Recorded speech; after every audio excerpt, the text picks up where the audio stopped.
Chapter 1. The Night Redemption Fee. The Great Qin Empire has fallen. The dragon energy is divided into 9, and chaos begins. Yu destroys Chun and Wu, Qin destroys Qi and Chu, and Li destroys Wei and Song. From then on, a tripartite stand emerges with endless wars.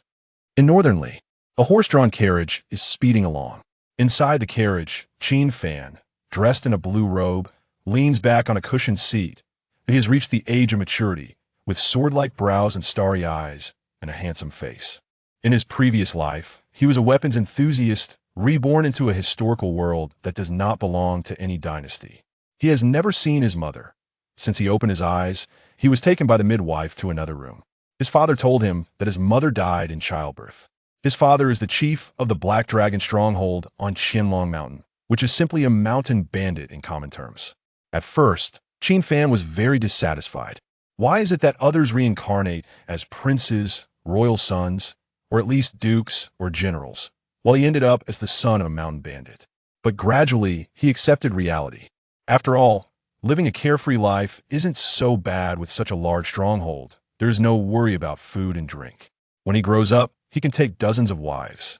Life not only sustains but also thrives.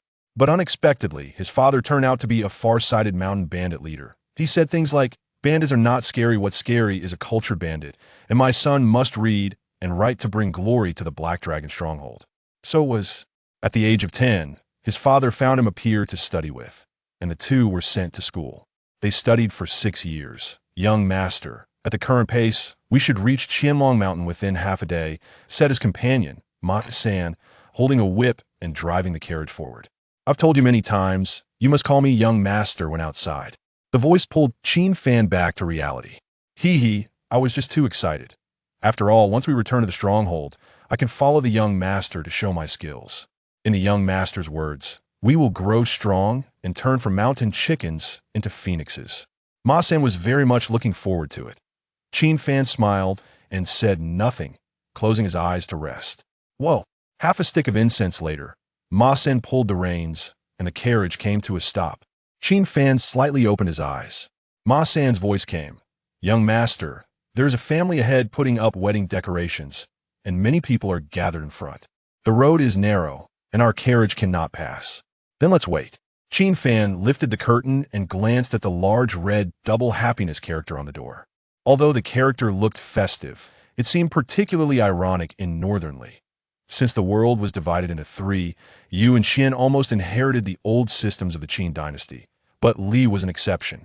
In Li, the status of Han people is lower than that of cattle and sheep. To win over local landlords and gentry and consolidate their rule, the rulers stipulated that Han commoners, when newlywed, must allow northern Li nobles and landlords to exercise the right of the first night with their newlywed wives. This moment. For strong men from a landlord's family approached the man who was putting up the decorations. One of them asked, "When is the wedding?" "Tomorrow," the man replied respectfully. The strong man said, "Then tonight you have to hand over your wife to us. Don't worry. We'll return her to you early tomorrow morning, and it won't delay your wedding." "That's not acceptable." The man smiled apologetically. "Not acceptable?" The 4 strong men's expressions darkened. "Don't misunderstand. I abide by the rules." As he spoke, the man took out a money bag from his bosom and handed it to one of the strong men, proudly saying, "This is 30 taels of night redemption fee. With the right of the first night, there exists a night redemption fee." It's no wonder the man felt proud after all. 30 taels is not a small sum for commoners, so he felt quite tall when he produced this amount. Many villagers around looked at him enviously. "Wow, it really is 30 taels." The strong man opened the money bag to count, but then threw it back to the man and said in a low voice, "If it were someone else, this night could indeed be redeemed, but for you can't redeem it." "What do you mean?" The man's expression froze. "Because the one you want to marry is Qin Muyao." The strong man's voice was very low, and the surrounding villagers could not hear. "You know, our master has long had his eye on this girl, but has been hesitant because of his wife. At home, this right of the first night cannot be redeemed." The man's face changed. Perhaps he was anxious, and he spoke without thinking. But I have enough money. You can't just go against the rules, right? Don't you fear me reporting you?" "Report?" The strong man sneered. "Do you not know our master is the brother-in-law of the county magistrate? And who says we are not following the rules?" Let me ask you, where did you get this 30 taels? This 30 taels is my money. The man defended himself.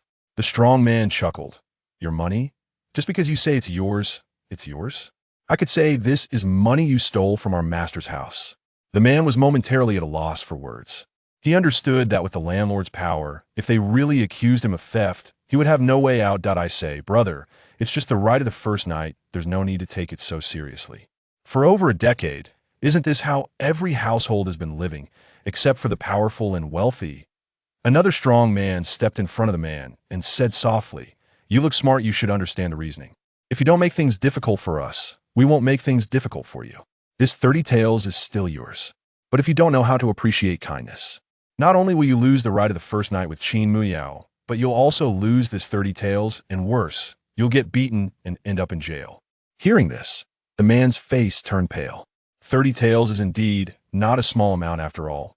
In this era, an ordinary family's annual expenses are only a few taels of silver. The other strong men began to urge impatiently. Have you thought it over?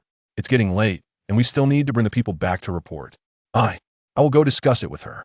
You have half a stick of incense this time. Upon hearing this, the man put away the money bag and hurried back home. On the carriage, Ma San spat. In this world, landlords and gentry are more like bandits than we are. Qin Fan sighed. That's why before leaving, I told my teacher that the sage's books cannot save a chaotic world.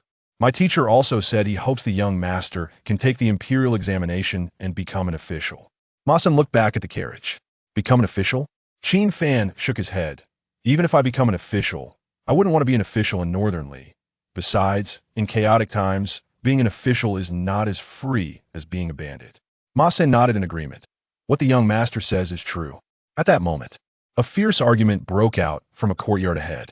How can you be so timid, without a drop of blood? You are not worthy of being a man. I promise you, it would be a disgrace for Qin Fan to have eyes, but not see. Get lost. The voice was that of a woman. In just a few moments, a young woman wielding a kitchen knife walked out of the courtyard.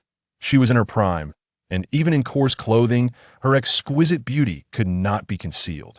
Before this, Qin Fan had a hint of doubt, not understanding why the landlord would give up such an easily obtainable night redemption fee. Now, looking at the woman before him, he understood. Who are you trying to scare with that broken kitchen knife? The four strong men looked disdainful. Qin Fan glared at the four and then turned to the crowd, shouting loudly, anyone here who is Han and willing to marry me, speak up. We can enter the bridal chamber right now. And from now on, I, Qin Fan, will follow my husband and have no regrets. As soon as she finished speaking, everyone was momentarily stunned. In the crowd, although many men were somewhat tempted, no one dared to speak.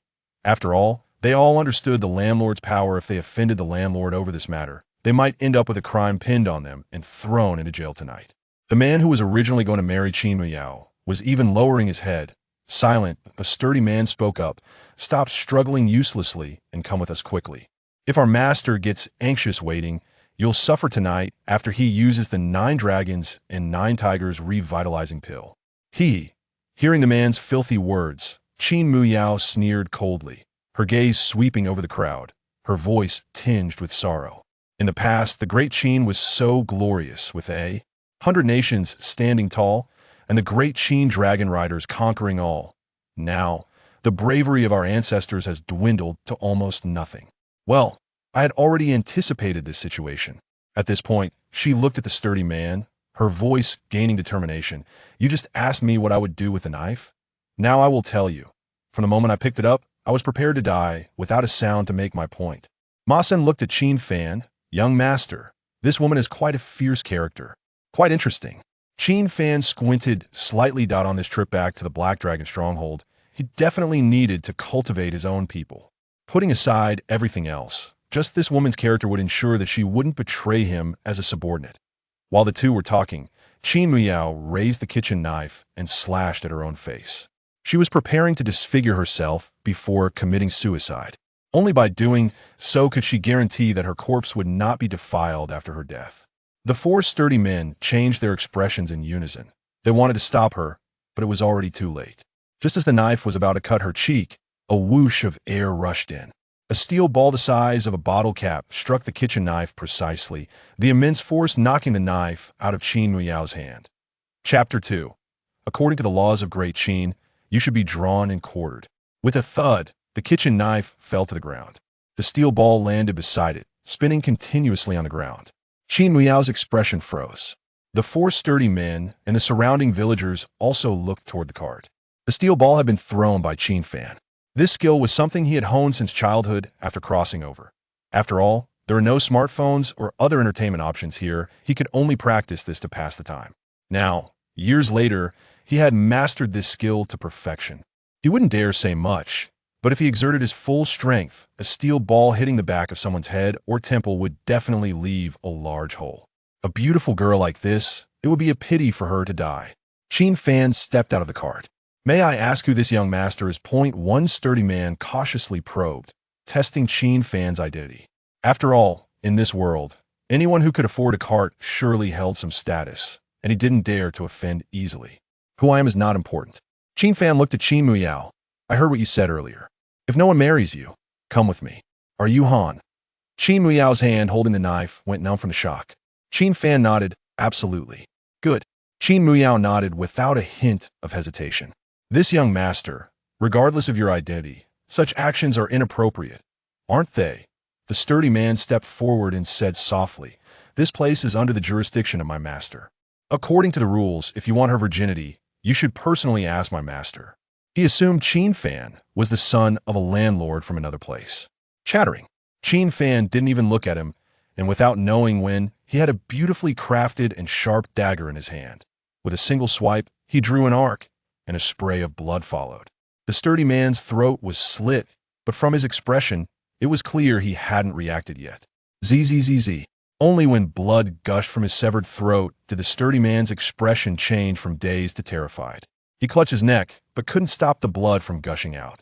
In the end, he could only fall to the ground in despair. The sudden scene left everyone present in a stupor. You dare to kill. The three sturdy men looked terrified. What if I kill all you scoundrels? Ma Xing grinned, what? Is it surprising that the young master of the Black Dragon Stronghold kills? Qianlong Mountain, Black Dragon Stronghold. The surrounding villagers' expressions changed in unison. The three sturdy men couldn't help but take a few steps back.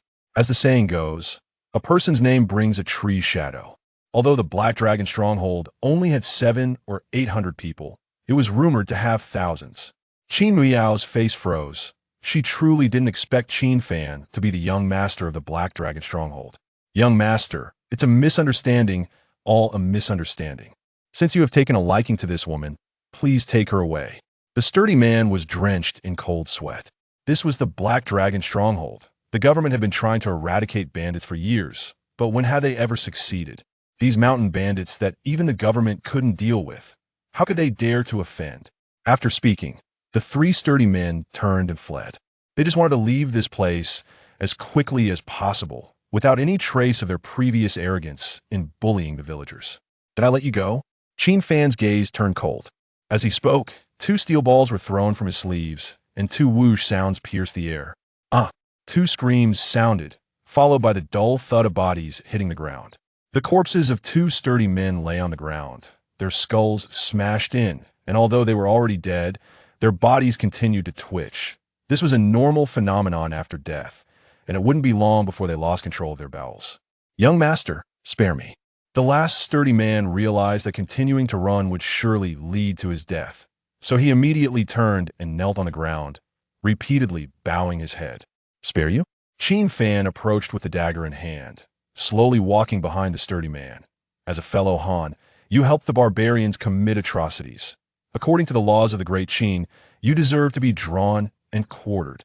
Young master, spare me, I won't dare again. The sturdy man pleaded for mercy. Next life then. Qin Fan lifted the sturdy man's chin with his left hand, while his right hand held the dagger against his neck. Come, relax, deep breath, feeling dizzy is normal. Thud! The sharp dagger sliced through his throat, and the corpse fell to the ground with a dull sound. Qin Muyaо looked at Qin Fan, her eyes shimmering with admiration. This was a man of bravery. A good man should be decisive in killing.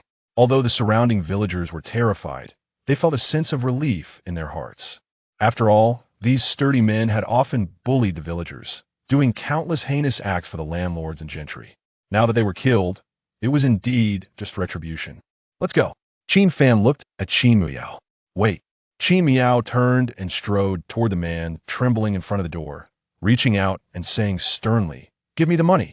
The man's body trembled. He didn't want to give it. But when he saw Qin Fan and Ma San, who was picking up the steel ball from a sturdy man's corpse, he immediately frightenedly took out a money pouch from his bosom and handed it to Qin Muyao. Qin Muyao took the money pouch and got into the cart with Qin Fan, got on the way back to the stronghold. Ma San drove the cart while joking, "Young master, this girl is quite quick to adapt. She already robbed 30 taels before even entering the stronghold." Qin Fan played with the bloodstained steel ball in his hand, smiling without speaking. Qin Muyao retorted, "What do you mean by robbing? This was originally my money." "Your money?" Ma San was surprised. "This was the money my father left for me before he passed away, so that I could marry with my virginity intact. At the tea first, I didn't want to marry so soon, but that old landlord kept eyeing me. Later, I had no choice, and that man kept showing me kindness. When I asked him if he could protect me, he agreed. So, I gave him the money, but I didn't expect that man to lack even this bit of courage." Qin Muyao tightened her grip on the money pouch. Ma San cursed, "Damn, that man really isn't a man. Who says otherwise?" When they were trying to persuade me inside the house back then, I was almost suffocated with anger. They said that even if I went to the landlord, he wouldn't look down on me or anything. Bah, at that moment, I really wanted to cut him down with a knife. Qin Muyao became more and more agitated as she spoke. "By the way," Ma San asked, "why do you say that as long as it's a Han man who marries you, it's fine?" Qin Muyao replied, "That was my father's dying wish. He told me not to forget my roots, and that I must marry a Han man in the future, never M.A.N.T. that time. I was forced into a corner. What is this first night right that the Northernly has come up with? Do they even consider Han people as human?" Qin Fan smiled and asked, "So you'd rather die than submit? Don't think that only men have principles, women have principles too." As Qin Muyao said this, her serious tone was mixed with admiration. "I heard my father say that back then, Queen Qin personally led 300,000 black dragon riders and destroyed the 3 kingdoms in half a year, saving the Qin emperor from danger. In great delight, the Qin emperor exclaimed the 7 words, 'Who says women are inferior to men?'" Qin Fan said, "It seems you really admire Queen Qin." Qin Muyao nodded, "Of course, even my name is related to Queen Qin." "Oh." Qin Fan was somewhat surprised. Qin Muyao said, "Queen Qin's name was Fu Yao, so I named myself Muyao." Ma San, feeling a bit bored while driving, joked, "Miss, let's not talk about this for now. Let's talk about something practical. When will you and our young leader consummate your marriage?" Qin Fan knew Ma San was just trying to lighten the mood, so he didn't respond. Qin Muyao's cheeks flushed, but then she relaxed and said, "I'm fine with it, but I have a condition." "What's with the condition again?" "Miss, are you raising the price?" Ma San chuckled, "But that's good as bandits. We have to know how to raise the price." "I'm not raising the price." Qin Muyao looked at Qin Fan and said softly, "I can follow you, but you must not." "Must not? Must not what?" Qin Fan asked curiously. "Must not give me to others and then insult me. If you dare to do that, I will kill you first and then kill myself."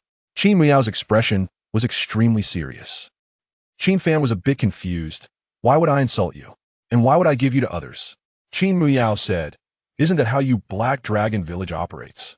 This time, not only was Ma San stunned, but Qin Fan was also taken aback. The Black Dragon Village often comes down a mountain to rob wealth and women. The women they capture are treated like goods, exchanged back and forth in the village, and when they lose their value, they are sold to brothels. Qin Muyao spoke sentence by sentence. Each sentence was a crime of the Black Dragon Village, but at the same time, each one was not true. Qin Fan was both amused and exasperated. "Miss, where did you hear all this?" "Rumors. This is what everyone in the surrounding villages says." Qin Muyao's voice was very soft. "They also say you kill without blinking, and, after killing, you skin the victims to make jelly." "Rumors?" Qin Fan smiled. "Then it's not surprising Sin couldn't take it anymore and explained, Miss, our Black Dragon Village has never killed a poor commoner. And even if we kill, we only kill those who deserve it. We rob only from those wealthy merchants and tyrants who oppress the common people. Besides, we often do things to help the poor. Do you remember the cold winter 10 years ago? That winter was particularly cold, and the surrounding common people had no food to survive the winter. It was us who, wearing masks, delivered food to them. As for the rumors about women, They are even more ridiculous. Qin Muyao was listening, but from her expression, it was clear she didn't fully believe it. What you hear is often not true. What you see is what you can trust. Once we reach the village, you will understand everything. Qin Fan closed his eyes to rest. Although he was decisive in killing, he was not a bloodthirsty person. He killed the strong men because they deserved to be punished. He did not kill the men who, although cowardly and lacking courage, had not committed evil deeds. The next morning, at the Black Dragon village, in front of the village gate, young leader, something feels off. Ma San's voice was low and urgent. Not only is there no one guarding the village gate, but even the gate is wide open. Upon hearing this, Qin Fan immediately got off the carriage, with Qin Miao and Ma San following closely behind. Entering the village, the surroundings were eerily silent, not a single person in sight. A sense of foreboding surged in Qin Fan's heart. The three of them stepped into the main hall of the village. You finally returned, young leader. Chapter 3. Your life is indeed cheap in the hall. There were only 5 elderly men over 50. They were a blind man, a deaf man, a mute, a fool, and a cripple. Uncle Cripple, what happened? Qin Fan stepped forward quickly. It's hard to explain. Before the cripple could speak, the blind man wiped his tears and said, 5 years ago, the Blood Wolf Gang, in collusion with the officials, launched a night attack on us. We managed to repel them, but the old village chief was injured in the process. Although his wounds were not life-threatening, they triggered a recurrence of an old ailment. After lying for half a year, he passed away. After the old village chief's death, the tree fell and the monkeys scattered. The Blood Wolf Gang took the opportunity to join forces with the Qin Fan Gang and the Feihu Gang to attack us again. Our people either fled or joined other gangs. Until today, apart from 100 men that Shun, Yi, and Sun Air took away, only the 5 of us remain in the village. Why didn't you notify me to return earlier? Qin Fan's expression darkened. The cripple sighed helplessly. We wanted to, but the old village chief wouldn't allow it. He was afraid it would delay your studies, and at that time you were still young. He worried that if you returned, you would fall into danger. Where's my father's grave? Qin Fan's eyes turned cold. The blind man, still crying, pointed towards at the back of the mountain. At the back of the mountain, a solitary grave stood out prominently. The tombstone was engraved with 4 characters. Wang Ben's grave. Why isn't he buried with my mother? Qin Fan remembered clearly that his mother's grave was on the mountaintop, which was considered the best feng shui spot of the entire Qianlong mountain. It was one thing for his father not to be buried with his mother, but why was it so far apart? This was requested by the old village chief himself, and we do not know why. The cripple sighed lightly. The tombstone does not bear your name either, which was also requested by the old village chief. Carve it. Qin Fan began to clear the weeds in front of the grave. The cripple said softly, young village master, don't make it difficult for us. If you act this way, the old village chief Wan Ti rest in peace. Before Qin Fan could respond, Qin Muyao said softly, how can a father die and not have his child's name carved on the gravestone? Let the old generation's matters be. You shouldn't meddle in them. The blind man, recognizing her voice, turned towards Qin Muyao. The latter felt as if she had fallen into an ice cave, as if being stared at by a prehistoric beast. This suffocating sensation vanished in an instant, and even Qin Muyao herself thought it was an illusion. Forget it. Qin Fan sighed lightly. Since my father insisted on this, then let it be. He had been stubborn all his life, and I have never contradicted him. Now that he is gone, I cannot go against his wishes. The group returned to the hall. Qin Fan sat in the main seat, his expression complex. After 6 years, returning to the Black Dragon village felt like everything had changed. How have you all been these years? Also, where did Chun, Yi, and Sun Air take the others? These 5 elderly men had watched Qin Fan grow up, and like Chun Yi, Sun Air, and Ma San, they were completely trustworthy. As winter approaches, to solve our food problem, Chun Yi and Sun Air took the remaining brothers and left the village last night. Chun Yi said that if they can find food, they will return. If not, they will take the brothers to find a place to hibernate for the winter. He isn't worried about us 5 old fellows because, thanks to the old village chief, we previously provided aid to the surrounding villagers. After learning about our situation, each family contributed some surplus grain and sent it up the mountain. Although the food is not much, it is enough for the 5 of us.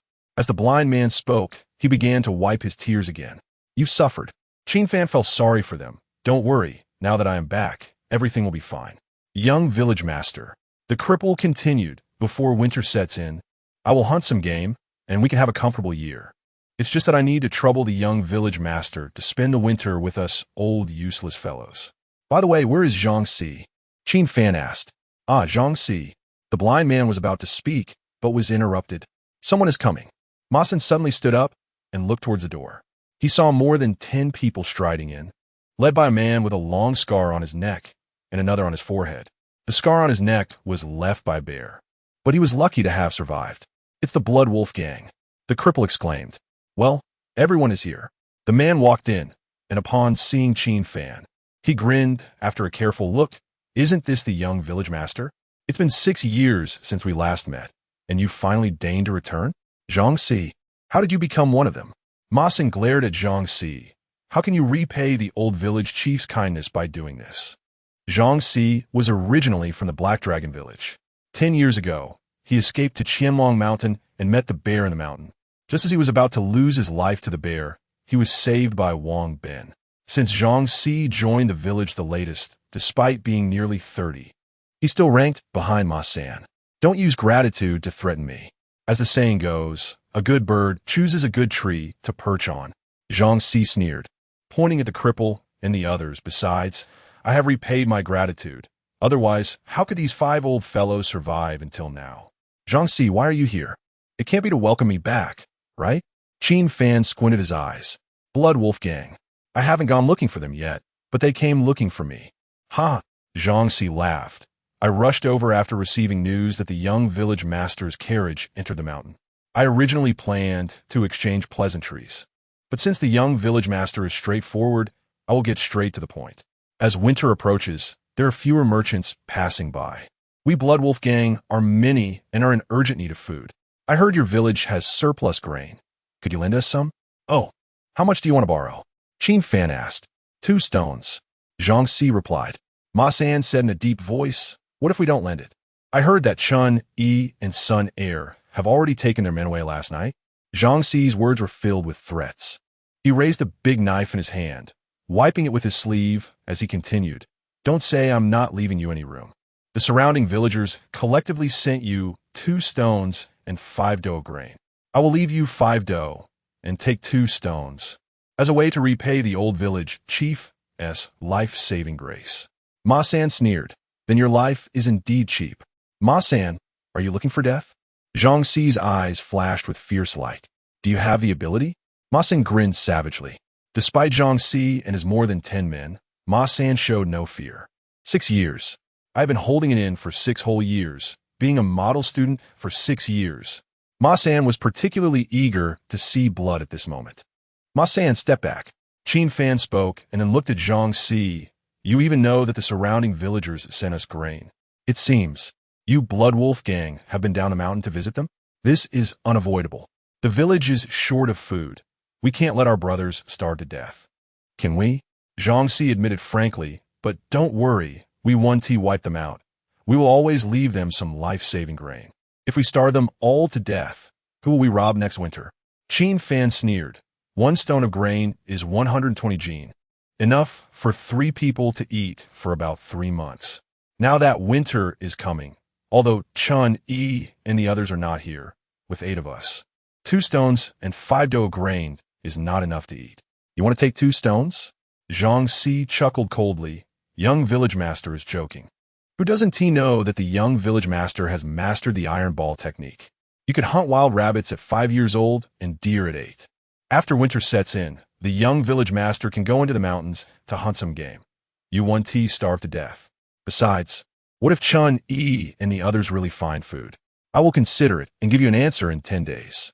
Qin Fan, with memories from 2 lifetimes, was exceptionally calm at this moment.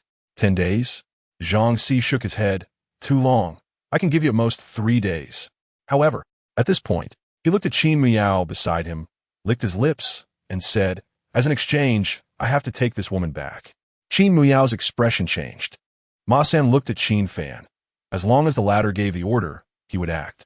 The blind man and the crippled man lowered their heads, but the corners of their eyes were all on Qin Fan. It had been 6 years since they last met, and they were eager to see how Qin Fan would act now, whether he would be as impulsive as before. Jiangxi, you really have forgotten the pain after the scar is healed. Qin Fan played with the iron ball in his hand and then asked, by the way, that scar on your forehead, how many years has it been? Upon hearing this, Jiangxi's expression stiffened. The scar on his forehead was left by Qin Fan.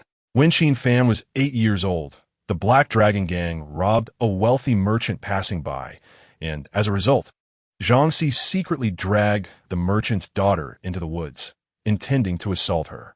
When Qin Fan discovered this, he directly hit him with an iron ball. That iron ball left Jiangxi lying in bed for half a month.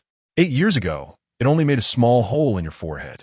The speed of the iron ball in Qin Fan's hand increased. So, Jiangxi, do you think that after 8 years, it could penetrate your skull? Chapter 4 Composite Bao Blueprints. Jiangxi glanced warily at the iron ball in Qin Fan's hand, involuntarily taking a few steps back. I was just joking with the young master. I'll come to visit again in 3 days. I was just joking with you too, Qin Fan sneered, pointing towards the door with one hand. Slowly walk out. No need to see you off. Jiangxi turned around and left with his men. After leaving the Black Dragon stronghold, he said, Fourth brother, Chun Yi and the others aren't here. With so many of us, do we really need to fear that kid? Yeah, fourth brother, that woman is really stunning. I've never seen such a beautiful woman before. You guys don't understand anything. Jiangxi's face darkened. You haven't been hit by that kid's iron ball, so you don't know how powerful it is. He almost killed me when he was 8. Now that he's 16, who knows how strong that iron ball has become after 8 years. And do you really think that Ma San is a good person? When I was still in the Black Dragon stronghold, I heard their people say that when the old stronghold master found Ma San, he was pinned down by a wolf. At first, everyone thought he was dead, but guess what?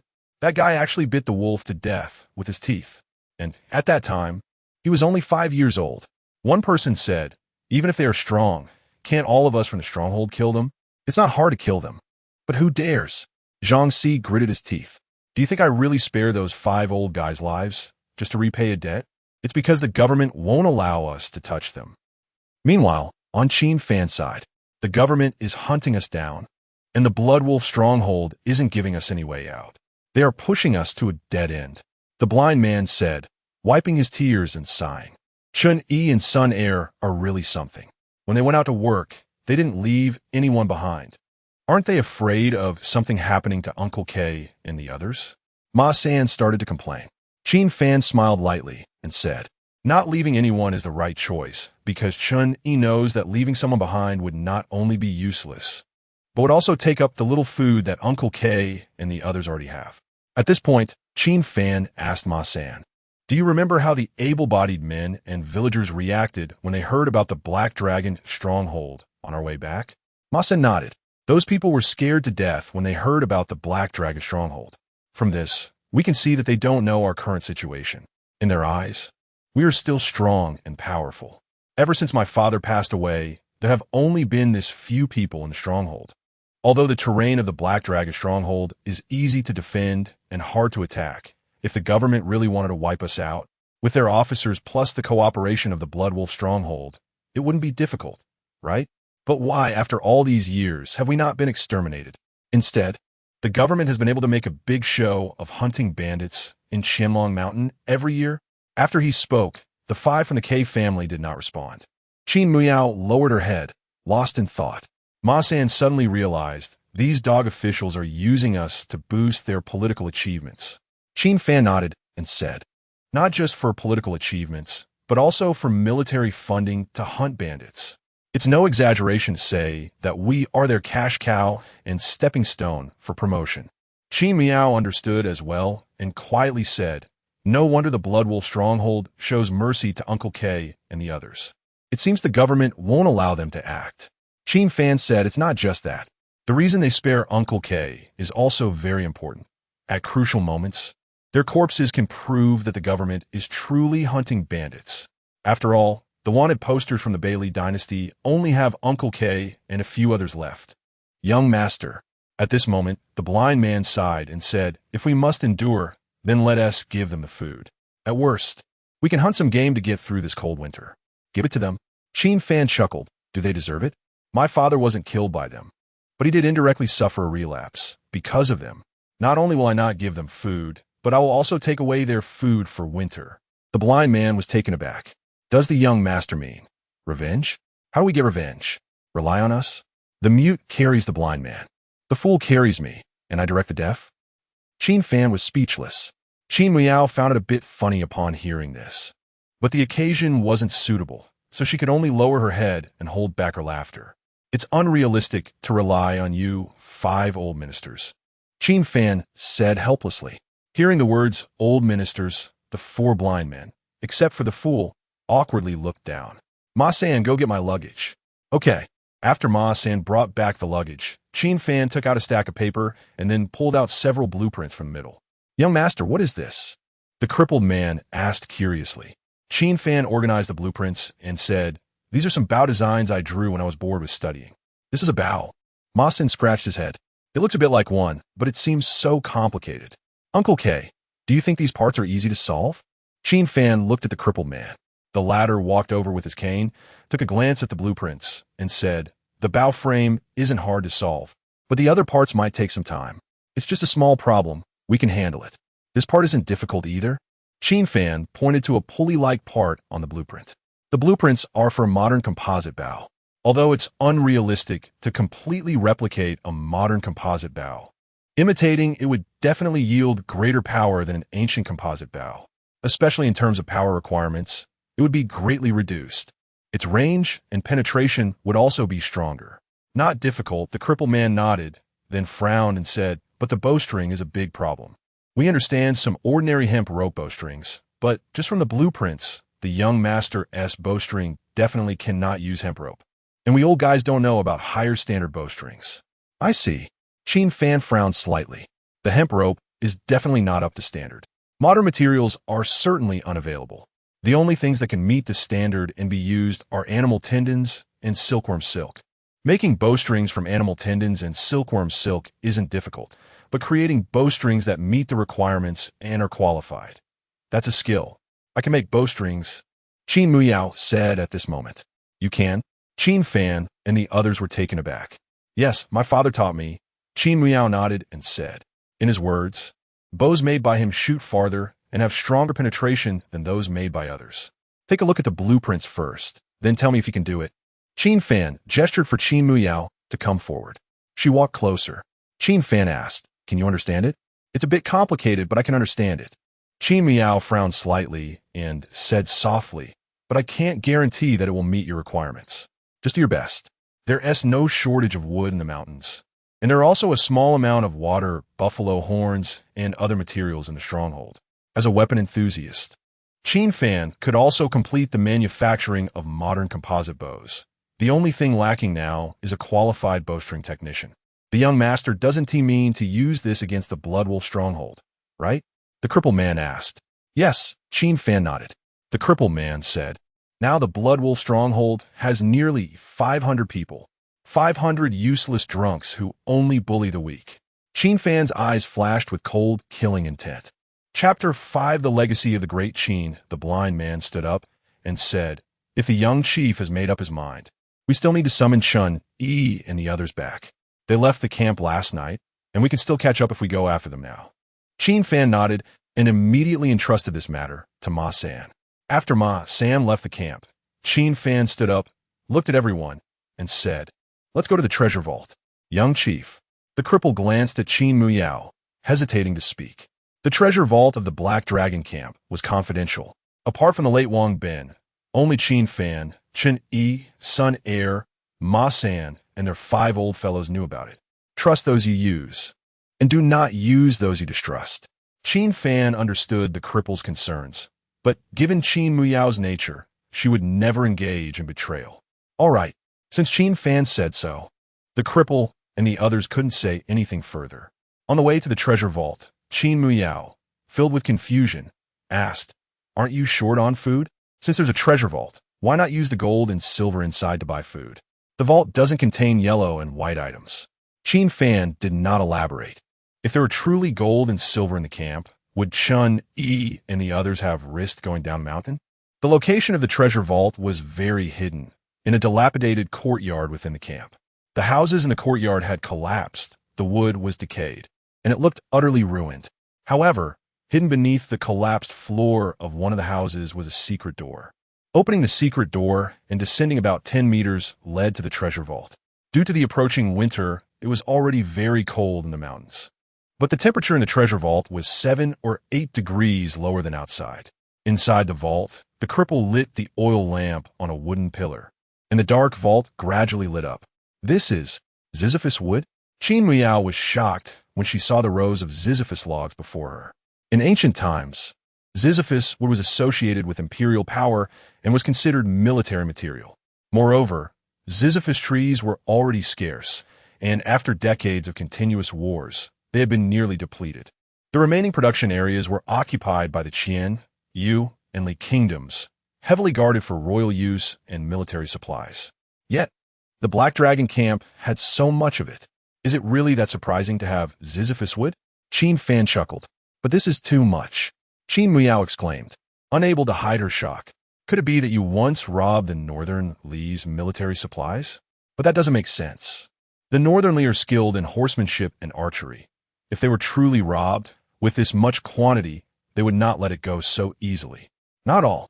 Qin Fan shook his head and said, Qianlong Mountain was once the largest source of Sisyphus wood for the Great Qin. At that time, the entire Qianlong Mountain was planted with Sisyphus trees. After the fall of the Great Qin, the Black Dragon cavalry cut down nearly all the Sisyphus trees during their retreat, destroying their roots and foundations. However, due to the hasty retreat, they didn't manage to take everything with them, leaving behind a few thousand.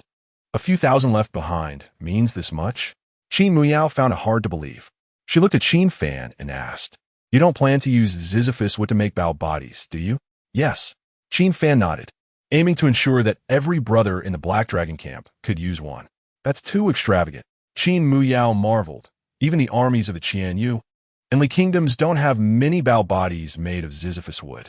Only those in the royal family and military nobles can afford such equipment. Unfortunately, it's only Sisyphus wood. Qin Fan sighed. Qin Miao was rendered speechless. Is this even a thing to say? What do you mean only Sisyphus wood? This is already the best material for making Bao bodies. The records of craft from the pre-Qin era documented that Sisyphus wood was the most suitable material for making Bao bodies, while bamboo was the worst. The Great Qin used the methods from the records of crafts to manufacture their Bao bodies. Unfortunately, the techniques for making bows and crossbows were completely lost with the fall of the Great Qin. It's a pity there are no bamboos here. We're just dealing with a bunch of mountain bandits. Using Sisyphus wood is simply wasteful. Qin Miao said, then looked at Qin Fan and softly said, "Thank you." "Thank you?" Qin Fan was momentarily taken aback. "Thank you for believing in me so much." Qin Miao pointed to the nearby pile of Sisyphus wood and continued, "These things are all things that could cost someone their head. If I'm not mistaken, only a handful of people know about this place. Zhangxi definitely doesn't know. Otherwise, this batch would have been lost long ago. And you didn't even tell Zhangxi, but told me." Qin Fan smiled, but did not respond. Before he even started studying, Wang Ben had already told him that Zhangxi had ulterior motives and was not fit for great use. "Uncle Cripple, you and the others take the items and follow the blueprints to make the Bao bodies and other parts. In the treasure vault, besides Sisyphus wood, there were also cow horns and other military supplies." Okay, after the cripple and the others took the items and left, only Qin Fan and Qin Miao remained in the large treasure vault. The latter softly asked, "Are you planning to make more than 100 bows?" "Just make these first." Qin Fan nodded, "But there's simply not enough time." Qin Miao frowned and said, "Not to mention whether I can make that many bowstrings by myself. Even the process of making bowstrings is complicated. To meet the standards, it would take at least several months or even years. Then we'll make do with what we can. Make as many as we can. You can teach me how to make bowstrings, which will speed up the process." Qin Fan said, pointing to the preserved animal tendons not far away. "These animal tendons are all finished products and can be used directly. And we have glue and other materials sealed and ready. But even so, 3 days won't be enough. Not 3 days, 2 days. I still need to spare a day to make the composite bows. What about the arrows? We have ready-made arrows." Qin Fan walked to a corner and opened a wooden box. Inside were arrows wrapped in oil paper, densely packed. There were at least 10 boxes. These are Qin arrows? Qin Muyao exclaimed. Yes, they were left behind along with the Sisyphus wood. But there aren't many, only about 10,000. Although many years had passed, the arrows in the box were still sharp and as good as new. The arrowheads were trident-shaped with serrated edges. One could imagine that if struck by these arrows, the trident tips would maximize the internal damage, and the external wounds would be difficult to stitch. The serrated edges would also maximize damage to internal organs. Qin Muyao stepped forward and examined the animal tendons. The animal tendons were primarily made from cow and horse tendons, which were top-quality materials for making bowstrings in the current era. Qin Muyao frankly said, if there's only 2 days, the effectiveness of the bowstrings might not be more than 10 to 20% of the finished product. That's enough. In ancient times, bowstrings had extremely high time requirements. Nowadays, having 10 to 20% effectiveness is much stronger than bowstrings made from hemp or similar materials. The matter with the Blood Wolf camp is right in front of us. Once this is resolved, I can slowly make qualified products later. That's settled. Under Qin Muyao's guidance, Qin Fan began making bowstrings. While Qin Muyao was busy, she looked at Qin Fan and asked, "Can I ask you a question?" "Go ahead." Qin Fan was busy with the glue. Qin Muyao curiously asked, "When I was at the back mountain, I saw that the name on the old chief's tombstone was Wang Bin, but why are you surnamed Qin?" Chapter 6. Do you want to overstep your authority? Qin Fan said softly, "My father has too many enemies. Since I was born, he had the idea of sending me to school. So to be safe, I took my mother's surname." "I see." Qin Muyao did not think much of it. Since the fall of the great Qin, many old Qin people have changed their surnames to Qin. Suddenly, she seemed to think of something, her delicate brows furrowing. Right. What if Ma San can't catch up with Chun Yi and the others? She had learned about Black Dragon Village and knew that they had principles in their actions. But Blood Wolf Village was not a good place. If she fell into the hands of Blood Wolf Village, she feared it would be a fate worse than death. Qin Fan chuckled. "Don't worry, there won't be any problems on Ma San's side. That guy may be a bit simple-minded, but he's quite strong." Over the next 2 days, the cripple and the others were making bow frames and parts. Qin Fan and Qin Muyao were making bowstrings. During this time, he learned a lot of new knowledge. To make a good beast sinew bowstring, specific seasons are required. For example, a bowstring made in winter does not perform as well as one made in summer. They barely managed to make 20 bows. The two of them only slept for 2 hours each day, and dark circles appeared under Qin Muyao's eyes. Although it was a bit late to be cramming, it was enough to deal with a group of petty thieves. Qin Fan tested the toughness and elasticity of the bowstrings, and the results exceeded his expectations, thanks to Qin Muyao. At that moment, Qin Muyao was lowering her head, lost in thought. "Are you nervous?" Qin Fan asked. "Tomorrow, Zhang Si and the others will come to the village. Once we make a move, there will be no turning back." Qin Muyao took a deep breath and continued. "It would be a lie to say I'm not nervous, but I'm not afraid of death. After all, being born in this ghostly place of Beili, even dying is better than living without dignity." Qin Fan smiled, but said nothing. Qin Muyao asked, "What time do you think Ma San and the others will be back tomorrow?" "They won't be coming back." Qin Fan and Qin Muyao looked at each other. The latter was stunned. "Didn't you say Ma San could catch up with them?" Catching up and coming back are 2 different things. If they come back, Qin Fan narrowed his eyes slightly. Then Chun Yi would no longer be Chun Yi. Meanwhile, on Chun Yi and Sun Air's side, "Hey, Chun Yi, can you hurry up?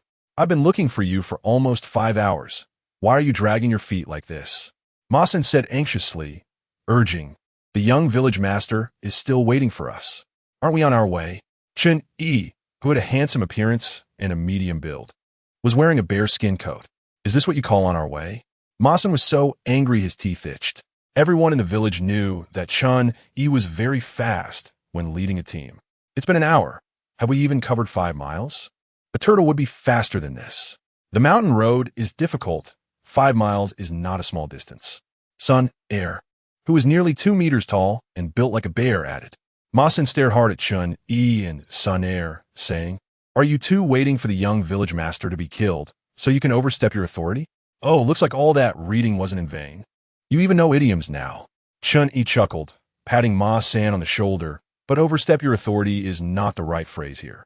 You should say take over instead. Haha. 100 bandits from Black Dragon Village laughed in unison behind them. Ma Xin glared at Chun-Yi. Stop messing around with useless stuff, what you two mean? I say, Sen-Er, after following the young village master for 6 years, has all that studying gone to waste? Chun-Yi said helplessly, sitting on a large rock. With just Zhang Si and those 10 or so people, even if we go to the village tomorrow, what can we do? The young village master could easily kill them. It's like squashing ants. Then what's the point of us going back now? Ma San pondered. It seemed to make sense. Chun-Yi took a bite of his flatbread and continued, right now, whether it's Blood Wolf Village or the other 2 villages, they all know that Sun-Er and I have taken people away from the village. Therefore, we are like a surprise troop in military strategy. A surprise troop needs to catch the enemy off guard. Otherwise, it loses the essence of surprise. I think I understand now. Ma Xin suddenly realized. You're planning to wait for a large number of troops from Blood Wolf Village to attack the village. Then suddenly appear and coordinate with the young village master to take down Blood Wolf Village in one fell swoop. Even if we can't take it down, we can still form a flanking position with the young village master to ensure the safety of Black Dragon Village. Not bad. Your brain isn't too slow. Sun-Er glint. Looks like some of that reading has stuck in your head. The next day, as the morning sun rose, whoosh, a sound of air being pierced came, and an arrow deeply embedded itself into the earthen wall. After a day of assembly and debugging, Qin Fan had completed 20 pseudo-modern composite bows. Although their power was not great, they were enough to kill. Qin Fan was not very satisfied with the power. Not great? Qin Muyao couldn't hide her shock in her eyes. This power is enough to rival military bows. You must know, this is just a substandard product with bowstrings that don't meet the standard. If they were up to standard, how powerful would they be, and how far could they shoot? She had also tried it during the debugging. This bow had greatly reduced the strength requirement. Even she could achieve the range and force of a burly man using an ordinary composite bow. The cripple looked at Qin Fan, his eyes filled with appreciation. Besides the fool, the blind and the others also rarely showed satisfied smiles. Let's go. Qin Fan stepped towards the village gate tower. Today, they would draw their bows and shoot at petty thieves. The group arrived at the village gate tower, and the gate was tightly closed. Besides Qin Fan and Qin Muyao, the deaf, mute, and cripple carried quivers and held bows. At the first watch of the day, the people from Blood Wolf Village arrived. Qin Fan looked down at the 13 people walking towards the village gate, narrowing his eyes slightly. Qin Muyao said softly, "It seems Zhang Si didn't come. Could it be that he knows there's a plot today?" That's normal. Qin Fan was not too surprised. After all, he had been with my father for several years. If he lacked even this bit of caution, he would have died long ago. The cripple asked, "Young village master, are we going to make a move today? How can we not eat when the prey comes to our door?" Qin Fan's gaze was cold. Wait until they get a bit closer. Remember, leave one alive. While they were talking, the more than 10 mountain bandits had come to the village gate. Young village master, the 3 days are up. Fourth brother sent us to collect the grain. At this point, the bandit pointed at the village gate and sneered. But why is the young village master's gate tightly closed? Are you trying to go back on your word? Go back on my word? Qin Fan looked down. What I said 3 days ago was under consideration, not an agreement. If that's the case, then how can I go back on my word? Aren't you afraid, our village master? The bandit didn't finish his sentence. Suddenly, Qin Fan drew his bow and knocked an arrow, aiming for the bandit's brow, and shot. The arrow whistled through the air, the sharp arrowhead glinting coldly in the sunlight. The 3-edged arrowhead entered the bandit's brow and exited through the back of his head. With a dull thud, the bandit's body fell backward. Chapter 7. Where did the military bow of Black Dragon Stronghold come from?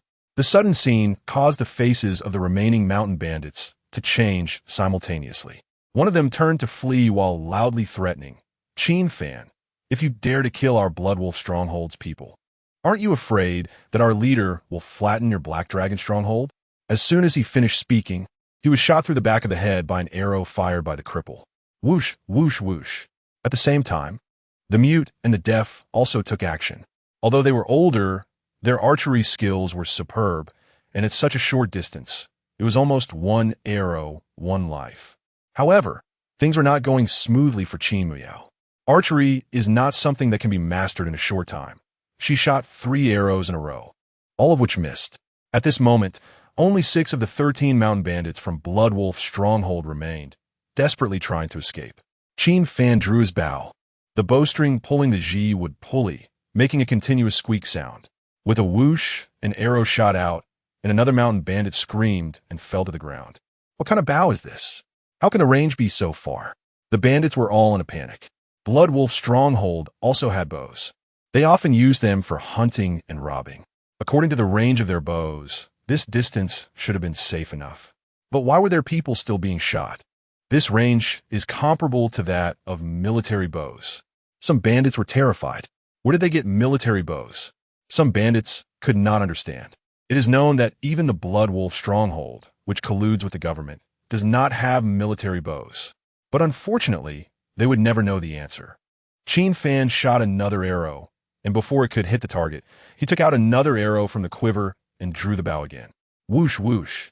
The sound of arrows piercing the air continued. Several more mountain bandits were hit by arrows and fell to the ground, becoming corpses. I hit it. Qin Muyao's face lit up with joy. From the beginning to now, she had shot a total of 6 arrows, and finally, one had hit. However, it only hit the thigh of a bandit and was not a fatal blow. It was still Qin Fan who helped her finish him off with another arrow.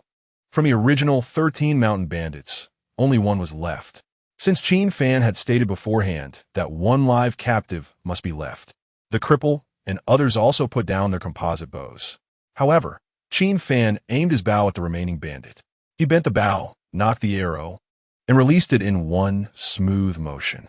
With a thud, the arrow pierced the bandit's left arm. Ah! The bandit screamed in pain, but also breathed a sigh of relief, as the woods were right in front of him. He hadn't died from this arrow. As long as he made it into the woods, he would be safe. At that time, the Bloodwolf stronghold would surely pay a painful price. Thinking of this, he turned around and glared fiercely at Qin Fan. Then, without hesitation, he darted into the woods, disappearing from everyone's sight. Qin Fan lowered his composite bow and glanced at the mountain bandit corpses below, softly saying, "Uncle Cripple, open the stronghold door and retrieve the arrows." All right. The performance of Qin's arrows was excellent. Not to mention Qin Fan and his group, even the Qian, Yu, and Li kingdoms could not produce arrows of this quality. Therefore, it was best to recover them, if possible. Bloodwolf stronghold. The leader, Wang Sandao, was feasting with Zhang Si and others, drinking while groping the stolen women from time to time. Just then, the fleeing bandit rushed in. He looked pale, with white lips and an extremely weak demeanor, and blood was still flowing from the arrow wound on his left arm. Wang Sandao frowned, asking what happened. Zhang Si beside him also frowned. The bandit reported the events at Black Dragon's stronghold truthfully. After everyone present listened, except for Zhang Si, their faces turned dark. Go take care of your wound. Wang Sandao waved his hand. As soon as the bandit left, the second in command, Black Whirlwind, spoke with a gloomy voice. Old Four, look at the good thing you've done. The third in command, One-Eyed Wolf, pushed the woman in his arms away, staring at Zhang Si with a cold glint in his one eye. Because of some petty revenge, we lost over a dozen brothers. Old Four, you need to give the brothers an explanation. Bloodwolf stronghold was not lacking in food, and even if they were short, 2 stones of grain were enough for what? This time, Zhang Si led people to Black Dragon stronghold for grain entirely because of the scar left on his forehead by Qin Fan. Therefore, when he learned that Qin Fan had returned to the mountain, he immediately took people to Black Dragon stronghold to vent the resentment he had held for many years. Zhang Si remained silent. The power dynamics in Bloodwolf stronghold were complex. Although they seemed united on the surface, each had their own agenda behind the scenes. Zhang Si knew very well that his sudden emergence as the fourth in command diluted the power of Black Whirlwind and One-Eyed Wolf, and these two had long been displeased with him. Let's set aside Old Four's right or wrong for now. At this moment, Wang Sandao spoke, his eyes cold. The most important thing now is this Qin Fan. This kid really doesn't know the heights of heaven and earth. He even dares to kill our people, clearly not putting me in his eyes. What the big brother said is right. One-Eyed Wolf, sensing the wind, added, it's not difficult to destroy Black Dragon stronghold, but big brother, if we really do it, we won't be able to explain ourselves to Lord Lin. A few days ago, I had a drink with the steward of Lord Lin's mansion and hinted at it. The steward's meaning was that we only need to leave those 5 old guys. At this point, Wang Sandao snorted coldly. In any case, Qin Fan must die. Otherwise, the reputation we've built over the years in Bloodwolf Stronghold will disappear. When that time comes, Feihu Stronghold and Xingfeng Stronghold will stir up trouble again. Indeed, Black Whirlwind nodded. If we don't kill Qin Fan, and this matter reaches Lord Lin's ears, it would be a loss. The collusion between officials and bandits is a big fat meat pie. Not only Bloodwolf Stronghold is eyeing this line, but also Feihu Stronghold and Xingfeng Stronghold. The reason Bloodwolf Stronghold is the most powerful is not that they chose the government, but that the government chose them. Isn't Black Dragon Stronghold still left with over 100 people? Then let's send Lord Lin a gift. Wang Sandao stood up and looked at Zhang Si. You go to Lord Lin's mansion to persuade him and find out Lord Lin's stance on the belonging of Black Dragon Stronghold. By the time you return, we will have already taken down Black Dragon Stronghold. Black Dragon Stronghold is the most perilous place in Qianlong Mountain. Whether it's Bloodwolf Stronghold or the other 2 strongholds, they all want to take it for themselves. Zhang Si stood up to respond. Big brother, don't worry, I will definitely handle this matter well. After Zhang Si left the stronghold, Wang Sandao also issued a call to gather the bandits of Bloodwolf Stronghold. Black Whirlwind asked, Big brother, should we leave people in the stronghold? No need to leave anyone. Wang Sandao shook his head. One-eyed wolf beside him said, if we don't leave anyone, what if Feihu Stronghold and Xingfeng Stronghold take the opportunity to invade? They don't have the guts. Wang Sandao said disdainfully, to be honest, I would rather they steal our stronghold. That way, we can logically take over Black Dragon Stronghold. What Big Brother said is right. Thus, over 500 people from Bloodwolf Stronghold marched towards Black Dragon Stronghold. Chapter 8. Fighting relies on brains. Big Brother. I heard from the 4th that Chun Yi and Sun Air are not simple characters. The Black Whirlwind lowered his voice. And the remaining 100 people from the Black Dragon Stronghold are not to be trifled with. We cannot confront them head-on. Head-on confrontation? That's something only a fool would do. Wang Sandao pointed to his head. We need to rely on this for fighting. You know that Chun Yi and Sun Air have taken people away from the stronghold. Now, there are only Qin Fan and a few others left in the Black Dragon Stronghold, and we have over 500 people. Capturing them should be easy. Once we take down the Black Dragon Stronghold, we can set an ambush. When Chun Yi brings his people back, we can strike. At that time, it will be like catching turtles in a jar, and we can capture them all. The one-eyed wolf raised his thumb in praise and said, Big Brother is wise. At the 3rd watch of the night, the Bloodwolf Stronghold's people were less than 2 miles from the Black Dragon Stronghold. Wang Sandao waved his hand, and the bandits scattered in the mountains and forests stopped in unison. At the Black Dragon Stronghold at the gate tower, someone is coming. Qin Miao saw a figure darting out from the forest, but then frowned. One person, is it Ma San? Could it be that he didn't find Chun Yi and the others? It's the Bloodwolf Stronghold's people. Qin Fan adjusted his compound bow without even raising his head. It really is the Bloodwolf Stronghold's people. As the figure drew closer, his attire and appearance became clear. Qin Miao looked at Qin Fan in surprise. She was increasingly curious about him, as if he could predict the future. Young lord, should we kill him? The layman raised his bow. Let him live a little longer. Qin Fan stood up and looked outside the stronghold. At this moment, the bandit had reached the gate. He raised the letter in his hand and shouted loudly, People of the Black Dragon Stronghold, don't attack. Our stronghold leader sent me to deliver a message to you. After saying this, he took off the willow bough from his back, tied the letter to an arrow, and shot it toward the empty space in the gate tower. After doing this, he ran back to the forest without looking back. Qin Miao picked up the arrow, opened the letter, and handed it to Qin Fan. The letter requested negotiations and was quite reasonable. It mentioned that Qin Fan had killed over 10 of them, claiming that Qin Fan was the one who acted unruly first. But Wang Sandao did not want to escalate the conflict. If Qin Fan could come out of the stronghold, he would be willing to negotiate properly. Wang Sandao may have some brains, but not much. Qin Fan snorted, his eyes flashing coldly. After setting the stage for so long, it was time to perform. In the forest, Sun Air moved like a ghost, weaving through the trees. Soon, he arrived at the hiding place of Chun Yi and the others. Sun Air grinned. Just as we expected, the Bloodwolf Stronghold has mobilized. They are currently hiding in the forest outside the stronghold. Ma San, hearing this, could not wait any longer and said, "What are we waiting for? Let's act quickly." He was eager to kill. "I say, were you bitten by a wolf when you were a kid and got rabies? Why do you love killing so much?" Chunny glanced at Ma San and said softly, "The time isn't right yet. We need to wait a bit longer. If we strike now and the Blood Wolf Stronghold's people escape, it will be difficult for us to capture them all. So, we have to let them attack the stronghold first." Meanwhile, at the Blood Wolf Stronghold, they had been waiting for nearly an hour, and the sky had already darkened. Isn't it said that scholars stick to their principles? I wrote this letter with logic and reason, yet this kid refuses to take the bait? Wang Sandao couldn't understand. His expression grew increasingly cold. "No more waiting. Notify everyone to attack the stronghold under the cover of darkness." Night fell. Here they come. By the moonlight, Qin Miao saw countless figures surging out from the forest.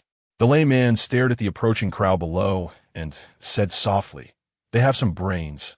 Knowing to attack under the cover of darkness, the threat of arrows will be minimized. The people of the Blood Wolf Stronghold were like dark clouds pressing down on the city, getting closer to the gate, now less than 100 meters away.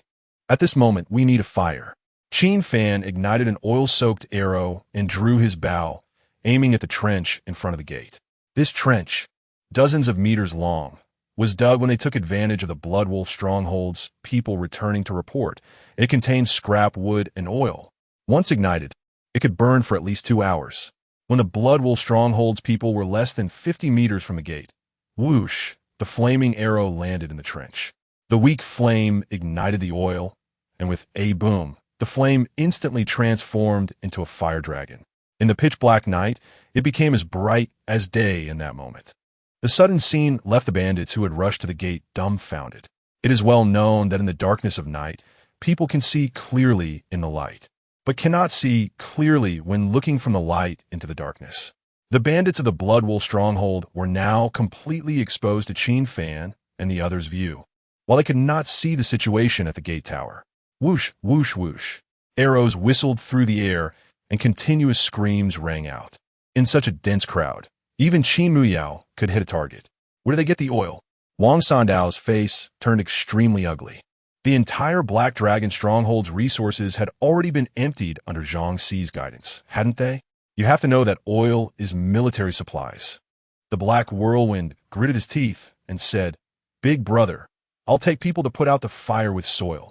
Oil is hard to extinguish, but if there's enough soil, it can be completely extinguished. You're just wasting time, turning Qin Fan's gang into live targets." Wang Sandao stopped him, his eyes growing fiercer. When a decision is not made, it leads to chaos. There are only less than 10 of them, and now we can only charge with people. Pass my order. Those who are the first to scale the walls will be rewarded with 10 taels of silver and a woman. Anyone who kills Qin Fan shall be my 5th deputy in the Blood Wolf Stronghold. After the order was given, the bandits of the Blood Wolf Stronghold charged forward with bloodshot eyes as if they had been injected with chicken blood. However, they were not mindlessly rushing in. Those with makeshift shields held the shields in front of them, while those without shields used the bodies of dead bandits for cover. It seems we still need qualified supplies. Although Qin Fan's archery was superb, his temporary compound, Bao, had difficulty penetrating shields and bodies. Qin Muyao's face was anxious as she shot arrows while saying, "If this continues, they will break in less than half an hour."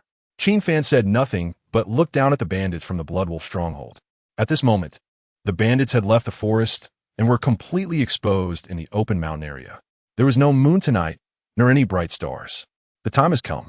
Qin Fan looked at the dark night sky, a night for killing. As his voice fell, whoosh, whoosh, whoosh, more than a dozen arrows shot out from the forest, and over 10 Blood Wolf Stronghold bandits screamed. Wang Sandao looked back, and his face changed instantly, because in the mountains behind, countless figures appeared. This group of people was scattered throughout the forest like deadly demons in the night, surrounding the people of the Blood Wolf Stronghold tightly. Chapter 9: The Defeat of Blood Wolf Stronghold. Why is Chun Yi here? Wang Sandao couldn't figure it out. After all, Chun Yi and his group were seen leaving the stronghold by the Blood Wolf bandits. Big brother, the Black Whirlwind and the One-Eyed Wolf's eyes were filled with panic. The sudden appearance of Chun Yi and his group caught the Blood Wolf stronghold off guard. At this moment, the bandits were stuck, unable to advance or retreat. Second brother, you lead the brothers to counterattack and block Qin, and the others. As long as we take down Black Dragon's stronghold, we can switch to defense. Wang Sandao was smart enough to give orders immediately in this critical situation. All right. The Black Whirlwind's face was grim as he drew his big knife and led his men to counterattack into the woods. Many bandits drew their bows and began to fight back. However, the range of the Blood Wolf stronghold's bows posed no threat to Qin, and his group. But the composite bows in their hands could easily take down the Blood Wolf bandits. The Black Whirlwind shouted anxiously, "Big brother, their bows shoot farther than ours. We can't even get close." In the end, the bandits were still just bandits. Most of the Blood Wolf stronghold's men retreated without hesitation after seeing their companions shot down, lacking the courage to continue charging forward. In the woods, Qin, and Sun Air kept changing positions, shooting arrows at the Blood Wolf bandits. This composite bow of the young stronghold master is impressive. Its range and power are not much inferior to military bows. As he spoke, Qin shot another person. "It's a pity we only have 15. Otherwise, we could wipe out the Blood Wolf stronghold without leaving the woods." Sun Air licked his lips. Ma San was getting excited, saying, "Overall, our young stronghold master is really insightful." Qin Fan had made 20 bows, of which 5 were left in the stronghold. Late last night, Ma San and Sun Air had brought a dozen men back to the stronghold and secretly met with Qin Fan. Thus, Qin Fan let them take the remaining 15 bows and 3 boxes of arrows, intending for Qin, and his group to better encircle and eliminate the Blood Wolf stronghold. At this moment, the Blood Wolf stronghold was in complete chaos. The one-eyed wolf ran to Wang Sandao and whispered, "Big brother, we can't continue the attack. We need to retreat." Wang Sandao glanced around and, seeing the morale of the Blood Wolf bandits had plummeted, clenched his fists and gritted his teeth, reluctantly ordering, "Retreat." He was unwilling but had no choice. In ancient times, if an army suffered a 5% casualty rate, they would start to flee. Those who could endure 10% or more casualties before breaking would be considered elite. However, the Blood Wolf stronghold had already suffered nearly 50 casualties. They were just bandits, not even comparable to regular troops. So how could they hold on? At Black Dragon stronghold, at the gate tower, the layman approached young stronghold master. "It seems they are about to retreat. Only thinking of retreating now? It's too late." Qin Fan slung a bow over his back and picked up a Qin spear as he walked towards the gate. "You all stay in the stronghold. Laymuncle, open the gate." The layman advised, "Young stronghold master, although the Blood Wolf stronghold has collapsed, going out alone may put you in danger. How can a subordinate fight outside while the stronghold master just watches?" Qin Fan smiled. "Don't worry, I know what I'm doing." "All right." The layman nodded, saying no more. Qin Miao spoke up, "I'll go with you." "No need." Qin Fan refused. Qin Miao wanted to say something, but before she could speak, the blind man interjected, "Little girl, don't add to the chaos. Following the young stronghold master out of the stronghold won't help. It will only become a burden." Hearing this, Qin Miao lowered her head in silence, clenching her fists in frustration. The gate opened, and Qin Fan stepped out of the stronghold. After he left, the layman quickly closed the gate again. The battlefield was now beyond chaotic. Due to Wang Sandao's retreat order, there was not a single bandit at the gate. Taking advantage of the night, Qin Fan stealthily moved towards Qin, and the others.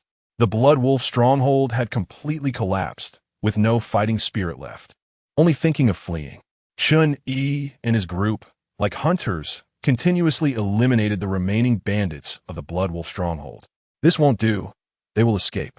I'll go down and block them," Ma San said, ready to move. Suddenly, a hand pressed on his shoulder. "What's the rush? The play needs to be performed slowly to finish." With that, Qin, Sun Air, and Ma San turned around, coincidentally meeting Qin Fan's gaze. Young stronghold master. The three were momentarily stunned. Qin, and Sun Air stepped forward, sizing up Qin Fan. It's been 6 years. The young stronghold master has grown up and is quite strong." Qin Fan smiled. "Let's talk about the old times after the play is over." At this moment, Ma San spotted the fleeing one-eyed wolf and his group, saying in a deep voice, "I'm going to kill him. Don't chase the desperate. Qin Fan stopped him again. Looking at Chun, Yi, and the others, we are too few, and they are too many. Based on the current situation, we can't leave all of them behind. If we let them escape, it won't be long before they regroup. But if we try to wipe them out head-on, we will also suffer significant casualties. Although they are defeated, if we push too hard, we will force them into a corner.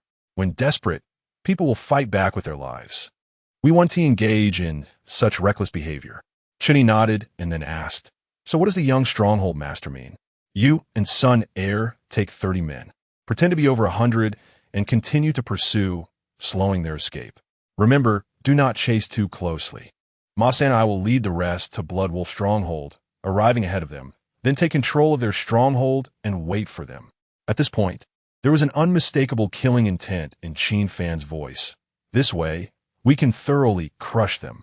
Understood. Chun, Yi, and the others agreed. Without delay, they set out. After Qin Fan's order, the men of Black Dragon Stronghold immediately split into two groups and began to act. Chun, Yi, and Sun Heir started pursuing the enemy. Occasionally killing one, they instilled despair while giving the bandits a fleeting hope that if they continued to flee, they could survive. An hour and a half later, Qin Fan and Ma San arrived at Blood Wolf Stronghold. Although Wang Sandao had not left anyone in the stronghold, someone was essential to open the gate. Qin Fan signaled Ma San. The latter understood and crouched down, sneaking towards the gate. Compared to the height of Black Dragon Stronghold's gate, the Blood Wolf Stronghold's gate was much shorter. Ma San climbed up with little effort and quickly dealt with the bandits stationed there. He then rushed to the heavy gate, pushed the lever, and opened the gate. Qin Fan and the others entered the stronghold one after another, and Ma San closed the gate again. "Check the stronghold," Qin Fan ordered. The men of Black Dragon Stronghold began to act, and in less than the time it takes to burn a stick of incense, they returned. They brought a bandit and threw him in front of Qin Fan. How did you appear here?" The bandit was none other than the one Qin Fan had deliberately let go earlier. His left arm had been treated for an arrow wound, but from his pale face, it was evident he was still in great pain. Given the lethal power of Qin Fan's arrows, even if he survived, that arm was ruined. "Kill him." Qin Fan waved his hand. This play is coming to an end. After dealing with the bandit, Qin Fan had two men disguise themselves as Blood Wolf Stronghold members and ascend the gate tower to lure the bandits into a trap. The remaining men hid in Blood Wolf Stronghold. Now, everything was ready. They just waited for the right moment. Half an hour later, Wang Sandao led the Blood Wolf Stronghold men to the gate. Chapter 10, Taking Down the Blood Wolf Stronghold. Damn it, today I really take the fall. Wang Sandao was panting heavily, looking quite disheveled. This time, over 500 men from the Blood Wolf Stronghold had left the stronghold, but now only a little over 200 had returned. Some had been killed, while others had scattered during the retreat. "Brother, as long as the Green Mountains remain, we won't worry about firewood," said Black Whirlwind, looking at the stronghold gate. "Let's hurry and get inside. Once we're in the stronghold, even if Chun, Yi, and the others come after us, we won't be afraid." Wang Sandao tightened his grip on his big knife and said solemnly, "If I don't take revenge for this grudge, I swear I won't be human.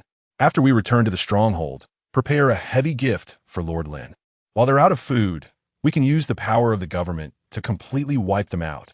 As they spoke, the group arrived at the stronghold gate. The night was dark and visibility was poor. The one-eyed wolf shouted at the gate tower, "Are you two blind?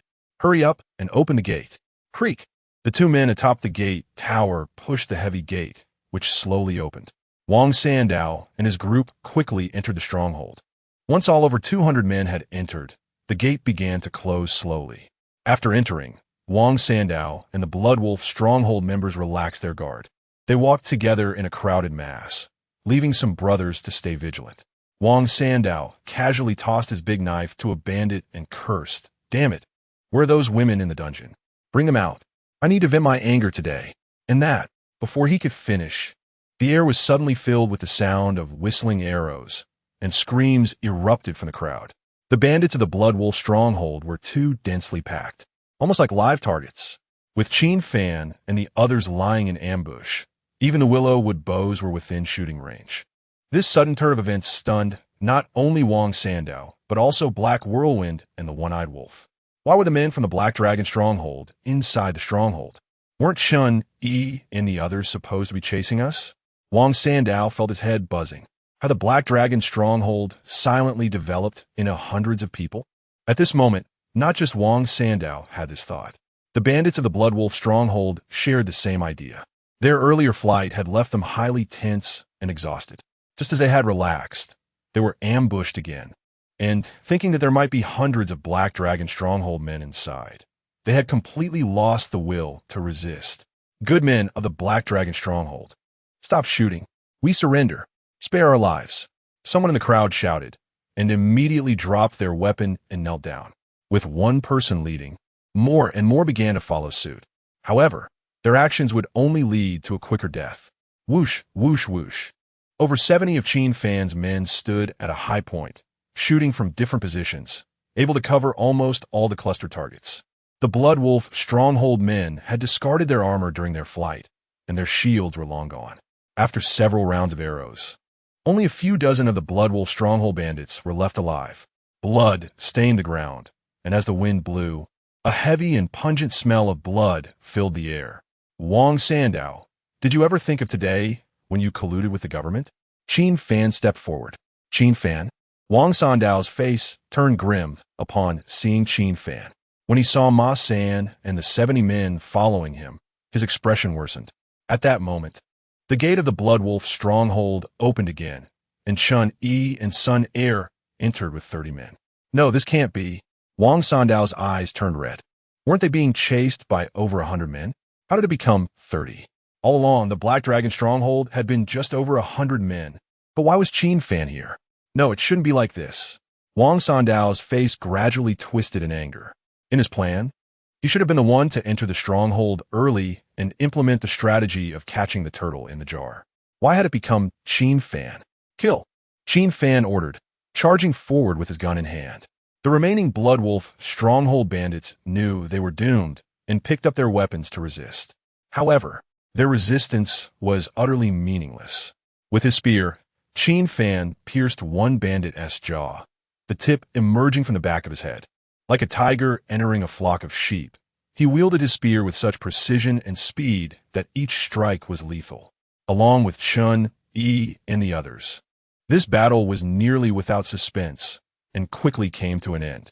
In the arena, aside from the men of the Black Dragon stronghold, only Wang Sandao, Black Whirlwind, and the One-Eyed Wolf remained. The three of them were still standing because they still had some value. Qin Fan, if you're a man, fight me one-on-one. Wang Sandao, realizing the situation was hopeless, had a savage expression as he glared around. Before Qin Fan could respond, Chun Yi chuckled lightly one-on-one. Are you challenging over 100 of us? Or are we challenging just you? Bastard! Wang Sandao tightened his grip on his big knife. You dare to mention one-on-one? Sun Er snorted coldly. When you teamed up with the government to raid the Black Dragon stronghold, you never mentioned a one-on-one fight. Wang Sandao had no retort. If you want a one-on-one, I can give you the chance. According to the rules of the road, if you win, you live. If you lose, you die. Qin Fan casually flicked his spear, blood and gray matter splattering off the tip. Wang Sandao, hearing this, felt a glimmer of hope for life in his previously despairing eyes. If there was a chance to live, no one would willingly choose death. But before the one-on-one, there's something I need you to cooperate with. What is it? Wang Sandao asked. Where is your treasure vault? Every mountain bandit has a treasure vault, but this is a secret known only to a few high-ranking members. If I don't know its location, searching for it myself could take ages. This was why Qin Fan had temporarily spared the lives of the three. Wang Sandao sneered. You wish. In that case, don't blame me for not giving you a chance. Qin Fan's eyes narrowed as he ordered them to be detained for interrogation. All right. Ma San led the men forward. Wait. Wang Sandao realized he couldn't avoid torture. Were you serious about what you just said? Of course, Qin Fan nodded. Then I can tell you. Wang Sandao compromised. You need to accept interrogation before you can tell me. Qin Fan leaned back against a tree trunk, looking at Black Whirlwind and the One-Eyed Wolf. However, if the three of you can give consistent answers without any concealment, I can also give both of you a chance to fight for your lives. With this, a glimmer of hope ignited in the eyes of Black Whirlwind and the One-Eyed Wolf. Qin Fan knew that this look was a desire for life. First, tie them up. Chen Yi, you interrogate Wang Sandao. Sun Air, you interrogate Black Whirlwind. Ma San, you interrogate the One-Eyed Wolf. Following Qin Fan's arrangements, Chen Yi and the others took Wang Sandao and the others to different rooms. The interrogation went exceptionally smoothly. In just the time it took to burn a stick of incense, Chen Yi and the others came out of the room with the answers written on paper and went to verify them. After comparing the answers, Qin Fan was surprised to find them remarkably consistent. Clearly, all three wanted to live. Half an hour later, Chen Yi strode up to Qin Fan and said softly, "These three guys didn't lie, and the treasures in the vault are beyond imagination." Qin Fan was taken aback. "Is that so? It seems the connection between the Blood Wolf stronghold and the government is deeper than I expected." At that moment, Wang Sandao shouted, "Qin Fan, I hope you can act like a man and keep your word. Rest assured, I will do what I say." Qin Fan casually found a stone to sit on and gestured for Sun Air to untie Wang Sandao and the others. He looked at Wang Sandao and the other three with interest and said softly, "Haiwan Feng and Dewey Wolf will have a one-on-one duel first. The winner will then face Wang Sandao in a duel. The final victor will be the one worthy of facing me." Chapter 11: The Destruction of Blood Wolf Stronghold. Upon hearing this, Wang Sandao and his companions changed their expressions in unison, while Chen Yi and the others burst into laughter. Wang Sandao shouted angrily, "Qin Fan, you shameless person!" Qin Fan pretended to be aggrieved and spread his hands, saying, "I have not broken my promise." "How can you say that? Is this not a duel?" Wang Sandao shouted loudly. "Do you want to turn us brothers against each other? Let me tell you, that is impossible. If you are a man, let my second brother and third brother go, and come at me alone." "Oh, I didn't expect the stronghold leader Wang to be so loyal," Qin Fan scoffed, "but I'm a bit tired now and don't have time to waste with you. If you follow my rules, I will give you a chance to live. If you don't comply, then I can only let my men shoot arrows." "You." Wang Sandao gritted his teeth. Qin Fan was too lazy to talk nonsense with him and looked at Ma San, saying, "Give them their weapons." "Got it." Ma San complied. The surrounding members of the Black Dragon stronghold drew their bows and knocked arrows, ready to shoot them dead if they made any moves. Bang, bang. The weapons of the three fell to the ground. Black Whirlwind and One-Eyed Wolf exchanged glances, and without any hesitation, they immediately grabbed their weapons and began to fight. The two showed no mercy, and their moves were lethal. The so-called brotherhood was so ironic in the face of life and death. Black Whirlwind's face twisted in rage as he said, "Third brother, give me the chance. When Qingming comes next year, I will burn paper for you. Second brother, I am younger than you. You should give me the chance." One-Eyed Wolf coldly stared at Black Whirlwind. "Don't worry, I will take good care of second sister-in-law." "You don't need to worry about second sister-in-law." Black Whirlwind's ferocity was evident. "That mole on my sister-in-law's buttocks is quite alluring." One-Eyed Wolf was enraged. "You bastard." Taking advantage of One-Eyed Wolf's distracted state, Black Whirlwind seized the opportunity and swung his axe straight at One-Eyed Wolf's face. One-Eyed Wolf couldn't dodge in time and was struck on the left shoulder. After a scream, he stabbed his dagger into Black Whirlwind's left waist. Just as the two were fighting for their lives, Wang Sandao's eyes flashed with a fierce glint. He moved. With a clean and swift motion, he swung his big knife, chopping off the heads of Black Whirlwind and One-Eyed Wolf in an instant. Blood sprayed everywhere. The two headless corpses fell to the ground, their heads rolling on the ground, still showing the ferocity of their earlier struggle. "I'm sorry, second brother, third brother, both of you are injured and have exhausted your strength. If I let you consume more of my energy, there will be no hope for survival left." Wang Sandao licked the blood from the blade of his knife and turned to Qin Fan. Clap, clap, clap. Qin Fan applauded. "Wonderful, truly wonderful. The leader of the stronghold speaks of righteousness, but when it comes to action, he is very decisive." Wang Sandao said solemnly, "Qin Fan, it's our turn." Qin Fan said nothing and stepped forward with his gun. The mountain bandits of Black Dragon's stronghold around them were silent. Even Chen Yi and Sun Air, who stood not far away, and even the talkative Ma San, did not speak to stop them. This was because in chaotic times, everyone respected martial prowess. Whether it was Qin Shi Huang, the current Qian emperor, Emperor Li Kahan, they were all warlords on horseback. and it was common for them to lead their troops personally when they were young. Therefore, in this era, the culture of martial valor was prevalent. If one did not respond to a duel, it would be one thing, but once they agreed, they must take action themselves. Huh! Wang Sandao shouted loudly, raising his knife and charging forward to gather strength. His real name was not Wang Sandao. He earned this nickname because very few mountain bandits could withstand his 3 strikes. Given that his life was at stake, Wang Sandao put all his strength into the first attack. Qin Fan stood still, unmovable as a mountain, using stillness to counter movement. Whoosh! Wang Sandao charged in front of him and struck down with his knife. Qin Fan stepped back to avoid it. The sound of the knife slicing through the air followed rapidly, and judging by the sound alone, this second strike far surpassed the first. Qin Fan's expression was eerily calm. While he remained still, when he moved, it was as quick as thunder. After gathering strength for 2 strikes, Wang Sandao finally unleashed his strongest 3rd strike. However, in Qin Fan's eyes, his speed was indeed a bit too slow. This 3rd strike also failed to land. Bastard! Wang Sandao's face turned extremely ugly. Although his strength was heavy, it felt like hitting cotton, causing no ripples at all. Are you really a scholar? Wang Sandao's eyes were filled with doubt. How could a mere scholar be so agile? Qin Fan did not respond. Ma San, standing nearby, laughed and said, "He is indeed a scholar. But our young stronghold leader's teacher, who taught him to read, is over 2 meters tall and immensely strong. No more than a dozen strong men can approach him. And our young stronghold leader is the student who listens the least to his teacher and has been beaten by him quite a bit. After 6 years of this, his agility naturally developed."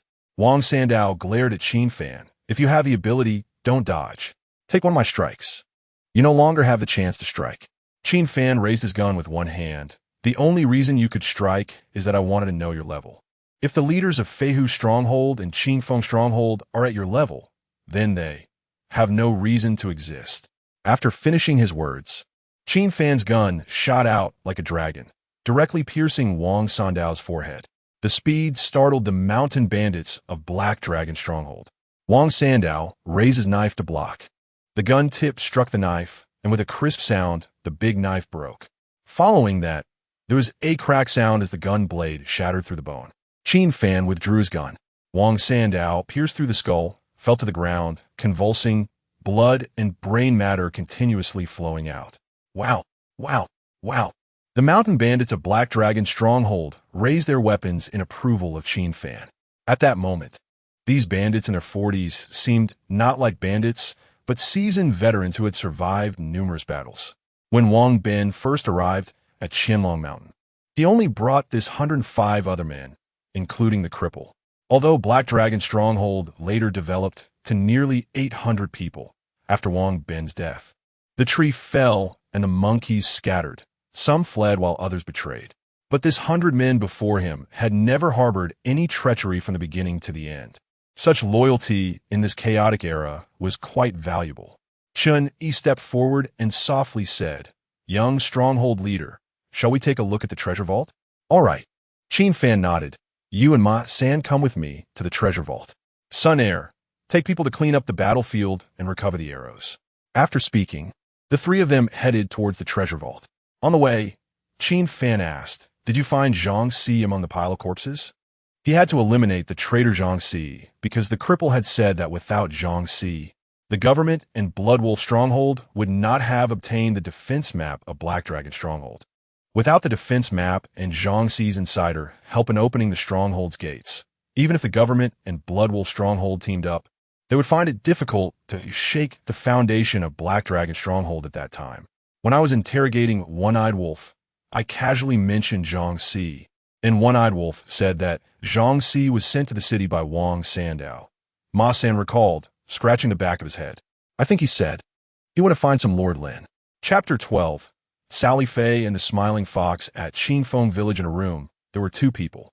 "Brother Zhao, have you heard about the incident between Bloodwolf Village and Black Dragon Village?" The village chief of Qingfeng Village, Sally Fei Zhang Qian, was seated in the main position. "Naturally, I know," replied the chief of Feihu Village, the smiling fox Zhao Yi, who had a fair complexion and held a folding fan in his hand. A scout reported that Blood Wolf Village had suffered a setback while attacking Black Dragon Village, resulting in their people being killed and forced to flee, with only over 200 returning to their village. Zhang Qian's voice betrayed his greed as he lowered it and said, "Brother Zhao, this is a rare opportunity for us." No, Zhao, he waved his fan. Although Blood Wolf Village suffered heavy losses, they still have the support of the government, and we cannot afford to offend the officials. What about Black Dragon Village? Zhang Qian's expression was unwilling. When Black Dragon Village was dominant, we endured. Later, when Blood Wolf Village became dominant, we still endured. We've been patient for so many years. Do we have to endure until death? They were unaware of the fall of Blood Wolf Village. After all, their scouts could not enter Blood Wolf Village, so how could they know what was happening inside? The location of Black Dragon Village is advantageous. Not only do we want it, but Blood Wolf Village wants it too. Zhao, he narrowed his long, slender eyes. But Brother Zhang, let us not forget that Black Dragon Village is easy to defend but hard to attack, and their combat strength is not to be underestimated. Moreover, without the government's tacit approval, even if we take Black Dragon Village, what good will it do us? We would still have to withdraw obediently. After all, offending the government in their campaign against bandits would have consequences we cannot bear. Zhang Qian asked, "So Brother Zhao means to continue enduring?" "Endure," Zhao, he nodded, opening his fan and speaking in a deep voice. "But rest assured, we won't have to endure for much longer. This time, Blood Wolf Village's failure in attacking Black Dragon Village will surely raise doubts about their capabilities in the government. Therefore, we do have a chance to rise. If that's the case, then that would be wonderful." Zhang Qian revealed a greedy smile. After all, the government connections were a lucrative opportunity. As he spoke, Zhang Qian seemed to think of something and stood up. "By the way, Brother Zhao, should we send a message to Lord Lin about Blood Wolf Village's defeat?" "Don't worry. I sent a pigeon to inform Lord Lin when I came here. By now, it should have reached his residence. Still thoughtful of you, Brother Zhao." In the county town, at the back door of Lin's residence. This mansion, covering dozens of acres, was not an official residence, but rather a private house of Lord Lin in the county town. Zhang Si pulled a horse-drawn cart, followed by 2 mountain bandits disguised as commoners. The cart was loaded with more than a dozen large red boxes, the contents of which were unknown. Zhang Si approached and knocked on the door knocker, which was made of silver. "Who is it?" After a short while, the steward's voice came from the back door. Zhang Si replied softly, "I am a distant relative of the Lord from Qianlong Mountain. A few days ago, I went hunting in the mountains and caught several wolves. I heard that the Lord likes to collect wolf skins, so I hurriedly brought them here." The steward opened the back door, glanced at the cart, and said, "Come in." The 2 mountain bandits immediately drove the cart into the courtyard, and the old steward closed the door and looked at Zhang Si. "Is everything well at home?" Zhang Si replied lightly, "In response to your question, everything is well." "Is that so?" The old steward chuckled and walked forward. "Then you can go to the study and personally tell the Lord about the situation at home." "Yes." Zhang Si bowed and quickly walked towards the study. The study was large, with a screen separating it. Although he entered the room, Zhang Si still could not see Lord Lin. He spoke softly, "My lord, there are 15 young girls hidden in the boxes, all carefully selected by my subordinates. Moreover, they all signed contracts voluntarily. Speak of business." A heavy male voice came from behind the screen. Zhang Si knelt on the ground. "Our village chief wants to present you with a gift." The man's voice carried a hint of sarcasm. "Gift?" Zhang Si respectfully said, 100 heads from Black Dragon Village." Laughter came from behind the screen, but there was no hint of emotional fluctuation. Zhang Si continued softly, "My lord, I believe the position of Black Dragon Village should be controlled by us. This way, it would be more convenient when we carry out bandit extermination, wouldn't it?" A voice from behind the screen replied, "Greed is insatiable." Upon hearing this, Zhang Si's face turned pale with fear. "Oomph." A cold snort came, followed by a rolled-up letter being thrown out. Zhang Si recognized some characters. He picked up the letter while kneeling and opened it, his expression changing drastically. This letter was the pigeon message from Zhao Yi of Feihu Village. The voice from behind the screen was extremely gloomy. 500 people, and you were defeated by 100? Even if I raise a pack of dogs, it would be better than raising you useless eaters. Zhang Si knelt on the ground, his face pressed to the floor, cold sweat pouring down. Bloodwolf Village has collapsed? What on earth is going on? His heart was filled with confusion, yet he did not dare to ask. The voice from behind the screen grew increasingly dissatisfied. I haven't even settled accounts with you, and you dare to propose conditions to me. Zhang Si did not dare to respond, fearing that a single wrong word could lead to his doom. Originally, he had come to curry favor, even if he did not receive any rewards. He would not be reprimanded. But given the current situation, Lord Lin clearly harbored dissatisfaction and doubts about Bloodwolf Village.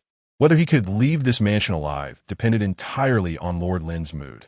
You came here, even if you have no merit, you have put in some effort. However, the sentence was not finished. Zhang Si keenly seized the opportunity and said loudly, "My subordinates are dull. I hope my lord will clarify. Zhao Yi from Feihu Village and Zhang Qian from Qingfeng Village are wavering. Wang Sandao, after this incident, is also difficult to utilize, but he knows too much." The sentence remained unfinished.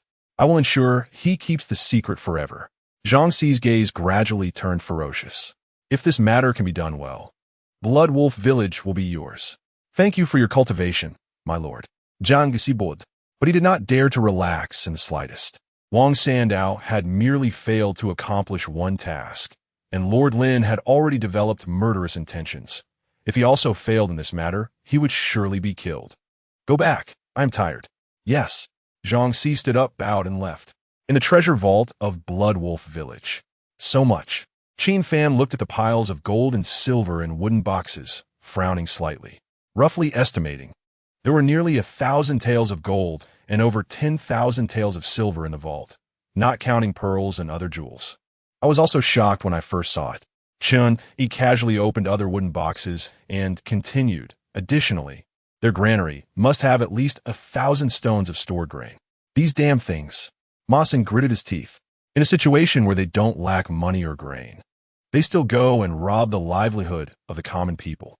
Qin Fan walked back and forth, constantly rummaging through the spoils in the wooden boxes. Chang Yi seek it lightly. In the dungeon, there are also the women captured by Bloodwolf Village.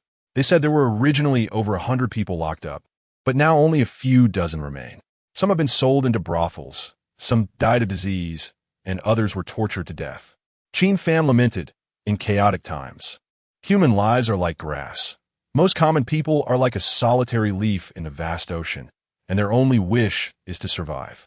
As they spoke, he noticed a sandalwood box the size of a watermelon in the corner of the treasure vault. The box had a lock, and Qin Fan took out a dagger to open it. When he saw what was inside the sandalwood box, his brows furrowed even deeper. Chapter 13. The treasure vault of Bloodwolf Stronghold. Inside the box was not rare yellow and white treasures, but account books. After inspecting them, Qin Fan discovered that the account books recorded every income that Bloodwolf Stronghold had colluded with the government over the years. Qianlong Mountain was a necessary route for merchants and porters to conduct trade. Although this group also paid taxes, the taxes were to be submitted to the court. Even if the government could retain some under the pretext of not having collected all of it, they would not gain much, and it would only lead to trouble. Thus, the government colluded with Bloodwolf Stronghold to rob wealthy merchants passing through Qianlong Mountain, seizing their gold, silver, and goods. They also plundered the surrounding common people, and beautiful women would be sent to Lord Lin's residence, where Lord Lin would use these women along with gold and silver to curry favor. Later, all the blame would be shifted to Black Dragon Stronghold. Naturally, those who were robbed would report to the authorities, thus the government would have a reason to suppress bandits. But would they really suppress the bandits? After eating up the merchants and commoners, they would also eat up the military fund for suppressing bandits from the court. This was truly a complete process. Qin Fan sneered as he held the account book. Chun Yi stood aside, looking at the account book, comparing the amounts recorded with the gold and silver present, and concluded that Bloodwolf Stronghold probably couldn't even take 1/10 of it. 1/10? Qin Fan shook his head. How could you feed a dog and expect it to be full, let alone 1/10? If Bloodwolf Stronghold could get 1/20th, they would have to worship Lord Lin like an ancestor. So much gold, silver, and jewels, yet they didn't even get 1/10? Ma Sen gasped. One should know that this didn't even account for grain. How much have these bastards plundered over the years? Qin Fan put away the account book, thinking that a common man is innocent, but possessing a treasure is a crime. The location of Qianlong Mountain was too advantageous. Chen Yi asked, "Young master, how should we deal with the group of women in the dungeon?" Qin Fan replied, "Get some grain and send them back." Ma Sen pointed at the gold and silver in the wooden box. "They are also pitiful people. Winter is approaching. Should we give them some money?" "No." Qin Fan shook his head. "Grain is enough. Gold and silver will only bring them disaster." "All right, I'll arrange it." After Ma San finished speaking, he left the treasure vault. Shunny walked up to Qin Fan and said, "Now that we have both money and grain, what are our next plans? Should we strike against Flying Fox Stronghold and Qin Feng Stronghold while the iron is hot? Originally, we planned to wipe them out."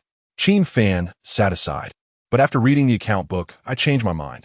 Flying Fox Stronghold and Qin Feng Stronghold did not participate in the government's affairs. It was not that they did not want to participate, but rather the government did not give them the qualification to do so. "Do you want to recruit them?"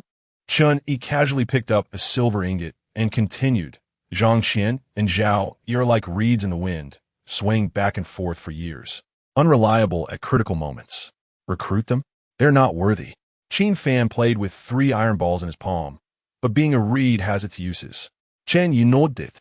Then I will personally visit Qin Feng's stronghold and Flying Fox stronghold." Qin Fan instructed, by the way, "Tell Sun Heir to move everything that can be moved back to the stronghold, and burn everything that cannot be moved." That's it. After the people of Black Dragon Stronghold finished cleaning up the battlefield, they began transporting money and grain. The treasure vault, armory, and granary were completely emptied. In the end, a great fire consumed the bodies of the bandits from Bloodwolf Stronghold along with their stronghold, turning everything to ashes. As dawn broke, the cold wind howled through the mountains. That night, both Zhang Qian and Zhao Yi were sleepless, and the two gathered together again. Zhang Qian asked in a low voice, "Did you also receive the letter from Black Dragon Stronghold?" "Yes." Zhao Yi frowned tightly. "When I first received the letter, I intended to inform Lord Lin. But just before dawn, I received news that Bloodwolf Stronghold was burned down." "I received that news too." Zhang Qian's expression was heavy. Bloodwolf Stronghold had over 500 people. How did Black Dragon Stronghold do it? "Indeed, I'm also very shocked." Zhao Yi tightened his folding fan. "That's why I didn't inform Lord Lin about the destruction of Bloodwolf Stronghold." Zhang Qian sighed. "If I had known earlier, I wouldn't have killed those stragglers from Bloodwolf Stronghold. I originally thought to take this opportunity to weaken Bloodwolf Stronghold. Unexpectedly, I ended up helping Qin Fan destroy Bloodwolf Stronghold." Zhao Yi remained silent. Zhang Qian asked, "Zhao brother, what should we do now? Qin Fan invited us to a banquet at Black Dragon Stronghold today. Should we go or not?" "Of course we should go." Zhao Yi stood up and said, "In any case, we need to find out what he is really up to." Just as Zhang Qian and Zhao Yi were on their way to Black Dragon Stronghold for the banquet, Zhang Si rushed back to Qianlong Mountain overnight. "Faster!" Zhang Si urged the 2 bandits behind him. However, after walking for a short while, Zhang Si stopped. He stood at a high point, staring blankly in the direction of Bloodwolf Stronghold. Zhang Si was dumbfounded. Where was the shadow of Bloodwolf Stronghold ahead? All that remained was a patch of blackened earth and smoke that had yet to dissipate. "Fourth brother, what happened?" One bandit looked astonished. "How would I know what happened?" Zhang Si's face darkened. The bandit speculated, could it be that the Stronghold Master has already attacked Black Dragon Stronghold and then staged this act to take over? It's possible. Another bandit nodded. Zhang Si remained silent. After all, he had followed Wang Bin for many years and had learned a thing or two. At this moment, he had a different perspective. He fixed his gaze on a now charred Bloodwolf Stronghold, his thoughts racing. Based on his understanding of Wang Sandao, if he didn't have Lord Lin's permission, even if he had 10 times the courage, he wouldn't dare to take over Black Dragon Stronghold on his own. Recalling a series of events from Qin Fan's childhood, Zhang Si had already guessed the answer. "You two are right." Zhang Si turned around, placing an arm on each of the 2 bandits' shoulders, smiling as he said, "Let's go. We need to head to Black Dragon Stronghold immediately. Maybe we can still make it to the celebration banquet. Fourth brother, we need to hurry, or else we'll miss." One bandit's eyes were filled with anticipation. But before he could finish his sentence, 2 daggers slipped from Zhang Si's sleeves. With a puff, the throats of the 2 bandits were cut. The 2 couldn't make a sound, only pointing at Zhang Si with their fingers. their eyes filled with despair and helplessness towards death, as well as confusion and disbelief towards Zhang Xi's actions. In those complex gazes, they fell to the ground, their eyes wide open in death. Black Dragon Stronghold. Swish. Early in the morning, the sound of arrows cutting through the air woke Qin Fan. He stepped outside to see Qin Miao practicing archery. Chun Yi squatted beside her, munching on a flatbread. Having started practicing before dawn and still going strong for over an hour now. She's quite determined. Qin Fan chuckled. In yesterday's battle, Qin Miao's archery skills were quite poor. She didn't want to be a burden, nor did she want to be just a vase in the stronghold in the future. At this moment, her fingers were already chafed, yet she continued to practice through the pain. Young master. Just then, Ma San ran over, saying, Zhao Yi and Zhang Qian have arrived.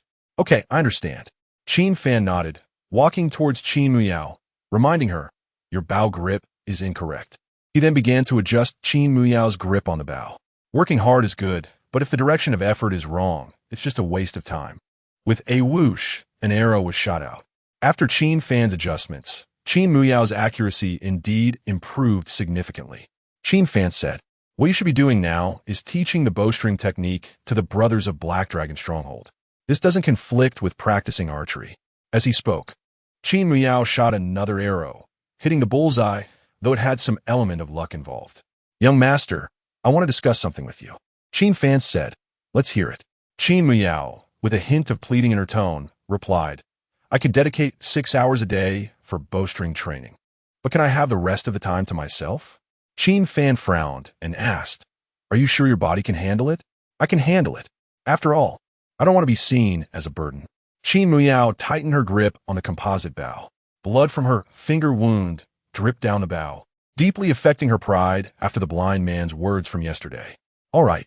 Qin Fan understood that, given Qin Miao's personality, agreeing was the greatest recognition and respect he could give her. He looked at Chun Yi and Ma San and said with a light laugh, let's go. The fish is on the hook. Let's meet those two fish. On the way, Chun Yi asked Ma San, how many people did they bring? Ma San replied, on the surface, it's just the two of them and more than 10 attendants. But I'm not sure how many people are hidden in the mountains and forests. At the base gate, welcoming guests to the meeting hall, Qin Fan turned around and instructed Ma San, remember, after Zhang Qian and Zhao Yi come in, there's south no need to close the gate. Huh? Ma San was taken aback. What if their people attack? Qin Fan scoffed lightly. Since they are here, it means they don't have the guts to do that. Chapter 14. The fish takes the bait. The heavy squeak sound echoed as the gate of the stockade was pushed open. Zhang Qian and Zhao Yi led their men into the stockade. After walking about 100 steps, Zhao Yi glanced back at the gate, his brow slightly furrowed. Zhang Qian stared at the open gate and said softly, the gate is left open. Should we say that Qin Fan is a fearless young man? Or is he expressing trust in us? Trust? Zhao Yi shook his head. You're overthinking it.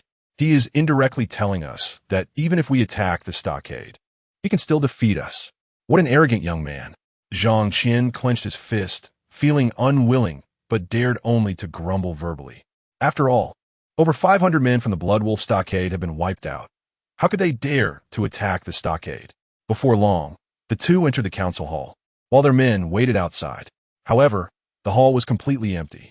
Zhang Qian said with displeasure, this Qin Fan is so arrogant. We have already arrived, yet he hasn't come. Zhao Yi reminded him, lower your voice. Half a stick of incense later, Qin Fan arrived. After many years, seeing the stockade leader again, he truly was a young hero. Zhao Yi and Zhang Qian immediately clasped their hands in greeting. Qin Fan walked to the main seat and sat down, with Chun Yi, Sun Er, and Ma San taking their respective seats afterward. There was no need for pleasantries. With a smile, Qin Fan said, please take a seat, both of you. After taking a seat, Zhao Yi held a folding fan and clasped his hands, saying, Leader Qin, you are straightforward, so I will get straight to the point. I wonder why you invited us here. Qin Fan stroked the tiger head on the seat and asked, do both of you know about the Blood Wolf stockade matter? Somewhat. Zhao Yi replied, since you brought it up, I must mention something as well. Qin Fan remained silent. 5 years ago, the Blood Wolf stockade collaborated with the government to raid the Black Dragon stockade at night, but we did not participate in that. Although after the death of the old leader Wang, the Blood Wolf Stockade attacked again with our involvement, we were forced to participate due to pressure from the government. During the attack, it was the Blood Wolf Stockade who took the lead. We did not kill a single person from the Black Dragon Stockade, and even sheltered many homeless brothers from there. Zhao, he continued speaking. Zhao Stockade leader. Qin Fan raised his hand to interrupt. Are you implying that while you took advantage of the chaos to take our people, I should thank you? Zhao, he smiled faintly and was about to respond.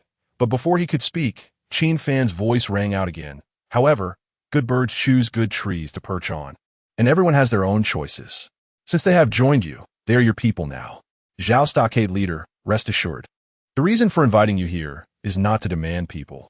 Quality over quantity. For those who are indecisive like reeds in the wind, even if they want to return, I won't accept them. Zhao Yi and Zhang Qian breathed a sigh of relief upon hearing this.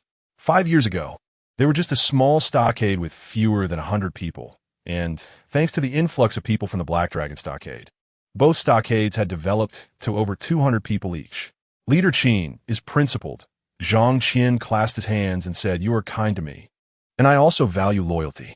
You can rest assured, regarding the Blood Wolf Stockade matter, we will not inform the government." He felt that since Qin Fan was not here to demand people, it must be about government affairs. I don't care whether the government knows about the Blood Wolf Stockade matter. Saying this, Qin Fan smiled and continued, "Today, I invited both stockade leaders here just to discuss a collaboration." Collaboration? Zhang Qian was taken aback. Zhao Yi frowned. Qin Fan got straight to the point. You both should understand that Qianlong Mountain is a big piece of fat meat. This statement changed the expressions of both Zhang Qian and Zhao Yi. Leader Qin is joking. Zhang Qian forced a smile. Fat meat is tempting, but the government doesn't allow us to eat it. Who would dare to? Zhang Stockade, leader misunderstands my meaning. Qin Fan said, this meat has been eaten by the Blood Wolf Stockade and the government for 5 years, while the Black Dragon Stockade has borne the infamy for 5 years. Now that the Blood Wolf Stockade has been destroyed, it's time for us to eat this piece of meat. Are you crazy? Upon hearing this, Zhao Yi and Zhang Qian were both greatly alarmed. They had only hoped to connect with the government and become its lackeys, eating the scraps while the government enjoyed the meat. But Qin Fan's words clearly indicated that he wanted to monopolize this big piece of fat meat, not even allowing the government to taste. In their eyes, this was akin to seeking death. Leader Qin's vision and ambition are admirable, but I truly lack the vision and ambition of Leader Qin. Zhao Yi stood up and clasped his hands, saying, I take my leave. This meat is better left for Leader Qin to enjoy. Zhang has no fortune to partake. Zhang Qian stood up and followed Zhao Yi, preparing to leave together. But before they could take a few steps, Qin Fan took out an account book, saying, I have something here. Even if you want to leave, it wouldn't hurt to take a look first. Zhao Yi and Zhang Qian turned back, asking, what is it? You will know once you read it. Qin Fan tossed the account book down. Zhao Yi and Zhang Qian stepped forward and began to examine it. After they finished reading, they found it hard to calm their hearts, especially when they saw that the wealth in the Blood Wolf Stockade treasury was less than 1/5 of what the government had. Their eyes couldn't hide their greed. Leader Qin, this account book. People's hearts are hard to read. Zhao Yi wouldn't easily trust anyone, suspecting the account book might be fake. If Zhao Stockade leader wants to see the money and grain moved back from the Blood Wolf Stockade, I can send someone to guide you. Qin Fan saw through Zhao Yi's thoughts at a glance, but he added that the amount would differ somewhat from the account book, as the Blood Wolf Stockade had spent quite a lot over the years. I'm not distrustful of Leader Qin, but some things must be seen to be believed. Za Yi simidit genti. Qin Fan waved his hand, and Ma Sam led Zhao Yi and Zhang Qian away. In just the time it takes to burn a stick of incense, they returned. Regardless of whether it was Zhao Yi or Zhang Qian, their expressions were both filled with shock. Previously, they only knew that the government had many benefits, but they had not expected there would be so much. The Blood Wolf Stockade had indulged for 5 years and still had this much left. What about the government? Zhao Yi and Zhang Qian were quite tempted, but still hesitated, as they feared the government. Seeing that the time was ripe, Qin Fan raised his voice. You have been in Qianlong Mountain for many years. You should know how many merchants and travelers pass through here every year. Instead of being the government's dogs and taking small scraps, why not collaborate and take it all? Zhang Qian was very worried, but the government. Zhang stockade leader, you are confused, Qin Fan interrupted. If we take it all, we will have money and grain, and we can easily recruit troops. What do we have to fear from the government? Although the northerly cavalry is hard to resist, we are located in the mountains and forests. Cavalry cannot enter. Zhang Qian and Zhao Yi exchanged glances, lost in thought. They felt that Qin Fan's words made sense. Although the government was difficult to deal with, in chaotic times, having money and grain allowed them to freely recruit troops. With troops and supplies, why should they fear mere officials? Zhao Yi gently swayed his folding fan, lost in thought, with an extremely troubled expression. Qin Fan had the Black Dragon stockade to rely on, so he could confront the government. But my Feihu stockade and Zhang's Qingfeng stockade. At this point, Zhao Yi sighed and continued. I'm afraid we can't withstand the government's crackdown. Chapter 15. 6 years without business. 6 years of profit when business starts hearing this. Zhang Qian immediately stood up in agreement, saying, Brother Zhao is right. The two of them had been wanting to take control of the Black Dragon stronghold.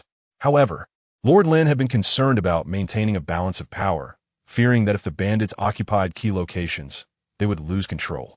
As a result, he had been reluctant to allow it. Furthermore, with the Blood Wolf stronghold being dominant, they were even more hesitant to get involved. But now, under the enormous temptation of being able to recruit troops and the fantasy of becoming stronger, they had already positioned themselves against the government. Given this, they certainly had to find a way to take control of the Black Dragon stronghold. Qin Fan smiled at the two and did not respond. Chief Qin, since we are cooperating, we're like a family now. A family doesn't speak of two households. We should work together to resist the government, Zhang Qian said, cupping his hands. He continued, how about this? We will return to our stronghold immediately and bring people over. At that time, Chief Qin just needs to arrange a place for our brothers in the stronghold. Haha, Qin Fan chuckled lightly. Chief Zhang is joking. You two are wary of me, and I am wary of you as well. It's not that I don't trust you, it's just that trust takes time to build.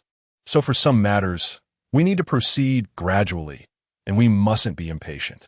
Zhang Qian wanted to continue negotiating, but Zhao Yi stopped him. He understood that Qin Fan's words had already laid the issue bare.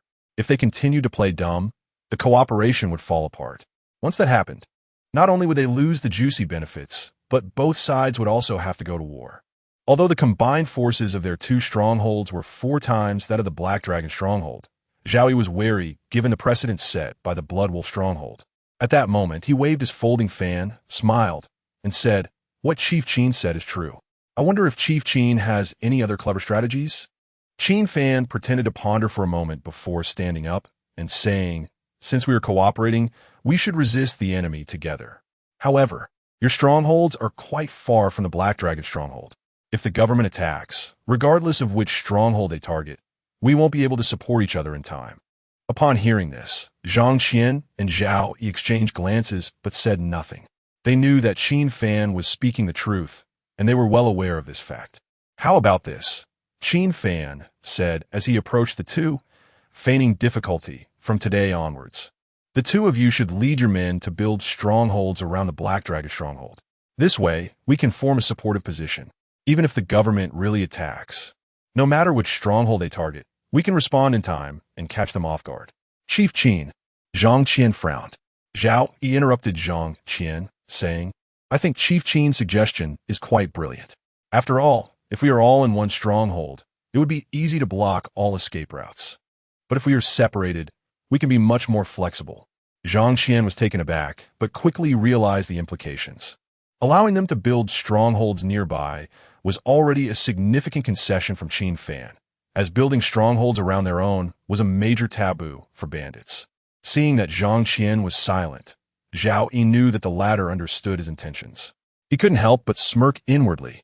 This Qin Fan was still young. Those who accomplish great things need to simmer slowly, like a frog in warm water. Since they could already build strongholds nearby, they could wait for the right opportunity to take the Black Dragon stronghold later.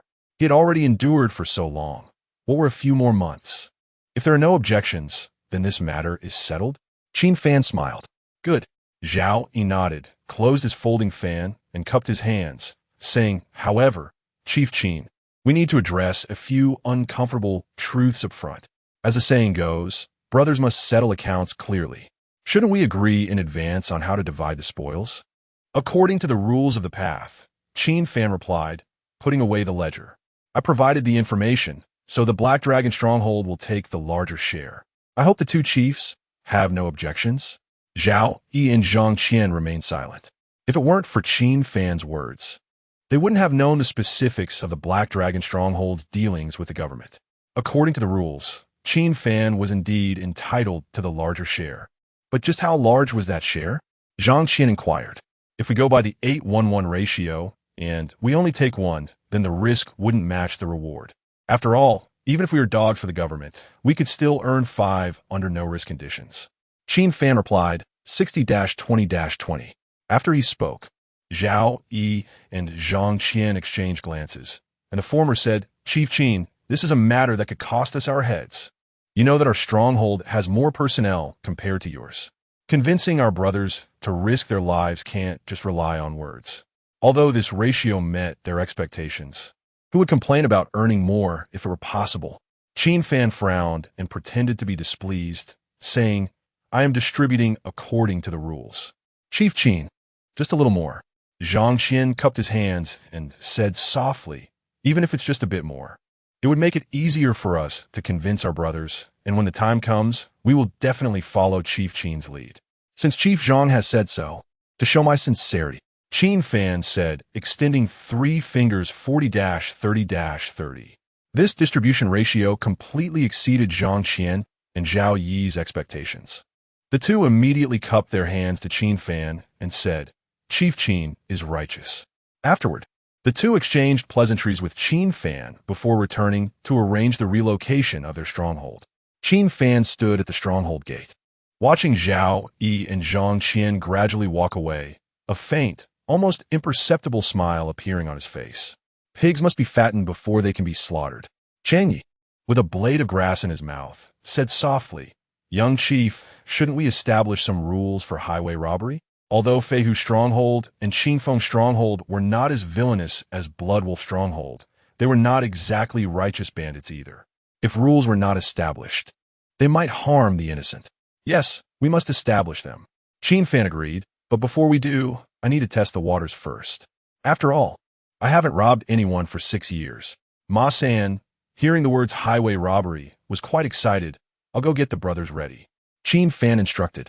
We don't need too many people. 20 will suffice. The most important thing right now is the bowstrings, as they're the key to dealing with the government. Soon, Ma San brought 20 men to the location. Sun Air, you and Ma San come with me. Qin Fan called to Sun Air, then looked at Chun Yi. I'll leave the stronghold in your hands until we return. Rest assured, Chun Yi nodded. 2 hours later, at Qianlong Mountain's trade route, Qin Fan and the others lay in ambush in the forest. Before long, Ma San ran back. They're coming. A merchant convoy of over 20 people, with 10 horse-drawn carriages, all loaded with goods. Ma San chuckled.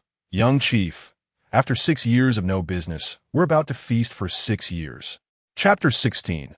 Robbery is a business. Notify everyone. Prepare to work and follow the old rules first. The old rule of Highlang Zai is to only rob for money, not to harm anyone or take lives.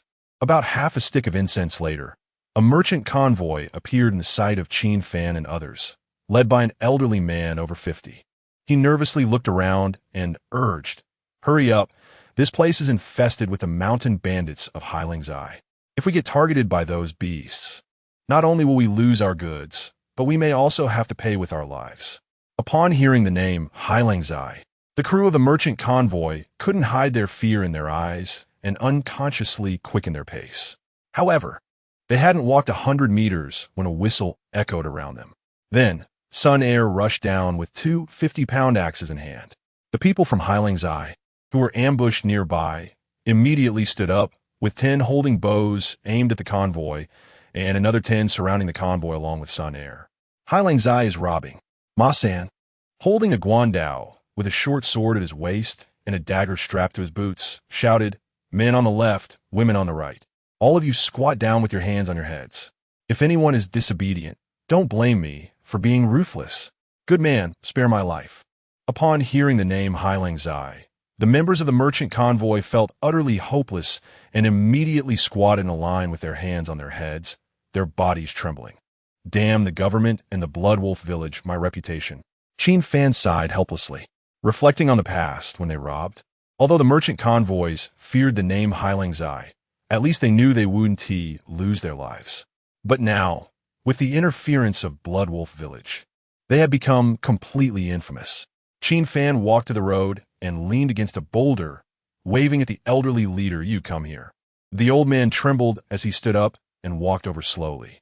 He approached Qin Fan with a panicked expression, took out a money pouch from his bosom, and said, "Good man, you can take the goods. This is my money for life, 10 taels of silver. Please count it." Qin Fan frowned and took the money pouch. Opening it, he found 10 taels of silver inside. Qin Fan spoke, "Next, I will ask you questions, and you must answer truthfully. I will not only ask you, so if your answers are wrong, don't blame me for being rude. Please ask, good man, how many trips can you make in a year?" "About 6 trips, carrying goods both ways." "I see." Qin Fan weighed the money pouch in his hand. Although 10 taels for life was less than the ransom fee, it was not because Blood Wolf village had developed a conscience. Rather, if they killed the merchant convoy, they would not only lose this 10 taels, but also scare away more merchant convoys.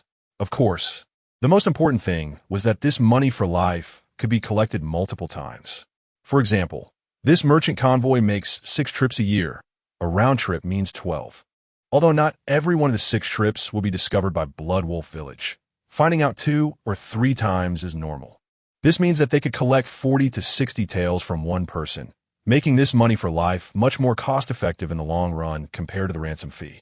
Qin Fan continued to ask, "During these 6 trips, how many times will you be robbed?" The old man replied honestly, "When luck is bad, we get robbed 3 times, losing both goods and money for life. When luck is good, it happens at least twice." "And how much profit do you make from one trip?" "After deducting labor costs, it's about 50% for a single trip and close to 60% for a round trip." "Does this labor cost include the money for life?" "It does." Although merchants are clever, laborers are not fools. If they had to pay for the money for life themselves, who would still work? "Take it." Qin Fan handed the money pouch back to the old man.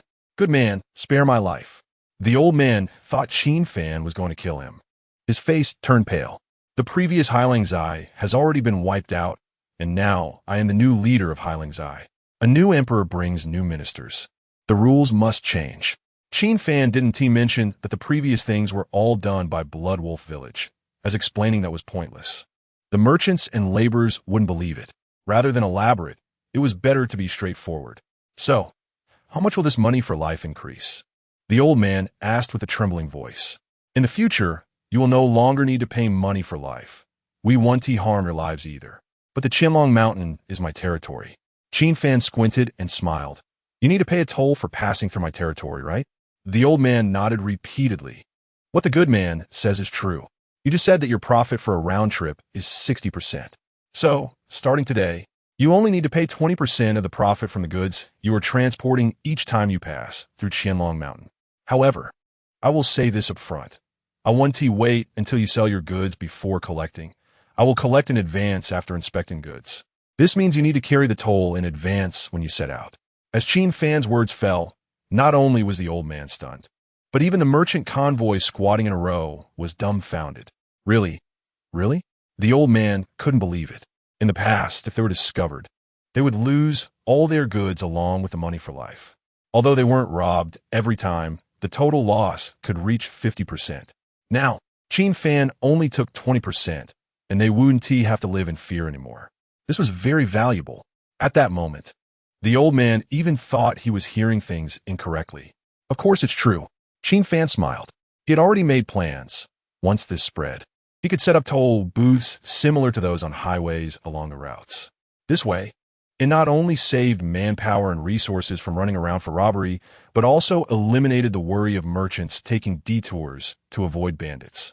Even those paths that the bandits of Heilangzai wouldn't dare to go. Most importantly, it could greatly increase income. "Good man, are you? Are you teasing me? First giving me hope, then killing me when I'm happy?" The old man was still suspicious. "Old man, you're overthinking it. Business is about mutual benefit and harmony." Saying this, Qin Fan put his arm around the old man's shoulder. Think about it. You make money, I make money. Aren't we both happy? The world isn't just about fighting and killing. It's about human relationships and social affairs. But good man, we don't have that much cash on us. 20% of such a large amount of goods is not a small sum. How about this? You give me all your cash first, and then I will have my men count the total number of goods. The rest can be made up with goods. What do you think? Qin Fan smiled with narrowed eyes. That sounds good. The old man nodded. Ma-san, count the goods. All right. Soon, the goods were counted, and after deducting the cash, son, heir, and the others took the corresponding goods. The old man was still a bit scared and cautiously asked, Good man, can we leave now? Qin Fan waved his hand, and the people from Heilangzai immediately scattered, clearing a path. Take care. Qin Fan personally supported the old man. If you're satisfied with this service, remember to help me spread the word. The old man and the merchant convoy were left speechless. Let us cooperate often in the future. Qin Fan smiled, watching the convoy leave. Chapter 17, Not a single one left, young master. Your method of robbing the road is truly unprecedented. Son, heir, and the others from Black Dragon Stronghold were stunned. They never expected that robbing could be done this way. Look at the merchant team's astonished expressions. Ma-san chuckled. Young master, this should be what they say about a blessing in disguise, right? Although we've taken on a bad reputation for Bloodwolf Stronghold and the government, if it weren't for this bad reputation, the merchant team wouldn't have agreed so readily. They gave us money and even thanked us. Sort of. Qin Fan smiled and turned around to look at the people from Black Dragon Stronghold. He walked up to them and said, In the future, you all need to improve your service attitude. Don't wear a long face. You need to smile, understand? The people from Black Dragon Stronghold were speechless.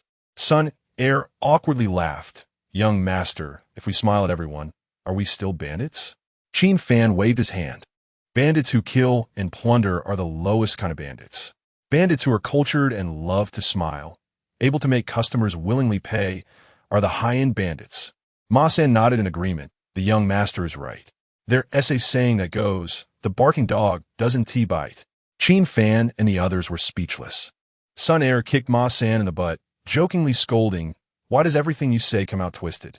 Ma-san got up and reached for son heir's lower body with one hand. Hey, you dare kick me? Watch me steal your peaches. The two started to playfully tussle, while the others from Black Dragon Stronghold laughed merrily. Qin Fan interrupted, Stop fooling around and get back to work. Once he finished speaking, son heir and Ma-san stopped their antics, and everyone hid the goods again, once more lurking in the forest. Half a stick of incense later, a scout from the bandits ran back. Young master, new customers have arrived.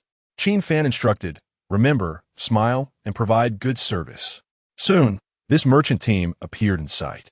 There were 15 carts and 16 people. The carts were almost full of goods, and the ground where the wheels passed left deep impressions. Wow, this is a big deal. While speaking, Ma-san adjusted his facial expression, trying to appear more gentle. Qin Fan squinted. Something fell off. What's wrong? Ma-san asked. The first merchant team had fewer carts and less cargo, but there were over 20 people. This team, however, has 15 carts of goods and only 15 drivers. Aside from the leader, merchant teams usually have strong men accompanying them, like the over 20 from the first team. Besides the 10 drivers, the rest were guards. A small bandit group wouldn't dare to attack a team of this size. But this team only has drivers. Isn't that suspicious? Could it be their first run? Can't you think? Son heir glared at Ma-san. They wouldn't bring so much cargo for a first run. Where would a newbie get the confidence? Ma-san awkwardly scratched the back of his head. He agreed. Things that are out of the ordinary must be sinister. Qin Fan reminded, Stay alert. We need to take them down. The merchant team entered the ambush zone. Robbery. Men on the left, women on the right. The people from Black Dragon Stronghold surrounded the merchant team, a similar scene playing out again. However, compared to the first merchant team's fear, this team didn't have much reaction. Brothers from Black Dragon Stronghold, you've worked hard. A middle-aged man stepped forward, took out a money bag, and handed it to Qin Fan, saying, It's not easy to come out in this cold weather. Here, as 20 taels of silver. Consider my treat to you all for tea. Qin Fan didn't take the money. Beside him, Ma-san couldn't hold back anymore and scolded, You dog. Are you trying to give alms? 20 taels? Who do you look down on? Watch your mouth. The man glanced at Qin Fan and the others, then said, "You brothers look unfamiliar. Are you new here?" Qin Fan squinted, sort of. "Then that's not strange." The man puffed up his chest and faced Qin Fan. "Quickly step aside. And by the way, say hello to your stronghold leader Wang Sandow for me." When Wang Sandow was mentioned, Sun Air and the others' expressions turned cold. "Sorry, we can't let you pass." Qin Fan shook his head. "If you want to send your regards, you'll have to go to him yourself." Wang Sandow really has gotten bold. The man's face darkened, and as he spoke, he took out a token from his pocket. "Kid, you don't recognize me, but you should recognize this token, right?" The token was made of iron, palm-sized, and looked quite heavy. It was engraved with one character, Lin. The man coldly said, "This batch of goods belongs to Lord Lin. If you delay the time, even if you had 10 heads, it wouldn't be enough." "Lord Lin, huh?" Qin Fan feigned surprise. The man reprimanded, "Aren't you going to let us pass quickly? Isn't this a coincidence?" Qin Fan spread his hands. "We are robbing Lord Lin." The man's expression changed, and he shouted loudly, "You're really bold." As soon as he finished speaking, the more than 10 drivers realized something was wrong and immediately reached for the weapons under their carts. But before they could draw their knives, seeking death, Sun Air stepped forward and swung his giant axe. The axe struck the man's temple, directly severing half of his head, killing him on the spot. Ma San grabbed another man by the neck, and, after slitting his throat with a dagger, he stabbed him in the back a few times, shouting, "Get out of the cart! Raise your hands! Don't move! Anyone who moves dies." The people from Black Dragon's stronghold drew their bows, aiming at the remaining drivers. The latter dropped their weapons, slowly raised their hands, and stood beside the carts before being subdued. Qin Fan walked to the cart and stabbed a bag of goods with his dagger. The sound of whoosh continued as coarse salt poured out from the bag's opening. Sun Air and the others' expressions changed simultaneously. It's salt. In ancient times, salt was a crucial strategic resource, and salt trafficking was highly profitable. "This Lin is impressive." Qin Fan sneered. The merchants passing through Qianlong Mountain and the local villagers' grain and anti-bandit military expenses couldn't satisfy his appetite, and he even privately trafficked salt. Who are you?" The man lost all his previous composure, realizing that this group of people was definitely not from Wang Sandow's camp. Qin Fan turned around, approaching the man with his dagger. "Didn't you just say you wanted to send your regards to Wang Sandow?" Seeing Qin Fan approach, the man instinctively stepped back. But before he could retreat a few steps, he was blocked by Sun Air's burly frame. "Unfortunately, Wang Sandow is already dead. If you want to send your regards, you'll have to go to the underworld." Qin Fan squinted and smiled lightly, the exquisite dagger in his hand gleaming coldly in the sunlight. "Wang Sandow is dead?" The man's expression changed, and he was so frightened that he kneeled on the ground, pleading loudly, "Hero, spare me. Lord Lin has long been dissatisfied with Wang Sandow's capabilities. If you spare me, I can introduce you to Lord Lin when I go back. With Lord Lin's support, you'll be." Before he could finish speaking, Qin Fan grabbed his hair. "What nonsense are you saying? This Qianlong Mountain has always been mine. Hero." The man wanted to plead for mercy, but Qin Fan didn't give him the chance. The dagger pierced his left eye, fully entering his skull, twisting a few times before being pulled out. The corpse fell to the ground, blood staining the dirt. Qin Fan crouched down, wiping the dagger on the dead man's clothes. Once it was clean, he blew on the sharp blade and ordered solemnly, "Not a single one left." Chapter 18, The Shadow. Emerging from behind the screen, Lord Lin will not let you go. When the time comes, you will die worse than we do. The remaining 10 or so people, knowing they were doomed, cursed loudly. It was as if they believed that if I didn't kill them, the Lin family would spare me. Qin Fan was unconcerned, being in the important commercial area of Qianlong Mountain. Being honest and law-abiding would only make one a fish on the chopping block, at the mercy of others. The curses and screams mingled together, but quickly fell silent. From today onwards, true merchants will charge a toll of 20%. At this point, Qin Fan glanced at the corpse clutching the Lin iron plate and said, "As for this kind, both life and goods will be taken." "Young master." Sun Air stepped forward and quietly said, "Those 15 carts of salt are not a small amount. Once the Lin family finds out about this, they won't let it go easily. We need to prepare in advance." Preparation is certainly necessary. Qin Fan nodded, but felt there was no need to worry too much. Winter is approaching, and when the heavy snow seals the mountains, even if the Lin family wants to eliminate us, they will have to wait until spring of next year. There are still months until next spring. By then, the number of composite bows in Heilangzai will only increase, and they will all be qualified versions far superior to the current emergency versions. Let us go back to the village. The purpose of today's ambush was to ascertain the situation in Qianlong Mountain, and now that we have a clear understanding, there is naturally no need to stay any longer. On the way back to the village, Ma San quietly said, "Young master, should we hide the salt when we return?" Qin Fan countered, "Why hide it?" Ma San replied, "This is what we rob ourselves. How can we let Feihu village and Qingfeng village take advantage of it for free? Besides, as long as we hide it well, they want to know. Do not hide it." Qin Fan shook his head and continued, "Not only should we not hide it, but we must also distribute it to them as agreed." But Ma San felt it was quite unfair. He wanted to persuade Qin Fan to change his mind. But before he could finish, Sun Air interrupted. "Fishing requires a long line. Don't worry, these things will eventually be ours." In the evening, the people from Qingfeng village and Feihu village began building their villages nearby, and Zhao, Yi, and Zhang Qian arrived at Heilangzai. In the conference hall, Qin Fan told them about today's events and casually mentioned the toll rules he had established. Zhao, Yi, and Zhang Qian had no objections to this, especially when they heard that Qin Fan had robbed 15 carts of salt and had not concealed it from them. They were extremely excited, almost eager to recognize Qin Fan as their righteous father on the spot. However, Qin Fan understood that this was only superficial. With a smile, he said, "Since both village leaders have no objections to the toll, let us start a three-party joint toll collection from today. Each village will send a portion of people to guard the necessary points on the commercial road." How about that? That sounds great. Zhao, Yi, and Zhang Qian naturally welcomed this. The three-party joint toll collection would also eliminate their mutual suspicions. No one could falsify the accounts in this matter. Qin Fan instructed, "In addition, you both need to put more effort into building your villages. Once your villages are established, I will send people to deliver goods and salt to you. After all, if we send them now, they might be difficult to preserve." What the young master said is right. We will take care of the village matters. Zhao Yi and Zhang Qian were not fools. This was 15 carts of salt, and it wouldn't be long before Lord Lin found out. If the government were to pressure the village and their villages were not yet completed, they would be the ones to suffer. Fortunately, with many hands, they were not worried about the village issue. After some polite small talk, Zhao, Yi, and Zhang Qian left Heilangzai under the pretext of supervising construction.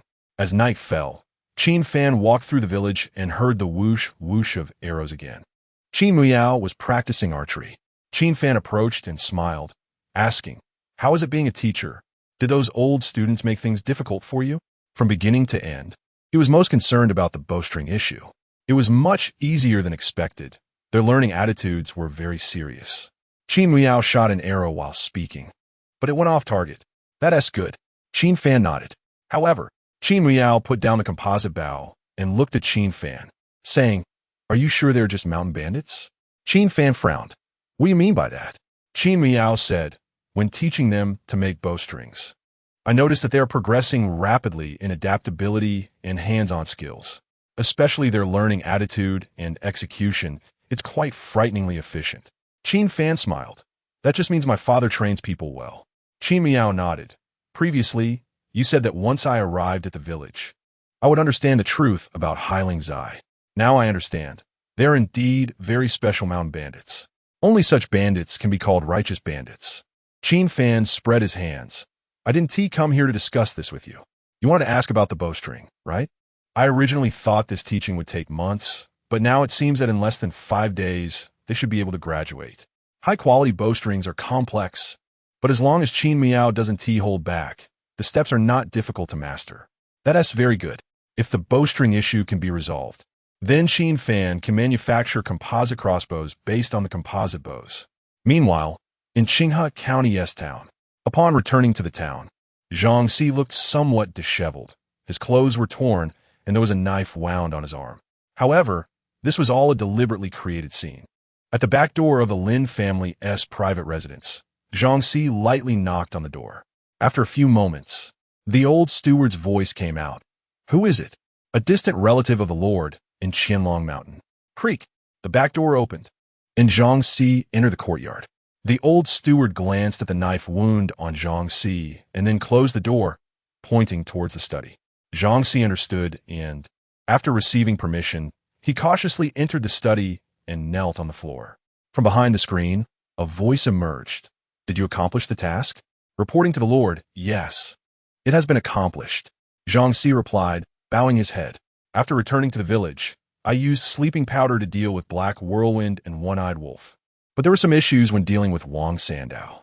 Fortunately, with your protection, I was able to return without disgrace. The voice from behind the screen was clearly uninterested in Zhang Si's flattery, and there was a hint of displeasure in its tone. Since it's done, why are you back here instead of staying at Blood Wolf Village? Zhang Si spoke. After dealing with Wang Sandao and the others, I plan to take over Blood Wolf Village to continue serving you. But unexpectedly, there was a spy from Hailang Zai in the village. He opened the gate of Blood Wolf Village, and Hailang Zai took the opportunity to attack. Due to the suddenness of the event, Blood Wolf Village couldn't withstand it. The voice behind the screen was incredibly gloomy. Zhang Si, do you think I'm a fool? I wouldn't dare deceive you, my lord. Could it be that my lies have been seen through? Thinking of this, Zhang Si broke out in a cold sweat, his body trembling uncontrollably. The voice sounded again. I sent Hailang Zai run by those 5 old guys? They have been very honest for the past 5 years. How could they suddenly become so bold? Zhang Si let out a breath of relief and said loudly, my lord, you may not know this, but this matter has nothing to do with those 5 old codgers. The young master of Hailang Zai, Qin Fan, returned to the mountain a few days ago. Qin Fan? The leader of Hailang Zai, called Wang Ben. Qin Fan takes his mother's surname. Based on my understanding of this child, he has always acted boldly and recklessly since childhood. I understand now. You may leave. My lord, Zhang Si's expression was conflicted. Leaving was simple, but where exactly should he go? Go seek the steward. He will tell you what to do next. Thank you, my lord. Zhang Si bowed and exited the study. After he left, a figure emerged from behind the screen, muttering to himself, Qin Fan? Is it just a coincidence of a name? This person is dressed in a platinum robe, with a sword at the waist, standing about 7 meters tall. His skin is fair, and his appearance is even more exquisite than that of a woman. Chapter 19 Zhu Shirlu. How could I think this way? The figure in the white robe shook his head and laughed. How could mountain bandits and grass thieves possibly enter the deer-cutting hall of the master? Lin Zhong. The figure in the white robe held the hilt of his sword, his tone cold. Yes, sir. Another person stepped out from behind the screen.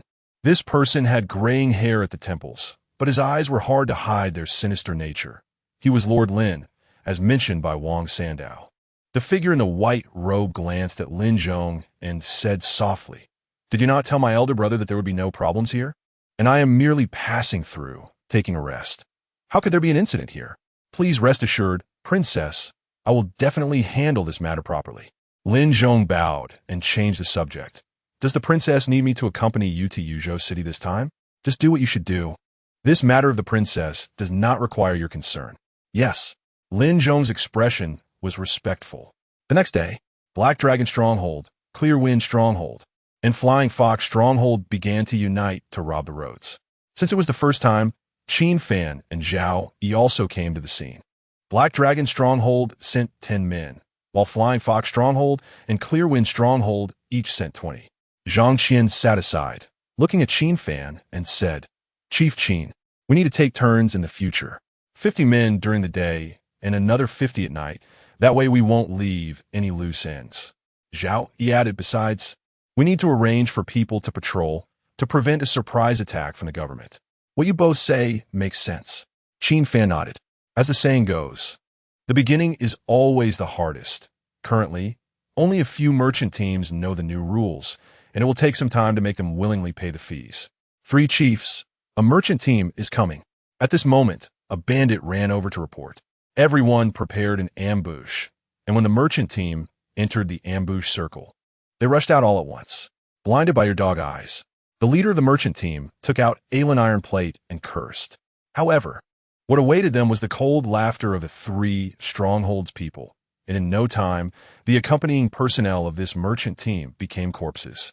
However, before everyone could finish clearing the corpses, one person looked ahead and whispered, "Someone is coming." Qin Fan and the others followed his gaze. They saw a young monk dressed in tattered monk robes, holding a bowl, walking slowly towards them. Rob or not? Rob what? Look at his poor, threadbare appearance. Does he have money? When he comes over, hurry and let him go. Don't delay our work. The bandits talked among themselves. Soon, the monk walked over. Upon seeing the surrounding bandits and the corpses of the merchant team, he let out a long sigh. He then stepped forward to the corpses, clasped his hands together, and chanted a sutra. "Stinking monk, hurry and get lost." A bandit from Clear Wind Stronghold raised his knife to drive him away. But the monk seemed not to hear and continued with his rituals. "You dog, I see you want to die." That bandit, feeling embarrassed, raised his knife to strike. Just as he was about to hit the monk, Qin Fan shouted loudly, "Stop." The bandit saw it was Qin Fan speaking and immediately stopped his downward motion, then looked at Zhang Qian. Zhang Qian, somewhat displeased, cupped his hands and said, "Chief Qin, this monk is delaying the brothers from making money. Even thieves have their codes, and bandits have their rules. When I established the rules yesterday, Chief Zhao agreed." Qin Fan looked at Zhao Qian and continued, "What? Could it be that now you want to be the first to break this rule? The rules of robbing only take wealth, not lives." Chief Qin is joking. Zhang Qian smiled awkwardly and waved his hand to signal his subordinates to step aside. The monk performed the rituals over the scattered corpses, and after finishing, he stepped in front of Qin Fan and bowed in Buddhist respect. "Thank you, benefactor. May Buddha bless you." After saying this, the monk was about to leave. Zhang Qian, standing by, jokingly said, "According to what you monks say, shouldn't you advise us to put down the butcher's knife and become a Buddha on the spot?" The monk stopped, turned around, and said again, "May Buddha bless you. Your Buddha cannot protect me, nor can it protect you." Qin Fan looked at the monk with interest and continued, "In chaotic times, the only thing that can protect oneself is the sword in hand. However, speaking of it, if one can use the sword in hand to save the people from water and fire, wouldn't that be another way of becoming a Buddha?" The monk smiled upon hearing this, then bowed and said, "All beings possess the virtue of Tathagata, but they are not realized due to delusion and attachment. Beings should know contentment and joy." Qin Fan spoke. "Then, what is your point of contentment?" The monk replied, "Being able to eat a cake every day and fill my stomach is already content." Qin Fan smiled and said, "But once you are full, you will have new desires.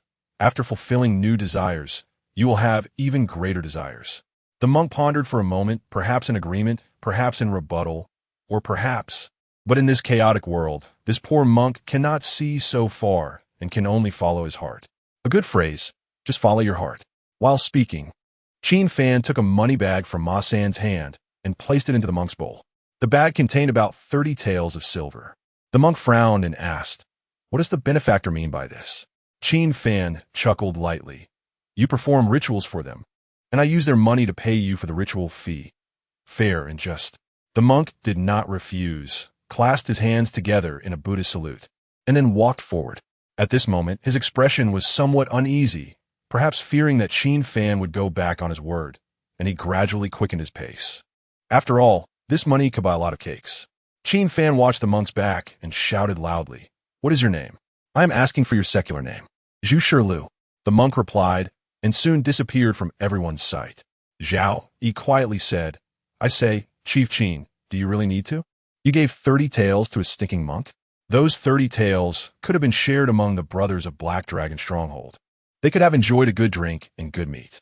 Zhao Yi's words were quite malicious, aiming to sow seeds of discontent in the hearts of the people of Black Dragon Stronghold.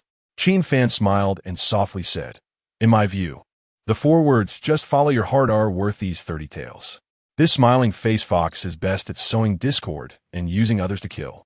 However, isn't this also something Qin Fan deliberately did for the purpose of taking advantage of the situation?" At this moment, some bandits from Clear Wind Stronghold and Flying Fox Stronghold exchanged glances, all feeling a bit restless. A few of them quietly moved towards the forest. clearly still fixated on the 30 tails in the monk's hand. Qin Fan and the people from Black Dragon Stronghold noticed the anomaly, but did not stop them. Zhao immediately stood up and shouted angrily at those few bandits. What are you trying to do? If you break the rules, even if Chief Qin doesn't kill you, I definitely won't let you off lightly. After his words, those restless bandits all stopped in their tracks. Chief Zhao is joking. The life and death power of your stronghold is still in your own hands. Qin Fan smiled. What Chief Qin said is correct, but the rules cannot be broken. Zhao Yi's intervention was not out of kindness. He was simply afraid of being caught by Qin Fan. Young Chief. At this moment, Sun Air hurriedly ran from the forest. Qin Fan frowned slightly. Wasn't Sun Air in the stronghold? Why did he come here personally? Sun Air's expression was serious as he said in a deep voice, "Something has happened." Chapter 20 inviting the villagers up the mountain. Zhao Yi and Zhang Qian couldn't hide their excitement at Sun Air's words. They were hoping for trouble at Black Dragon Village. The bigger the chaos, the less resistance they would face when taking over the village. Qin Fan handed a water pouch to Sun Air and said softly, "Drink some water first. Take your time." After taking a sip, Sun Air said, "This morning, the government forcibly collected grain from the villages at the foot of the mountain. Now the villagers probably don't even have enough food to survive the winter. They also took away the able-bodied men from each village." Hearing that it was just about the villagers at the foot of the mountain, Zhao Yi and Zhang Qian felt a bit disappointed. It seemed that it wouldn't be long before the government took action. At this point, Qin Fan looked at the two and asked, "Gentlemen, should we go down the mountain to take a look? Someone needs to keep an eye on things here, so I won't get involved." Zhao Yi and Zhang Qian naturally didn't care about the lives of the common people at the foot of the mountain. Like most bandits, they only cared about their own interests. "Then we will leave it to you two," Qin Fan said, ordering Ma San to stay here while he and Sun Air went down the mountain together. On the way, Sun Air said, "Young master, the villagers have been sending us grain for years. Now that they are in trouble, we can't just sit back and let them starve to death." Sun Air's urgency was not due to fear of the government attacking the village, but rather concern for the villagers. "Don't worry," Qin Fan nodded. "The government doesn't care about their lives. We at Black Dragon Village will." The cripple and others hadn't gone hungry for 5 years because of the villager support. Qin Fan certainly wouldn't forget to be grateful. An hour later, Qin Fan and Sun Air arrived at the village at the foot of the mountain. In front of the household, a crowd of old and young people surrounded the area, with hoarse cries occasionally breaking out. Qin Fan approached and discovered a strong man lying on the ground, covered in multiple stab wounds, the fatal one being a cut to his neck. Qin Fan asked an old man, "Elder, what happened here?" "This morning, the government came to collect grain, and this young man was killed by the officials while trying to protect the grain," the old man sighed repeatedly. "Life has become unbearable." As he spoke, he looked at Qin Fan and Sun Air, seemingly recalling something, and pulled them aside while saying, "What are you two young people doing here? Hurry and leave, otherwise you'll be taken away by the officials too." "Elder, you don't need to worry about us. We will leave shortly." Qin Fan stopped and quietly asked, "Is the government taking the able-bodied men for conscription?" "Who knows?" The old man waved his hand and said in a low voice, "The officials have searched every household in the surrounding villages for grain. They say that if the young men who are taken listen to them, they will send grain to the village every day. If they don't listen, they will let us starve to death. The young men from each village have no choice but to compromise to keep their parents and wives from starving. So that's how it is." Qin Fan nodded. This was a common tactic of the government to coerce the common people into serving them. "You two should hurry and leave," the old man urged. Qin Fan allowed the elder to push him a few steps before turning around to ask, "Elder, is Granny Lee still here?" Granny Lee was someone Qin Fan had met when he played in the village as a child. Sometimes, when he played late and couldn't return to the mountain before dark, he would stay at Granny Lee's house for the night and return in the morning. "Who are you?" The old man was taken aback. There was only one family with the surname Lee in this village, so it wasn't hard to find. "We are distant relatives of Granny Lee," Sun Air replied. The elder urged them again to leave. "Then you really shouldn't stay here. The officials are capturing the able-bodied men who have connections to us. Elder, we just want to take a look at Granny Lee, then we will leave, all right?" After 6 years, there had been many changes in the village. and Qin Fan was unsure if Granny Li still lived at her original home. "Then follow me," the elder said and led the way, reminding them as they walked, "Remember, after you meet her, say a few words and leave quickly." "Okay," Qin Fan nodded. Half an incense stick later, the three entered a dilapidated small house. As Qin Fan had anticipated, Granny Li had moved. As for why she moved, the elder explained on the way that it was because her original home had been designated as farmland and forcibly requisitioned. "Sister Li, your relatives are here," the elder called softly as he entered the house. "Relatives? I have no relatives anymore."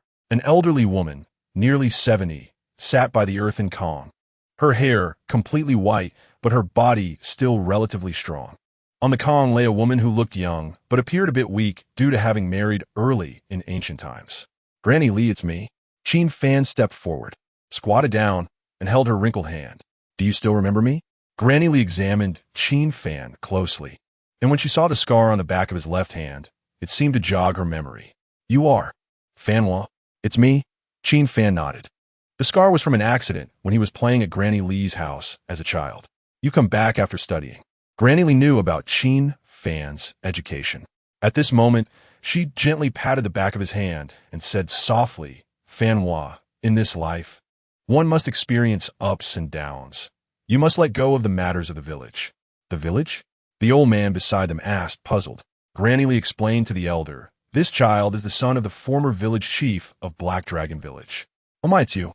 The elder was a bit surprised, but not afraid, because the villagers from the villages below had all benefited from Black Dragon Village and knew they would never oppress the common people. Qin Fan looked at the woman lying on the Kong and asked Granny Li, "Who is this?" Granny Li replied, "This is my granddaughter-in-law." "Nice to meet you, young master." The woman nodded at Qin Fan. Qin Fan asked, "Is she ill?" The woman shook her head, wanting to say something, but hesitating. Granny Li said softly, "You know about the decree the court issued 10 years ago regarding the first night, right? To preserve the purity of the bloodline, the first child cannot be kept." Qin Fan fell silent. The woman was not ill. She had just recently given birth. There was no baby in the house, and everyone present knew where it had gone. Aborting the first child was the last shred of dignity and bottom line for the Northern Han people. "I really missed the days when your father was still around." A glimmer of nostalgia flashed in Granny Li's eyes. Back then, even when they faced natural disasters and poor harvests, the villagers at the foot of the mountain didn't have to worry about not having enough to eat. Qin Fan slowly stood up and said seriously, "Granny Li, there's something I need your help with." Granny Li looked up and said, "If my son and grandson haven't been taken by the officials, they might be able to help you with something, but what can this old body do for you?" Qin Fan replied, "I need you to inform everyone in the surrounding villages, and then come with me up the mountain under the cover of night." "Up the mountain?" Granny Li was taken aback. "But the village is left with only the old, young, and women. What can we do up there?"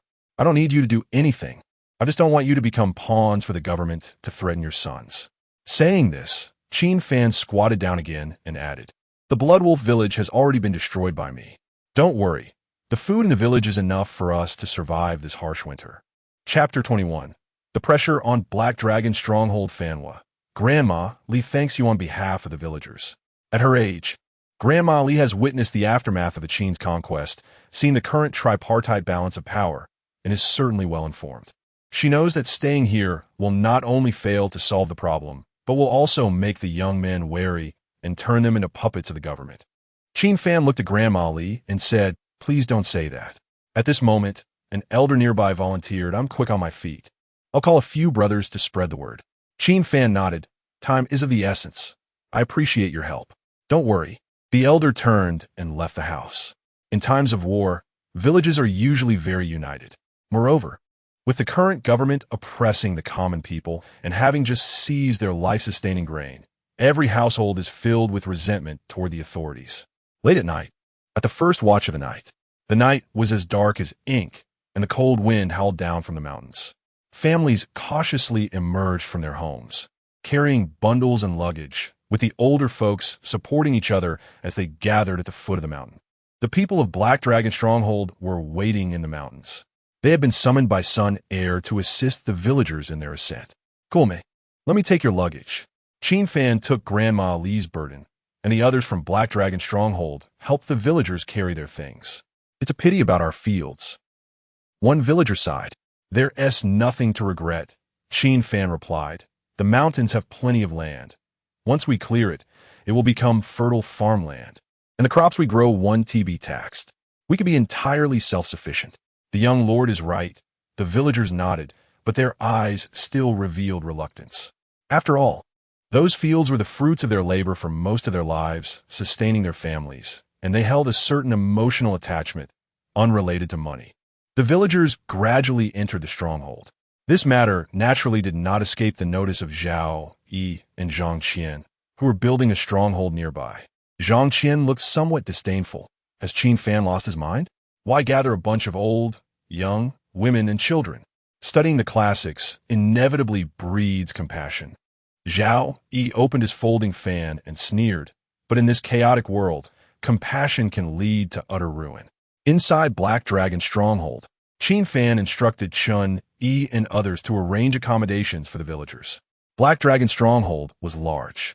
Qianlong Mountain was originally a production site for the Qin's Ji wood, a military resource that needed heavy guarding, which led to the establishment of a camp. And this old campsite is now Black Dragon Stronghold. While the area of the stronghold is not excessively large, it is more than enough to accommodate tens of thousands of people. So many people. Ma Sen was a bit stunned.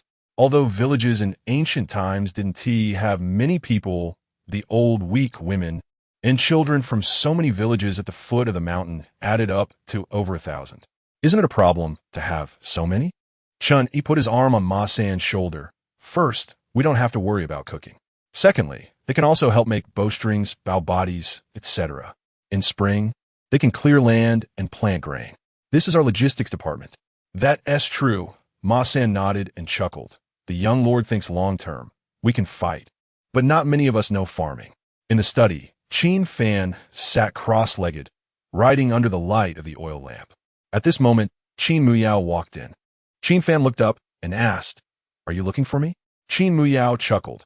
"Has the young lord brought me a new batch of students?" Qin Fan was a bit surprised. "You catch on quickly."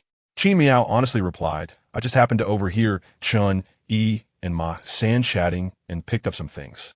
Don't worry. Once your first batch of students graduates, your workload will only decrease." Qin Fan stretched and continued for the stronghold to grow.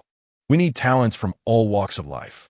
In chaotic times, weapons are the spear, food is the shield. Both are indispensable. I must tell you in advance. I don't know anything about farming, Qin Miao said, pausing for a moment before continuing. Also, I think while the villagers may know, they might struggle to control the yield. In ancient times, farming depended on the weather.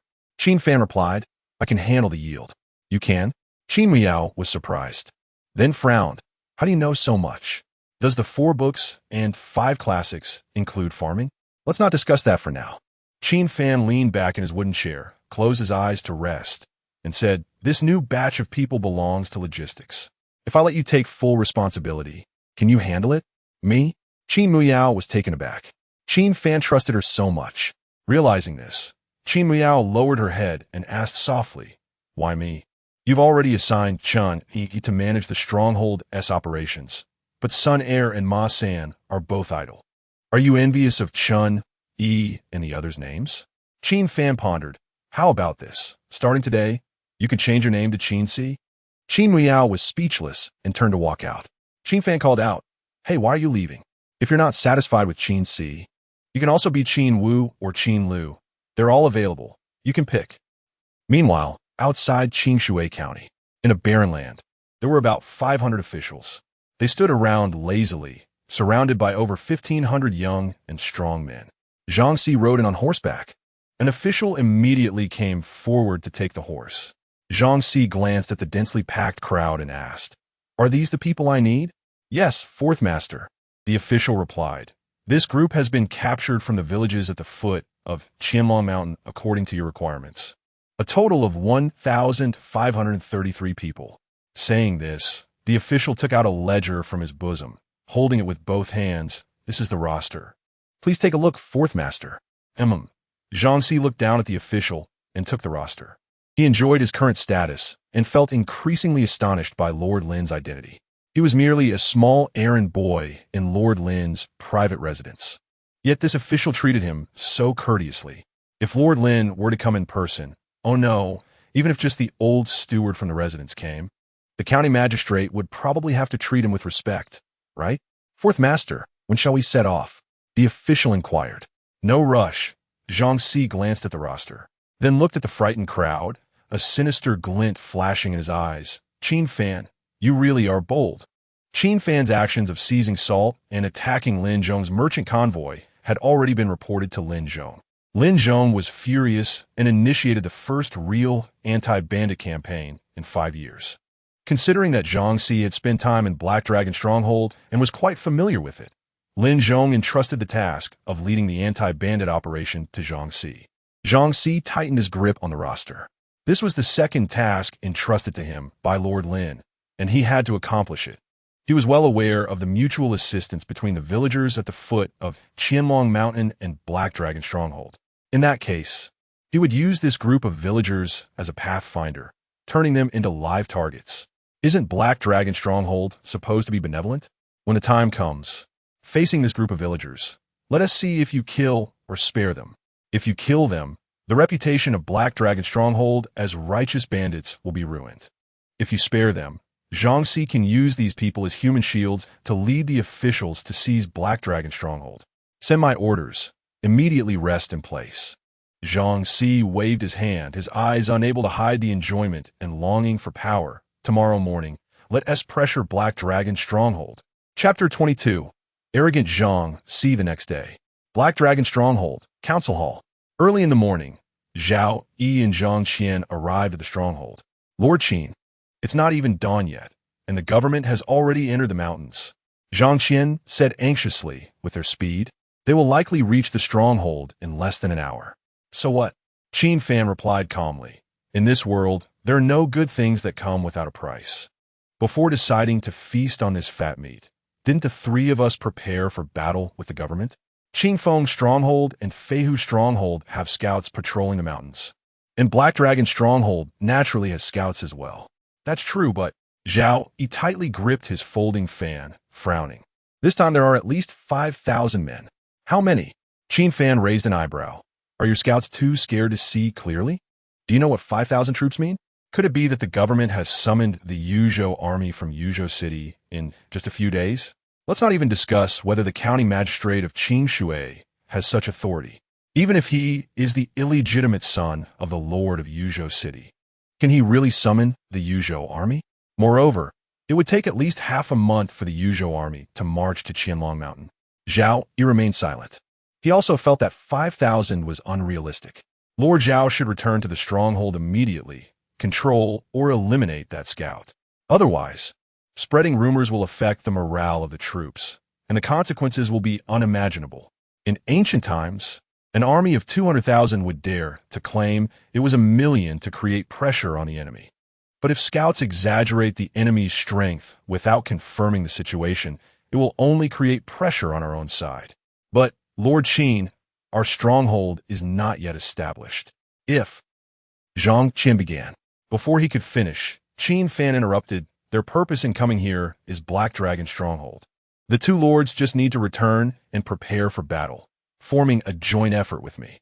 In a few days, the government will retreat, and the rest nothing to worry about. All right. Zhao, he stood up and cupped his hands. Rest assured, Lord Qin, when the government attacks Black Dragon Stronghold, Brother Zhang and I will definitely bring our troops to assist in time. After saying that, the two left Black Dragon Stronghold. As soon as they left, Chun Yi and Sun Er walked into the council hall. Qin Fan asked, is everything arranged outside the stronghold? Chen Yi nodded. After Zhao Yi and the others leave the stronghold, close the gates and prepare for battle. Understood. An hour later, Zhang Si was leading 500 officers and over 1,500 villagers on foot. The oldest among these villagers was over 40 years old, while the youngest was only about 14. A mile away, on a high ground, Zhao Yi and Zhang Qian crouched in the weeds, carefully observing below. Brother Zhang, it seems the scouts indeed exaggerated the numbers. Although it's far away, I can still tell there are at least 2,000 of them.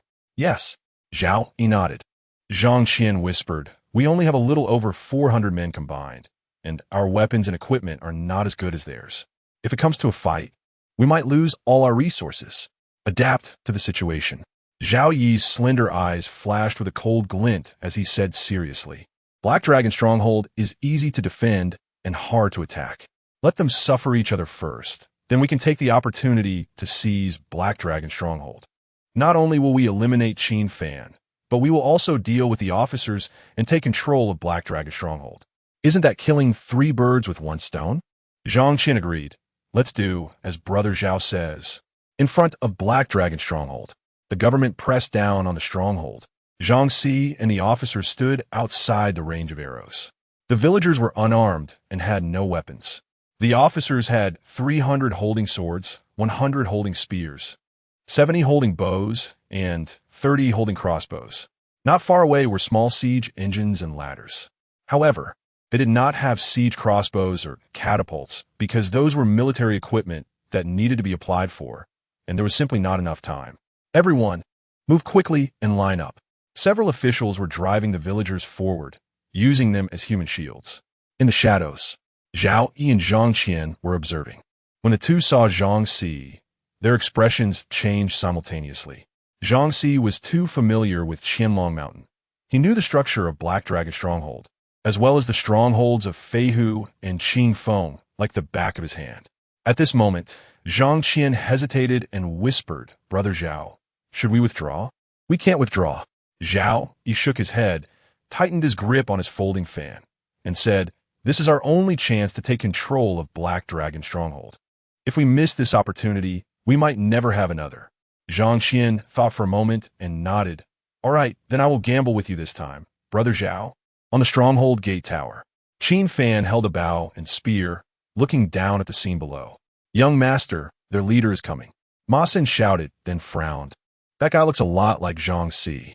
As the figure approached, Ma San's expression gradually turned icy and filled with killing intent. "Damn it, it really is Zhang Si. How did this bastard become a commander for the government?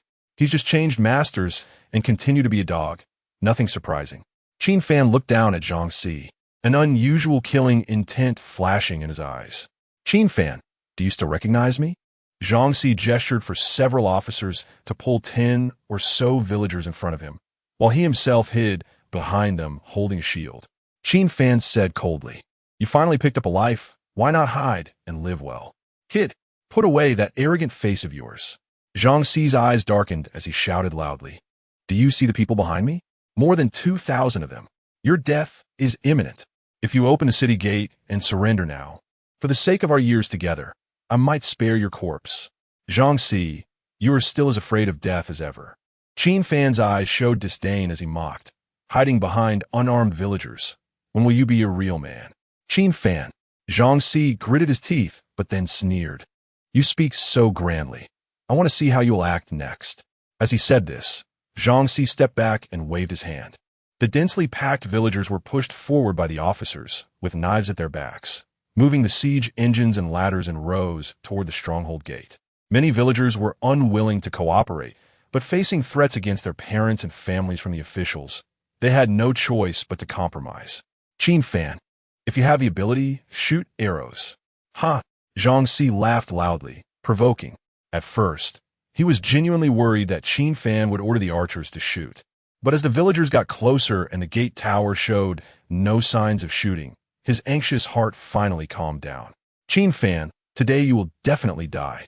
Even if that old bastard Wang Bin comes back to life, he can't save you. I swear it." Zhang Si laughed loudly, his eyes growing more arrogant. He felt that he had finally grasped Qin Fan this time, after so many years. This feeling was truly exhilarating. Chapter 23. We can't let our parents be ridiculed. The siege cart and the scaling ladder slowly approached, and the distance to the village gate was only a few dozen meters. "Ha!" Zhang Si laughed maniacally, as if he could already see himself leading the troops to capture Hailing Village in all its glory. He could imagine that after this was accomplished, he would gain the favor of Lord Lin. At that time, he would surely rise to prominence. The villagers pushing the cart were in agony. Each of them understood that the reason Qin Fan had not ordered a counterattack was because of them. They did not want to be used as a shield threatening Hailing Village, But unfortunately, the lives of their families were in the hands of the officials, and they could only grit their teeth and carry out this act against their will. Young village master, you should order a counterattack. Many villagers who had received favors from Highling village did not dare to speak out, only daring to silently wish in their hearts. Long-term oppression and bullying had made them no longer fear death. The only concern they had was for their parents, wives, and children at home. At that moment, the elderly Grandma Li, supported by her granddaughter-in-law, slowly walked up to the village gate tower. Her voice pierced through the crowd, resonating around. Nyewa, your grandma and your wife are both doing well. The folks from our neighboring village have also taken refuge in the village. You don't need to worry about us. Fellow villagers, though we are farmers, we must have a conscience. It is the court and the officials who oppress us. How many would have starved to death without the protection and support of Highling village over the years? Now, how can we forget our gratitude and do something that would please our enemies and hurt our loved ones? As her words fell, more and more old and young men, women, and children climbed up to the village gate tower. They stood closely together, silent, their eyes filled with complex emotions, looking down at their husbands and children below. That's my father, that's my mother, a villager shouted. My wife and children, they're all inside the village. Another villager chimed in, his voice trembling slightly, but also filled with determination. The village must not fall. Once the defense collapses, our closest relatives, our elderly parents, will not escape disaster and will be slaughtered. Fellow villagers, we cannot let our parents and wives be ridiculed. Liu suddenly released his grip on the cart and shouted loudly, we are all strong men. How can we let our parents and wives stab us in the back and ridicule us as cowards? As men, we must live like men. Even if we die, we must die on the road to protect our home. As his words fell, many villagers' eyes turned red. The anger that had been pent up for years seemed to ignite suddenly, revealing a determined killing intent in everyone's gaze. Bastard! Zhang Xi's face changed drastically. He wanted to kill Liu, but he and the officials were safely in the back. The front was filled with the masses of villagers blocking the way. He had no way to deal with Liu at this moment. At the village gate tower, Qin Fan saw that the time was right and called out in a low voice. Sun, heir, Ma-san. Received. The two exchanged glances, tightened the thick hemp ropes in their hands, and pulled hard. With a muffled bang, the seemingly inconspicuous loose earth in front of the village gate trembled gently, and a wooden board quietly lifted. Beneath it lay layers of cold, gleaming weapons. This scene was part of the meticulous plan Qin Fan had laid out the day before, executed quietly by Chun-Yi. When Qin Fan learned that the able-bodied men from various villages had been captured by the officials, he anticipated that the officials would use innocent villagers as human shields. So the day before, Qin Fan had ordered Chun-Yi to quietly dig this pit in front of the village gate, cleverly covering it with thin wooden boards and sprinkling loose earth on top to disguise it seamlessly.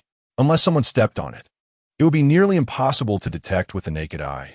Qin Fan shouted to the villagers below, pick up your weapons at this moment. Your fate will be in your own hands.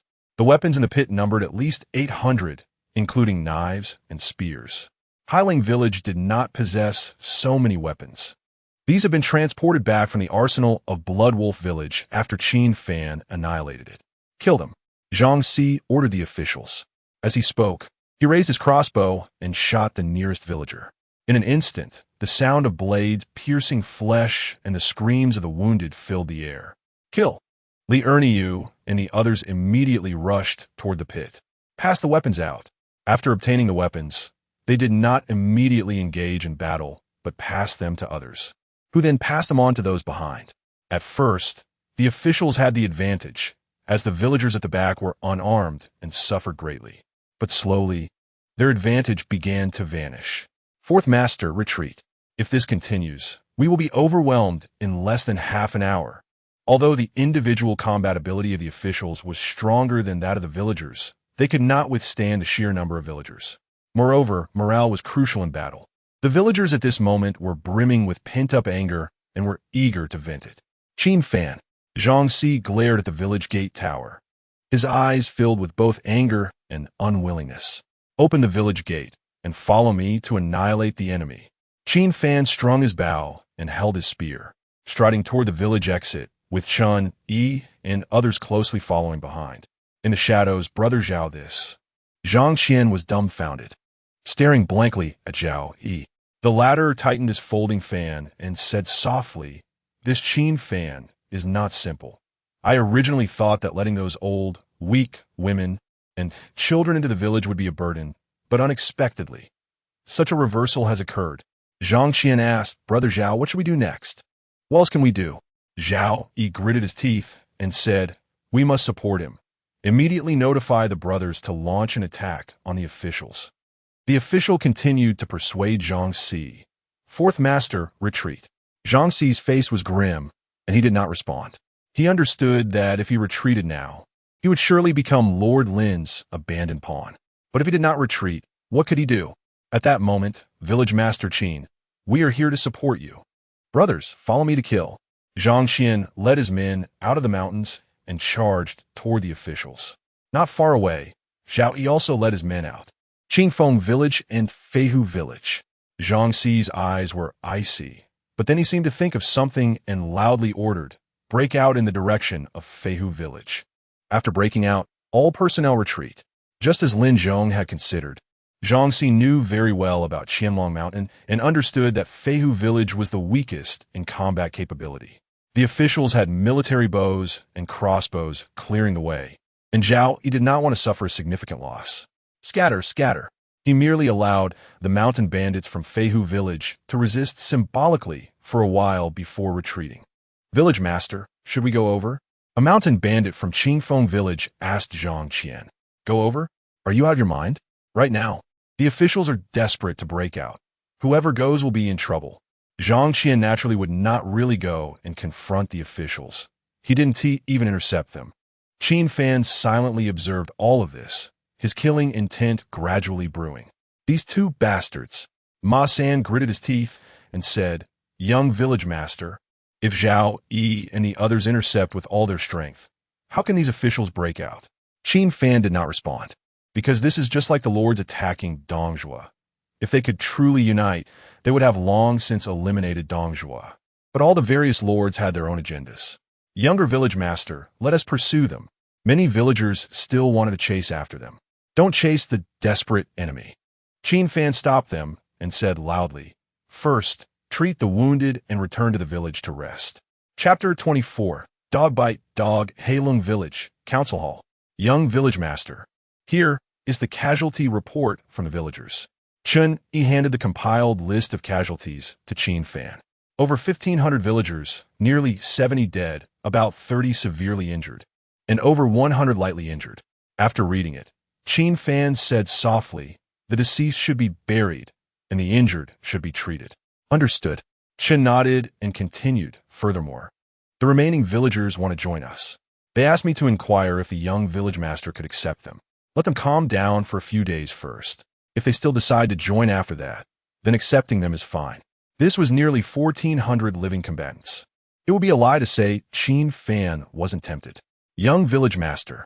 At this moment, Ma San rushed in, shouting, "Zhao Yi and Zhang Qian have arrived. Damn it, they were slow to support us, but now they come rushing in after the battle is over. These little brats are not to be trusted." Before long, Zhao Yi and Zhang Qian arrived at the council hall. "Congratulations, Village Master Qin, on this great victory." The two smiled and cupped their hands toward Qin Fan. "It was just luck." Qin Fan chuckled lightly and asked, "Did you two come here for something?" "Nothing much that can escape the young village master's notice." Zhang Qian laughed heartily, saying, "But it's not really a big deal. After this battle, both Zhao and I have suffered casualties. Since the young village master has just received 1,400 young and strong villagers, we had previously agreed on the rules. So shouldn't the young village master distribute the personnel according to the ratio of 4-3? At this, Ma San's face turned angry, and even Qin Fan was taken aback. He had expected these two to be shameless, but he didn't anticipate they would be this brazen. "Village Master Zhang, you jest." Qin Fan played with an iron ball in his hand and said, "They are people, not goods. How can I decide their fate? Besides, they are only resting in my village. Once the war is over, they will leave." Zhao Yi and Zhang Qian naturally did not believe Qin Fan's words, but they did not dare to confront him directly. The young village master is truly benevolent, Zhang Qian said with a forced smile, though his tone could not hide his displeasure. You flatter me. Qin Fan smiled and stood up, saying, since both village masters are here, there is something I must mention. Zhao Yi said, please go ahead, young village master. Qin Fan slowly walked down the steps and said softly, if I were in your position, I would return to the village to make arrangements to prevent the government from launching a counterattack, instead of wasting time here. Zhao Yi and Zhang Qian's expressions changed. Are you saying the government will attack the village again? I don't know about others, but I have some understanding of Jiangxi. Qin Fan walked in front of Zhao Yi and Zhang Qian and lowered his voice. This time the government failed to attack the village. Do you think Jiangxi will just let it go? Even if he wants to stop, how could Lord Lin behind him let him off easily? Zhao Yi and Zhang Qian gasped in shock, their faces turning ugly. Zhao Yi cupped his hands and said to Qin Fan, if the government really comes to attack, I hope the young village master can lend us a hand as agreed. At that time, we will surely remember the young village master's kindness. Qin Fan squinted and smiled. Rest assured, if Jiangxi comes again, I will definitely slay him in the mountains alongside you. Then we shall take our leave. Zhao Yi and Zhang Qian did not dare to delay and quickly left Heilong village. Once they left, Qin Fan looked at Chun, Yi, and the others and instructed, take advantage of the darkness to leave the village, set up an ambush, and act accordingly. Yes. Chun, Yi, and the others nodded. Meanwhile, Jiangxi, who was retreating down the mountain, suddenly stopped. An official stepped forward and asked, Fourth Master, why aren't we leaving? If we go back like this, how will we report to Lord Lin? Jiangxi's expression twisted with rage as he turned around and said, those Qin Fan and Zhang Qian must think we have truly retreated. Then we will catch them off guard and strike back. Fourth Master, we have already lost over 50 men. The official said with some trepidation, Heilong village is easy to defend but hard to attack. If they were still at 100 men, it might be fine. But now with over 1,000 villagers joining them, continuing to attack the village would be like seeking death. You're right. Jiangxi nodded and sneered. But did I say we would attack Heilong village? The official was taken aback. Does the fourth master mean? If we can't take Heilong village, then we can certainly take Qingfeng village and Feihu village, right? Jiangxi pulled the official aside and whispered, this time we return empty-handed. Lord Lin will not let us off easily. But if we can exterminate Qingfeng village and Feihu village and shift the blame onto Zhao Yi and the others, wouldn't we suffer less punishment? The official's eyes lit up as he nodded in praise. Fourth master is wise. At that moment, several scouts emerged from the woods. Jiangxi looked at them and asked, have you ascertained the situation? Reporting to the fourth master, we have found out everything. One scout stepped forward and saluted, saying, Feihu village and Qingfeng village are building new villages around Heilong village, and they are not yet completed. While scouting in the woods, we found their scouts. After capturing one and interrogating him, we learned that the total number of people in those two mountain villages is less than 400. Ha! Janu seasoned. Heaven has not forsaken me. Order everyone to feign retreat down the mountain, and after dark, we will head back up. At midnight, launch a night attack on Qingfeng village and Feihu village. Yes, the officials immediately acted upon the order. Soon night fell. Although Zhao Yi and Zhang Qian scouts reported that the officials had descended the mountain, they still did not dare to be careless. They followed Qin Fan's instructions and made arrangements in the village. At the stroke of midnight, Jiangxi wielded a large knife, personally leading the officials to launch a night attack on Qingfeng village and Feihu village. With defenses in place, Zhao Yi and Zhang Qian reacted immediately. In the darkness, the two groups clashed. For a moment, screams echoed and blood stained the mountainside. In the shadows, Ma San and Sun Air crouched together. Ma San chuckled. The young village master is truly amazing. Jiangxi has really come back, and Zhao Yi and Zhang Qian are ready for them. Sun Air said, next, let's follow the young village master's instructions and let them fight among themselves. They will wear each other out. Zhao Yi and Zhang Qian won't hold out for long. At this moment, Chun Yi came from the woods, crouched down, and continued, "The officials' weapons are better than theirs, and their individual combat strength is somewhat stronger. Should we help them?" Ma-san asked. "If the situation becomes one-sided, it won't be interesting." "No need." Chun-Yi smiled and said softly, "If they can't win, won't they be able to run?" Zhao Yi and Zhang Qian have been fence-sitters for so many years. They may not have other skills, but their ability to escape is top-notch. Chapter 25. The Clear Wind and the Flying Fox. 2 villages annihilated. The night was as dark as ink, and the cold wind howled.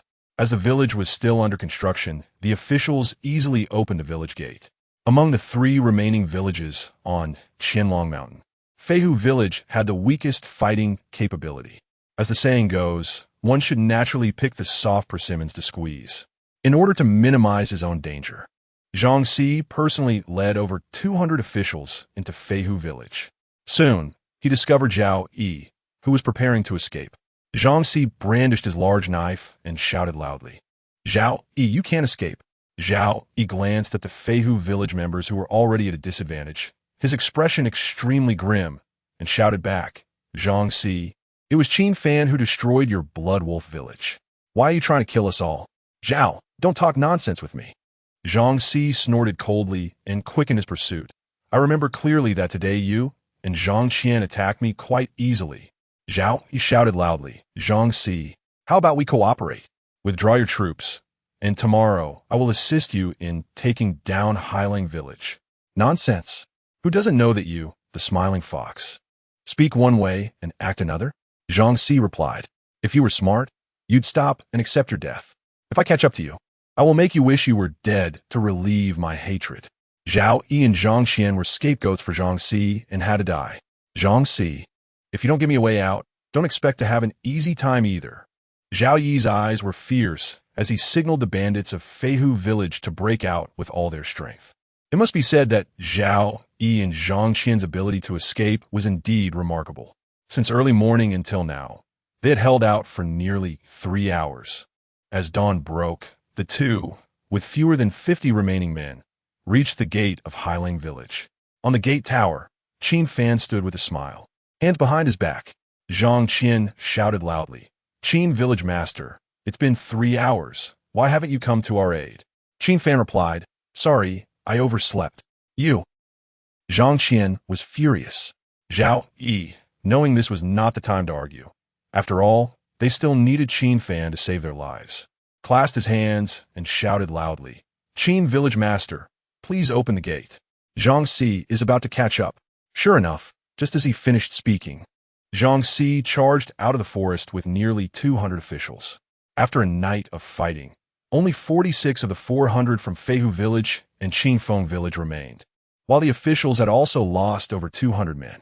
"Damn it!" Zhang Si glared ominously in the direction of Highling Village, standing in the forest, hesitant to advance. "Qin Village Master, open the gate," Zhao Yi urged anxiously. Unfortunately, the gate was broken and couldn't be opened for now. Qin Fan squinted and smiled, saying, "I asked both village masters to turn around and fight. Perhaps there is still a glimmer of hope." "Qin Fan," Zhang Qian's face twitched as he shouted, "You violated yesterday's agreement. You are no gentleman." "Village Master Zhang is joking." Qin Fan looked down and said, "If I remember correctly, my agreement yesterday was, if Zhang Si dares to come, I will definitely join you in killing him in the forest. But when to act and when to kill, I never promised."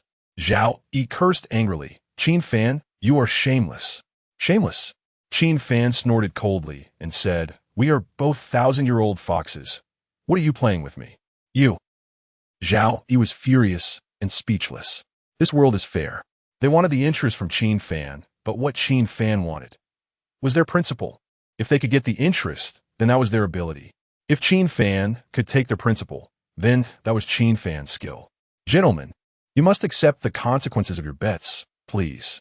Qin Fan smiled and continued in a gentle tone, "After all, we have been together for a few days.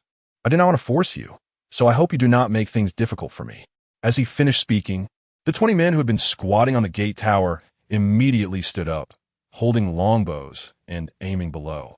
Zhao Yi and Zhang Qian gritted their teeth, fists clenched, but dare not speak.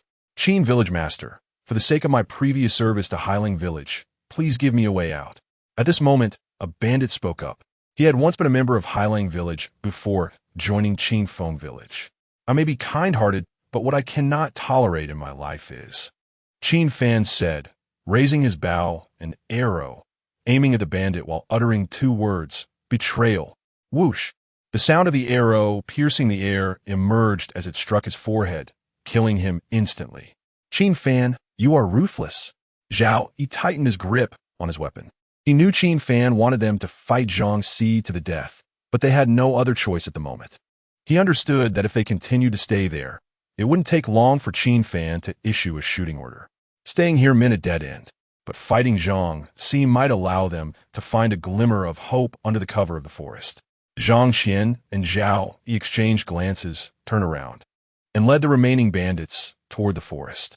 Zhang Si glanced warily at the gate tower, seeing no sign of it opening. He felt slightly relieved. He instructed the officials beside him, remember, after cutting off Zhao Yi and the others' heads, do not linger, retreat down the mountain immediately. The officials nodded, understood. Kill. Zhang Qian and Zhao Yi advanced with their knives. The bandits behind them followed like madmen, tightly trailing their steps. At this moment, they had to fight desperately. After a night of battle, the officials' crossbow arrows had been nearly exhausted, and they could only confront the enemy with the large knives in their hands. The 2 groups clashed again. Sometimes, the gap in strength cannot be changed by desperation. Just like now. Despite Zhao Yi and Zhang Qian exerting all their effort to break through, facing officials with superior combat power and numbers, their fate was sealed. That is, death. During the fight, Zhang Si quietly observed the direction of the gate. After eliminating Zhao Yi and the others, seeing that the gate was still closed, he secretly breathed a sigh of relief and loudly ordered, retreat, quickly. At that moment, there were still about 180 officials left. Just as they had retreated into the forest, feeling relaxed and preparing to descend the mountain. Whoosh whoosh. Sounds of arrows piercing the air rang out from all around. Before the officials could react, over 20 were struck and fell into the blood pool, unwilling to accept their fate. Retreat, disperse and retreat. As Zhang Si shouted, he was the first to dive into the forest. Dispersing to retreat was a wrong order, because without Zhang Si's guidance, the officials, unfamiliar with the terrain, would be eliminated one by one. It was only a matter of time. But for Zhang Si, dispersing to retreat was the most advantageous. Only in this way could he rely on his knowledge of the terrain to escape alive. People do not act for themselves. Heaven will punish them. As long as he could survive, the lives of others were unimportant. But unfortunately, the one who laid a net for him this time was Qin Fan. Chapter 26. Killing Zhang Si in the mountains. Zhang Si discarded the large knife in his hand and ran away quickly. While sprinting, he remained vigilant of his surroundings. Any rustle or sound would prompt him to immediately run in the opposite direction. As he was running, Zhang Si suddenly stopped. Ahead, Qian Yi was leaning expressionlessly against a tree trunk, holding a silver gun. Zhang Si's face changed dramatically. Although Qian Yi had a delicate appearance and was not as tall and strong as Sun Er or Ma San, Zhang Si understood that this seemingly frail-looking man was the most dangerous among the 3. Upon seeing Qian Yi, he hesitated not at all and turned to flee. However, he had barely taken a few steps when Sun Er's burly figure appeared in front of him. Zhang Si knew he was no match for Sun Er. He turned to step in another direction, only to face Ma San. Ma San let out a cold laugh, his eyes revealing murderous intent. Zhang Si, it's been years since we last met. We should catch up. 2 hours later, Zhang Si was tightly bound and brought to the entrance of Black Dragon Stronghold. The gate opened, and Qin Fan walked out with a bow. Young master, all remaining officers have been dealt with, and the brothers are clearing the battlefield and recovering weapons. They should return to the stronghold in about an hour. As Ma San spoke, he kicked Zhang Si to the ground, saying this bastard still wants to resist, specifically targeting me to break out. Damn it. Does he really think I'm an easy target? Zhang Si struggled to get up from the ground, his eyes filled with unwillingness. He couldn't understand why Qin Fan always seemed to be one step ahead of him.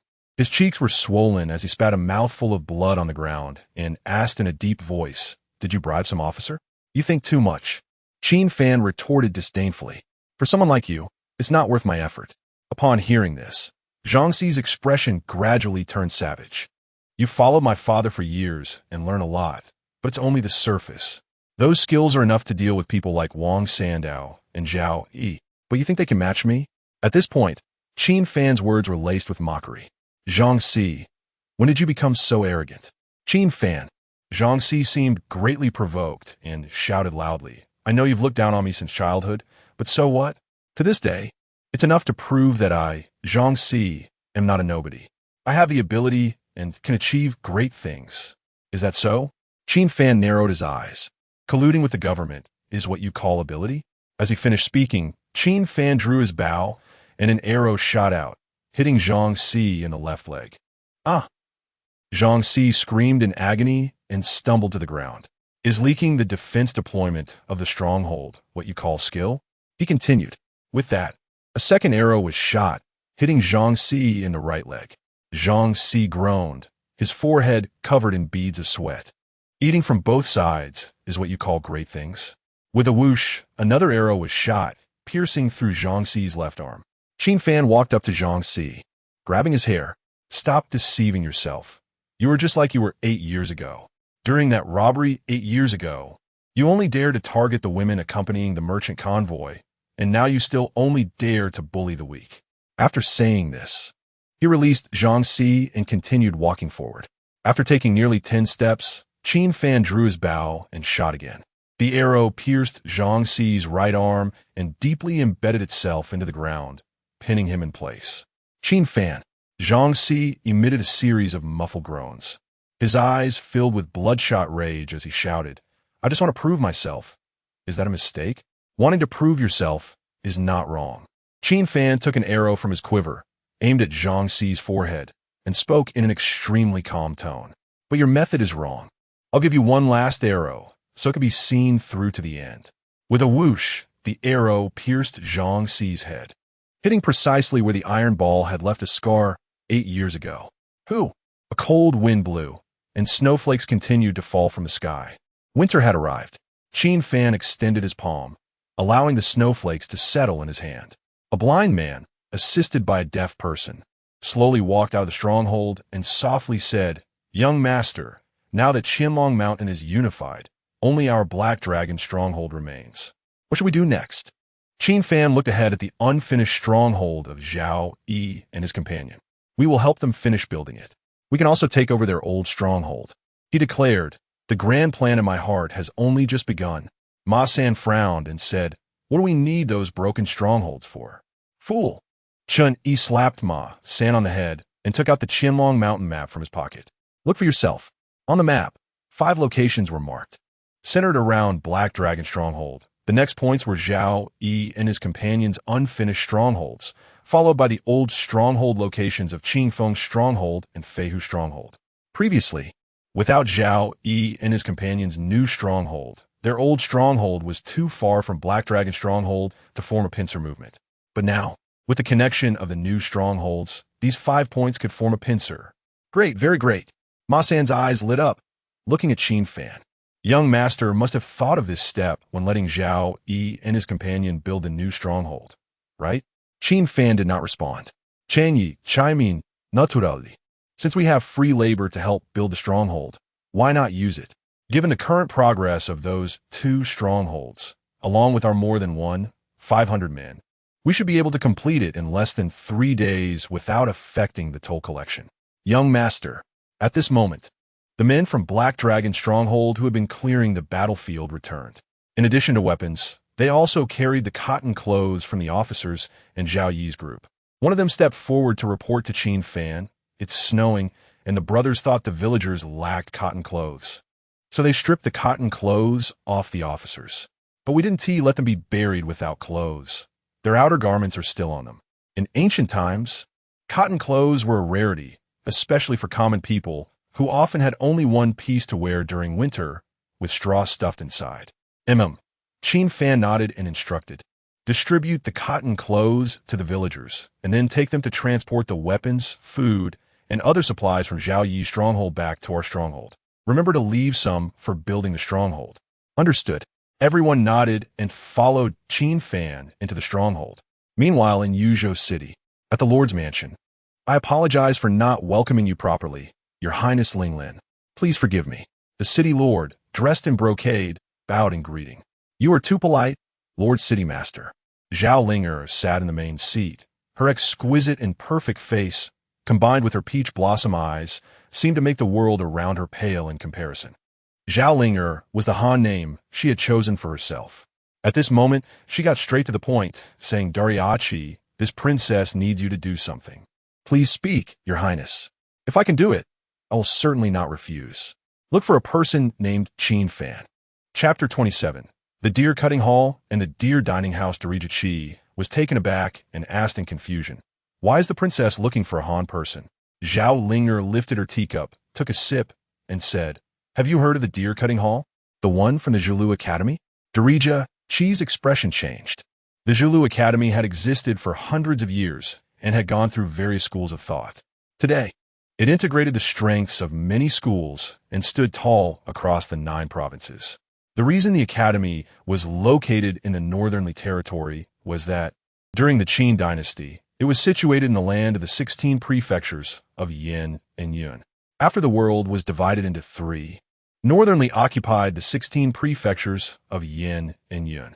However, the academy did not relocate because it had a rule. Regardless of how many dynasties changed, the Zhulu Academy would never move. At the same time, the Zhulu Academy adhered to a teaching method of inclusiveness, no matter where you came from. As long as you could pass the academy's preliminary examination, you could become a student of Zhulu. Thus, there was an unwritten rule among the 3 nations.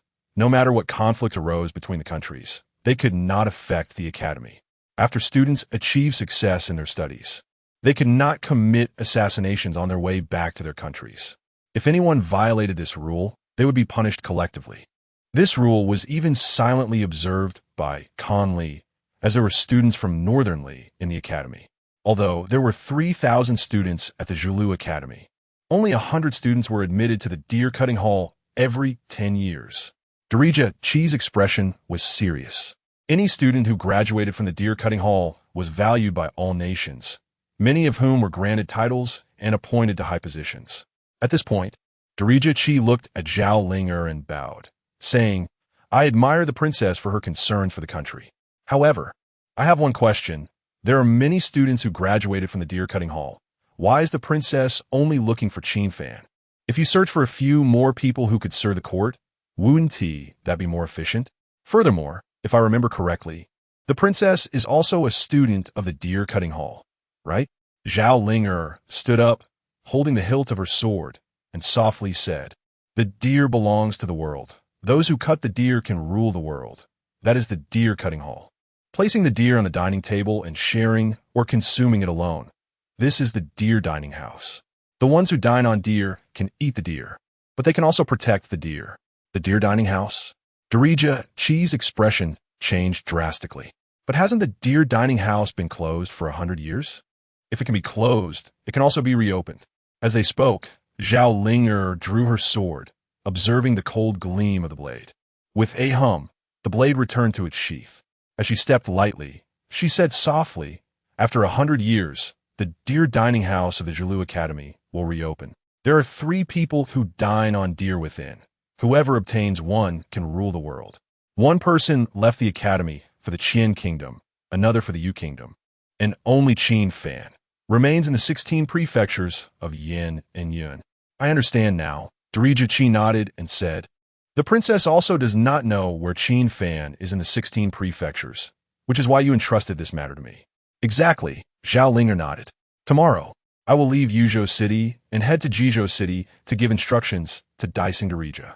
Dariachi bowed and said, please hand over a portrait of Qin Fan to me, and I will immediately send someone to investigate.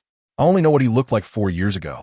Zhao Linger lowered her head, a hint of nostalgia flashing in her beautiful eyes. In her memory, she met Qin Fan 6 years ago, and just 2 years later, he entered the deer cutting hall. According to the academy's rules, ordinary students could not meet students from the deer cutting hall.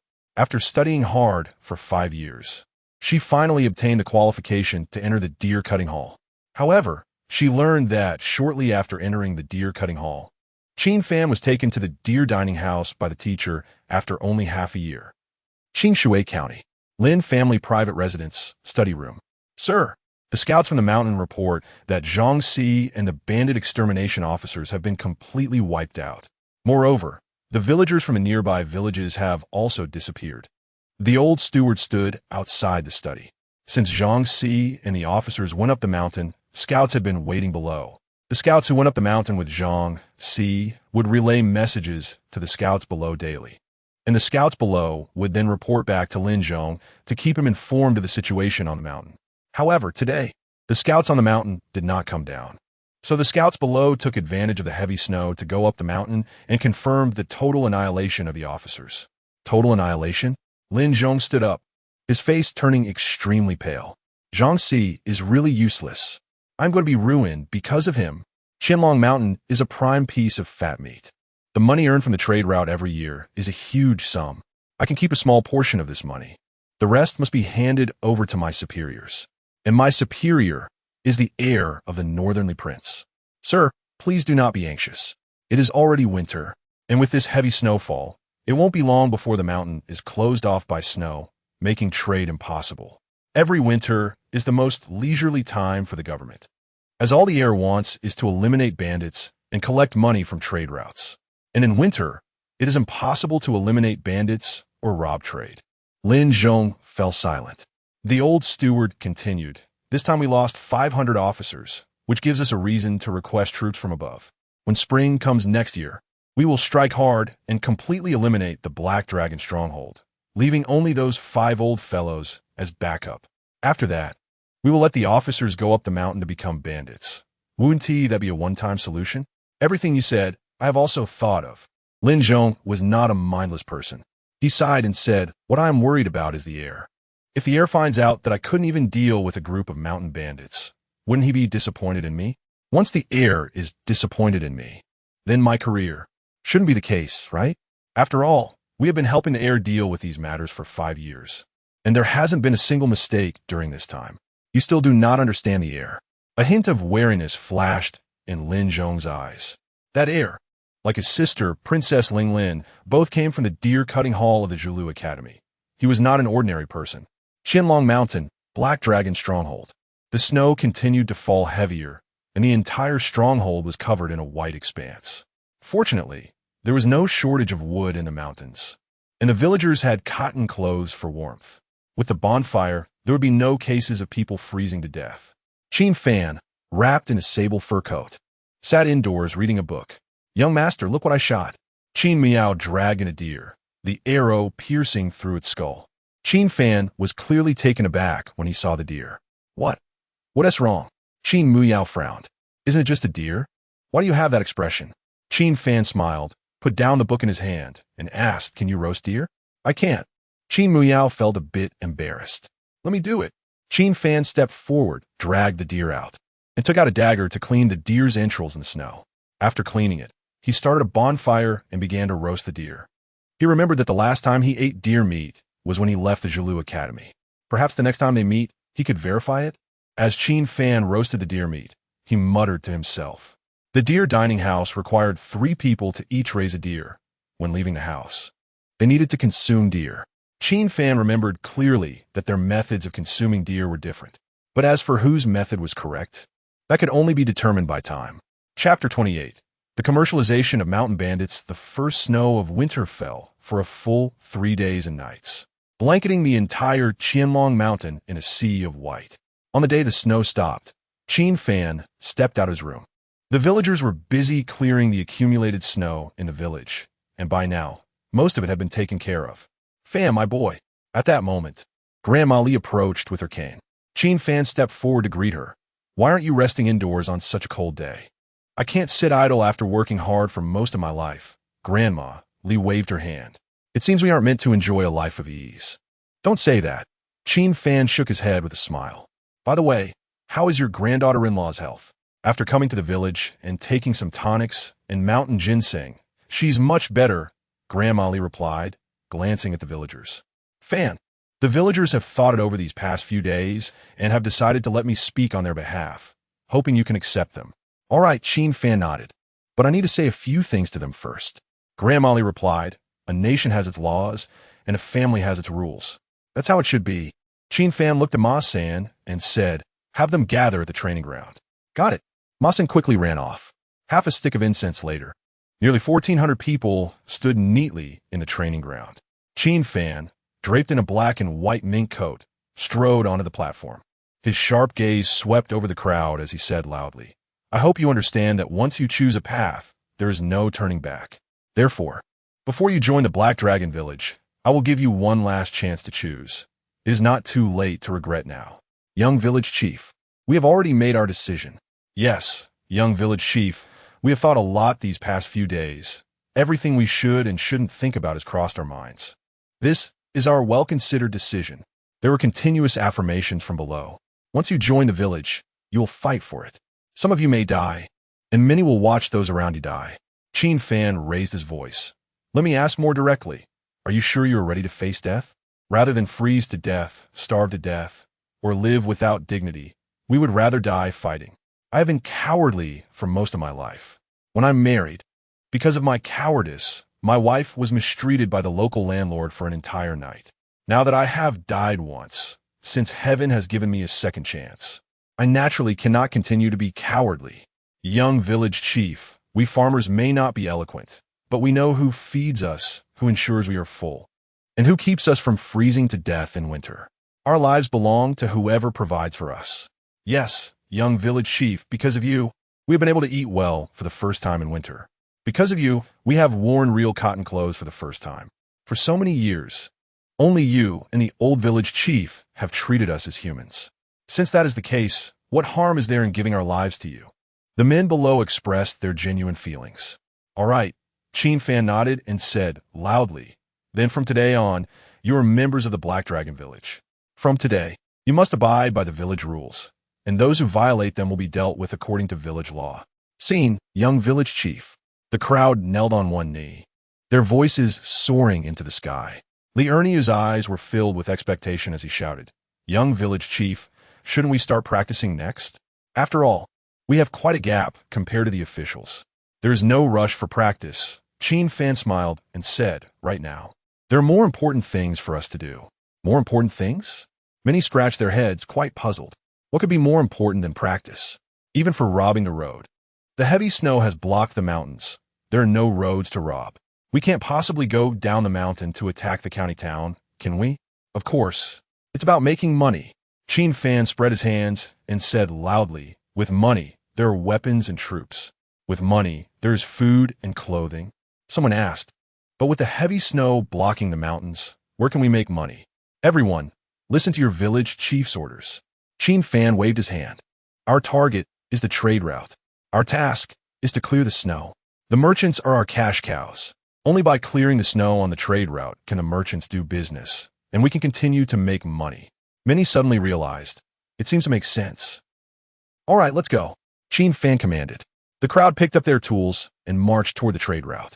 The blind man and others stood not far away, silently watching this scene. The deaf man sighed. The young master has finally grown up. Yes, the blind man revealed a relieved smile and said softly, if Wang Bin knows from the underworld, he can rest in peace. The straight line distance of the Qianlong Mountain trade route is only 5 kilometers, but the winding mountain paths make it much longer. Additionally, since there were no tunnels in ancient times, it wound around to create a trade route of 30 kilometers. Fortunately, the Black Dragon Village now has a large number of people. With over 1,500 people, each only needs to clear 20 meters of accumulated snow, and they could finish it in just a few hours. But this was just an ideal picture. In reality, traversing the 30 kilometers of trade route in the winter snow took a considerable amount of time, let alone clearing the snow. The people of Black Dragon Village toiled for 2 full days before finally clearing the trade route. During this time, the meals were sent by the elderly, women, and children in the village. Finally done, Ma San lay back in the snow, looking in Qin Fan's direction. Young Village Chief, we clear the snow, but it's useless. We can't see the merchant convoy at all. Do you think making money is that easy? Qin Fan leaned against a tree trunk. Money won't come looking for us. We have to go find it.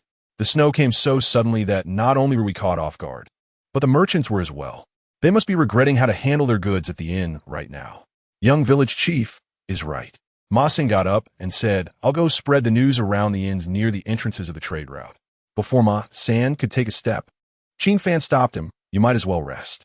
By the time you think of this, the merchants will have already handled their goods and gone home. Don't worry. I sent Sun Air and Chun Yi with people over there yesterday at noon. If nothing goes wrong, a merchant convoy should enter the mountain by noon today. Ma San awkwardly smiled, scratching his head and said, I was wondering why I didn't see Chun Yi and Sun Air yesterday. I thought they were slacking off. Qin Fan instructed, you rest for a bit, then take 1,200 people back to the village and hurry to finish building those 2 villages while the snow has stopped. Okay. After Ma San left with his men, Qin Fan divided the remaining people into 3 groups. One group would act as scouts to monitor the movements of the government officials at the foot of the mountain, while the other 2 groups would guard both ends of the trade route to collect protection fees. At 1:15 noon, a merchant convoy entered the mountain. As the saying goes, the beginning is always the hardest. The first wave of guests during this heavy snow is crucial for the reputation, as it also relates to the subsequent promotional work. Therefore, Qin Fan had to personally attend to it. Chapter 29. The Northly Prince Really. Is it open? The captain of the merchant caravan looked at the cleared trade route with disbelief. He had come with a skeptical attitude, treating it like a dead horse being treated as a live one. But he didn't expect it to actually be open. Welcome, welcome. Qin Fan stepped forward and introduced himself. I am the leader of the Black Dragon Stronghold, specifically providing escort services for merchant caravans. With our protection, your caravan will face no storms or obstacles. The captain stared blankly at Qin Fan, wondering if this was really the Black Dragon Stronghold. Could it be true, as the rumors said, that there had been internal strife and a change in leadership within the stronghold? This is our fee schedule. Take a look. Qin Fan said as he pulled out a piece of paper from his pocket, detailing the pricing standards. For spring, summer, and autumn, the charge was 20, and for the winter, when heavy snow blocked the mountains, it was 25. Qin Fan explained, Captain, the reason winter is more expensive by 0.5% is. But before he could finish, the captain interrupted, I understand, the stronghold also has costs to cover. After all, clearing the snow from the trade route is no small task. The captain was reasonable. Qin Fan chuckled and signaled to a subordinate who was boiling water to prepare tea. Soon, steaming hot tea was ready. Don't worry. Our service is definitely worth the price. Along this route, we have set up multiple hot tea stations and resting spots to ensure everyone enters warm and leaves warm. Is there a charge for the tea? The captain was concerned this might be an unreasonable term, but he could accept it. After all, if their goods were delayed until the snow melted, the losses would far exceed a few percentage points. For now, there will be no charge for service items. Qin Fan said, not making it a final decision. However, Captain, if you encounter other merchants while on your journey, please promote us. At this point, Qin Fan leaned closer to the captain and lowered his voice.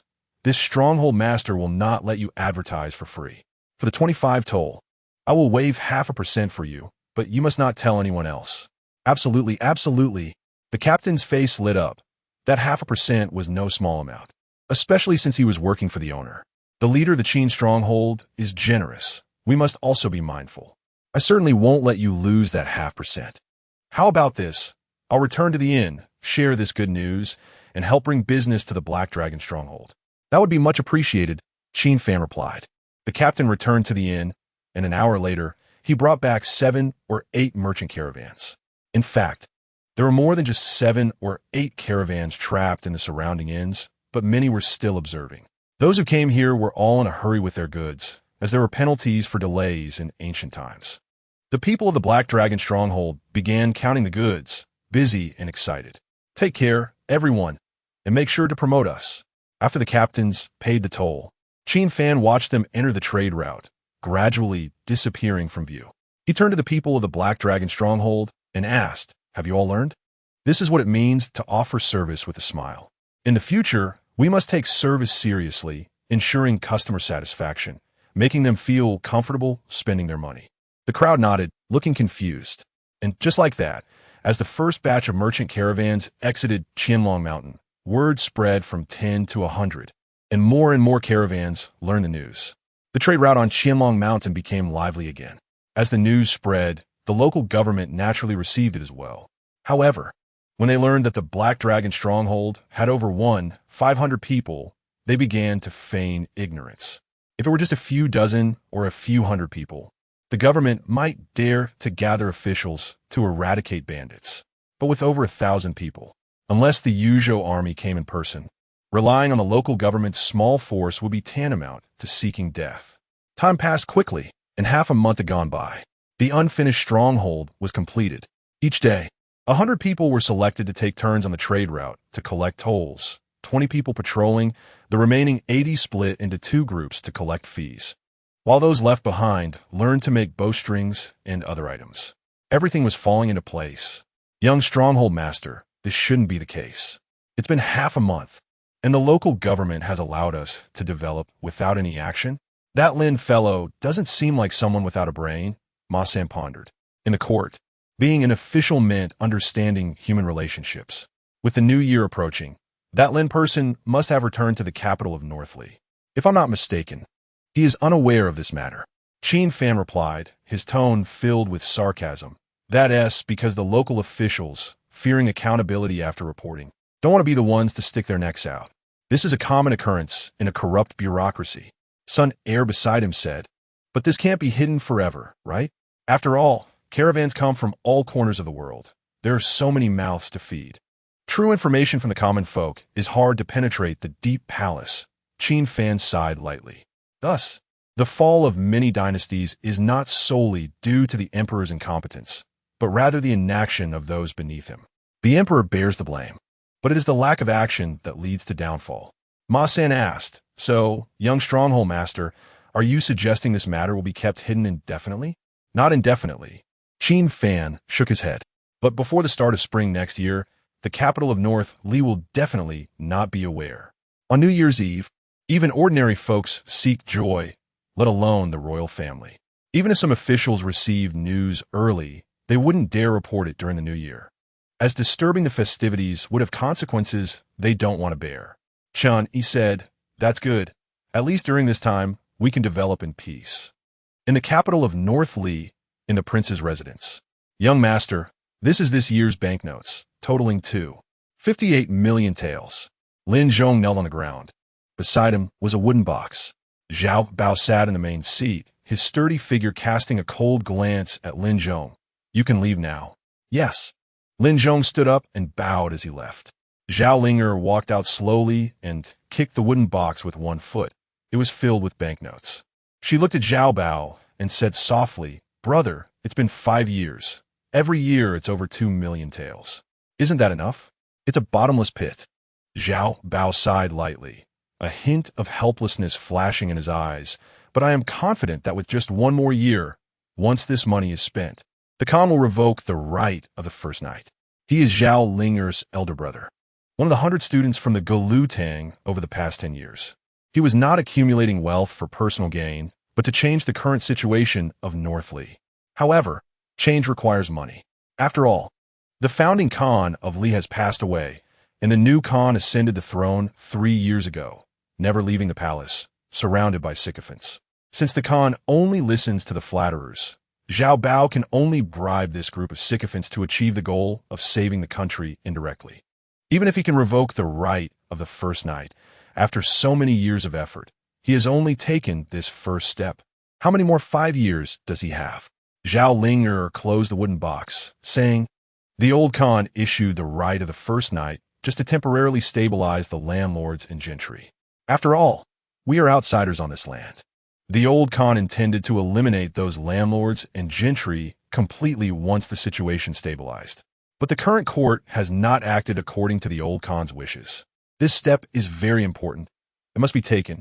Zhao Bao clenched his fist, because only by taking this step can the common people see hope, and this country can truly stabilize.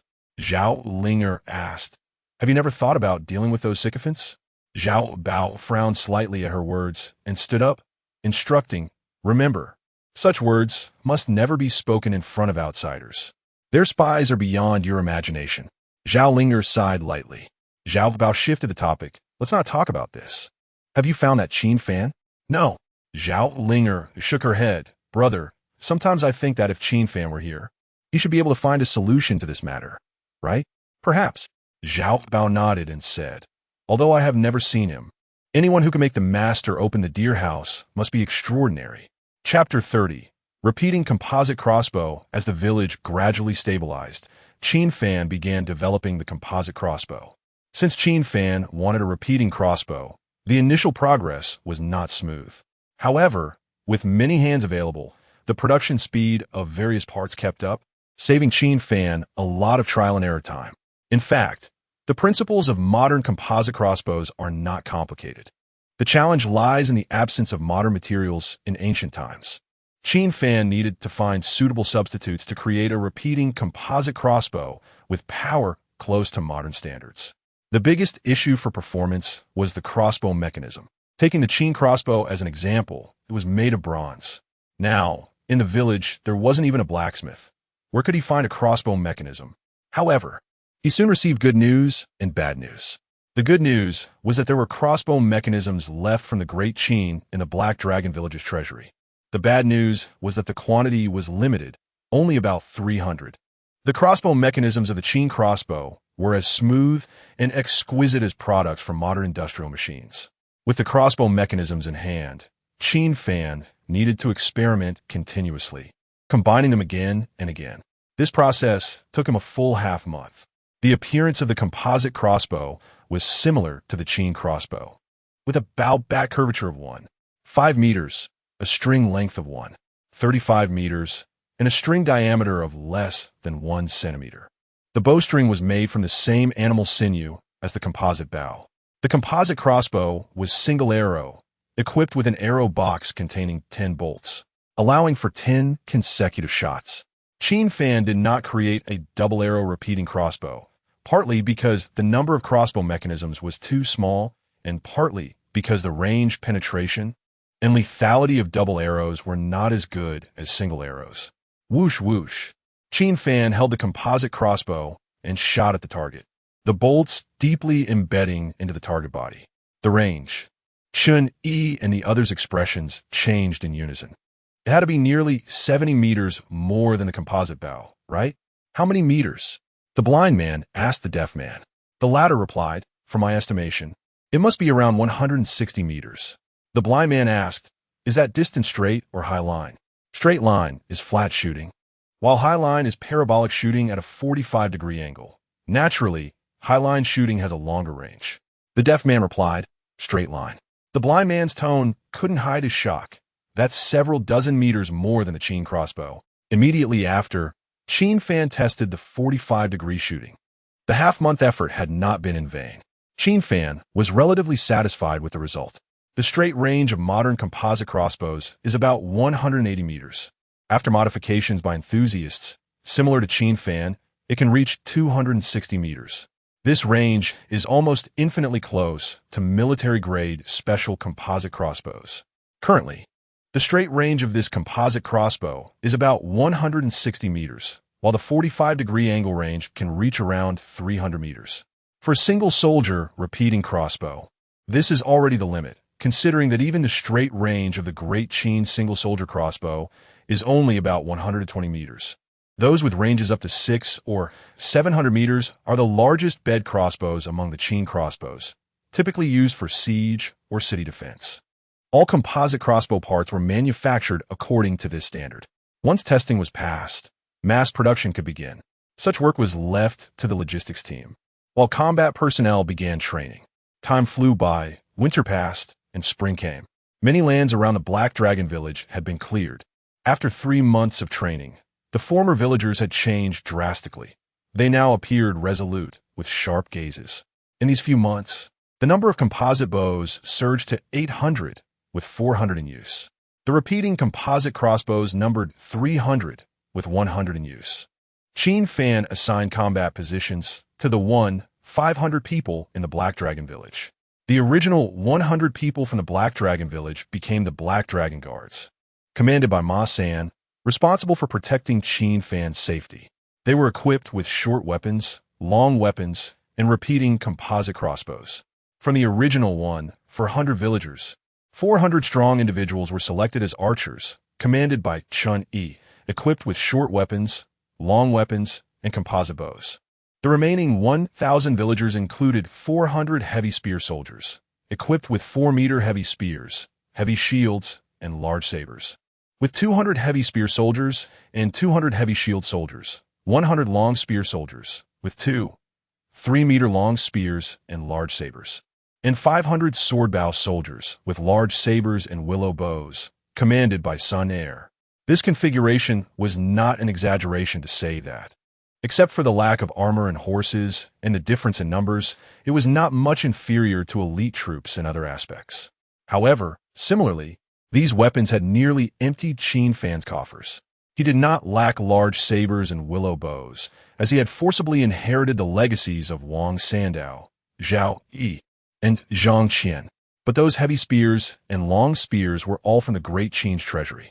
From today onward, except for the Black Dragon Guards and those on duty in trade routes, everyone else would train in the morning and farm in the afternoon.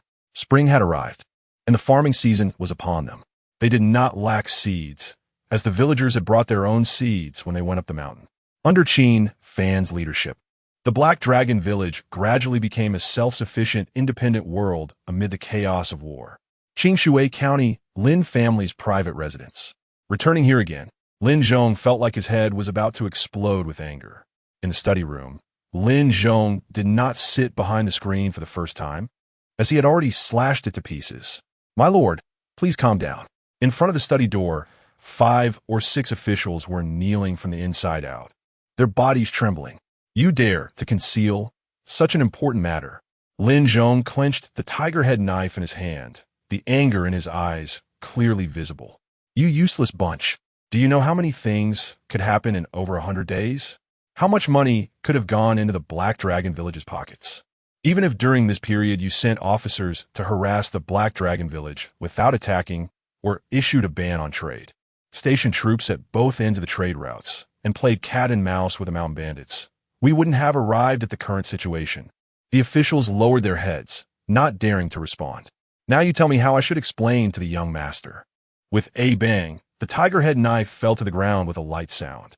Lin Zhong sat in the armchair and said in a deep voice, "Now, the Black Dragon Village has people, food, and money. Do you know what this represents?" The officials remained silent. Lin Zhong shouted, "Answer me." One person trembled and said, replying to the great, "My lord, it means that if we want to eradicate them, we need to pay a great price." "Eradicate them?" Lin Zhong laughed in anger. "What are you going to use to eradicate them? Are you going to use your useless heads to do it? Let me tell you what it represents. It means that to eradicate the Black Dragon Village now, we must send a large army into the mountains. And the closest army to the Black Dragon Village is the Yuzhou army. But Yuzhou borders the Yu Kingdom, and the Yuzhou army must defend Yuzhou. How can they withdraw from their defense zone to eradicate bandits? You are not just adding trouble for me, but also for the young master, the prince, and the court." The officials spoke in unison. "We beg the great lord to find a way for us to survive." Lin Zhong pondered for a long time, his expression fluctuating. After a dozen breaths, he exhaled and said softly, "There is a way to survive, but it requires you to pay a price." "Please, my lord, clarify." "You have all made quite a bit of money over the years. If you want to live, you must take it all out." Lin Zhong stood up and paced. "Remember, at this time, don't have any crooked thoughts. Otherwise, it's your own life that you'll lose. Also, this money is not for me, but for the city lord of Yuzhou, BACKFIRED. Did my lord not just say that the Yuzhou army cannot leave Yuzhou? It's impossible for the 100,000 Yuzhou border troops to all move. But secretly moving 3 to 5,000 is not difficult. That being said, secretly moving troops is a risky move. If you want the lord of Yuzhou City to take risks for you, you must have something worthwhile to make it worth the gamble." Chapter 31, 3,000 Yuzhou troops Black Dragon stronghold in front of the gate. Ma San and 100 Black Dragon guards squatted 20 meters away from the gate, continuously chiseling away at the stone. This was the only passage leading to the Black Dragon stronghold, with stone and earth over 1.5 meters above. And after digging down 1.5 meters, it was all mountain rock. Originally, this passage was 1 mile long and about 10 meters wide, extending to the mountain forest at the end, surrounded by cliffs.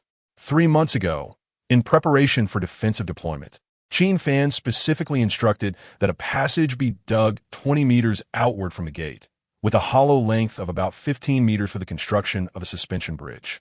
At first, everyone in the stronghold worked together, but as the progress neared completion, Ma San and the Black Dragon Guards took over.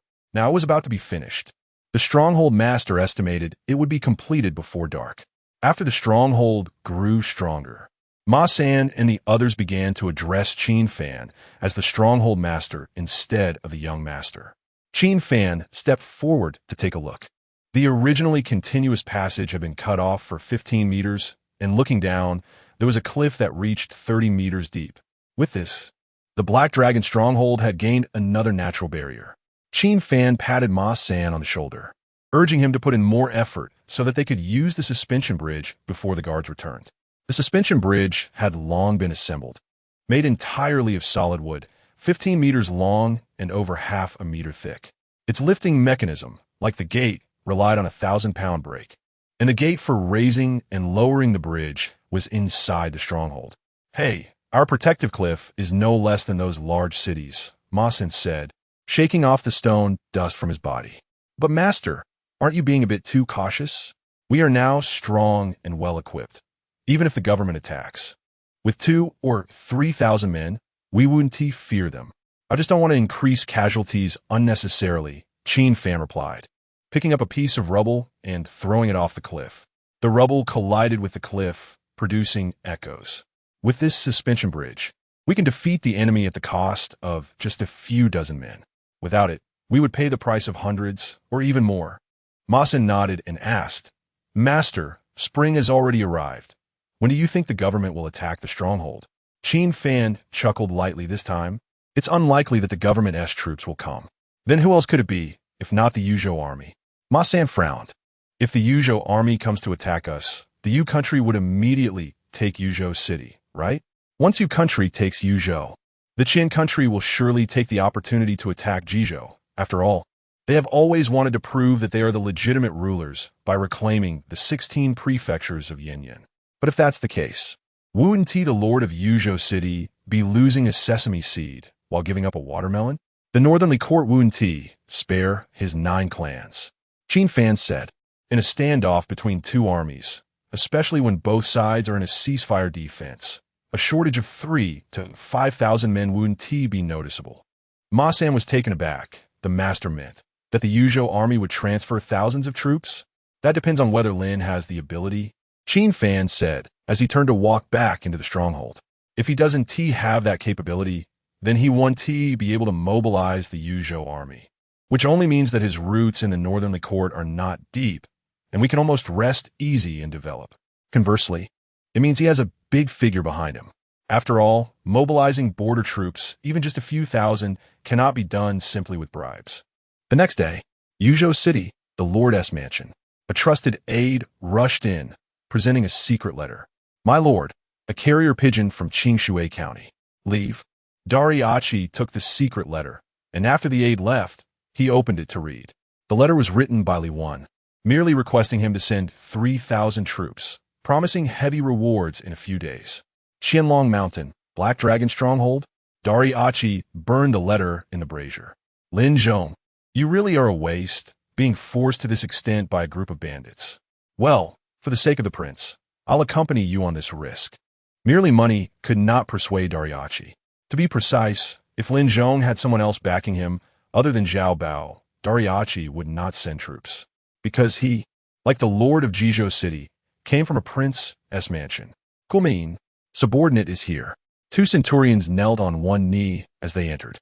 "You two will lead 3,000 troops, prepare the supplies, wear night gear, and under the cover of darkness, leave the city for Qingshui County. Lin Zhong will instruct you on what to do then." "Yes." Black Dragon Stronghold. Today, 100 men on patrol returned to the stronghold. Liu, in charge of the inspection, ran to Qin Fan's door. "Master, I felt something was off during my patrol today. Come in." Qin Fan was studying a map of the 9 provinces, marking a few islands on it. After Liu entered, Qin Fan put away the map. "Did you find any suspicious individuals going up the mountain during your patrol?" "Not really," Liu shook his head. But while I was resting at the toll station, I noticed some merchant groups looked very uneasy. Qin Fan's expression gradually became serious. Tell me more details. I've also been on duty at the toll station before and am familiar with many of the merchant groups. We would greet each other every time we met. But today, when they saw me, they all kept their heads down. When I tried to talk to them, their expressions were also very odd, even when they responded. They were very restrained, Liu recounted. Good observation. Qin Fan smiled and asked, what do you think about this matter? Liu was taken aback, not expecting Qin Fan to suddenly ask for his opinion. For a moment, Liu felt a bit nervous. Don't be nervous. Just say what you think, Qin Fan encouraged.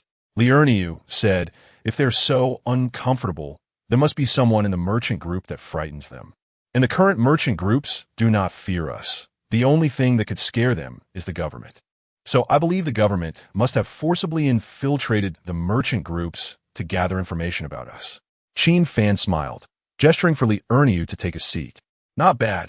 Good observation and quick thinking. Liu felt a bit embarrassed from the praise, scratching the back of his head as he sat down. Qin Fan asked, under whose command are you? Liu replied, under Commander Sun. I am Liu of the heavy spear troops. Heavy spear troops? You must be quite strong. Qin Fan nodded. From tomorrow onwards, you will go under Chun E and start as an archer. Thank you, Stronghold Master. Liu was very excited because archers were one of the most elite troops. Although in war games, archers were often portrayed as high attack but low health, appearing weak. That was just for game balance. Real archers were not something just anyone could be. To become an archer, one must have considerable strength, otherwise they wouldn't even be able to draw the bow. Moreover, archers were equipped with short and long weapons to fight when arrows ran out and enemies rushed in. That was when archers truly became hunters. Remember to follow Chun E well and learn properly. Liu was a good candidate for intelligence work, but there was no need to establish an intelligence organization at this time. So Qin Fan sent him to Chun E for training. Yes, Liu happily left. Just after he left, Qin Muyao walked in with a face full of grievances, her eyes filled with resentment as she looked at Qin Fan. Chapter 32. Black Gold Dragon Pattern Armor, what's wrong? Qin Fan was a bit confused. He hadn't bullied her. I want to be an archer too. Qin Muyao spoke up, saying, I'm shooting arrows really accurately now. At least 8 out of 10 hit the bullseye. This isn't suitable and is inconvenient. Qin Fan shook his head, saying, you're a man. Why are you meddling? Besides, everyone has their own responsibilities, and your responsibility is logistics. Logistics is something anyone can handle. Qin Muyao was somewhat unwilling and lowered her head, saying, in any case, I don't want to be in logistics. I want to participate in combat. No way. Qin Fan shook his head, stating, before the troops arrive, provisions must come first. Logistics is equally important. Outside the door, Ma San had just finished eating and was rubbing his belly, happily walking over. I don't care. I want to fight. Qin Muyao's personality was quite stubborn, and her voice was filled with displeasure. Even someone as simple-minded as Ma San could become the commander of the Black Dragon Guards. Why should I be stuck in logistics? I don't want to be a commander. I just want to participate in combat. Ma San, hearing this, instantly became displeased and quickly walked in. When Qin Muyao saw Ma San, she was momentarily stunned. Ma San stared at Qin Muyao, feeling quite helpless. Did I offend you? Don't you think what you just said was hurtful? I didn't mean it that way. Qin Muyao felt embarrassed. Then what did you mean? Ma San felt wronged. Your words were already hurtful enough, and you added even to it. Qin Muyao found it hard to explain. Ma San looked at Qin Fan, saying, Chief, can you judge this? Wasn't what she said hurtful? That's enough. Don't say anything more. Qin Fan smiled and looked at Qin Muyao, speaking seriously. Logistics work is really important and must be entrusted to someone trustworthy. Chief, Qin Muyao frowned. I'm not Ma San. Can you stop making empty promises? The last time I agreed to manage logistics, it was because you made me a promise. Qin Fan was taken aback. This woman was indeed not as easy to fool as Ma San. Ma San initially wanted to manage the archers. However, Qin Fan knew that Ma San was more like Su Chu or Dian Wei. He wasn't suited for management. So he used words like your martial prowess is better than Chun Yi's. and you can better protect my safety to convince Ma San to give up the idea of being an archer commander and happily become the captain of the personal guards. Ma San stared at Qin Muyao, feeling like he was going crazy. Why does what you say sound so harsh to me? Qin Muyao remained silent, pretending not to hear. Qin Fan pretended to be troubled. But if you participate in combat, then no one will manage logistics. That's not a conflict. Qin Muyao replied, if there's a battle, I guarantee I will participate without affecting logistics. That should be fine, right? All right. Qin Fan nodded. Thank you, Chief. Then I'll start training tomorrow. After saying this, Qin Muyao happily stepped away. Ma San wanted to complain to Qin Fan, but before he could speak, Qin Fan interrupted, saying, the government may make a big move soon. Go inform Chun, Yi, and the others. Also, besides the usual patrol personnel, all members of the Black Dragon Guards will participate in patrols during this time. All right. When it comes to serious matters, Ma San never hesitated. 7 days later, Qingshui County, Lin Mansion private residence, study room. 2 centurions walked into the room, one with a beard and the other bald. Lin Zhong walked out from behind a news screen, asking, are we all here? Yes. The others are waiting outside the county in the woods. You two are quick. I thought I would have to wait for half a month. Military orders are like a mountain. We dare not slack off. We sleep only 2 hours a day and travel by both water and land, rushing here today. Thank you both. What does Lord Lin want us to do? Eliminate the Black Dragon Village. Lin Zhong stood up, took out a map of Qianlong Mountain, and pointed to a marked location. This is where their village is. He then explained the situation of Black Dragon Village and pointed to the commercial road on the map.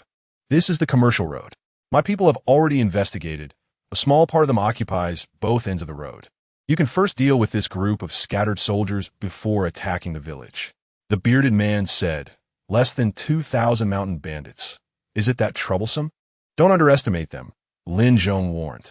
When they were still 100 strong, they took down 500 Yamen. Yamen? The bald man chuckled. They're just living in comfort, used to a good life. Our border troops have been fighting for years, let alone a group of mountain bandits, even 5,000 border troops from the Yu Kingdom. We could take them down. Lord Lin, are you intimidated by these mountain bandits? You brought us 3,000 men for such a small group? In my opinion, 500 is enough. Don't underestimate the enemy. The bearded man was looking at the map, and at this moment, put away his underestimation, frowning from the map. The location of Black Dragon Village is indeed tricky. If we force an attack, there will likely be significant casualties. Oh, the bald man stepped forward, nodding. Then treat them like the border troops of the Yu Kingdom. Consider it a training exercise during the truce. Seeing that the two had put away their underestimation, Lin Zhong felt relieved and asked, what do you plan to deploy? The bearded man said, rest tonight. Let the soldiers eat and sleep well. Tomorrow morning, we'll set out for Qianlong Mountain and, as you said, first deal with the scattered bandits on the commercial road. Lin Zhong nodded, saying, then I will wait for your good news here. The next evening, as the sun was setting, it was getting dark. Ma San was patrolling with the Black Dragon Guards. At this moment, a Black Dragon Guard ran over, saying, there's a situation. About 3,000 people have gathered in the abandoned village at the foot of the mountain. They are resting and will likely move into the mountains when it gets dark. Ma San asked, what are they wearing? The Black Dragon Guard replied, they should be from the Yuzhou army, as there are more than 500 armored soldiers among them. Damn, Ma San swore. The chief really guessed correctly. You go notify the brothers at the toll station to retreat quickly. I'll report to the chief. Okay. After speaking, everyone began to disperse. Ma San ran quickly. When he reached a 15-meter-long broken section, he shouted, hurry, lower the drawbridge. Creak. The heavy drawbridge slowly descended, making a dull thud when it hit the ground. At the same time, the heavy gate of the village creaked open. Ma San rushed into the village and found Qin Fan, saying, Chief, the Yuzhou army really came, over 3,000 people, including 500 armored soldiers. Qin Fan was practicing calligraphy and didn't even lift his head, saying, notify everyone to assemble and prepare for battle. Yes. Ma San left. Qin Fan wrote the character armor on the paper, smiling and saying, armor is really a good thing. After speaking, he walked towards a wooden box in the room. Inside the box was a set of black gold dragon pattern armor and a black gold dragon pattern sword. This item was also a relic from the Qin dynasty's treasure vault. But Qin Fan had never seen Wang Bin wear it. According to Wang Bin, he couldn't bear to wear it and planned to give it to Qin Fan as a coming-of-age gift after Qin Fan's coronation ceremony. Qin Fan put on the armor. It was his first time wearing armor. The armor was slightly large, but Qin Fan wasn't worried, as he was still under 17 years old and could grow taller. So it would fit him perfectly in the future. After a stick of incense, the Black Dragon guards and the toll station personnel returned to the village, and they lined up with the others, standing in the training ground. Qin Fan strode towards the command platform. He was clad in black gold armor, with a long sword at his left waist, a repeating crossbow at his right, short daggers strapped to his legs, and a spear in his hand. When 100 Black Dragon guards saw the black and gold armor, a fiery gleam flashed in their eyes. After 16 years, they finally witnessed someone donning this armor again. Outside the training ground, the crippled man and others were somewhat moved by this scene. The crippled man murmured softly, "This armor has finally reappeared. I wonder when the other set will be seen again." The blind man sighed and remarked, "The other set of armor is not something just anyone is qualified to wear." Chapter 33. The heavy infantry shows its might at the command platform. Qin Fan scanned the crowd below and spoke the first words. "This time our enemy is the Yuzhou army." According to the investigation by the Black Dragon Guard, their strength is about 3,000. Upon hearing this, many people's expressions grew serious. Although they were mostly farmers, they knew that the Yuzhou army was a border army. Not to mention the weapons and equipment of the border army. Just in terms of combat effectiveness, they were not comparable to the local officials. This battle is the first real fight for most of you. I can tell you clearly that today, many people will die in this war. Qin Fan pointed to the old, weak, women, and children behind him, continuing to shout, "But we have no choice but to fight because once the stockade is breached, your fathers, mothers, wives, children, and everyone in the stockade will be slaughtered. You don't want to fight, and I don't want to either. But the enemy doesn't think that way. In this battle, we not only have to fight, but also make the enemy feel pain. As the saying goes, one punch to open the way to avoid 100 punches coming. Only by making them feel pain will they think twice. And those unknown enemies lurking in the shadows will also hold back." At this point, Qin Fan pointed his long spear outside the stockade and shouted loudly, "Everyone, if you're ready to fight to the death, from now on, come out of the stockade with me to meet the enemy. Kill, kill, kill." The crowd below gripped their weapons tightly, their eyes filled with determination. The stockade gate opened, and the drawbridge descended. Qin Fan strode forward, followed closely by Chun, Yi, and others. After exiting the stockade, Qin Fan looked at Chun, Yi, and Sun Er and said, "According to the battle plan we set earlier, proceed with the defensive deployment." Yes, Chun, Yi, and Sun Er led their men into the mountains. As night fell, the bearded man and the bald man donned armor and cloaked themselves in night gear. Leaving the city was a serious crime for the border army, so to be safe, they needed to disguise themselves as bandits to attack the stockade. 3,000 Yuzhou soldiers, dressed in black and masked, split into two groups. The bearded man led one group, and the bald man led the other, stealthily approaching both ends of the merchant road. According to their plan, they would first deal with the scattered bandits on the merchant road and then gather at the mountainside. However, when the two met, they both frowned. The bearded man whispered, "Seeing your expression, did you also find nothing? When I arrived there, I didn't find a single feather." The bald man sneered, "Looks like the intelligence on these mountain bandits is not simple. They have already detected us. That's normal. A strong dragon cannot suppress a local snake. They are much more familiar with this place than we are." The bearded man glanced around and had the scouts lead the way up the mountain. Half an hour later, several scouts rushed back to report that they had discovered a stockade 2 miles ahead with its gates tightly closed and guarded by mountain bandits. The bearded man took out a map and asked, "Where is this stockade located on the map?" The scout pointed to the location of Black Dragon Stockade. "It should be Black Dragon Stockade." The bearded man assumed this stockade was Black Dragon Stockade. After all, maps can have discrepancies. And since Zhao Yi and his men had built a new stockade close to Black Dragon Stockade, and Lin Zhong was unaware of the existence of these two stockades, they naturally wouldn't appear on the map. When they were less than a mile away from the stockade the scouts had found, The bearded man crouched down on a mountainside to observe ahead. Due to the dense woods and towering rocks, his line of sight was severely obstructed, and he couldn't see clearly. Something feels off. The bald man glanced at the map and then at the vague stockade ahead. According to the map, the most dangerous area of Qianlong Mountain was 3 miles ahead. Why was Black Dragon Stockade not built there, but chosen this location? The 3-mile distance is a straight line, while the actual distance to walk around it would be about 6 miles. The bearded man said, "Building a stockade in a treacherous place is not easy. How could a group of mountain bandits have that capability?" "True," the bald man nodded, thinking that building a stockade in such a place would likely require tens of thousands of people working for several years. He was unaware that there had once been a garrison of the Qin dynasty stationed on Qianlong Mountain. Otherwise, he would not have mistaken the stockade ahead for Black Dragon Stockade. The Yuzhou army, moving in a dispersed manner, quietly approached the stockade.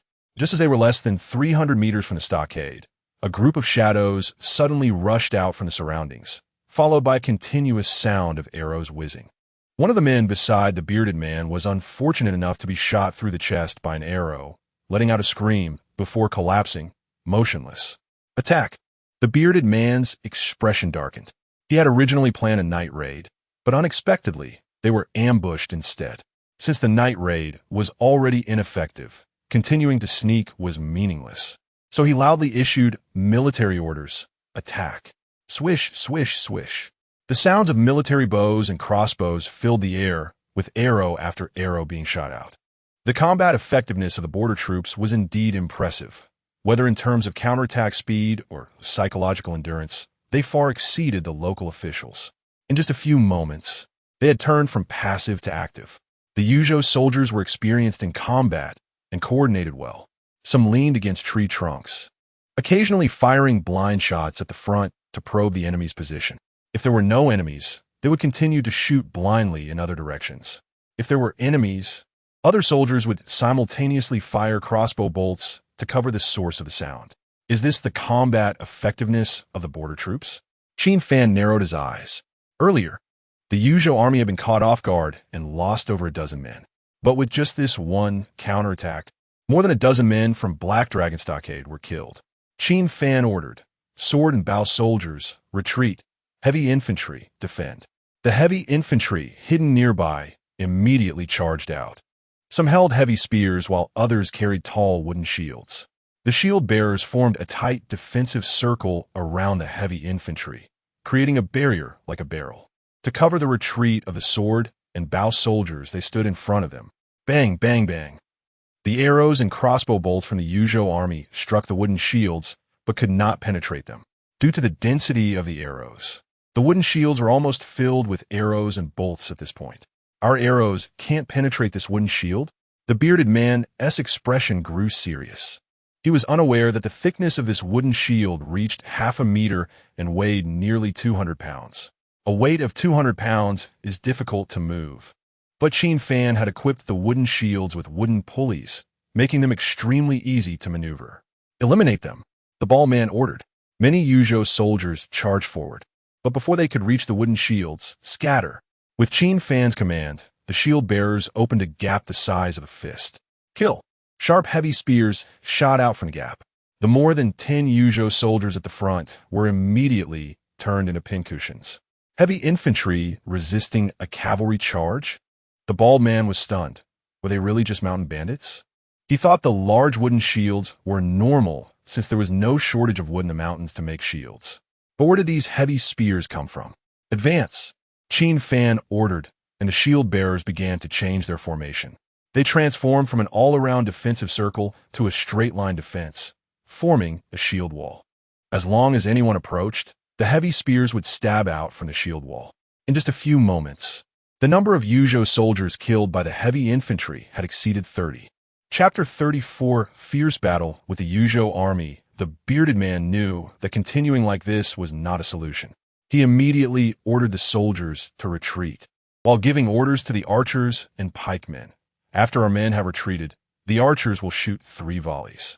After the volleys, the pikemen will charge and engage the enemy while covering the ram to break through that damned shield wall. The large siege towers and catapults couldn't enter the mountainous terrain. They could only carry small rams and siege ladders. Swish, swish, swish. The first wave of arrows arrived. Shield up.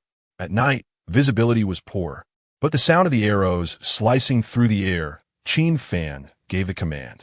The shield bearers crouched down, tilting their wooden shields back to protect themselves, as well as the heavy spearmen. As for Qin Fan's side, the Black Dragon Guards held shields for protection. Bang, bang, bang. Some arrows struck the shields, but more of them embedded into the ground behind them. Soon after, the second wave of arrows came, followed by the third wave. Before the third wave could fall, hundreds of pikemen rushed out with their 3.5-meter-long spears, followed closely by more than a dozen siege soldiers pushing a fixed ram. Wind, Qin Fan commanded. After receiving the order, Qian waved his hand. 400 archers with composite bows aimed their arrows at a 45-degree angle and shot simultaneously. The sound of arrows whistling through the air was continuous, and the pikemen immediately raised their shields to defend. However, they were only carrying light shields, which weren't thick enough. Some soldiers didn't manage to raise their shields in time and were taken down by arrows.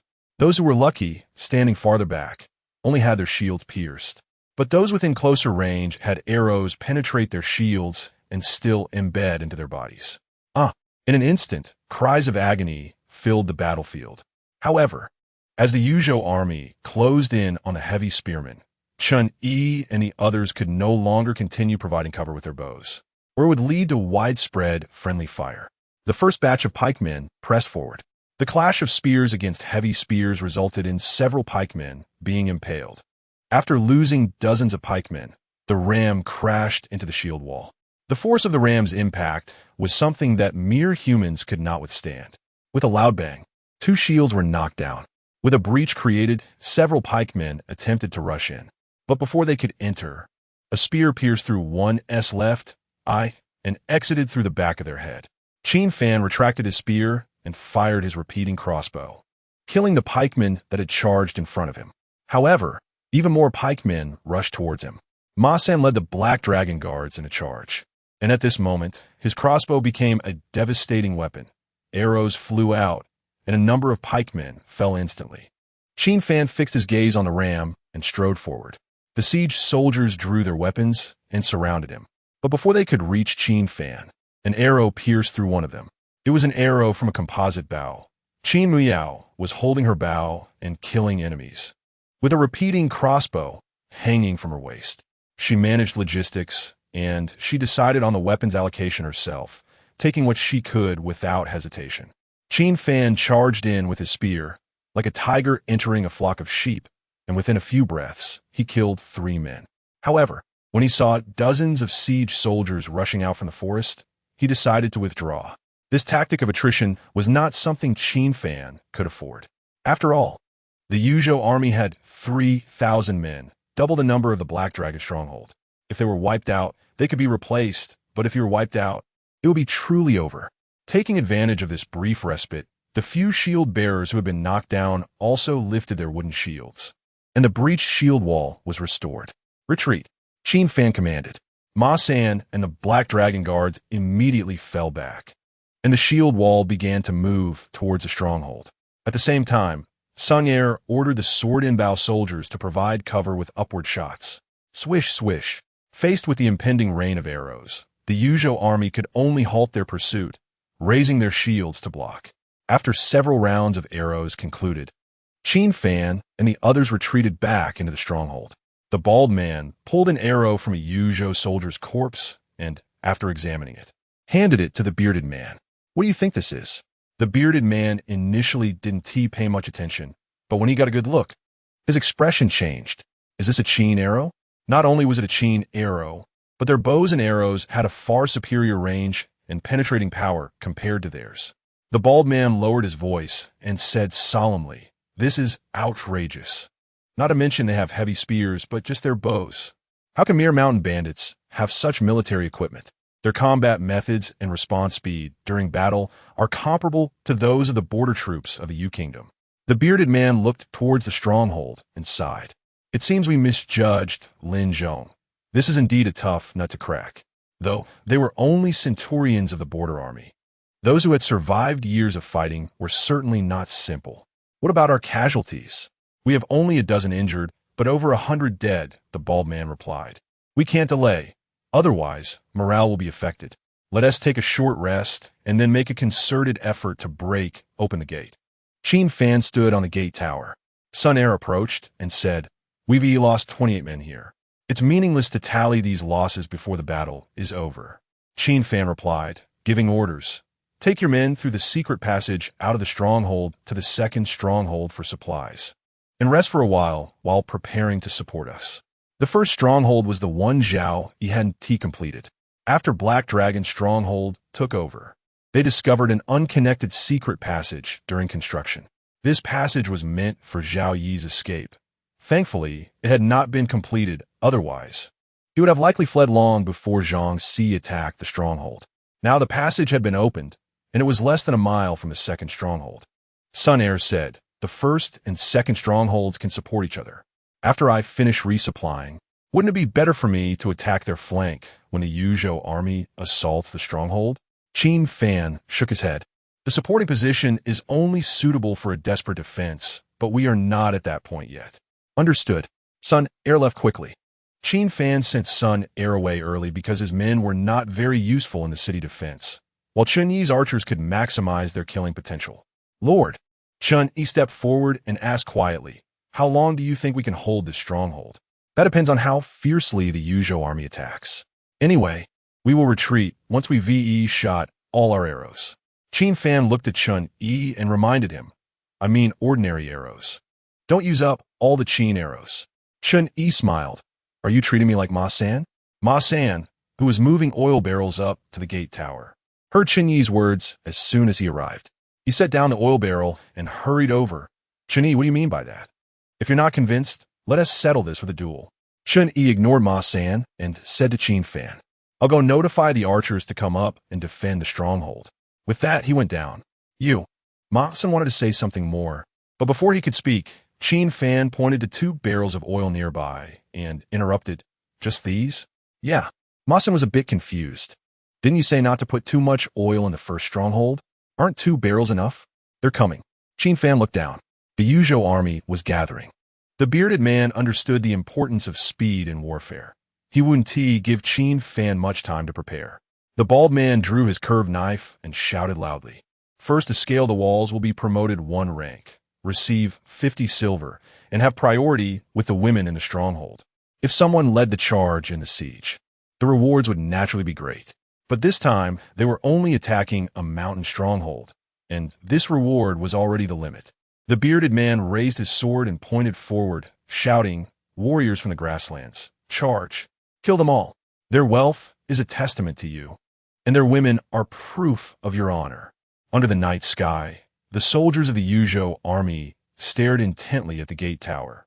Their eyes couldn't hide their desires and greed, and an invisible aura of murderous intent gradually filled the air. Chapter 35. Capturing an empty stockade? The Yuzhou army began a full-scale attack, constantly emitting strange howls of Ao-Hu. These eerie sounds merged together, echoing through the night like the cries of ghosts and wolves. Qin Fan looked down at the Yuzhou soldiers, who resembled wolves, and slightly parted his lips to utter a single word. Wind. The moment the command was given, 400 archers crouched down, drew their bows, and aimed at the night sky, releasing their arrows. The sound of arrows slicing through the air was like a howling wind, producing a whoosh sound. They left beautiful arcs in the air, transforming into deadly black lines. The arrows fell. The Yuzhou soldiers sprinted while raising their shields. Many soldiers were shot down by arrows, but a considerable number were also blocked by their shields. The speed of the Yuzhou army remained unabated. At the same time, the siege troops carrying ladders and pushing siege engines advanced under the cover of the shield bearers. On the stockade tower, the archers continuously shot arrows, depleting the arrows in their quivers. These must be a bunch of madmen. One archer's face turned pale.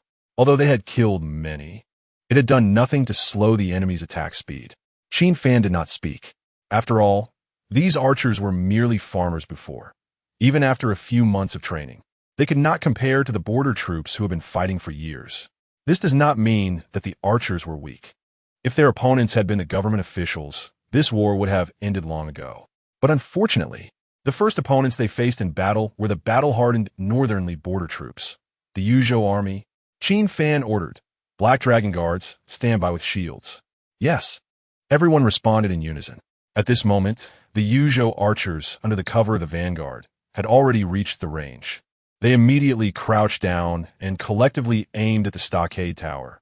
The sound of arrows piercing the air was extremely piercing. Defend, Qin Fan commanded.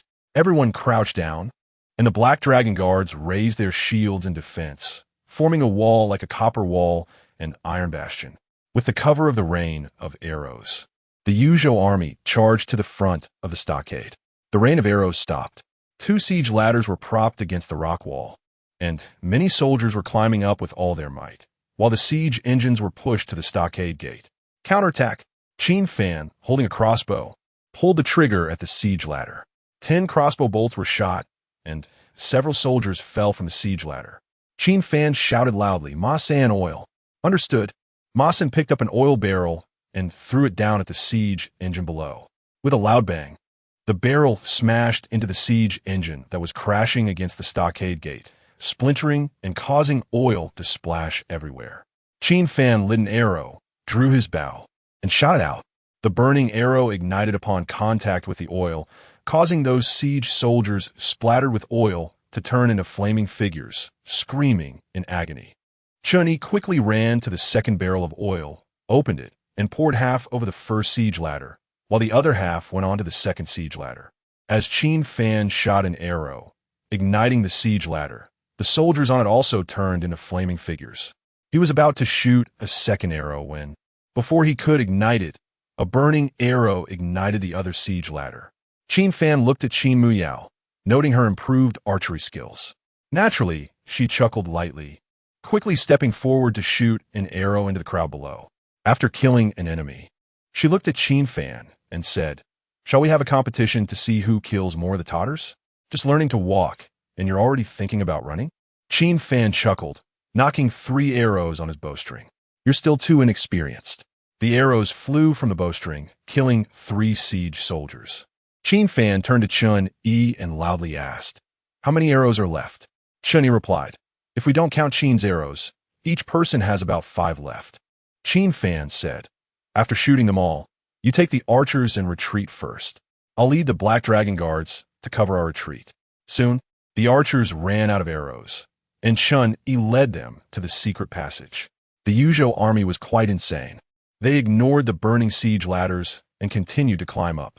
The Black Dragon Guards took over the archers' task, continuously firing crossbow bolts downward. After half a stick of incense, "We need to retreat." Qin Fan looked at the Yuzhou soldiers who were falling one after another and said softly, "Their morale is high right now. We need to dampen their spirits first. Retreat." With the order given, the remaining men followed Qin Fan down the stockade tower and then into the kitchen, promptly crawling into the secret passage. With no resistance, the Yuzhou army quickly ascended the stockade tower and opened the stockade gate. They howled as they prepared to burn, kill, and plunder, rushing into the buildings within the stockade. But soon, they emerged with puzzled expressions. Outside the stockade, the bearded man and the bald man exchanged glances, satisfied, and walked into the stockade. Just as the 2 men stepped into the stockade, a centurion, looking grim, rushed over, saying, "There's no one in the stockade." "No one?" The bald man frowned and asked, "Not a single person?" "That's right, not a single one." The centurion nodded and said, "Even their granary is empty." The soldiers now think they've seen a ghost. After all, there were living people during the siege, so how could they all suddenly disappear? What ghost? Anyone who spreads panic among the troops will be executed. The bearded man's face darkened as he meticulously searched every corner of the stockade, convinced that there must be a hiding place or secret passage. Yes, the centurion led people to search. Due to the large-scale retreat, the traces were difficult to cover up, and if one truly sought, it wouldn't be hard to find. Half a stick of incense later, the centurion returned, saying, "I found it. The secret passage is in the kitchen." Scouts have gone to investigate where it leads. Bastard. The faces of the bearded man and the bald man were extremely grim. After losing so many men, the hard-won stockade turned out to be an empty one. After another stick of incense, the scout returned, panting. After crawling out of the secret passage and following their tracks for about a mile, I found another stockade. Another stockade? The bearded man's face darkened. The two stockades were less than 3 miles apart. How did you scout before? I returned as soon as I found this stockade. And Lord Lin, didn't he mention there were 2 stockades in the intel he provided us? In ancient warfare, intelligence was crucial, and the Yuzhou army trusted the information provided by Lin Zhong. They thought that since Lin Zhong had held this place for many years, he should know the situation around Qianlong Mountain. You're right. The bald man nodded, but then drew his sword and, with a single stroke, killed the scout. However, to prevent a drop in morale, this blame must fall on you. The scout fell to the ground, blood gushing. The sudden scene stunned the surrounding soldiers, who all turned to look in this direction. We captured an empty stockade, and it's all due to this man's intelligence error. The matter of the secret passage couldn't be hidden, and the empty stockade was already known to everyone. The bald man needed to boost morale decisively. He scanned the crowd and said loudly, "But don't worry, I guarantee that the rewards for the first climbers that I promised you will not be less." A cunning rabbit has 3 burrows. These mountain bandits are the cunning rabbits. But no matter how cunning, they can't escape the eagle's pursuit. My Dali warriors, you are the eagles of the grasslands. Eagles, follow me into the secret passage, catch the rabbits, and flay them alive. Chapter 36. The Desperate Yuzhou Army No. 2 Stockade. Stockade Gate Tower. Sun Er and Chun opened the stockade gate as soon as they saw Qin Fan and the others, leading people out to welcome them. Qin Fan had previously stored a lot of military supplies like arrows in the stockade, and everyone inside was ready for resupply. At the gate, ordinary arrows and crossbow bolts were laid out, prepared for Qin Fan. In no time, the crossbow bolts and arrows for Qin Fan and the Black Dragon Guards were replenished. Acting according to the original plan, the moment Qin Fan issued the order, one after another, dummy figures were set up on the stockade gate tower. These dummies had wooden upper bodies, dressed in clothing, making it difficult to distinguish between real people and dummies in the night. Some dummies held willow bows and shooting poses, while others lay in observation stances. Yes, in Qin Fan's plan, No. 2 Stockade was never meant to be defended, aside from serving as a supply station. Its sole purpose was to use the cover of night to attract some of the enemy's forces to attack the stockade. As for why it wouldn't be defended, that's because even if they tried, they wouldn't be able to hold it. No. 2 Stockade lacked the secret passages of No. 1 Stockade. If breached, it would lead to a complete loss. Additionally, the area around No. 2 Stockade was surrounded by mountains and forests, with the only open area being the football field-sized space at the gate. Once the Yuzhou army launched an attack using the cover of the forests, the effectiveness of their compound bows and crossbows would be minimized. They could almost reach the gate without any effort. The people of Black Dragon Stockade were ambushed according to plan. It must be said that the Yuzhou army was fast. Before even half a stick of incense had burned, the bearded man led a group out from the secret passage, while the bald man met up with the remaining forces and siege equipment. Due to their previous ambush, the Yuzhou army was now very cautious. They advanced while checking their surroundings. Soon, they arrived at the stockade front. The response speed was quite impressive. The bald man looked at the stockade gate tower and could vaguely see a mass of figures. The bearded man scanned the surroundings, and when he noticed the dense forests, a cold smile crept onto his lips, thinking that they could directly attack the stockade now. The surrounding trees were so thick that their powerful bows and crossbows would be of little use. The bald man nodded, saying, "Once we break this stockade, I'll vent my frustrations." The Yuzhou army began their assault on the stockade. A small group covered the advance of the siege tower and ladders, while most dispersed into the forests, stealthily approaching the stockade gate. Soon, the siege tower and ladders were less than 100 meters from the gate. Yet, the stockade gate tower was eerily silent. The bald man frowned. Why aren't they reacting? The siege tower and ladders were about 70 meters from the gate, and at this moment, the siege soldiers looked at each other, while the soldiers covering them raised their shields in front to guard against arrows from the gate tower. Something's not right. The bearded man's expression changed. At this distance, their bows and crossbows had more than enough range. They're not in the stockade. The bald man's face changed as he quickly grabbed a messenger and shouted, "Order them to retreat, quickly." However, it was already too late. In the darkness, kill. A fierce, murderous intent flashed in Qin Fan's eyes. He had been waiting for this moment.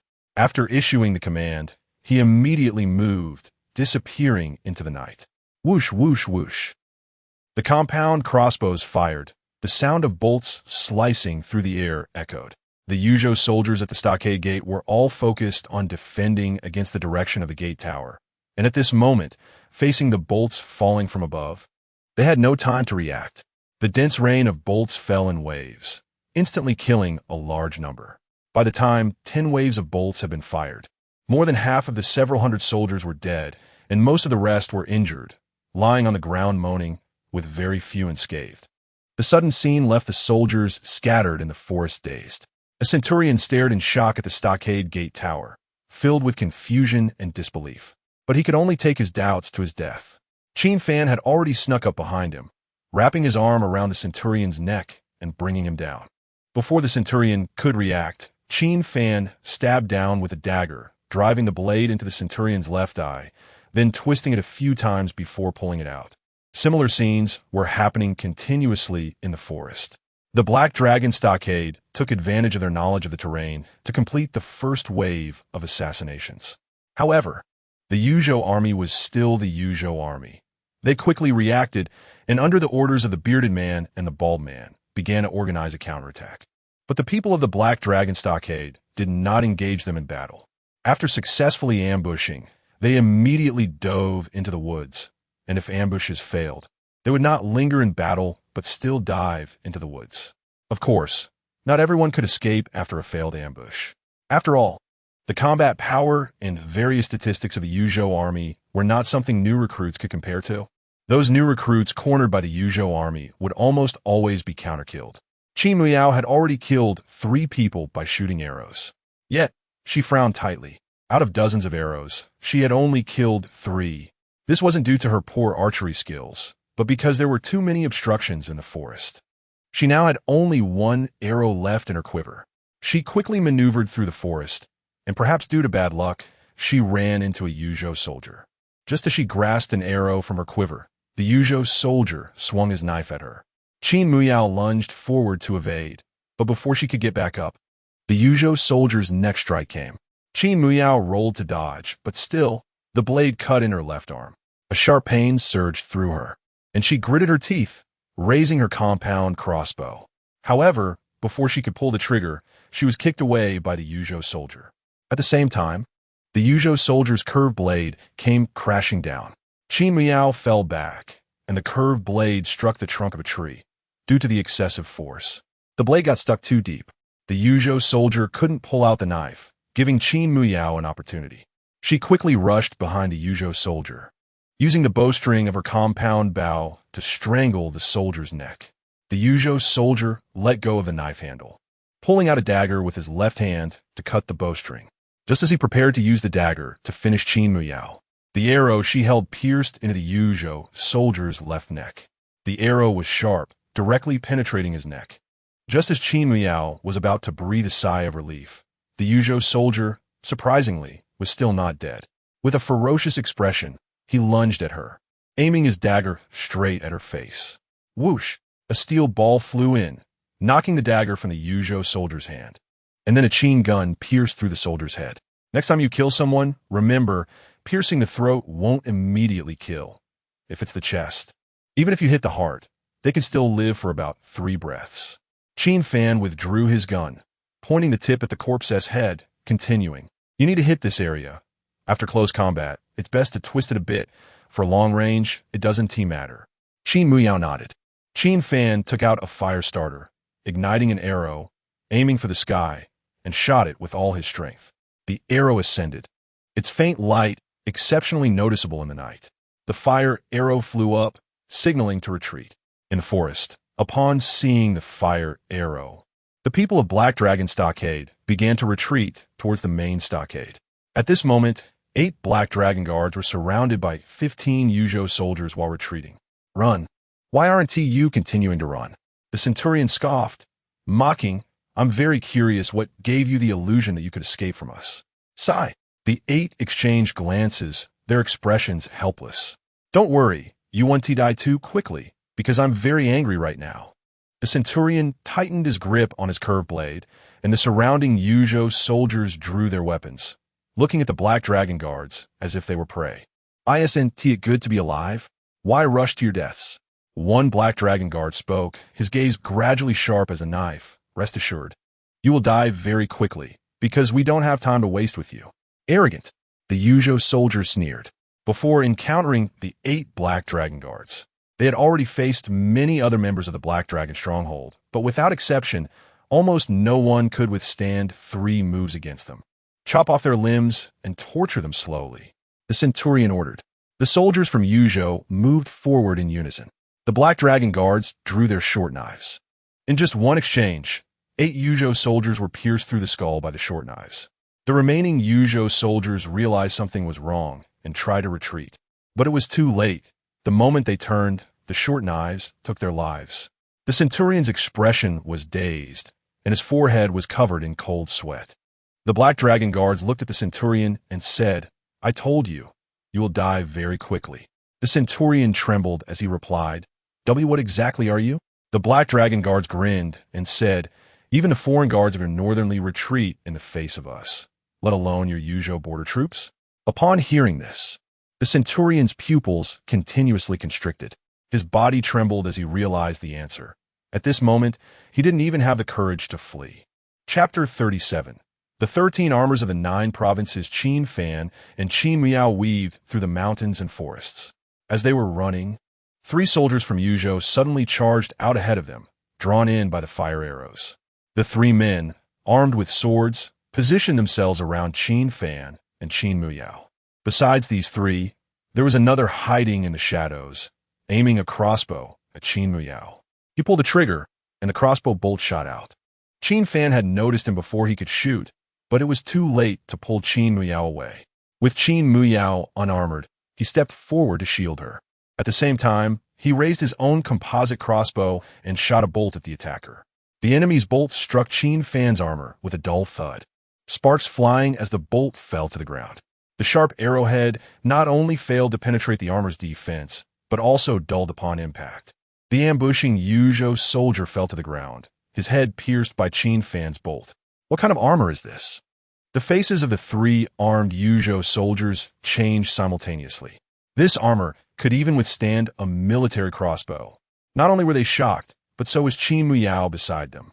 She remembered her father saying that armor capable of resisting military crossbows and sharp weapons was only the 13 armors of the 9 provinces.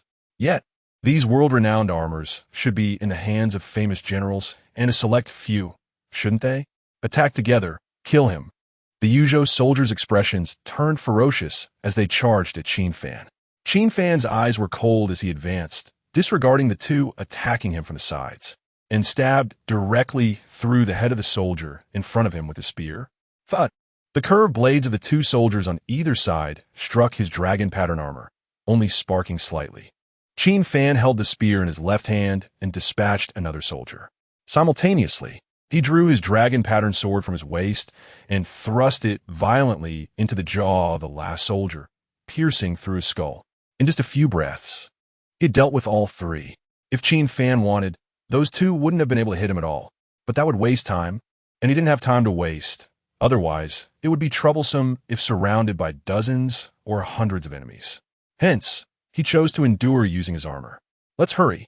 Sheathing his dragon-patterned sword, Qin Fan and Qin Miao disappeared into the forest. The sky began to brighten. Qin Fan and the others returned to Black Dragon Fortress one after another. At the gate tower, Qin Fan commanded, immediately use strong liquor to clean and bandage the wounds of the injured. Qin Miao wanted to stay and said, I've already bandaged mine. Even if it's bandaged, it needs to be cleaned again. Qin Fan's tone was unquestionable. The arrowheads and weapons of the border troops are soaked in sewage for several days before battle. If the wounds aren't cleaned in time, you won't even know how you died. All right, Qin Miao nodded and left. Half a stick of incense later. They're finally here. Qin Fan saw people continuously emerging from the forest, and the numbers were increasing. At this moment, the bearded man and the bald man were staring at the direction of Black Dragon Fortress, their faces extremely grim. The Yuzhou soldiers looked despondent, as if they were wilted eggplants, heads down with frustration evident in their eyes. After a night of fighting, they were already exhausted. On top of that, they had been ambushed in small groups, attacked an empty fortress, and then faced another large-scale ambush. After all this, losing over 1,000 men, they finally realized that the real fortress was right ahead, and this war had only just begun. When they thought about their opponents being a group of mountain bandits, the honor of being border troops felt trampled and battered. The morale of the Yuzhou army plummeted at that moment. How did they build a fortress in such a place? The bearded man couldn't understand. The bald man also couldn't comprehend, his face full of fatigue, his voice filled with helplessness. Were they really just mountain bandits? That's not important. The bearded man spoke up, asking softly, "What's important is what to do next. What can we do?" The bald man pointed at the suspension bridge ahead, saying that before discussing attacking the fortress, the 15-meter chasm was currently their biggest problem. If they cut down trees to build a bridge, even if it was just a wooden bridge wide enough for a person to pass, they would lose hundreds of men, as the bridge's location was within range of their crossbow bolts. But a bridge wide enough for a person to pass was useless to break down the fortress gate. They needed siege vehicles and siege ladders. They had to build a bridge that could accommodate vehicles and ladders, and to build that, they would lose half their men again. But if that happened, even if they got across, how could the remaining forces attack the fortress? The bearded man fell silent for a long time before finally saying, "There will always be a way." The people of Black Dragon Fortress began to take turns resting. By evening, Qin Fan woke up and went to the gate tower. Ma San was roasting a whole sheep beside him, quietly saying, according to the brothers on duty, "There hasn't been any movement from the other side since daytime. What do you think the Yuzhou army is planning? Are they going to attack or retreat?" The meat was almost done, and Ma San cut off a leg of lamb, placing it beside Qin Fan. Qin Fan used a dagger to cut off a piece of meat and said while eating, "They're not retreating means they will definitely take action next. These damn totters are so slow. If they want to fight, just fight. They're behaving like women." Ma San cursed, thinking about the toll on their trade routes, worrying about how much they would lose if this dragged on. They couldn't afford to waste time. Qin Fan smiled and said, "If we continue to drag this out, every day we waste will lower their morale. If it drags on for 10 days or half a month, the military spirit will disperse. Don't worry, they will definitely take action tonight." Tonight? Ma San was taken aback and stood up, saying, "Then I need to wake the resting brothers, get them alert." "No need." Qin Fan waved his hand, saying to let them sleep. The men on duty were enough. "Later, you take some people to get more oil." Night fell. The Yuzhou army began to move. They tied ropes to the giant rocks at the cliff and then descended to the bottom of the cliff using the ropes. This was a plan devised by the bearded man and the bald man together. Once the Yuzhou soldiers reached the bottom, they would climb up manually. The suspension bridge was hanging there, so they would destroy its mechanism to force it down. There were 500 Yuzhou soldiers participating in this operation. They carried no other weapons, only knives and axes. Their only target was the suspension bridge. The full moon hung high, and moonlight spilled into the mountain gorge. Outside the fortress, in front of the cliff, Qin Fan, Ma San, and 100 black dragon guards lay there, with barrels of oil piled behind them. They covered their heads with grass, occasionally peeking down. By the moonlight, Ma San saw small black dots moving continuously and whispered, "Fortress Master, you were right. There are quite a few people down there." Qin Fan did not respond, instead finding a more comfortable position to continue lying down. Ma San quietly asked, "Should we attack them? I see some totters have already climbed over 20 meters." Qin Fan replied, "Why are you in such a hurry? Let them climb a bit more. The bottom of the cliff is over 50 meters away. If we act now, it will be difficult to wipe them all out." Ma San impatiently asked, "Then how much should they climb before we attack?" "Around 40. Qin Fan closed his eyes and rested, fearing exposure. The 500 Yuzhou soldiers did not dare to use torches for light, making their climb difficult. After about half a stick of incense, they finally climbed from 20 meters to 40. They reached it. Ma San exclaimed excitedly. Qin Fan opened his eyes, his voice low but filled with killing intent. Pour the oil. Chapter 38. The burning of Yuzhou soldiers. The Black Dragon Guards pulled the wooden plugs from the barrels of oil and aimed the openings downward. Qin Fan pressed his right index finger against his thumb and placed it in his mouth, producing a sharp and prolonged whistle. At the moment, the sound echoed. The Yuzhou soldiers, who were climbing with all their might, froze in shock, realizing something was wrong. But it was already too late to retreat. The Black Dragon Guards poured the oil down from various positions on the cliff, and the oil flowed down the rock wall, making a rustling sound. Because it was being poured down, a few drops of oil splashed onto the faces of several Yuzhou soldiers. One of them touched his face and sniffed his hand at his nose. His expression changed drastically, and his voice trembled. Fire. It's oil. Hearing the words fire oil, the surrounding Yuzhou soldiers turned pale. Without a moment's hesitation, they quickly began to climb down. But it was too late. Over 50 barrels of oil had already been poured down. And those who had climbed over 40 meters not only had oil all over their bodies, but also found their hands covered in it on the cliff wall. The oil made the cliff face incredibly slippery, leaving them with no leverage to hold on. After futile struggles, the Yuzhou soldiers fell from the cliff, screaming in terror. Their bodies crashed heavily at the bottom of the cliff, twisted and deformed. Their heads struck the boulders like watermelons falling from a height, bursting instantly. Blood and brains gushed out, resembling tofu pudding drenched in chili oil. Help me. More and more Yuzhou soldiers fell from the cliff, like dumplings dropped into boiling water. From a height of over 40 meters, combined with the sharp rocks at the bottom, none of the falling soldiers were left with intact bodies. The sound of thuds echoed from the bottom of the cliff. Kill, Qin Fan ordered. As soon as he finished speaking, the Black Dragon Guards drew out their fire sticks, igniting the arrow clusters of their crossbows, aiming them downward. The whoosh sounds continued as the burning arrows ignited the oil upon contact. With a boom, the oil on the cliff face exploded into flames, burning all the way to the bottom. In an instant, the fire illuminated the sky, making the night seem like day. Those Yuzhou soldiers who had not fallen from the cliff were now covered in oil, their bodies engulfed in flames. They flailed desperately at the burning oil, but it was futile. The soldiers who had fallen also had oil on them and were burning as well. The cries of anguish echoed, and the bottom of the cliff resembled a hellish fire pit. The bearded man watched the horrific scene of the Yuzhou soldiers below, and his curved knife slipped from his hand and fell to the ground. How could this happen? The bald man's pupils constricted. How did the Black Dragon's stronghold know their battle plan? Such a huge commotion could not be hidden from the Yuzhou soldiers above. They looked at the blinding flames at the bottom of the cliff. The piercing cries shattered their last morale, and every one of them was filled with fear of death. The fire burned too fiercely. Because of the flames, Qin Fan and the bearded man could see each other. Qin Fan slowly stood up, the dragon-patterned armor on him shimmering coldly in the light of the fire. The bearded man and the bald man tried to remember Qin Fan's appearance, but the distance was too far to see clearly. The bald man looked at the bearded man and said in a voice only they could hear, "The morale has collapsed. We must retreat. Damn it." The bearded man glared at Qin Fan, gritting his teeth, and said in a deep voice, "We have more troops than them. In a head-on confrontation, they are definitely no match for us. Last night, I killed several of them. Those people are not even comparable to the government officials. Our warriors can easily kill 3 of them each. Yet we still lost, even to the point of being utterly defeated. Ever since we entered Qianlong Mountain, we've been led by the nose.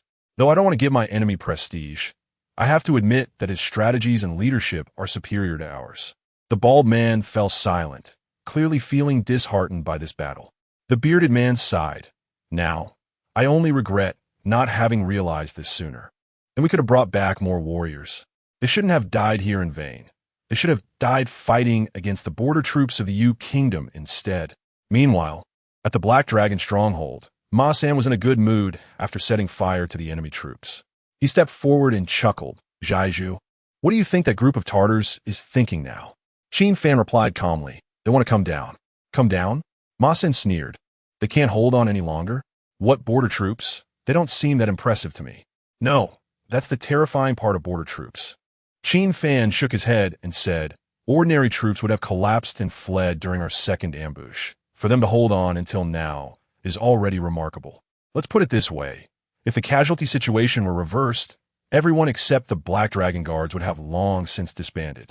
Ma Sen whispered, Jaiju, you're undermining our own prestige. I'm just speaking the truth, Qin Fan replied.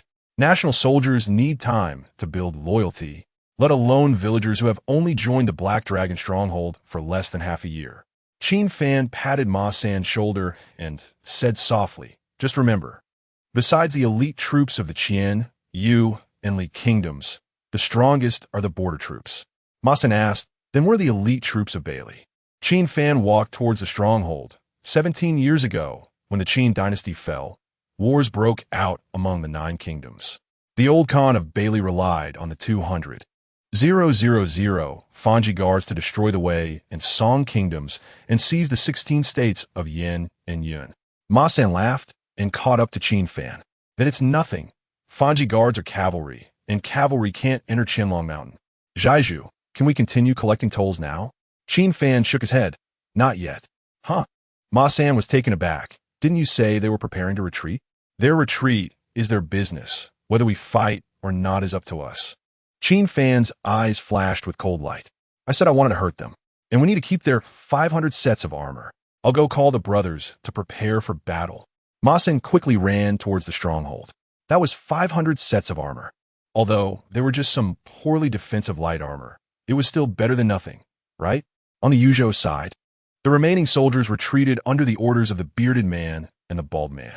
After they had retreated a mile, the gates of the Black Dragon stronghold opened, and the drawbridge was lowered. Kill! All the members of the Black Dragon stronghold charged out, shouting and filled with high morale. Their voices were so loud that even the Yuzhou soldiers a mile away could hear them.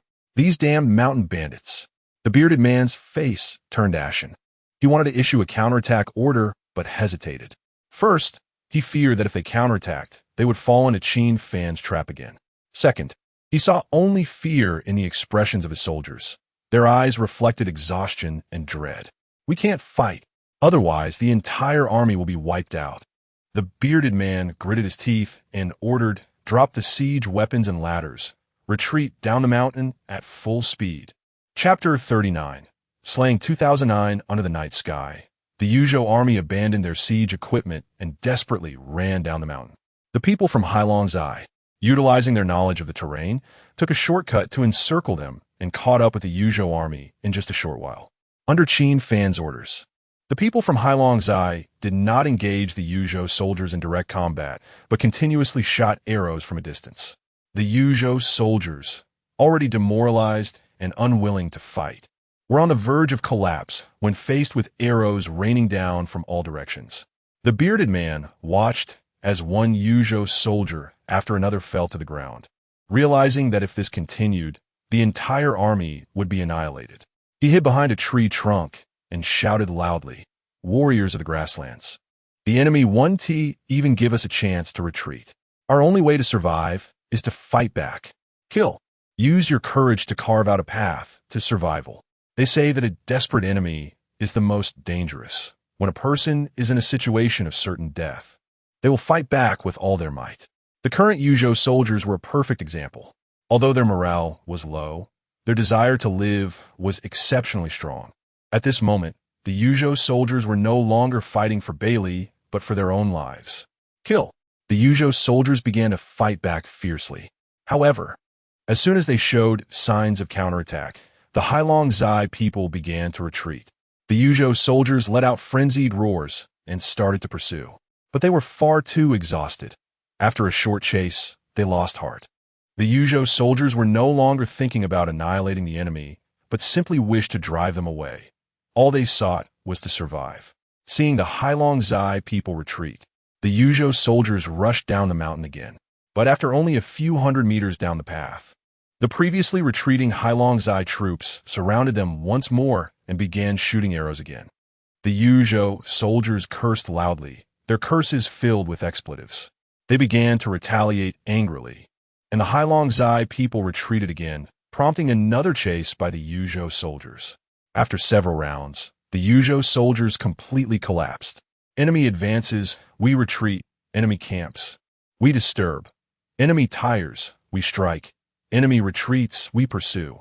It proved that the instructor's 16-character strategy was indeed effective. Abandon all supplies and retreat in a scattered manner. The bearded man realized he had fallen into Qin Fan's trap once again. He understood that he absolutely could not counterattack at this moment otherwise. The remaining Yuzhou soldiers would be completely annihilated by Qin Fan in a boiling frog manner. His fear of Qin Fan reached its peak, and he just wanted to escape this devilish mountain as soon as possible. Devils, they're a group of devils. The Yuzhou soldiers abandoned their helmets and armor. Some even threw away their curved swords. It was time to start the hunt. Seeing the opportunity, Qin Fan lit a bundle of arrows with a fire starter and shot 3 arrows into the sky. This was the signal for Hailong Zai to launch a full-scale attack. Kill. The archers led by Chun Yi put away their composite bows and switched to long spears. The heavy infantry charged out under the cover of shield bearers, while the sword and bow soldiers exchanged their bows for swords and joined the long spearmen in attacking from all directions. Ma San anxiously asked, "Chief, are we not going to join in?" Qin Fan shook his head and said, "A wolf without teeth is not even as good as a chicken. This is a rare training opportunity, and it should be left for the newcomers." The pursuit continued until dawn, with only a small number of Yuzhou soldiers escaping from Qianlong Mountain. Hailong Zai, conference hall. After everyone helped clear the battlefield, Chun Yi came in to report to Qin Fan. "We have recovered all our arrows, and apart from the enemy equipment that was burned at the cliff bottom, we captured over 400 curved swords for 136 light iron armors, over 500 military bows, over 300 crossbows, over 200 long spears, several light shields, and some siege equipment." Before Qin could finish his report, Qin Fan raised his hand to interrupt and asked, "What about the casualties?" Chun Yi replied, "In this battle, we annihilated over 900 of the enemy, with fewer than 100 escaping from Qianlong Mountain. When we were counting the bodies of the Yuzhou soldiers, we did not find those 2 centurions. They should also be among the fleeing ranks." Qin Fan continued to ask, "What about our losses?" Chen Yi answered it. "We lost 189 men, 36 were severely injured and disabled, and 138 were lightly injured. The Heilong Guard had no casualties. Among my archers, 9 were killed, 3 were severely injured, and 18 were lightly injured. Sun Air has more troops and is currently tallying the detailed numbers. He will report back once he has done." Qin Fan slowly stood up. "More than 200 casualties? Excluding the dead and severely injured who can no longer fight.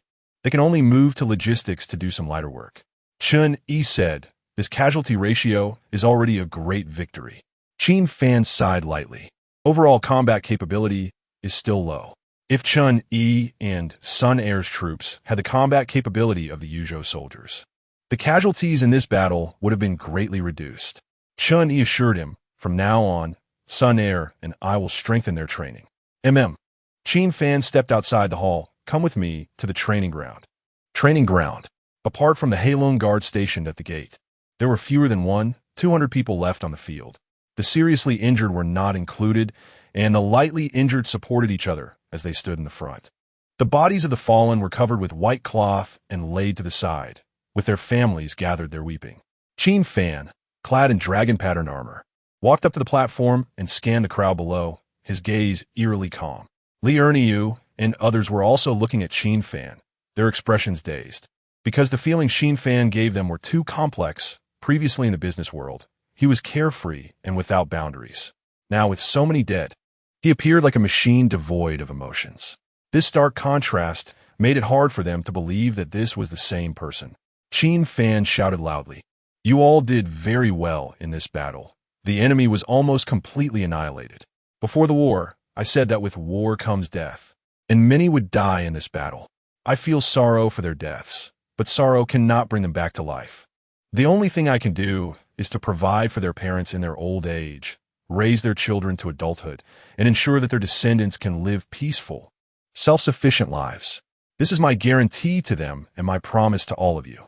The crowd below and the families of the fallen fell silent, but their eyes toward Qin Fan were mixed with gratitude. Joining Hailong Zai was their own choice, and everyone present understood that given the brutality of the Beili-Tartars, if the village were to be breached, their fate would be 100 times worse than death. Their sons and husbands who fell were not only dying for the village, but also to protect them. One person eagerly asked, "Chief, shouldn't we discuss rewards next? After all, we defeated the Yuzhou border army." Although Hailongzai had divided the troops, there were only two leaders, Chun Yi and Sun Er, not to mention centurions. There were not even any decurions. Now that the war was over, many felt it was time for position allocations. Rewards? Qin Fan chuckled. What face do you have to ask for rewards? The crowd frowned in unison. I have given you guarantees and promises, but I also need to say some harsh words in advance. Qin Fan's expression grew serious as he said loudly, as we all know, unless faced with elite troops. Border troops are almost unbeatable. I'm sure that after this great victory, many of you may feel quite pleased with yourselves, even comparing yourselves to the elite troops of Qian, Yu, and Li. But I can tell you without reservation, don't even mention the Beili.To elite guards, the Qian Kingdom's Phoenix Army, or the Yu Kingdom's White Tiger Cavalry. Just the gap between you and the border troops is like heaven and earth. That's right, you all defeated the Yuzhou army. But if you were to ask yourselves honestly, could you win against them in a direct confrontation? As he finished speaking, the crowd lowered their heads in silence. In the ambush battle at number 2 Zhai, they witnessed the ferocity of the Yuzhou soldiers firsthand. They also saw the scene where 3 childhood friends surrounded and killed a Yuzhou soldier, only to be counter-killed themselves. Therefore, when faced with Qin Fan's words, they had no face to refute. Want a position? Fine, I give you the opportunity. With a wave of his hand, Qin Fan declared that starting today, you will continue to train. A month later, I will establish the positions of squad leader, team leader, and 100 leader, and simultaneously open the training ground. But who gets what is still unknown? Moreover, with different positions, the monthly allocation of silver will also vary. Soldiers can only receive silver based on the number of troops they command, while squad leaders will receive double, and so on. Your fate is still in your own hands. But wolves are dogs. Whether they eat meat or excrement depends on their skills in the arena. In the arena, it all depends on your abilities.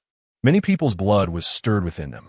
A man should solve problems in a man's way, whether in ancient times or modern times, regardless of how this world changes. The strong will always be respected, while the weak will only deserve to be treated like cattle wherever they go. Just then, Ma San ran over and whispered, "Chief, something happened." Chapter 40. Widow's Bed. Ashes. Ma San's words made Qin Fan furrow his brows slightly. He looked at Chun Yi and instructed, "See to it that the fallen brothers are buried properly." Understood, Yanyun did. Qin Fan strode down the platform, and Ma San immediately followed. When they reached a secluded spot, Qin Fan asked what happened. Ma San replied, "Most of the first batch of injured soldiers are now suffering from high fevers." Qin Fan quickened his pace. What does the doctor say? There were doctors in the surrounding villages, known as barefoot doctors, who had come with the villagers to the stronghold. Ma San scratched his head. He said it's fire poison, but I don't understand. While they were talking, the two arrived at the area where the injured were being treated. Most of the severely wounded were there, all looking pale. Qin Muyao and several others from logistics were helping. Qin Fan approached and felt the foreheads of the injured. One after another, they were burning with fever. He then glanced at their wounds. The wounds were already festering and emitting a foul odor, which in modern terms would be called infection and inflammation, but in traditional Chinese medicine, it was referred to as fire poison. Chief, if the fire poison isn't eliminated, the wounds are likely to be difficult to heal. If it drags on and the fire poison attacks the heart. The doctor sighed, not continuing further. Qin Fan asked, "Is this the case for all the first batch of injured?" "Most of them are," the doctor nodded, then looked towards Qin Muyao. "A few of the less severely injured are fine, but nothing is absolute. There are also quite a few light injuries among the first batch who are currently running fevers. Just not as severely as these few." Qin Fan lowered his head, deep in thought. Qin Muyao stepped forward and softly asked, "Chief, I washed their wounds with strong liquor as you instructed, so why are they still suffering from fire poison while I am fine?" One is the difference in the area of the wounds, and the other is the alcohol content. In ancient times, even strong liquor didn't have a high alcohol content, so it couldn't effectively kill bacteria, Qin Fan explained. The reason why you and a few others are fine is not only because of the liquor, but also because you are younger and have stronger immunity. Qin Muyao's expression changed. "So, Does that mean that it won't be long before the second batch of injured also experiences this situation? Yes, Qin Fan nodded. The number of the second batch of injured was far greater than the first. If not resolved, it was likely that the Black Dragon stronghold would suffer another loss of over 100 people. Qin Fan asked the doctor, "Are there no medicines available?" "There's no medicine at all," the doctor shook his head, "and even if there were, it would depend on fate. In ancient times, infections relied on fate. One could only rely on their own immunity with the aid of medicine." Ma San said, "I remember there are herbal medicines in the stronghold." The doctor replied, "Captain Ma, you may not know, but the herbal medicines in the stronghold are just some common herbs. Those that treat external wounds, especially knife wounds, are controlled by the court." Qin Fan remained silent. The war had been ongoing for over a decade, and medicines were considered military supplies, naturally under the court's control. "Ma San, Qin Muyao, follow me," Qin Fan said, not knowing what he had thought of, and strode out. Ma San and Qin Muyao immediately followed. Qin Fan walked to an unoccupied building that hadn't been lived in for years before stopping. "Chief, what are we doing here?" Ma San asked softly. "Looking for medicine," Qin Fan replied, pushing open the door. Ma San was taken aback, full of confusion. "Is there medicine here? I don't remember. Did someone hide it?" Qin Muyao was also puzzled. The two followed Qin Fan into the room. At that moment, Qin Fan was crouched by the head of the bed, collecting the gray moldy dust from it. "Chief, let the logistics handle the cleaning of the room. Why do you have to do it yourself? Besides, we have enough rooms to live in. We don't need these," Ma San said, picking up a broom to start cleaning. "Don't move," Qin Fan said. At his words, Ma San froze in place. Qin Fan spoke softly, "This stuff can treat fire poison." Qin Muyao frowned. "Is that true?" She seriously doubted if Qin Fan was just being reckless due to anxiety. "Of course it's true," Qin Fan said with certainty. He remembered clearly that the Compendium of Materia Medica recorded that widow's bed ashes were remarkably effective for infections or wounds that had not healed for a long time. Later generations confirmed that this ash was penicillin, but in terms of effectiveness, it was not as good as modern penicillin. It was similar to how the purity of gold in ancient times was not as high as modern 999 gold. However, it was crucial to ensure that this ash had not gone bad. Using mold that had already deteriorated would not only fail to save lives, but could also accelerate the patient's death. Additionally, ever since he crossed into this world, Qin Fan had been thinking about penicillin. He did not possess the photographic memory or computer-like brain that other transmigrators had. Because he had focused on researching military equipment in his previous life, he had not fully memorized the method of producing penicillin and could only refine it through continuous experimentation. After many years of attempts, he had figured out a rough method. However, to produce it would still take some time. Therefore, he could only use the widow's bed ashes in front of him as a temporary solution. "What are you two still standing there for?" Qin Fan looked at Qin Muyao and Ma San. "Come here." The two stepped forward. Qin Fan pointed at the moldy ash on the bed. "See this? The color is suitable for use. Any other color is not. Hurry and help me collect it." The three of them began to busily work. Fortunately, there were many vacant rooms in the Black Dragon stronghold that had not been cleaned for years, so there was no shortage of widow's ashes. Unfortunately, to completely solve this issue, other medicines were needed, which the Black Dragon stronghold did not have. After collecting enough, the three returned to the treatment area, instructing the doctor to mix the widow's ash with other external herbal medicines and apply it to the wounds of the injured. There was no other choice. Qin Fan could not refine it himself at the moment. 1. It would take over 10 days to refine, and 2. He was not sure if the refining method was correct. Most importantly, the injured could not wait any longer. Thus, they had to use this quick method to temporarily save the lives of the injured. "Chief, it really works." After observing for several hours, the doctor found that some of the lightly injured with smaller wounds showed significant improvement, but those with larger wounds needed to be monitored further. However, this indirectly confirmed that widow's bed ashes were effective. Effective? The expressions of everyone present were filled with shock. Qin Muyao stared blankly at Qin Fan, feeling somewhat dazed. This man seemed to understand everything. "For safety's sake, we urgently need other medicines," Qin Fan instructed Qin Muyao. "When the widow's ashes run low, you take people to collect more in the stronghold." "Okay," Qin Muyao nodded. Qin Fan looked at Ma San. Go find Uncle K and get all the silver notes and a few dozen taels of small silver. Gather 20 black dragon guards and come with me down the mountain. Understood. Ma San went to make arrangements. The doctor asked, Chief, are you going down the mountain to buy medicine? Qin Fan nodded. The doctor sighed. Some things can't be bought even with money. They are all controlled by the court. You are right, Qin Fan smiled, continuing, but it depends on who buys and who to buy from. If the court doesn't sell, there will naturally be someone who will. 1. The border troops. It's not surprising that they secretly sell military supplies. This has happened with both Yanyun and Beili. 2. The remnants of the other 6 countries and rebel armies. They have already formed a scale and are not lacking in weapons and medicines, but they lack money. However, the above-mentioned groups were not people like the doctor an ordinary person could contact. Qin Fan couldn't contact them either, but it wasn't difficult to seek them out. This time going down the mountain, he not only needed to buy medicine, but also some other things, such as the dwindling kerosene in the stronghold. Chapter 41. The Dragon and the Phoenix in the Room. Qin Fan took off his armor and changed into a black and gold robe. Considering he would be going out, he did not carry his composite bow and crossbow. Aside from the iron ball and dagger that he never parted with, he only brought the dragon-patterned sword. Qin Fan stepped out of the door. Outside, Ma San and 20 black dragon guards were already waiting, dressed in plain clothes and carrying only short knives that could be hidden in their sleeves. Let's go. With Qin Fan's command, the gate opened and the drawbridge was lowered. A horse-drawn carriage slowly exited the stronghold. In the evening, Qin Fan and the others arrived at an inn at the foot of the mountain and checked in.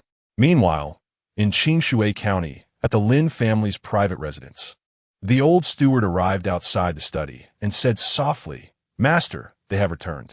Lin Zhong, holding a scroll, asked, Did they capture them? The old steward hesitated, letting out a soft sigh. It's better if the two of them tell you in person. Lin Zhong's brows furrowed upon hearing this. He slowly placed the scroll on the table, losing his desire to read. Creak! After a few moments, the study door was pushed open, and the bearded man and the bald man entered. The two looked extremely disheveled and exhausted, and their armor, which they had been wearing, was nowhere to be seen. What happened? Lin Zhong stood up. Although he had already guessed the result, he was unwilling to believe it. After all, that was 3,000 troops from Yuzhou. Your intelligence was flawed. There are 2 more strongholds around Black Dragon Stronghold. Although their defeat was largely unrelated to the intelligence issue, the bald man preferred to deceive himself at this moment. Lin Zhong asked, How many men were lost? The bearded man replied, Including the 2 of us. There are less than 100 left. What? Lin Zhong's face changed dramatically, but then his eyes narrowed. Your forces are double that of Black Dragon Stronghold. Even if my intelligence was wrong, how could you 2 end up like this? You, a civil official, know nothing. The bald man's face twisted with rage. Those 2 strongholds caused us multiple setbacks, and our morale was greatly affected. And in military operations, morale is the most important.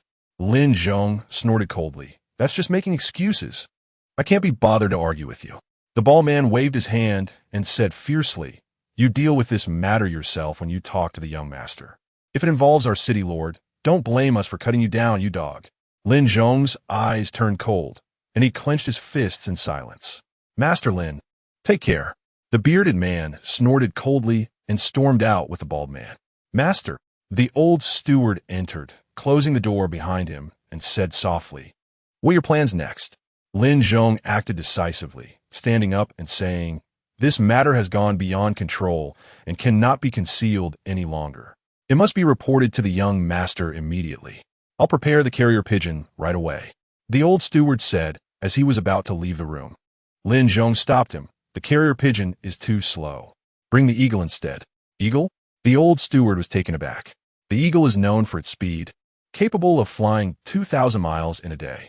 He remembered clearly that the young master had instructed that unless it was a matter of utmost urgency, the eagle should not be used for communication. Was the situation now serious enough to warrant such urgency? In the city of Li, at the young master's residence, before dawn, Zhao Bao was already practicing archery in the courtyard. Suddenly, a white eagle swooped down from the sky. Zhao Bao frowned slightly and extended his right arm. The eagle let out a sharp cry and landed on Zhao Bao's arm, where a wooden seal was tied to its claw. Zhao Bao took off the wooden seal, revealing a confidential letter inside. After reading the contents of the letter, his expression gradually darkened. Zhao Linger heard the eagles cry and walked gracefully into the courtyard. When the white eagle saw Zhao Ling, it immediately spread its wings and flew toward her. Zhao Linger extended her arm and allowed the eagle to land. She then looked at Zhao Bao and, upon seeing his grim expression, said with a light laugh, "I'll buy his back. Why aren't you happy? This Lin Zhong is getting more useless with age." Zhao Bao snorted coldly and strode toward the house. Zhao Linger hurried after him, asking what happened. Zhao Bao deeply. The trade route at Qianlong Mountain had problems before the new year. After the new year, Lin Zhong contacted Dariachi to secretly send 3,000 troops to eliminate bandits. As a result, the 3,000 Yuzhou border troops were reduced to less than 100 by a group of mountain bandits. Qianlong Mountain? Zhao Linger was taken aback and lowered her head, pondering something. Zhao Bao's eyes were filled with barely concealed anger as he said in a deep voice, "If the border troops are of such caliber, then there's no need to spare Dariachi's life. I'm not trying to excuse Dariachi." Zhao Linger took a seat. "I visited Yuzhou City last year and personally inspected the Yuzhou army. Their combat strength is beyond doubt." Zhao Bao frowned and fell silent, knowing that there would be more to come from his sister. "The bandits at Qianlong Mountain are from Black Dragon Stronghold." Zhao Linger looked at Zhao Bao and continued, "At that time, I was resting at Lin Zhong's private residence. If I remember correctly, the young master of Black Dragon Stronghold is named Qin Fan." Zhao Bao's expression changed. "Are you saying? I thought it was just a coincidence at the time. After all, how could the son of a bandit be chosen by the teacher to enter the deer hall and dine in the deer house?" Zhao Linger said with a hint of a smile, "But now that I think about it, it's not impossible since the Deer Academy doesn't care about background. Moreover, considering today's events, being able to annihilate the Yuzhou border troops with a group of bandits, he might really be Qin Fan." Zhao Bao note that, "If it is indeed him, then it's not Lin Zhong's or Dariachi's fault. I heard that on the day the deer house was closed, the teacher personally conferred titles to the 3 who dined in the deer hall, but only 2 were made public. The one from the Qin Kingdom was conferred the title of Chuan. The one from the Yu Kingdom was conferred the title of Li Feng. But Qin Fan's title remains unknown." Zhao Linger stood up, moving gracefully, and said softly, "Whether it's him or not, we'll find out soon." Zhao Bao asked, "You look like you're planning to go to Qianlong Mountain in person?" "Yes." Zhao Linger nodded.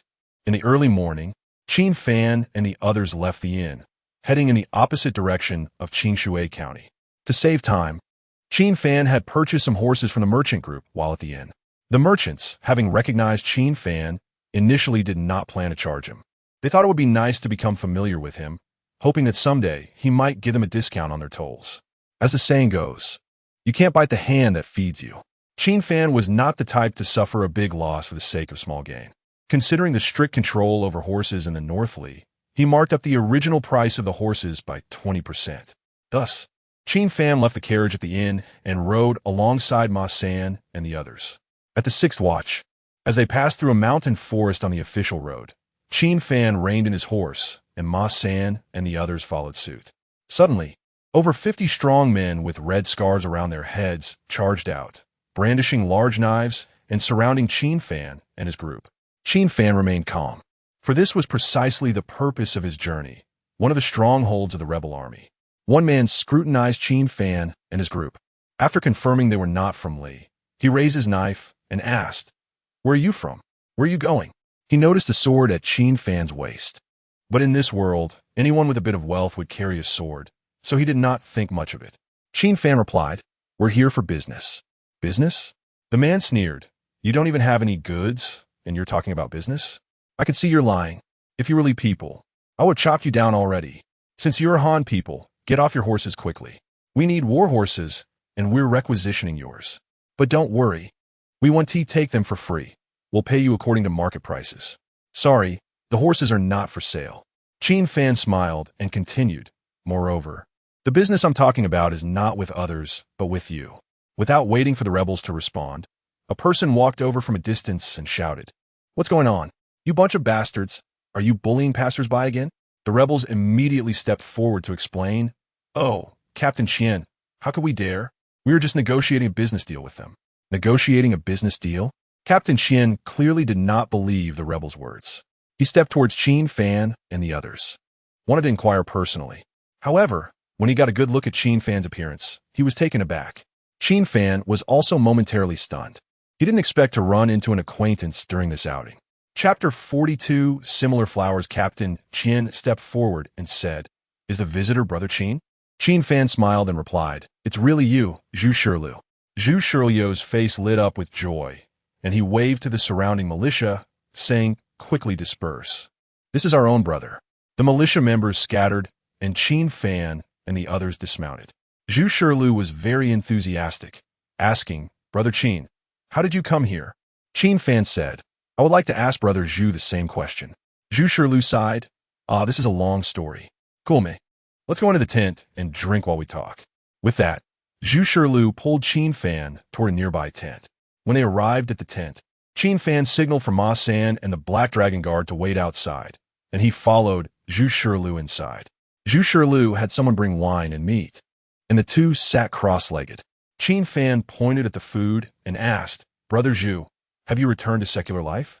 Zhu Shiliu replied, "It's not exactly returning." He took off the red scarf tied around his head, revealing his black hair, which had only grown to about half a finger's length.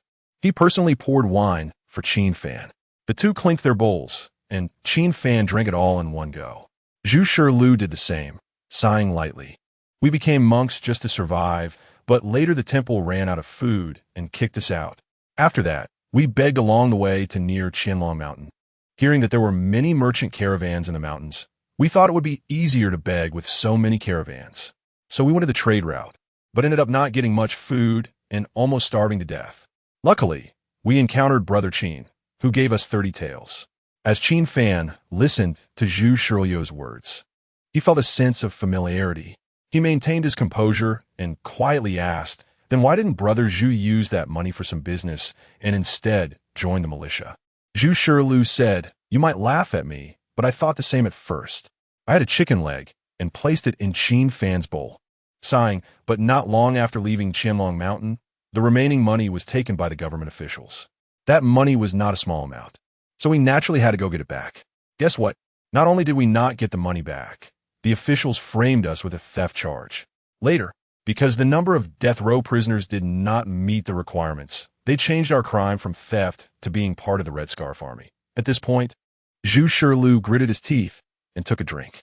Qin Fan smiled without speaking, given the nature of the government officials around Qianlong Mountain. It was not surprising that they would do such things. Zhu Shiliu continued, "Just when we were wrongfully accused and about to be executed with those militia, the militia raided the execution ground. Hearing that the militia could have enough to eat, we decided to join them. After fighting many battles, I eventually became a captain." Qin Fan raised his wine bowl and congratulated him, saying, "This still relies on your brother. Without those 30 taels, I would have starved to death long ago." Although most of Zhu Shiliu's money had been taken by the officials, at least that money allowed him to have a full meal at the foot of the mountain, preventing him from starving.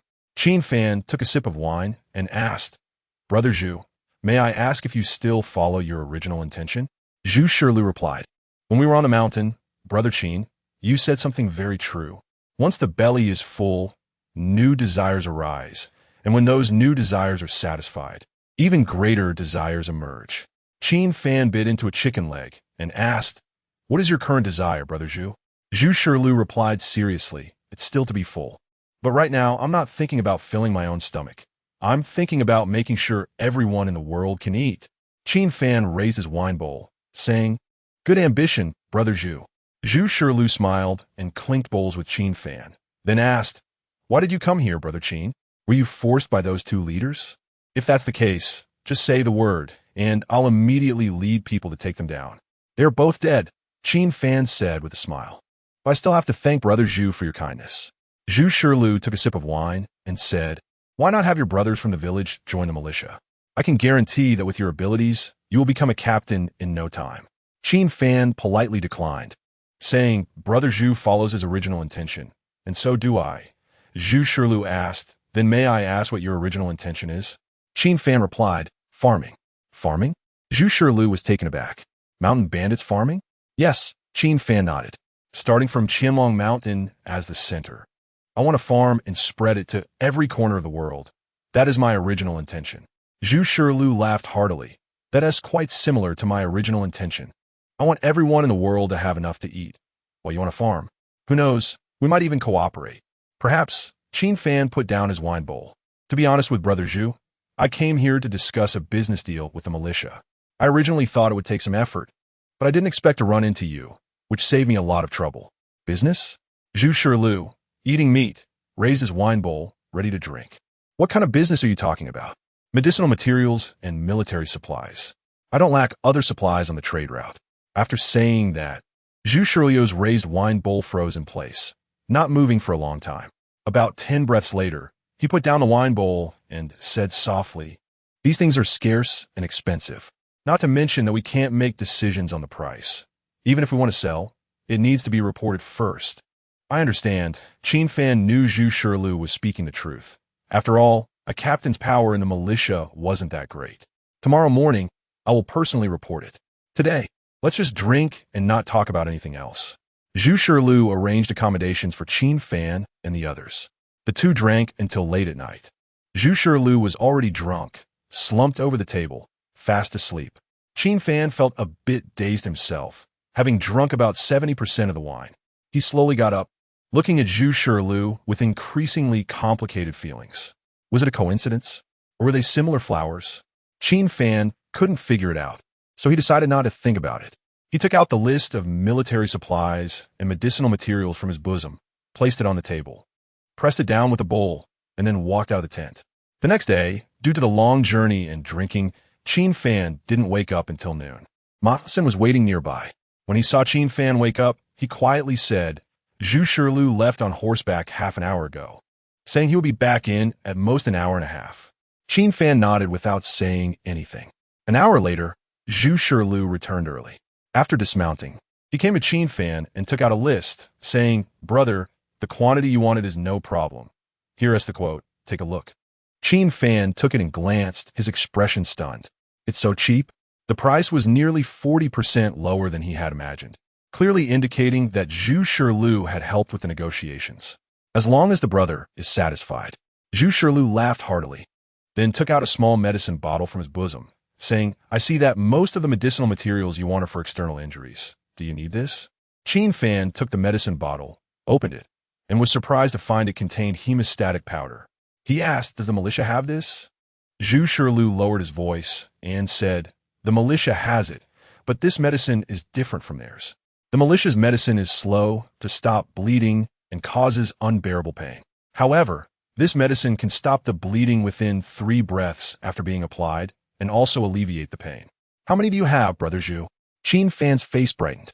"This is the legendary hemostatic powder. Even modern hemostatic drugs can't compare to it. I only have 3 bottles. Zhu Shilu awkwardly smiled. "I've used 1 bottle in the past few months of fighting, and I have 2 left, so we can each have 1.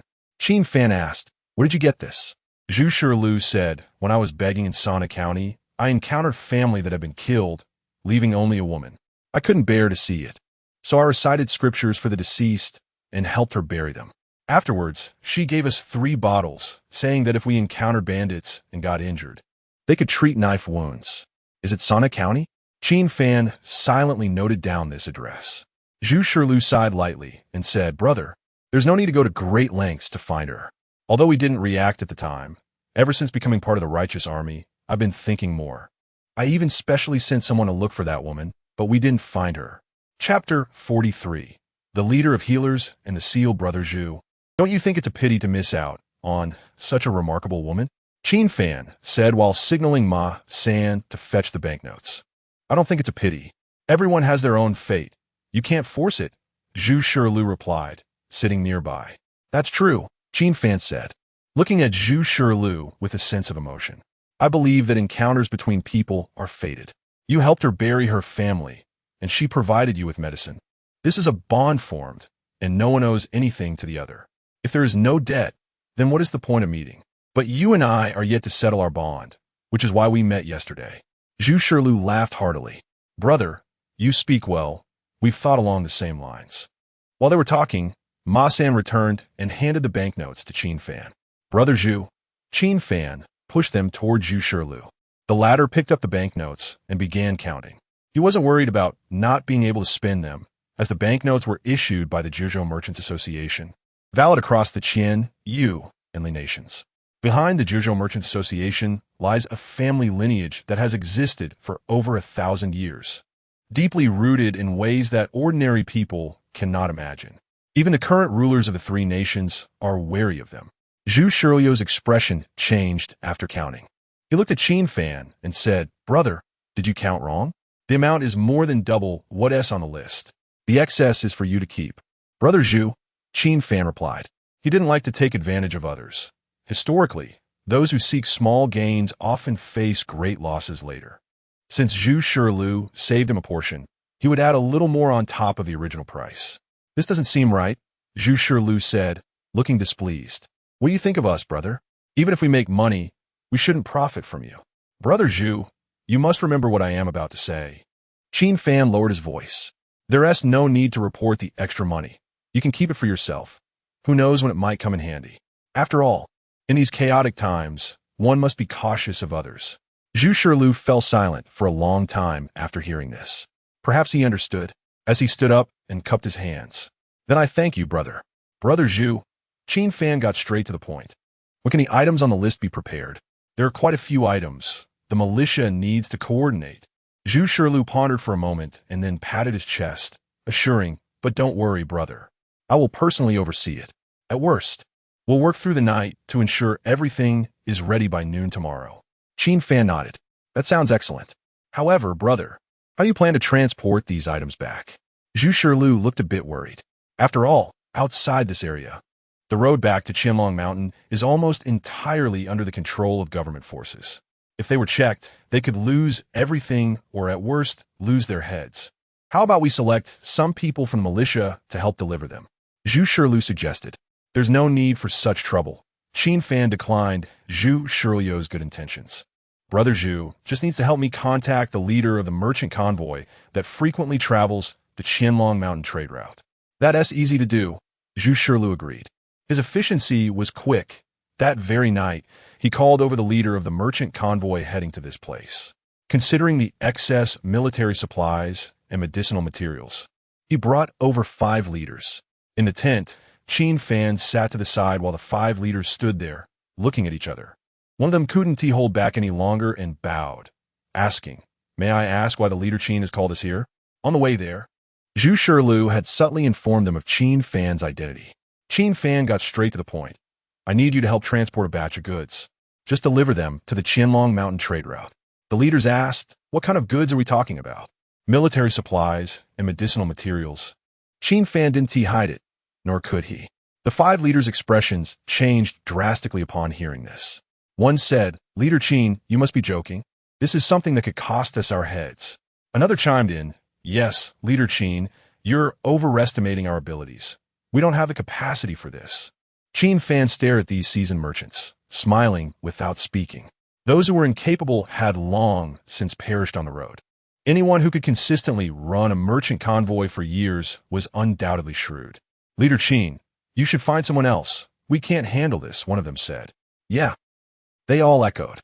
Qin Fan raised his hand to interrupt, tired of their excuses. "Once this is settled, I'll waive your tolls for a year." "Leader Qin, while this task is difficult, it's not impossible," one of the leaders suddenly said. "I just remembered that I seem to be quite familiar with the local officials along the way. It should be doable. I can handle this too," another leader added. The attitudes of the 5 leaders shifted dramatically. Over a year, they could make many trips, and 20 of the tolls was no small sum. Qin Fan looked up and said softly, "If something goes wrong." The leaders patted their chests in assurance. "Leader Qin, don't worry. If the goods are lost or there's a mistake, even if it's just a half-day delay, you can take my head. Go ahead and make arrangements." Qin Fan waved. The 5 leaders looked troubled and said, "Leader Qin, isn't there some kind of certification for this exemption? I'm afraid your men won't recognize us. Go outside and register your identification tokens. After I return to the camp, I'll notify you," Qin Fan replied. "But I must warn you, if you give your identification tokens to others to use and help them evade tolls, don't blame me for being ruthless. In ancient times, there were identification tokens similar to modern IDs, which were difficult to forge, and generally, no one would counterfeit them. Leader Qin, rest assured, we are rule-abiding people. The 5 leaders promised, and then went outside to find Ma San for registration. The next day at noon, the military supplies and medicinal materials were all gathered, and the merchant convoy began loading. After watching the convoy set off, Qin Fan bid farewell to Zhu Shirlu and then left the militia camp with his men. On the way, Ma San noticed that the direction Qin Fan was heading was not the road back to the camp and asked, "Leader, where are we going?" "To Sanhai County," Qin Fan replied, riding forward. Ma San guessed that Qin Fan was heading to Sanhai County for a reason and shouted, "But Brother Zhu has already been there." Qin Fan countered, "So are you saying that just because someone else has walked a path, you shouldn't walk it?" Ma San fell silent. The horses galloped swiftly, and Qin Fan rode against the wind, laughing as he called out, "Remember, everyone has different fates. Even if doing the same thing, the outcomes will vary." Ma San asked, "Does the leader think his luck will be better than Brother Zhu's?" "No." Qin Fan shook his head. "I never believe in luck. I only believe that details determine success or failure." As he spoke, he took out a bottle of golden wound medicine from his pocket. The bottle was exquisite, with a seal at the bottom. He showed the bottom to Ma San and casually asked, "Do you see this?" "What is it?" Ma San asked curiously. The seal was not a character, but a very peculiar symbol. Qin Fan explained, "This is a seal from the era of the Warring States, from a head of the medical family among the 100 schools of thought. After the era of contention among the 100 schools ended, the head of the medical family returned to his homeland, which was the Song state destroyed by the Li. After the fall of Qin, the Song state was the only one among the 9 nations with exceptional medical skills. The descendants of the head of the medical family managed the imperial hospital of the Song state, treating only the royal family." Ma San's expression changed. In other words, that woman was a descendant of the head of the medical family? Almost. Qin Fan quickly corrected himself. Even if she isn't, she must have an inseparable connection to the imperial hospital of the Song state. "Leader." Ma San hesitated to speak. Qin Fan glanced at him, urging him to speak his mind. Ma San scratched his head and said, "Isn't what we're doing a bit unethical? I feel that Brother Zhu is quite righteous." "There's no other way," Qin Fan replied. Qin Fan sighed lightly. "When I noticed the seal at the bottom of the bottle, I also thought about telling Brother Zhu. However, it is difficult to go against the master's order. The matter of the medical seal is something I learned from the ancient texts of the Shirlu house. When I left the house, the master had instructed me that the contents of the ancient texts from the Shirlu house must not be revealed to anyone except for trusted individuals." Chapter 44. A small doctor heals people. A great doctor heals the nation in the evening. Qin Fan and his companions arrived at Sanhai County and reached the courtyard mentioned by Zhu Shirlu. The house was in a state of disrepair. Not only had the courtyard wall collapsed, but even the beams of the main house had been stolen by someone. Ma San muttered, "This doesn't look like a place where anyone could live. I didn't expect to find her here anyway." Qin Fan dismounted and entered the courtyard. After observing for a while, he came back out. At that moment, an old man happened to pass by. Qin Fan approached him and asked, "Elder, are you from this county?" The old man nodded and replied, "I've been here for over 50 years since I was born. I've never left Sanhai County. Can you tell me about this household?" Qin Fan asked while giving Ma San a knowing look. Ma San understood, took out half a tael of silver, and handed it to the old man. "I didn't expect in my old age to encounter a benefactor," the old man said, accepting the silver without hesitation. "This family moved here about 5 or 6 years ago, probably the same year the Song Kingdom was destroyed." As he spoke, the old man sighed. They were quite unfortunate. Last year, a powerful official from the court was traveling and, due to a startled horse, killed their child. When the family sought justice, they were exterminated a few days later. Qin Fan said, "I heard that after the family was exterminated, a woman came to collect the bodies. Do you know anything about her?" The old man was taken aback and then laughed. "What a coincidence. Some people were inquiring about that woman not long ago. She did appear, but after burying the family, she left that very day." Qin Fan nodded, but did not speak. Ma San asked, "Do you know where she went?" "How would I know?" The old man waved his hand. "I'm not a god." Qin Fan asked, "Do you live nearby?" "No." The old man shook his head. "I live about 3 miles away from here." It's getting dark. Why aren't you heading home? Do you need a ride? That's unnecessary. I'm just going ahead to consult a doctor, the old man replied. A doctor? Qin Fan's eyes narrowed slightly. Our county's doctor offers free consultations 3 days each month, and today is the last day. At this point, the old man seemed a bit anxious. I can't chat any longer. It's almost dark, and if I keep talking, the doctor will close. Is there only one doctor in your county? Qin Fan pressed, unwilling to let go of the valuable clues. The old man stepped forward. There are many doctors, but only this one offers free consultations. And he is exceptional at pulse diagnosis. He can diagnose with just a silk thread. Qin Fan followed him, asking, do you know when this doctor came to Sonic County? The old man thought for a moment and said, around the end of the year. Qin Fan continued, is he male or female? The old man laughed at Qin Fan. You're joking. There are no female doctors here. As he spoke, the old man quickened his pace. Qin Fan stopped, deep in thought. Ma-san whispered, Chieftain, the male doctor is definitely not the person we're looking for. Should we find an inn to stay and search again tomorrow? Qin Fan ignored Ma-san and quickly caught up with the old man, asking again, are you sure it's a male doctor? When diagnosing, you can tell by the voice that it's a man. The prescriptions are also prepared by him, the old man replied, sounding somewhat exasperated. I may be old and my eyesight poor, but I can still tell the difference between men and women, can't I? Thank you for your trouble, Qin Fan smiled. Not a problem, not a problem, the old man said as he walked away. Qin Fan turned and mounted his horse. Ma-san prepared to wave the whip. I'll go find an inn. No need. Qin Fan stopped him, looking at the old man's receding figure, and said softly, let us follow him. We'll also go consult the doctor. Ma-san was taken aback, frowning. Do you think that old guy's lying to us? He didn't lie. Qin Fan shook his head. Ma-san, confused, asked, then why go to the doctor? Are you not feeling well? Don't you pay attention to details? Qin Fan looked at Ma-san and said softly, the silk thread diagnosis is for the separation of men and women. This skill isn't something an ordinary doctor can do. The old man also mentioned that the voice during diagnosis was male. Doesn't that imply someone else is doing the diagnosis, and that man is only responsible for passing messages and preparing the medicine? Ma-san nodded repeatedly. After Qin Fan's analysis, it indeed seemed that way. Soon, they arrived in front of the doctor's courtyard. The yard was a simple wooden grass hut with 5 rooms, and there were chickens and ducks in the courtyard. The old man had already gone inside. Besides the old man, Qin Fan could vaguely see a few other people waiting inside. But not long after, they all came out with their medicine. From this scene, it was clear that the person diagnosing was very quick and skilled. Why are you here too? The old man was surprised to see Qin Fan. I'm here to see a doctor. Qin Fan smiled and stepped into the grass hut. The room was small but tidy, with a medicine cabinet on the side, filled with a faint herbal fragrance. In front, there was a curtain hiding the inner area, with only a thin thread extending out. With a serious illness, I hope to seek a good prescription. Qin Fan took a seat. Although I'm offering free consultations, I don't want to waste time. From the sound of your footsteps entering, your energy is full. You don't look like someone who is ill. A man's voice came from inside. The man sounded to be nearly 50 years old. At the same time, from his tone, it was clear he had noticed Ma-san and the others outside. Some illnesses cannot be judged by footsteps alone.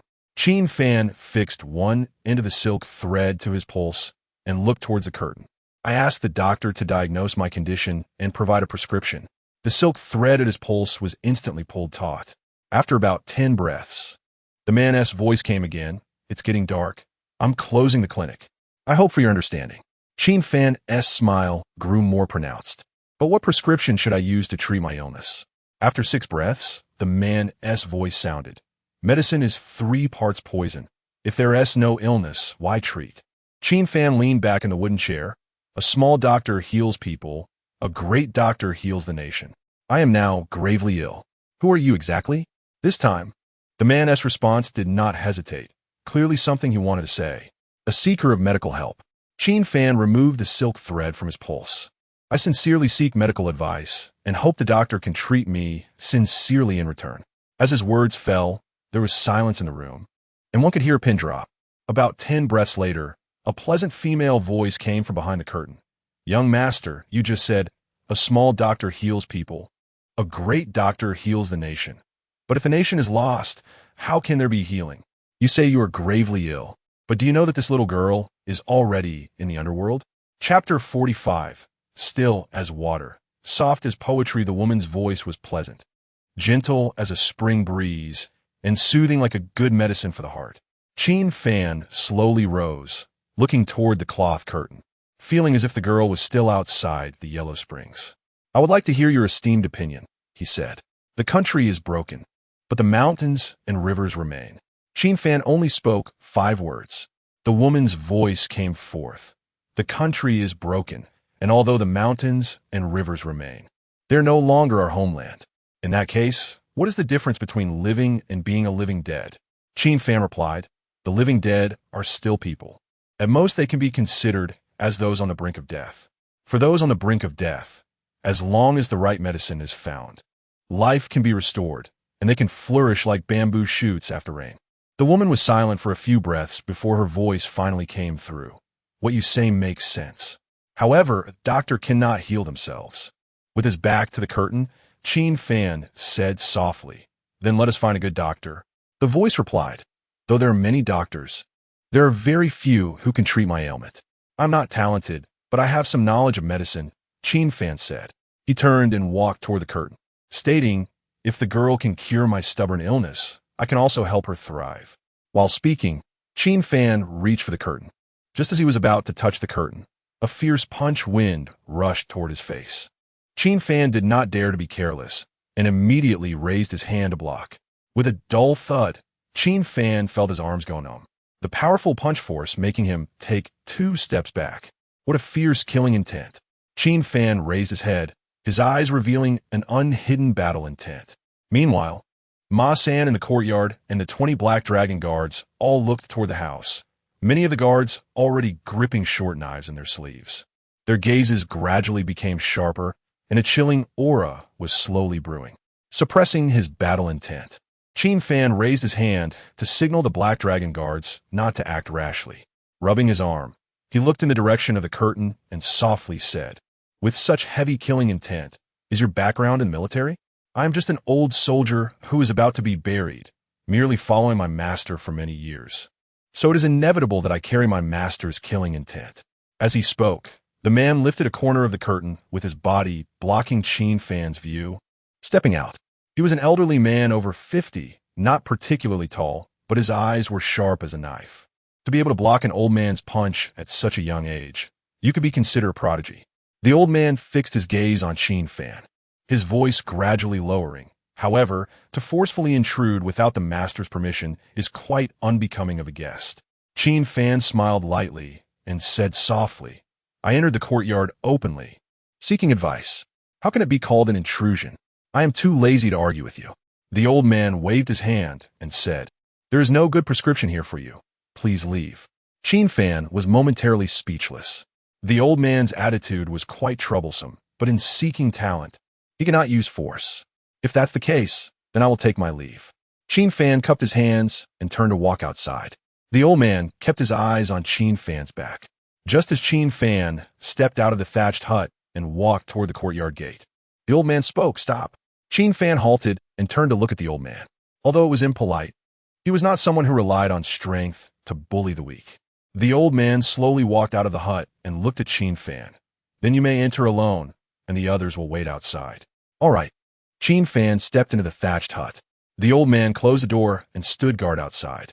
Inside the hut, only the two remained. The curtain was lifted, and a woman in plain clothing walked out, accompanied by a faint body fragrance. The woman had long legs, a curvy figure, willow-like brows, apricot eyes, red lips, and white teeth, her beauty captivating yet not seductive. The impression she gave Qin Fan could be summed up in 6 words. Still as water, soft as poetry. The woman in plain clothes spoke gently. My surname is Qian, and my given name is Ji. May I know your name, young master? Qin Fan.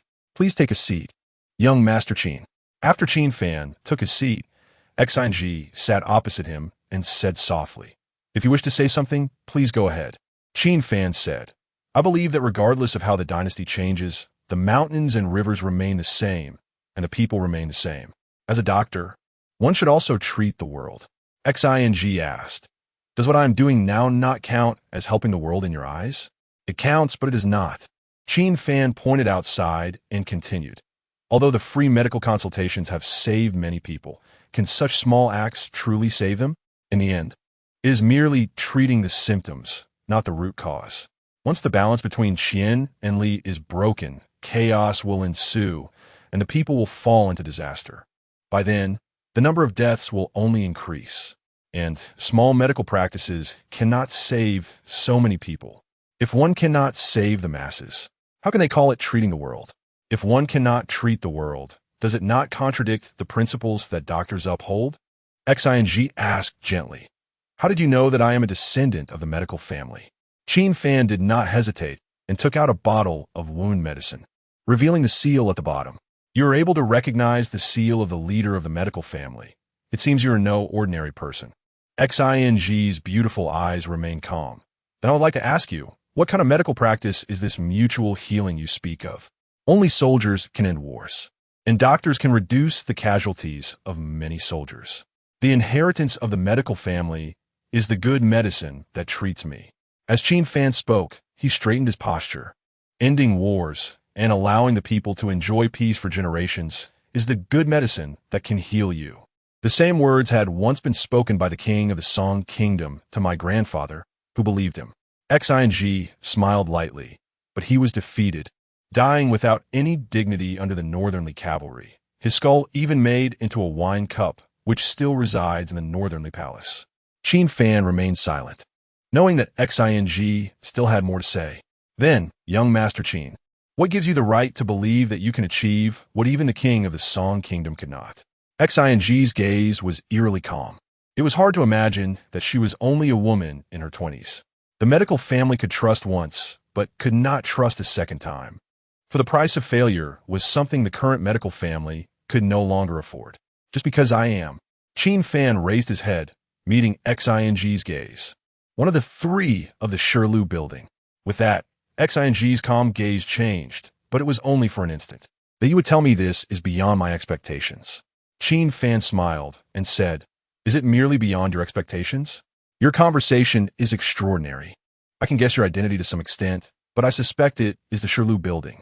Xing stood up and said softly, as a form of trust in exchange, I can tell you that I am the current leader of the medical family. Qin Fan was somewhat surprised. He had originally thought that Xing was merely the descendant of the leader of the medical family. Xing returned to her seat and said gently, You have shared a secret with me, and I will share one with you. Qin Fan frowned slightly. So?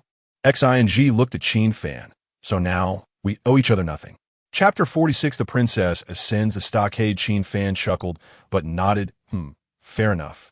Xing sat upright and gently said, Then next, should the young master make a promise to the medical family? Qin Fan frowned. Promise? To be precise, it was an agreement. Xing looked outside, recalling how the medical family had once unreservedly entrusted themselves to the Song Kingdom, only to meet with defeat. As the saying goes, one learns from their mistakes. The medical family would not stumble in the same place twice. Therefore, as the leader of the medical family, I must make an agreement with the young master, setting a deadline. If the agreement is not fulfilled within the deadline, the medical family will retreat from the world. Conversely, if the agreement is fulfilled, the medical family will make a final decision based on the situation. Qin Fan lowered his head in thought, and after a moment, he raised his head and asked, What kind of agreement do you want? That depends on what the young master has to say. Xing's gaze turned to Qin Fan. If the content of the agreement does not meet the standards, or if the young master is just playing around, then the medical family cannot accompany him. Agreement. Qin Fan narrowed his eyes slightly. Within 3 years, I will take the 16 states of Yanyun. Within 5 years, the northernly will be no more. Xing fell silent. Qin Fan asked, Is this agreement substantial enough? Of course it is.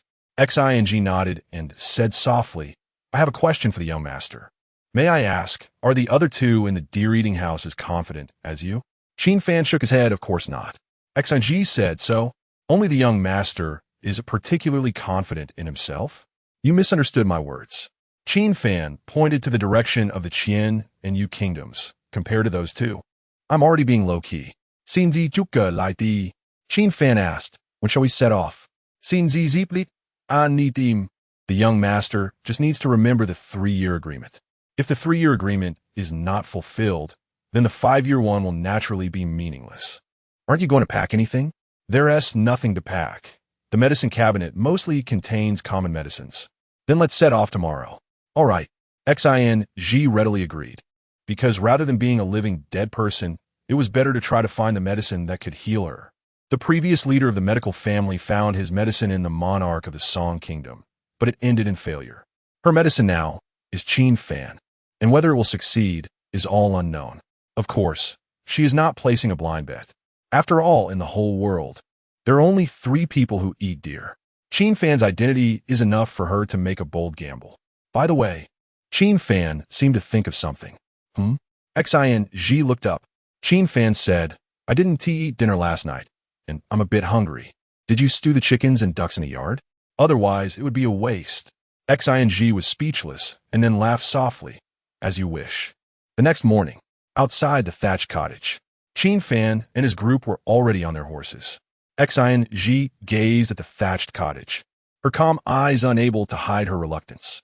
The old man parked the cart aside, walked to Qian and said softly, Miss, should we burn it down? No need. Qian shook her head and said gently, there are no traces of the medical family here. It would be a pity to burn it down. Just leave it as is, with the door slightly ajar, no need to lock it. Even if it has sheltered passers-by from the wind and rain, that is good. The old man nodded and left the gate ajar. Qian stepped towards the cart, and before getting on, she looked at Qin Fan. Let's go. Qin Fan said, aren't you going to ask me where I'm going? That's your business. It has nothing to do with me. As she spoke, Qian got into the cart. The old man drove the cart, set off, looking for a group of blacksmiths. Qin Fan urged his horse forward, and the others immediately followed. Meanwhile, in Qingshui County, Lin Mansion, study room, Zhao Linger sat in a chair, and Lin Zhong stood beside her pouring tea. After the tea was ready, he poured it for Zhao Linger and said softly, the Qianlong Mountain and the court are already at odds. The princess should prepare more manpower for this trip. This princess is not going to attack the stockade. Why bring so many people?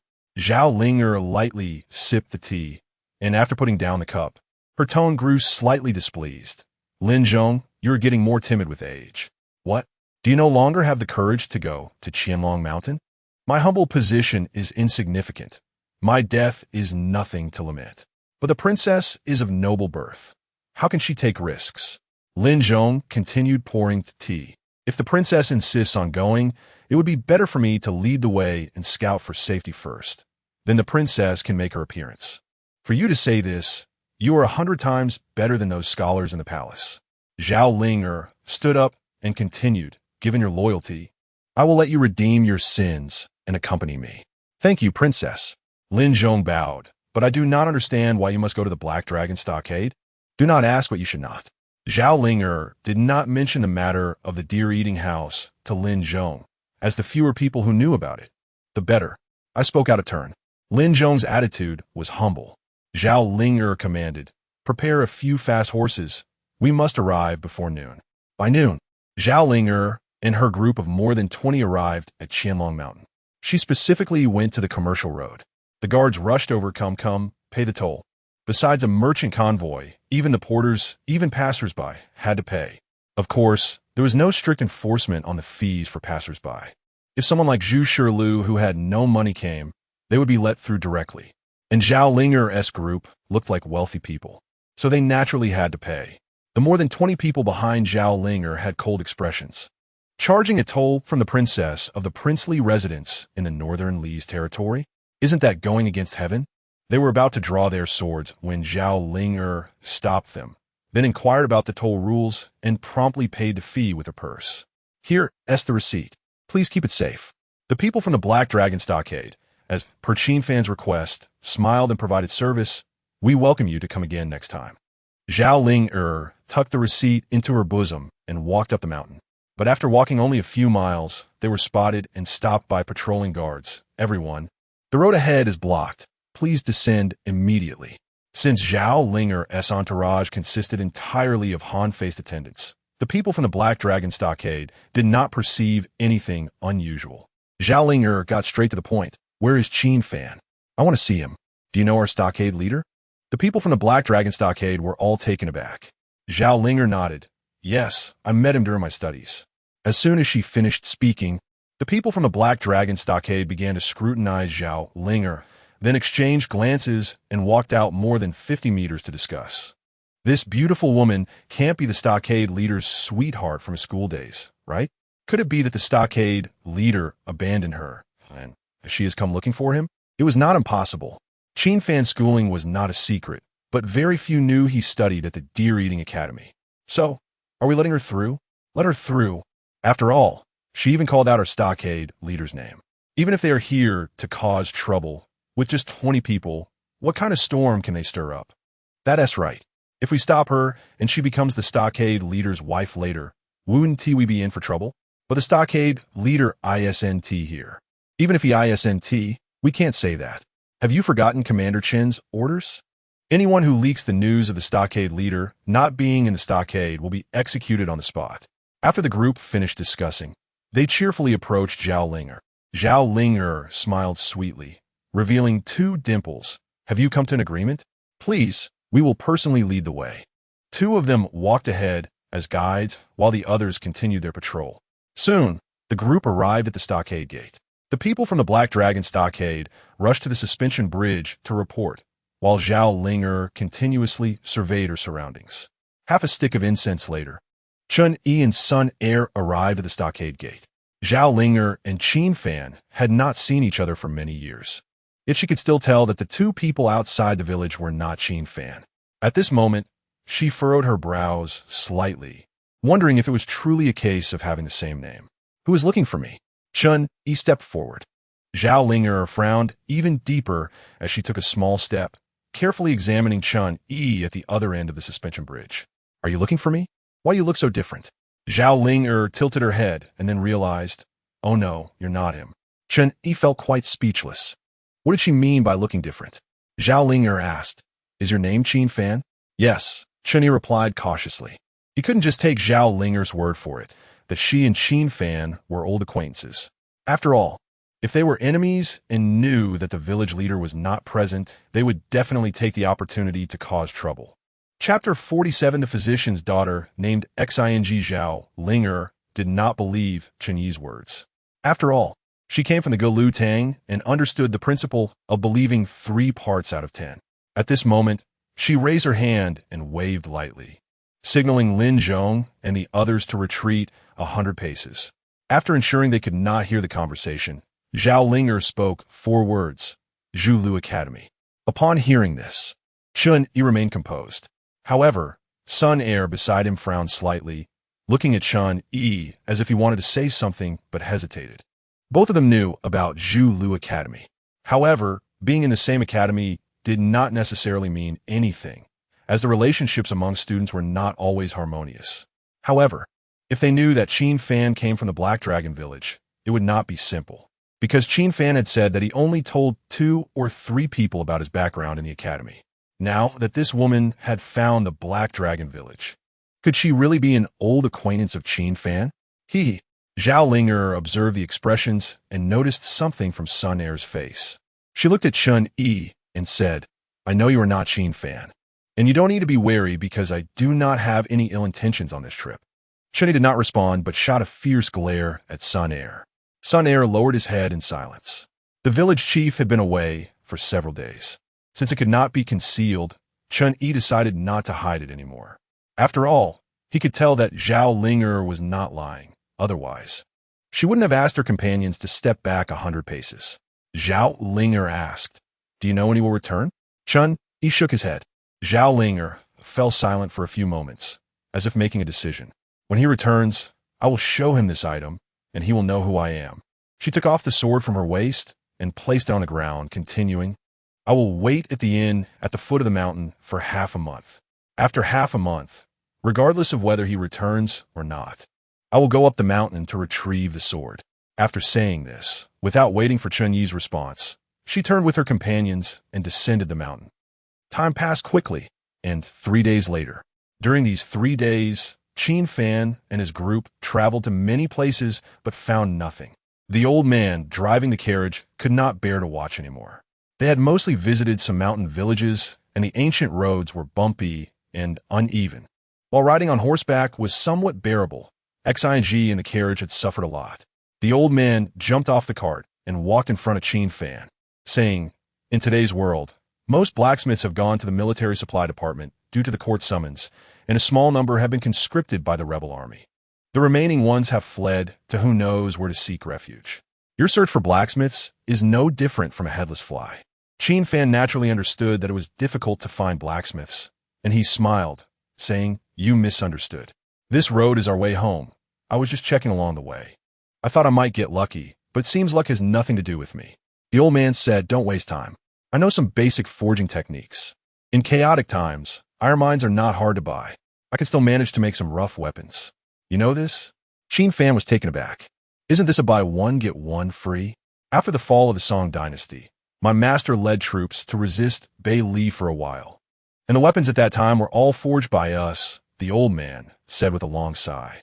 "Unfortunately, in the end, my master was still unable to turn the tide." Qin Fan asked, "May I know who your master is?" The old man whispered, "You will know after you fulfill your agreement with the young lady." "Thank you." Qin Fan did not pursue the question further and smiled, saying, "It seems I am quite lucky." He could guess that the old man's master was most likely from the remnants of the Song dynasty. "No need to thank me. I just don't want my young lady to suffer for nothing while following you." The old man snorted and added, "Also, if you want to forge quality weapons, you need to find the craftsmen for support." However, with the fall of the Qin, the leaders of the craftsmen and many outstanding artisans have seemingly vanished without a trace, making them hard to find. Some say they disappeared with the Black Dragon Riders, while others say they have long since hidden in the mountains, not asking about worldly affairs. Qin Fan nodded, but said nothing. The ancient texts of the Deer-Eating House recorded that during the period of the 100 Schools of Thought, the first to forge weapons were the smiths. Later, as time progressed, the smiths integrated into the craftsmen and farmers. Those who integrated into the craftsmen began to develop various weapons.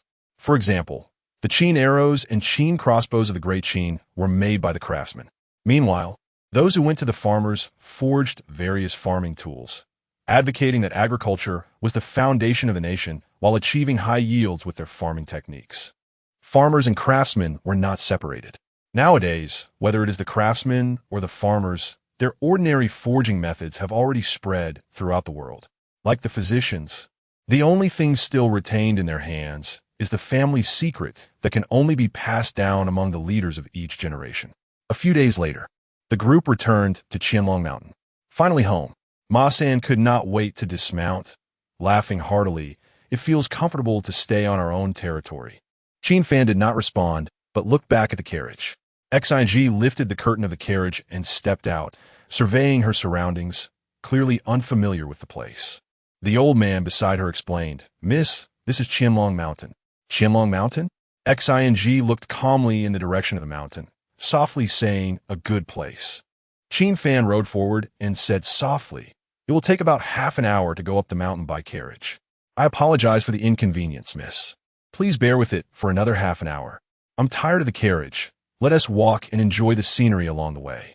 After saying this, Xing stepped toward the mountain. Qin Fan dismounted and led his horse to follow. The old man tossed the carriage to Ma San and strode up to Qin Fan, quietly asking, "Have you taken control of the trade route?" Qin Fan nodded, "Yes, reasonable charges." "Very good." The old man, being well informed, naturally knew that the trade route at Qianlong Mountain was a great place to make a fortune, especially when he learned that Qin Fan controlled the entire trade route. He could not help but hold him in higher regard. "Now, how many troops do you have?" Qin Fan replied honestly, "About 2,500 people, with combat capability of 1,300, and the rest are logistics." The old man frowned upon hearing this. "Your rebel army is too small in scale." Qin Fan said, "We are not a rebel army." "Not a rebel army?" The old man was taken aback. Even Xing, who was focused on admiring the scenery, stopped and turned to look at Qin Fan. Qin Fan spread his hands and said, "I never said I was a rebel army, and you never asked." The old man said, "You can say it now." Qin Fan smiled, and, using the government's terminology, said, "We are mountain bandits." The old man was speechless. Had he really fallen to the level of bandits? How interesting. Qian chuckled lightly. I had thought that you were a rebel army, or perhaps a force that gained the support of the aristocratic families, but I never expected you to be a mountain bandit. This was not due to her lack of consideration.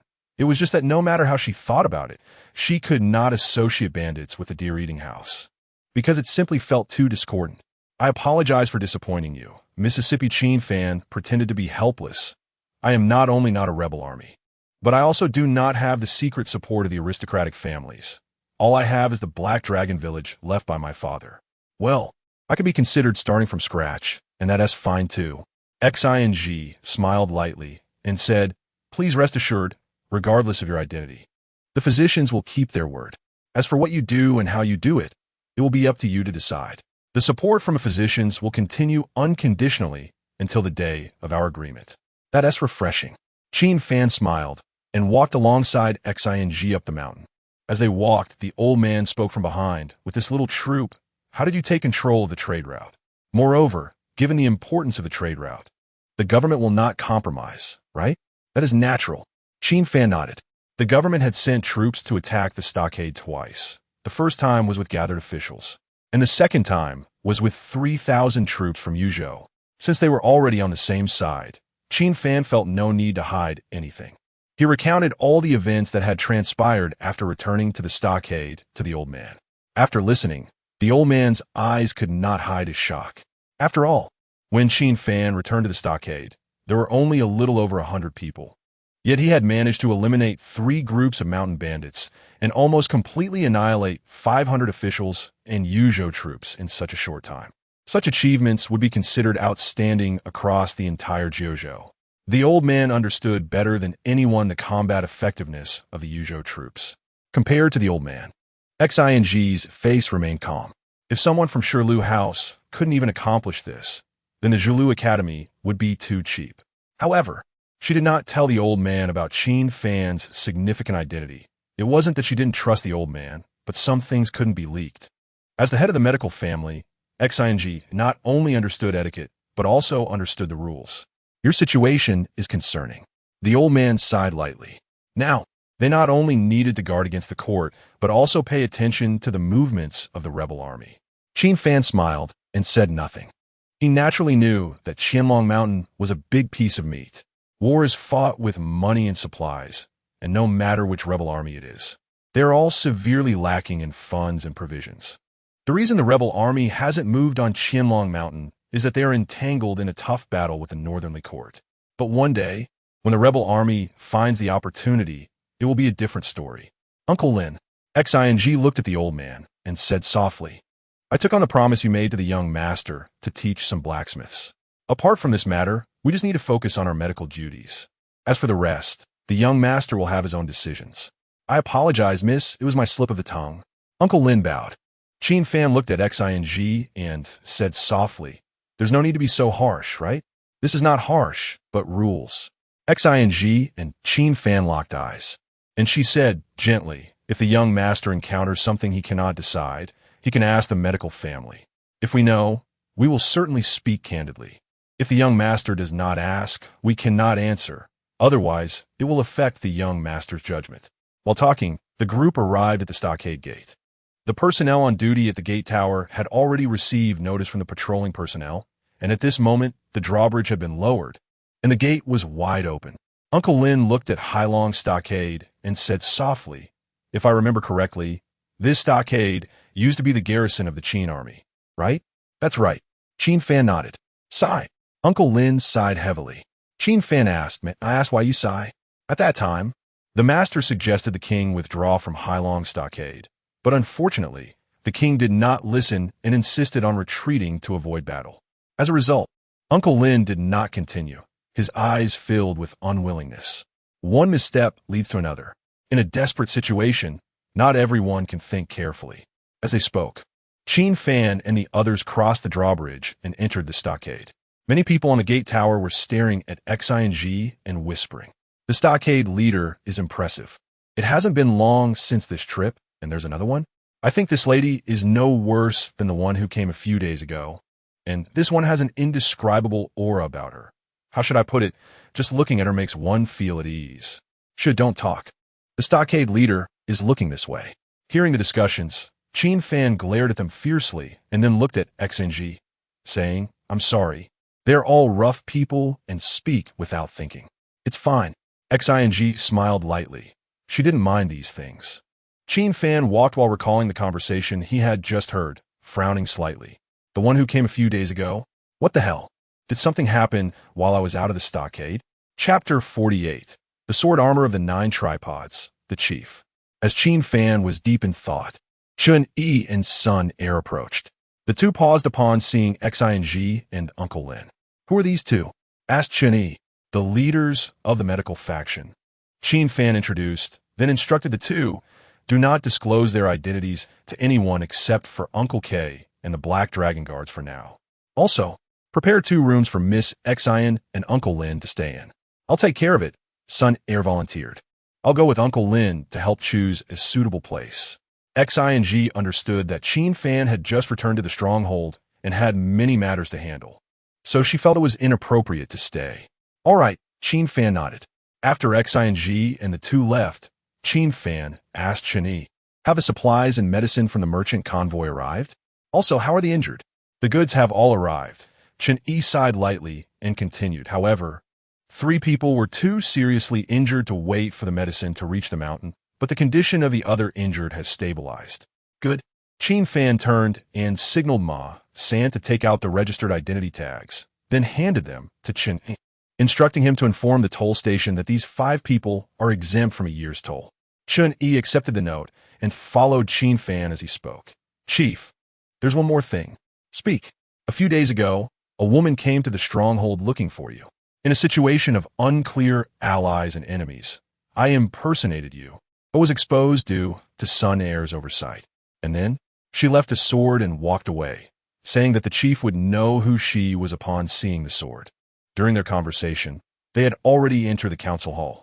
The sword was displayed in the hall, and Chun Yi quickly picked it up and presented it to Qin Fan. Qin Fan examined the sword. It was 3 feet 3 inches long and weighed 6 pounds 4 ounces. The hilt was intricately carved, but it was obvious that the carvings were done later. The scabbard was made from pieced-together rhinoceros horn, inlaid with red and blue gemstones and gold accents. With a wum, the sword was drawn from its sheath. The blade was incredibly sharp, and the entire sword was made of bronze. Under the sunlight, ancient characters reading Ji were etched on the blade, clearly visible and shimmering with a dark golden cold light. Ji Province Sword. Qin Fan squinted slightly. Chun Yi was startled. The Ji Province Sword from the top 10 famous swords? That's right, Qin Fan nodded. The top 10 famous swords include the Black Gold Dragon Pattern Sword and the 9 Provinces Sword. After the first emperor of Qin unified the world, he melted down the famous swords and the 9 tripods. Some were used to forge the throne, some were cast into the Yellow River as river-stabilizing monuments, and some were made into beasts to stabilize the Yangtze River to suppress floods. The rest were forged into 9 suits of armor and 9 sharp swords, all awarded to meritorious subjects. The armor is known as the 9 Provinces Armor, which is ranked among the 13 armors of the 9 provinces. The 9 swords are the 9 Provinces Swords. The Ji Province Sword is one of the 9 Provinces Swords. After the fall of the Qin dynasty, it was acquired by the Wei Kingdom, and after several transfers, it came to be held by the North Li. Chun Yi looked at Qin Fan. If she has the Ji Province Sword, does that mean the woman is from the North Li royal family? The old Khan of North Li awarded 2 of the 9 provinces swords to his brother, who is the Prince of North Li. And the woman holding this sword must be the Princess of North Li. Qin Fan chuckled lightly. Although I forgot her name, she can be considered an old acquaintance. Chun Yi added, that woman said she would wait for half a month at the inn below the mountain, and when the time comes, regardless of whether the chief has returned or not, she will come up to take the sword. Qin Fan did not respond, as he was deep in thought. Chun Yi frowned and asked, Chief, what are you thinking about? I'm trying to remember her name. Qin Fan scratched his head, but I really can't recall. Chun Yi said, I remember your memory is usually quite good, isn't it? A good memory can't withstand a large number of people. Qin Fan said helplessly. There are plenty of nobles at the deer catching academy, and princesses, princes, dukes, and heirs are almost everywhere. Qin Yi asked, and then Qin Fan replied frankly. In my first year of study, my thinking was simple. If I could bring back a princess or something as a chief wife, wouldn't that be impressive? Qin Yi was speechless. Then I cast a wide net to catch more fish. The more Qin Fan spoke, the tighter his brows furrowed. I have met no less than 30 princesses and dukes from the 3 kingdoms of Qian, Yu, and Li. So many years have passed, and not only have their appearances changed greatly, but I have long forgotten their names. Qin Yi asked, it should be fine, right? I saw that Princess did not seem to have any hostility towards us. Perhaps Qin Fan sheathed the Ji province sword and said softly, send someone down the mountain to notify her. I will wait for her in the stronghold. Huh? Let her come up the mountain? Qin Yi chuckled awkwardly and said softly, Chief, she is after all a princess and a woman. Isn't that inappropriate? What's inappropriate about it? Qin Fan waved his hand. I am a gentleman who does not stand under a dangerous wall. If she goes down the mountain, the initiative is in her hands. If she comes to the stronghold, the initiative is in my hands. That's not what I meant. Qin Yi glanced around to ensure no one was listening, then lowered his voice. We are still on North Li's territory, and we need to develop now. We can't offend her. If not, you should sacrifice yourself first. A great man can bend and stretch. Get lost. Qin Fan scolded lightly, his tone gradually becoming serious. You don't really think that Princess is a lovesick fool, do you? She is one of the only 2 women in the Deer Catching Academy's Cutting Deer Hall for nearly 10 years. Upon hearing Cutting Deer Hall, Qin Yi's expression also became serious. I will send someone down the mountain right away. Down the mountain, in the inn, the heavenly room. What a shabby place. Despite this room being the most luxurious in the surrounding inns, Zhao Linger still found it filthy, especially the food in the inn.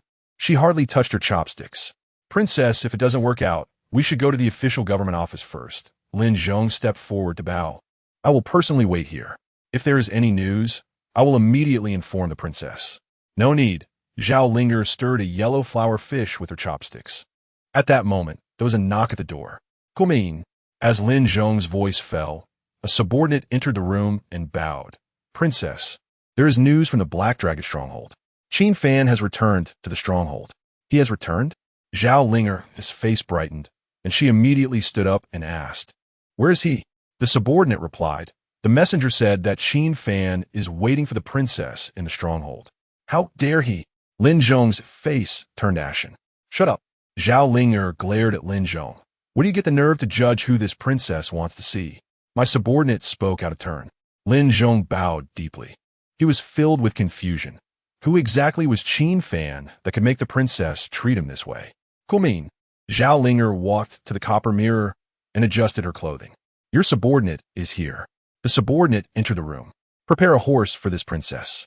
Zhao Linger turned and said, as for you all, wait here. Princess. Lin Zhong's expression changed. If you go alone, you might fall into danger. Think it over. Princess. The expressions of the surrounding subordinates also shifted. They all knelt on the ground. If anything happened to Zhao Linger, their entire families would be executed. This is an order. Anyone who disobeys will be executed. Zhao Linger was determined and strode out of the room. The horse was ready, and she mounted it, galloping towards the Black Dragon stronghold. Chapter 49 Meeting Zhao Linger Black Dragon Village, Conference Hall. Qin Yi hurried over to report, Village Master, Princess Beili has arrived. And she came alone. Bring her in. Qin Fan was not surprised that Zhao Linger dared to attend the meeting alone. After all, anyone with a princely father and the backing of the Yuzhou and Jizhou armies would feel quite confident. Under Qin Yi's guidance, Zhao Linger walked across the suspension bridge and entered the village gate. She continuously looked around, curiously observing every item in the village. Zhao Linger asked, is this where Qin Fan was born? Qin Yi nodded. Zhao Linger smiled sweetly. It really fits the saying, rising from the mud without being stained. Chen Yu retorted. Same to you. Zhao Linger frowned. What do you mean by that? Qin Yi replied, the literal meaning. Zhao Linger snorted lightly, though it sounded a bit harsh. Qin Yi said, same to you. Zhao Linger was momentarily speechless, but then she smiled again. A strong general has no weak soldiers. Today this princess has seen it for herself. Qin Yi did not respond. Soon, the two arrived at the conference hall. After delivering her, Qin left. Only the two remained in the hall, each sizing the other up. When Qin Fan saw Zhao Linger, he couldn't help but glance at her a few more times. This woman was indeed beautiful, especially those captivating peach blossom eyes and the dimples that appeared and disappeared. Zhao Linger walked gracefully toward Qin Fan, sizing him up before smiling. Not only have you not become ugly, but you are even more heroic than when you were younger. Qin Fan remained silent. He was still searching his mind for the name of this Princess Beili. Qin Fan, after so many years, is this how you treat an old acquaintance? Zhao Linger pouted, somewhat displeased. You don't even invite me to sit down and have a cup of tea? Princess, please sit. Qin Fan finally spoke. Princess? Zhao Linger frowned at the term. Have we become so estranged that we can't even use names anymore? Qin Fan was silent. It wasn't that he didn't want to call her by name. He had genuinely forgotten. Zhao Linger sensed something was off, and the displeasure in her peach blossom eyes became more pronounced. You didn't forget my name, did you? Qin Fan raised the Jizhou sword, changing the subject. May I keep this sword? Of course, Zhao Linger said without hesitation. As long as you come back to the capital with me. Not only the Jizhou sword, but even I am yours. Didn't you say back in Lingxi Forest that when you grew up, you would marry me? And I also agreed. Lingxi Forest at Zhulu Academy? Qin Fan remembered who she was. Although he had said similar things to many people, he had only said it to one person in Lingxi Forest. Qin Fan said, Zhao Linger, children say silly things. We were both young then. How could it be taken seriously? Finally willing to call me by name? Zhao Linger smiled. Just because you don't take it seriously doesn't mean I don't. From the day you saved me, I took it seriously. And besides, a hero saving a beauty. Don't you think we are fated? Fate my foot. Qin Fan was quite speechless. What hero saving a beauty? It was clearly because you were greedy and stole my beggar's chicken.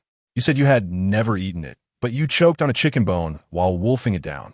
At that time, Zhao Linger almost choked to death. Qin Fan had to use the Heimlich maneuver to help her through the crisis. Greedy?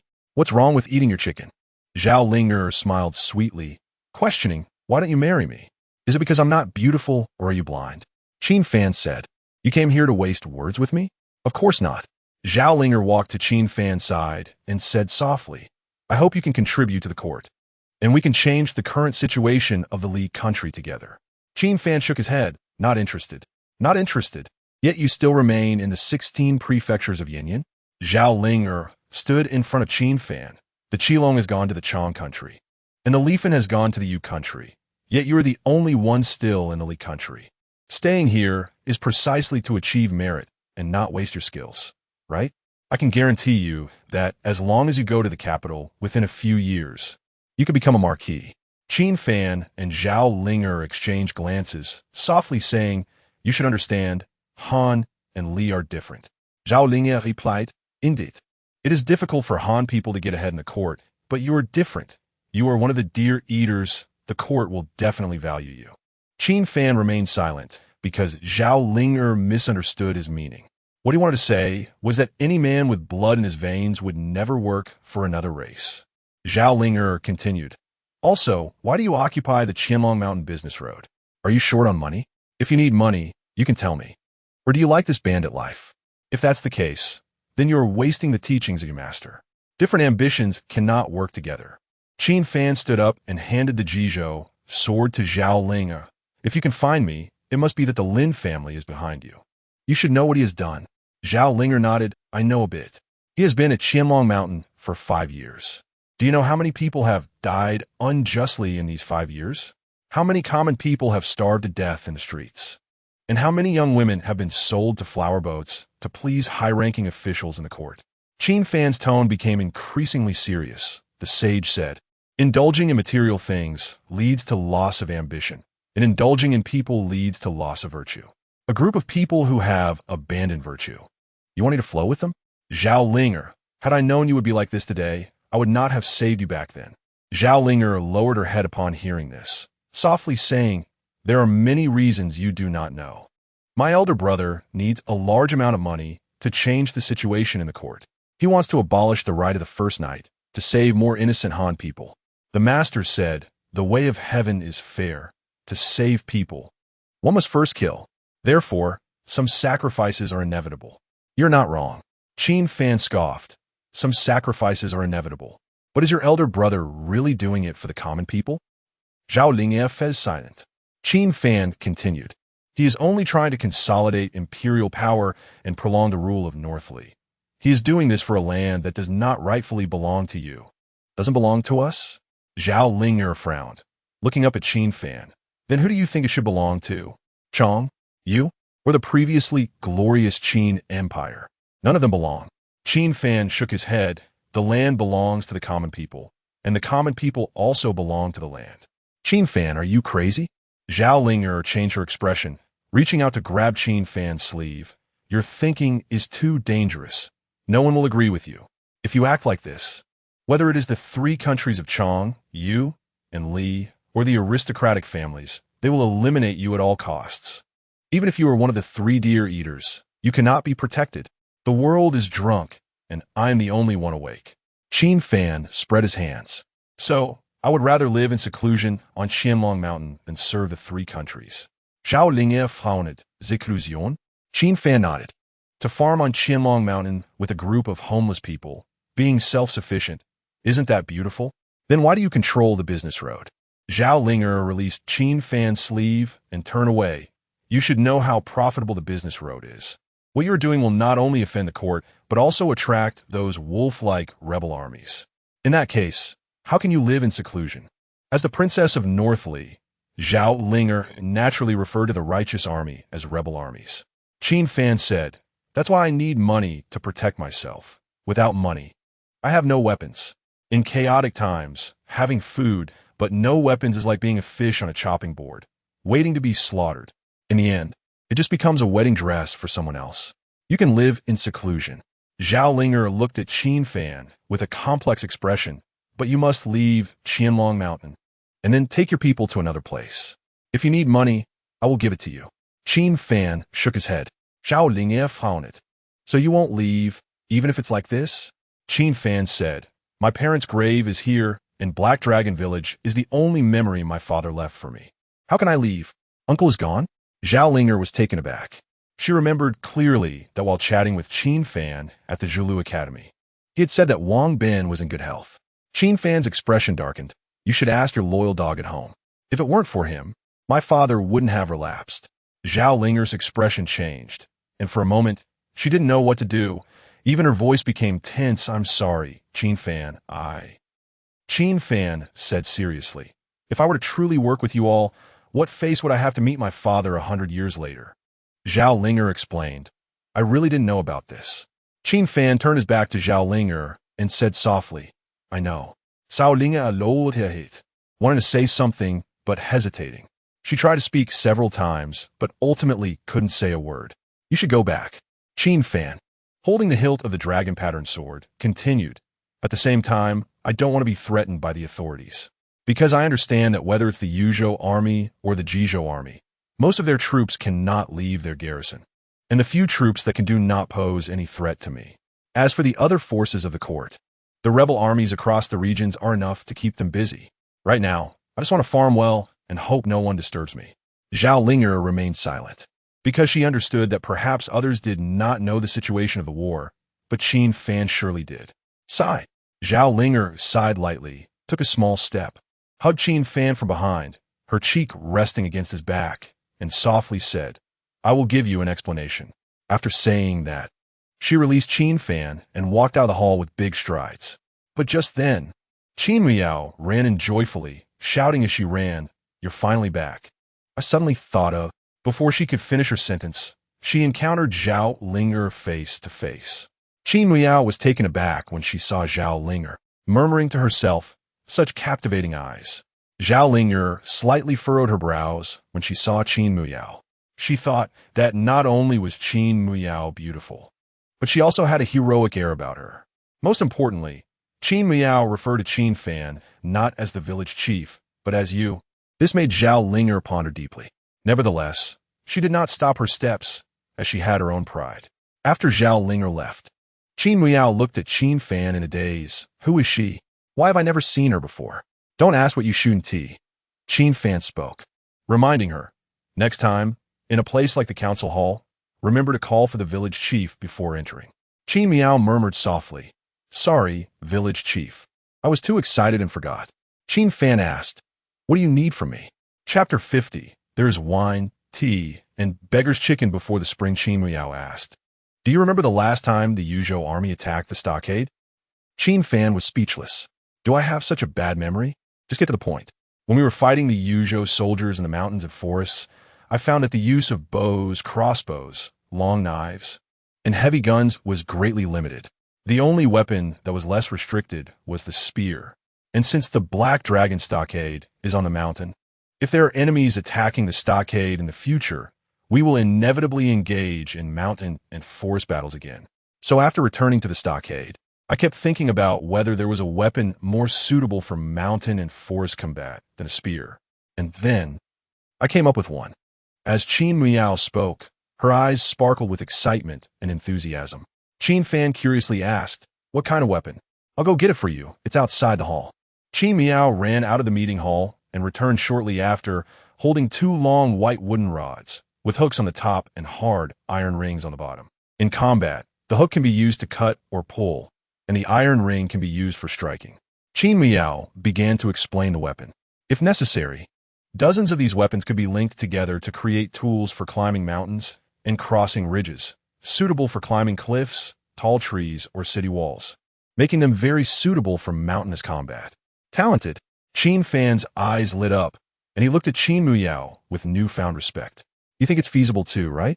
Qin Miao's eyes shone with brilliance. Qin Fan nodded and said, "Of course it's feasible. I heard that a blacksmith has just arrived at the stockade. Can we produce them in bulk?" Qin Miao's eyes were filled with anticipation. After all, the hooks and rings I made were just prototypes and didn't have much lethality. Qin Fan nodded, "No problem." "Okay." Qin Miao nodded, but didn't he leave, standing in place. Qin Fan asked, "Is there anything else?" Qin Miao hesitated. "Is there no reward? When did you become so money-minded?" Qin Fan shook his head with a smile. "Just say it. What reward do you want?" "I don't want money." Qin Fan asked, "Then what do you want?" "I want to be a commander too." Qin Miao's eyes were filled with hope. "Can I?" Qin Fan was taken aback and said softly, "It's not impossible, but even if I make you a commander, there is currently no one to assign to you."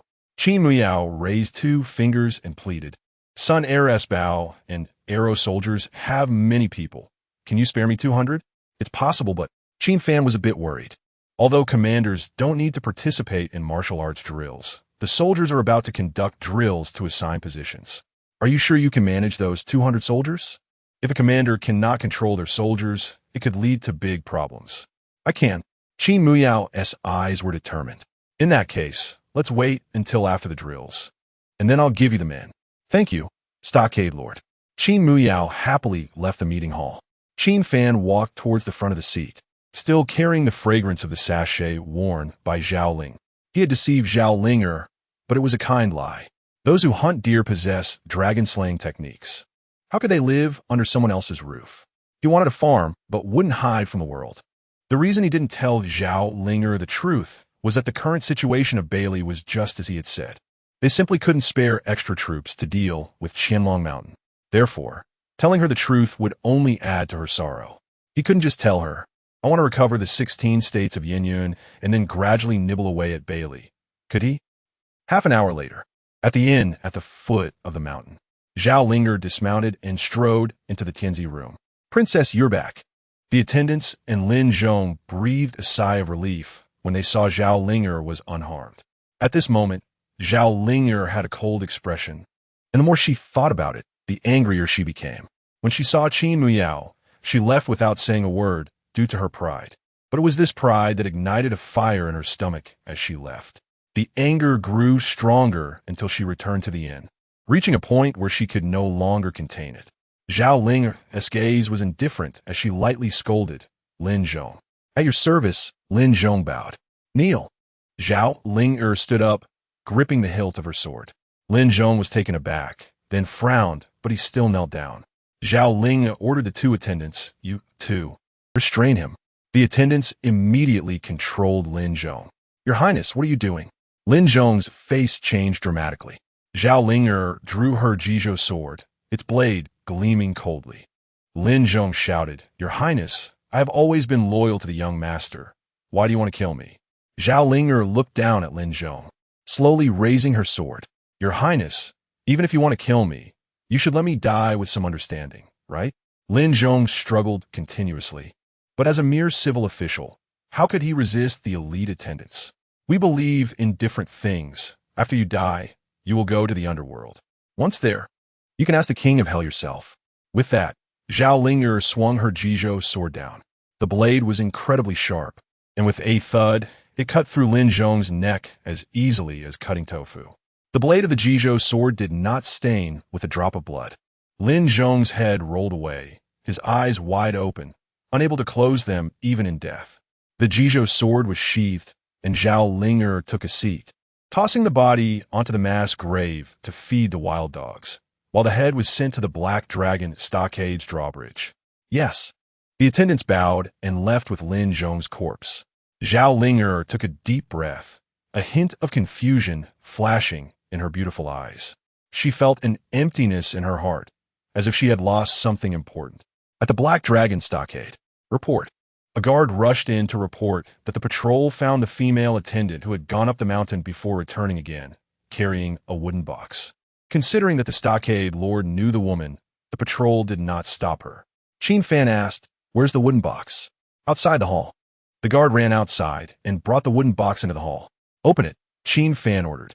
The guard opened the box, revealing a tightly wrapped and sealed head jar. During wartime, this kind of thing was not uncommon.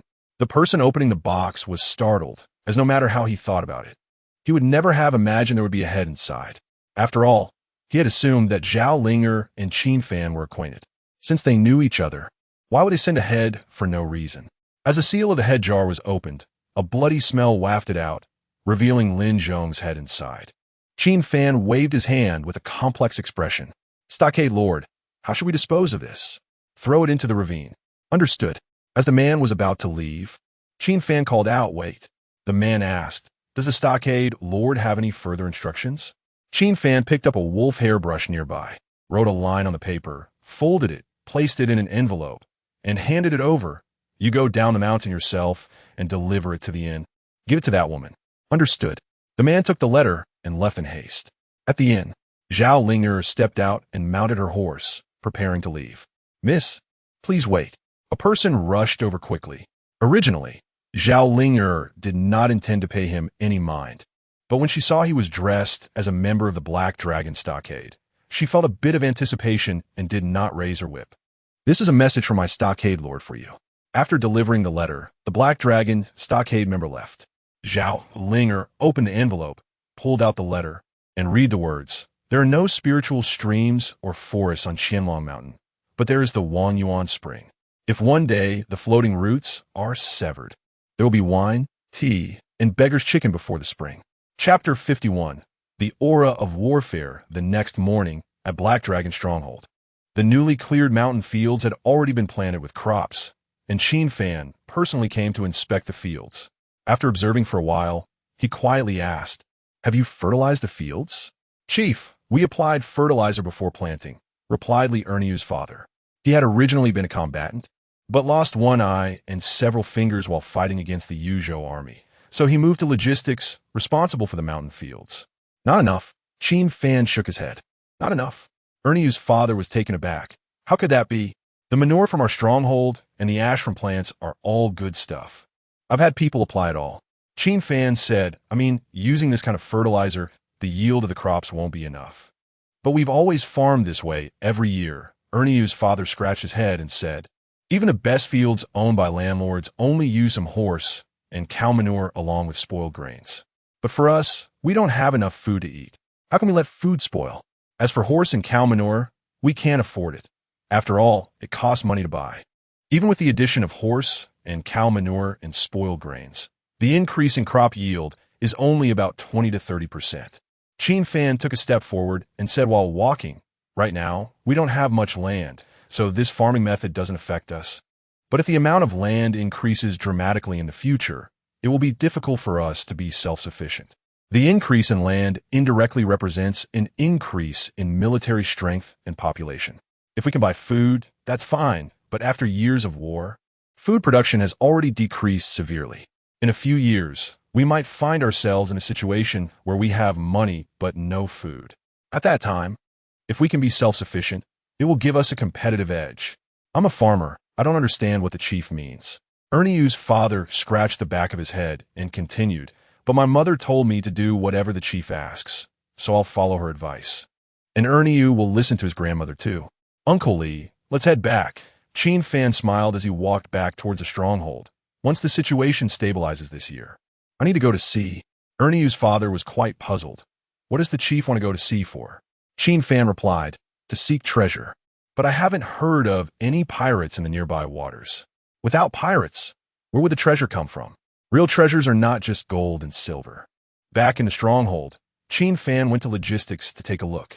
Uncle Lin was teaching people how to forge iron, while Qin Muyao stood beside him, discussing her requirements with a blueprint in hand. Miss, even if you want them to forge weapons, they should first learn the basics of forging, right? Uncle Lin said helplessly. They can't even walk yet, and you want them to run? Sorry, Uncle Lin, I'm just a bit anxious. Qin Muyao lowered her head. Uncle Lin waved his hand. Leave the blueprint here. You go about your business. When the time comes, I will have them forge this batch of weapons first. Thank you, Uncle Lin. Qin Muyao turned and left. Uncle Lin stared at Qin Muyao's back, frowning as he looked at the blueprint in his hand. This design is not something an ordinary person can come up with. Qin Muyao designed the weapon based on the terrain after just one experience in battle, which shows she has a strong military talent. Qin Fan walked up beside Uncle Lin and quietly asked, "Is it going smoothly?" The latter bluntly replied, "Not at all. They're simply as dumb as rocks. In all these years, I've never seen such foolish people." Everyone present lowered their heads, blushing upon hearing this. You've only dealt with those who were rigorously trained before, and they're just blank slates, so they will naturally seem foolish. But as long as you give them time, I believe they won't be much worse than the blacksmiths in Song Kingdom. Qin Fan naturally wanted to speak up for his family. You have quite the discerning eye. After being seen through, Uncle Lin wasn't too surprised. Just holding the blueprint and softly said, I think the girl who brought me the blueprint has good talent. It would be a waste to keep her here. Do you want me to recommend her to cough? Before Uncle Lin could finish, a pleasant cough interrupted. Upon seeing the newcomer, Uncle Lin immediately lowered his head, because Xing had told him that if Qin Fan did not ask, the medical family should not speak. Xing's expression was gentle, her tone calm. Uncle Lin, this is a warning for the future. But her calm words made Uncle Lin very nervous, miss. I only had good intentions and will ensure I won't speak out of turn again. At this moment, Qin Fan wanted to speak up for Uncle Lin. But then he thought, Xing places too much importance on rules. If he spoke up, it might backfire, so he remained silent. Xing looked at Qin Fan and softly said, Young Master Qin, today I took a look at the stock of herbs in the pharmacy. There are quite a few varieties, but if you want to produce the wound medicine in bulk, we still lack a few auxiliary herbs. Qin Fan asked which ones. Rhinoceros horn, cow bile, and musk. Xing replied straightforwardly. Chinese medicine complements each other, and the dosage is extremely strict, since these three are auxiliary herbs. Even though they are not used in large quantities, they are indispensable. If any are missing, the efficacy will be greatly reduced, and in the worst case, it may turn into poison. I see. Qin Fan frowned slightly. These three herbs are rare in chaotic times, and even the righteous army doesn't have many. So they naturally won't sell them to Qin Fan. Is it difficult? Xing asked softly. It could be resolved. Although they are scarce, it wouldn't be hard for Qin Fan to acquire them if he wanted to. Okay. Xing nodded. If young master can fulfill the agreement. The medical family 1T lack rare medicinal materials. Qin Fan said, rather than this matter, I'm more curious about what Uncle Lin was about to say earlier. The master he referred to is my grandfather. Xing didn't hide it. Uncle Lin merely had good intentions and wanted to recommend that girl to study under your grandfather. I can agree. Qin Fan guessed that Xing's grandfather must be a key figure in the remnants of the Song Kingdom. But I disagree. Li. If you want me to agree, complete the 3-year agreement. Qin Fan replied. Did you not say that you would fully support me during these 3 years? I said within 3 years, for any request young master has. The medical family will do their utmost to fulfill. Xing stepped forward and softly said, "But grandfather is not a member of the medical family." Ah, Qin Fan understood now. The medical family is one thing, and family ties are another. Although she can help, if she chooses not to, Qin Fan wouldn't have any ground to challenge her. Xing slightly bowed to Qin Fan and then left. Uncle Lin softly said, "My young lady is like this. She places great importance on rules, but deep down she is quite gentle." Qin Fan tentatively asked, "Your family master is a member of the military family, right?" Uncle Lin was about to speak, but then shot a glare at Qin Fan. "You brat. Don't dig pits for me. It's best if you don't talk to me directly in the future." After saying that, he went to supervise the people at Black Dragon Stronghold in Forging Iron. Qin Fan shook his head and smiled, slowly leaving. Time passed second by second, and the sky gradually darkened. Uncle Lin was preparing to go back to rest, but on the way back he suddenly stopped, his expression serious as he stared at a corner ahead. In the corner, a blind man and a cripple were chatting idly. Occasionally laughter could be heard. "Stop chatting. Someone is watching us." The cripple looked towards Uncle Lin's direction. Although the blind man was blind, he had a strong sense of presence and whispered, "There's the aura of slaughter from the military family on them. Could they be old acquaintances? You two are still alive?" Uncle Lin stepped forward. "Seems like they really are old acquaintances." The blind man smiled, his voice gradually lowering. "I don't know why you're here, but starting today, keep your mouth shut. After all, trouble comes from the mouth." Still as arrogant as ever. "Today, I'll come and teach you a lesson." Uncle Lin chuckled, charging forward with a big stride. Throwing a punch, the cripple sat by the side, motionless. The blind man listened for the sound to determine the position, throwing his cane into the air, and the moment he stood up, a chilling aura of murderous intent erupted from him. With a bang, Uncle Lin took several steps back, his face looking grim. The blind man then reached out to catch his cane, slowly sitting back down, and said softly, "You made some progress compared to before, but do you think you can overpower me? Unless your master comes personally. As for you, you're still not worthy." Chapter 52. One rider, two lords, three fierce generals. For Marquis, 5 remnants, and 6 eunuchs. Lin Shu let out a breath and said in a deep voice, "Why are you two here at Black Dragon Stronghold?" Before the blind man and the cripple could respond, the mute, the deaf, and the fool approached. "You 5 are still alive." Lin Shu's eyes revealed his shock, and his brows furrowed even deeper. Suddenly, he seemed to think of something, and his expression changed. Could it be? The cripple interrupted, saying in a somber tone, "Trouble comes from a mouth. Lin Shu." Lin Shu fell silent for good while before finally speaking, since the disappearance of the 300,000 Black Dragon riders. "I never expected that even you 5 would turn to banditry and start a struggle." The cripple chuckled. The fall of the Great Qin was due to internal troubles and external threats. Failing to resist the entire rebellion of the 9 provinces and foreign invasions with its own strength. After the world was divided, what did your Song Kingdom's Qian Guard do? In a desperate battle, the head of the Song monarch was made into a wine cup by the Northly. The fall of Song has nothing to do with the Qian Guard.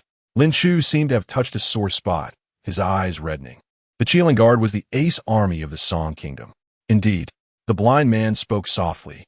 "The Qin Emperor told us long ago that your master is a figure worthy of being called a military genius, but unfortunately, he has not encountered a wise ruler." Lin Shu remained silent, clenching his fists, unable to conceal his resentment.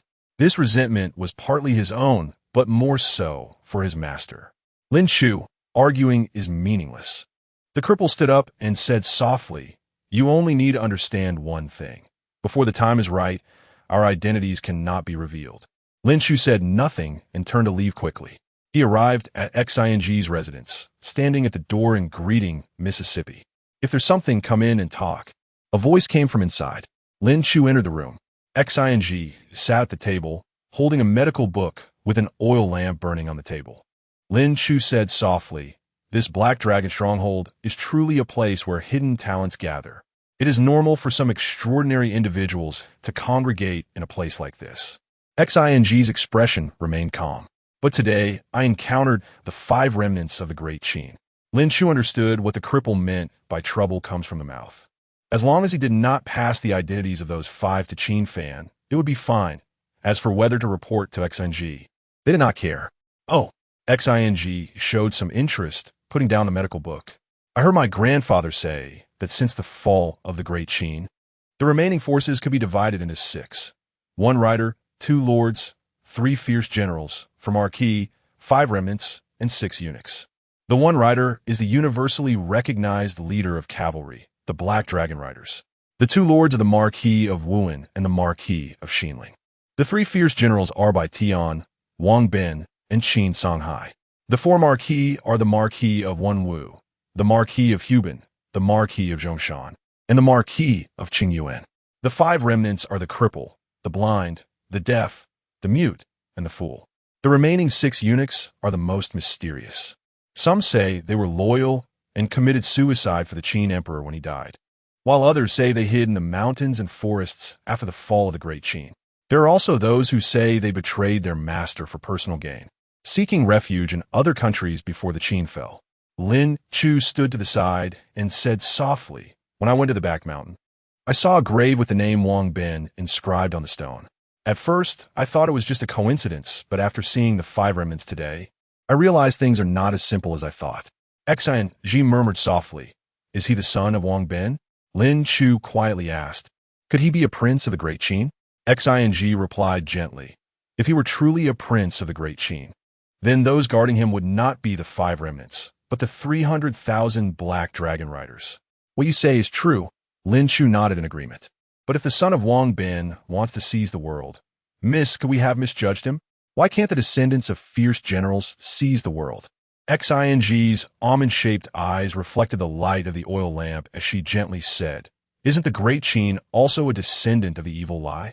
There was another sentence that she did not say, which was about Qin Fan's identity at the Deer Seizing Academy. But even if this identity could gain the recognition of the 5 remnants, it would be the limit. To gain the approval of the Black Dragon Riders and the 2 lords, as well as the other 2 generals and 4 marquis, would be quite difficult. Without their recognition, one would lose a major support in the future. As Lin Chu reached this point, his brows furrowed.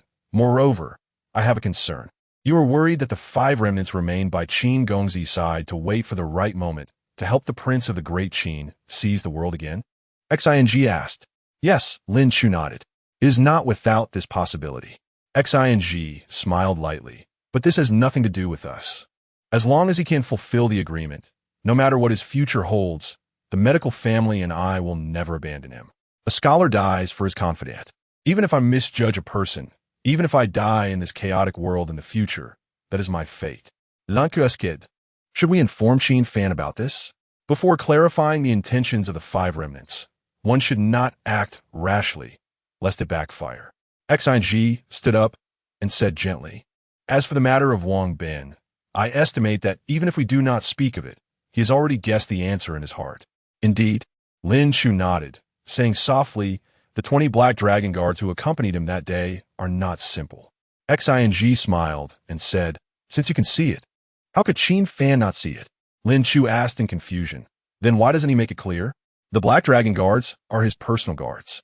Could there be anything more obvious than that?" XING walked slowly to the door, looking at the night outside, and continued, "Don't underestimate him. From beginning to end, you have never seen him clearly, and I have not either."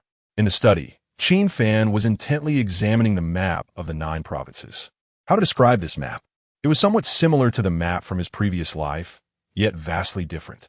The positions of the regions were almost all scrambled compared to the map from his previous life. This made it difficult for him to locate the resource-rich areas from his memories. Stronghold Master. At this moment, Ma San ran in. Qin Fan was speechless. "Can you knock before you come in next time?" "Stronghold Master, you are not a woman. Are you afraid of being caught without clothes?" Having been companions for 6 years, Ma San and Qin Fan had a good relationship. Therefore, Qin Fan did not mind certain things. At this moment, while looking at the map, he asked, "What is the matter?" Ma San replied, "Recently, many fleeing commoners have come along the trade route. This has caused complaints among the passing merchant caravans. After all, there are too many refugees, which hinders the speed of the caravans. Originally, it should have taken half a day to leave the trade route, but now it takes a whole day and night." Qin Fan nodded. "This is common in chaotic times. After all, Various rebel armies and the Northly are in a state of turmoil, and the people's homes have been destroyed, making it impossible for them to survive. They naturally need to flee. Qin Fan asked. They Haven-T robbed the merchant caravans, have they? No, they haven't. Ma San shook his head and asked. Should we set up some porridge shops starting tomorrow to feed the passing refugees? Qin Fan put away the map and said softly, we can, but that's just a temporary solution. Stronghold Master doesn't want to take them into the stronghold, does he? Ma San spoke up.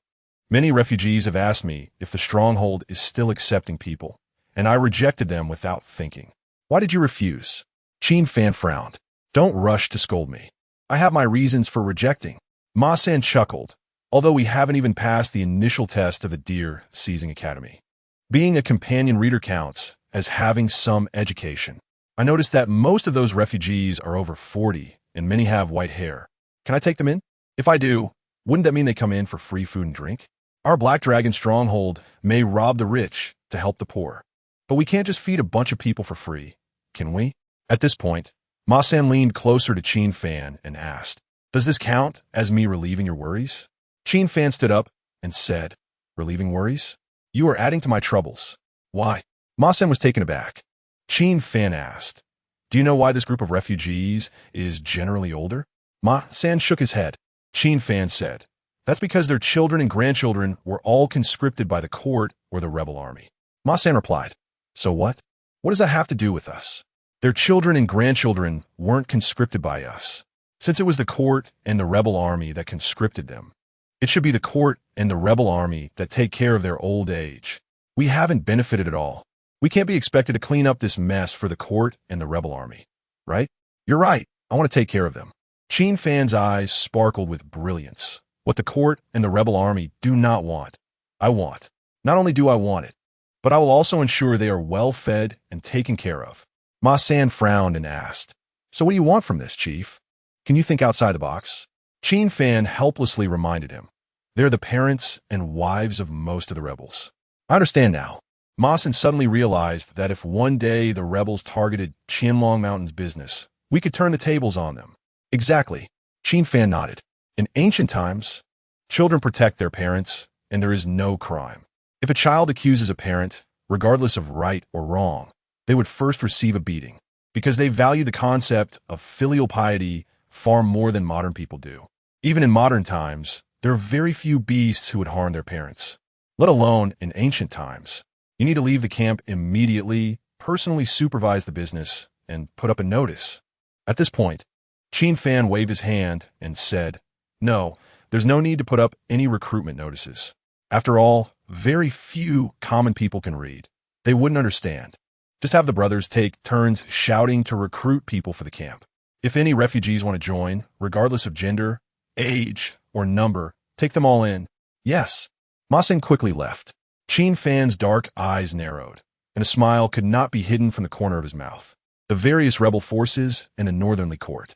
The rebel forces and the court within the territories of Qian and Yu. Let them fight even more fiercely. Only in this way can he rise quickly amidst the chaos.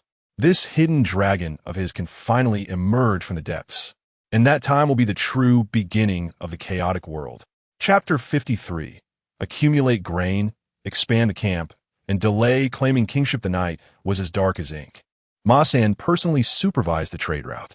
Black Dragon Camp prioritized admitting the families of the righteous army and military personnel. Dozens of people from Black Dragon Camp were shouting loudly. The passing refugees immediately gathered around upon hearing this. One refugee asked, can I enter the camp? My son and nephew have been conscripted by the righteous army. Of course, come and register your information. The staff responsible for registration called the refugees forward, urging them to be as detailed as possible. I'll register you. It's best to know which unit your relatives went to. After registering, can all 5 of us enter the camp? The common people fleeing often brought their families along. That's natural, Ma San replied, then glanced at a woman holding a child nearby. Given your situation, there's absolutely no problem entering the camp. Qin Fan meant that not everyone would be accepted. After all, there were at least hundreds of thousands of refugees passing through Qianlong Mountain. If all these people were admitted, how would Black Dragon Camp have enough food to sustain them? Therefore, it was necessary to prioritize high-quality groups like those with family members in the righteous army. As for those unrelated to the righteous army or military personnel, they would have to fend for themselves, as Black Dragon Camp was not a charity. Moreover, being merciful in chaotic times would only prolong the chaos. As long as the chaos continued, more people would die. Can we go ahead and have some porridge after registering? An elderly man asked as his family approached Ma San. Their eyes were fixed on the porridge shop not far away. The porridge shop was still cooking, and several pots had already been prepared. The elderly man's family kept swallowing their saliva and said softly, "To be honest, Commander Ma, we haven't eaten for almost 3 days. We adults can hold on, but the child is still small. I'm afraid they can't endure it.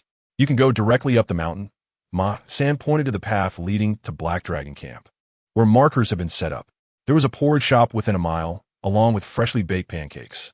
Climbing the mountain was physically demanding, so Qin Fan naturally set up points to stave off hunger. As for the porridge shop ahead, in chaotic times, where corpses lay everywhere, a bowl of porridge could save a life. That was set up by Qin Fan for refugees who did not meet the criteria, as his way of doing his utmost to fight for a glimmer of hope for them. "Thank you, Commander Ma."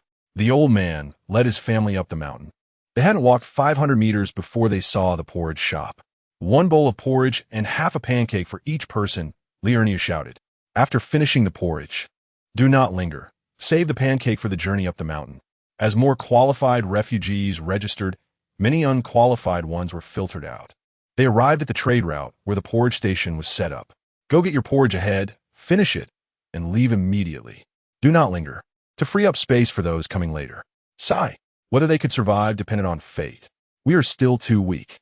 If the camp had 100,000 stones of grain, it wouldn't be a problem to accept all these people." Most of the people in Black Dragon Camp came from farming families. Although they felt compassion, they were powerless. The next morning, Ma San saw that the people in Black Dragon Camp had become familiar with the process and that there were people covering shifts.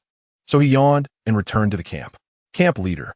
Ma San entered Qin Fan's room and handed over the registration forms from last night. Qin Fan glanced at them.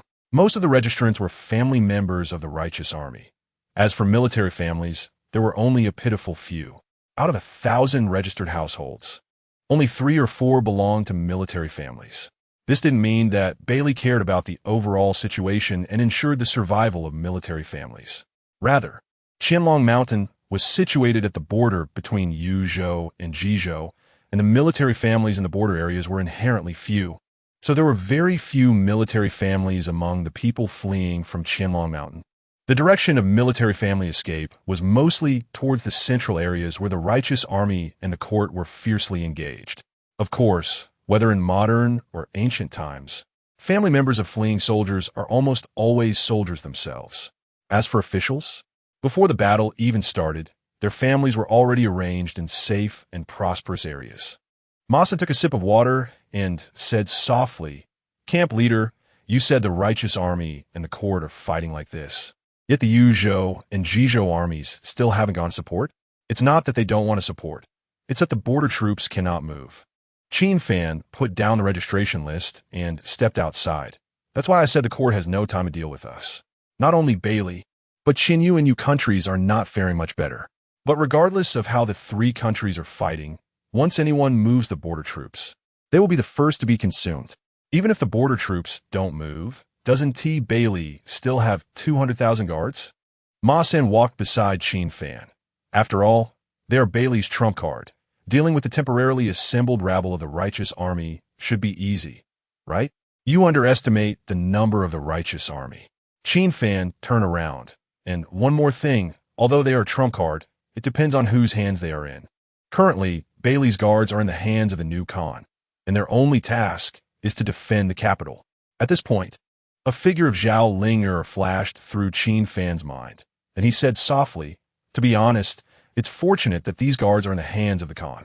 The Khan is young and has not fully taken power, and the Empress Dowager is quite wary of the prince's residence. If this caution didn't exist, and the guards were placed under the prince's residence like the border troops, the situation in Beili would probably be very different now." Ma San asked, "Does the camp leader mean that the Beili prince's residence is quite troublesome?" Troublesome isn't quite the word. It's just a bit of a hassle. Qin Fan shook his head and said softly, the heir of the prince's residence and the Princess Linglin both come from the deer-cutting hall. Especially Zhao Bao. Although I haven't met him, I've heard my elder brother Chulong and second brother Li Feng mention him while at the Shirlu house. Their evaluations of Zhao Bao are quite high. Just as Ma San was about to respond, a faint sound of footsteps approached. X and Ji appeared in sight and said gently, only you, young Master Qin, can refer to someone from the deer-cutting hall as a mere hassle. And those two from Qin. Qin Fan Juke, Miss Xin, what brings you here? Xing smiled and said, a lot of new people have been added to the camp, making quite a noise.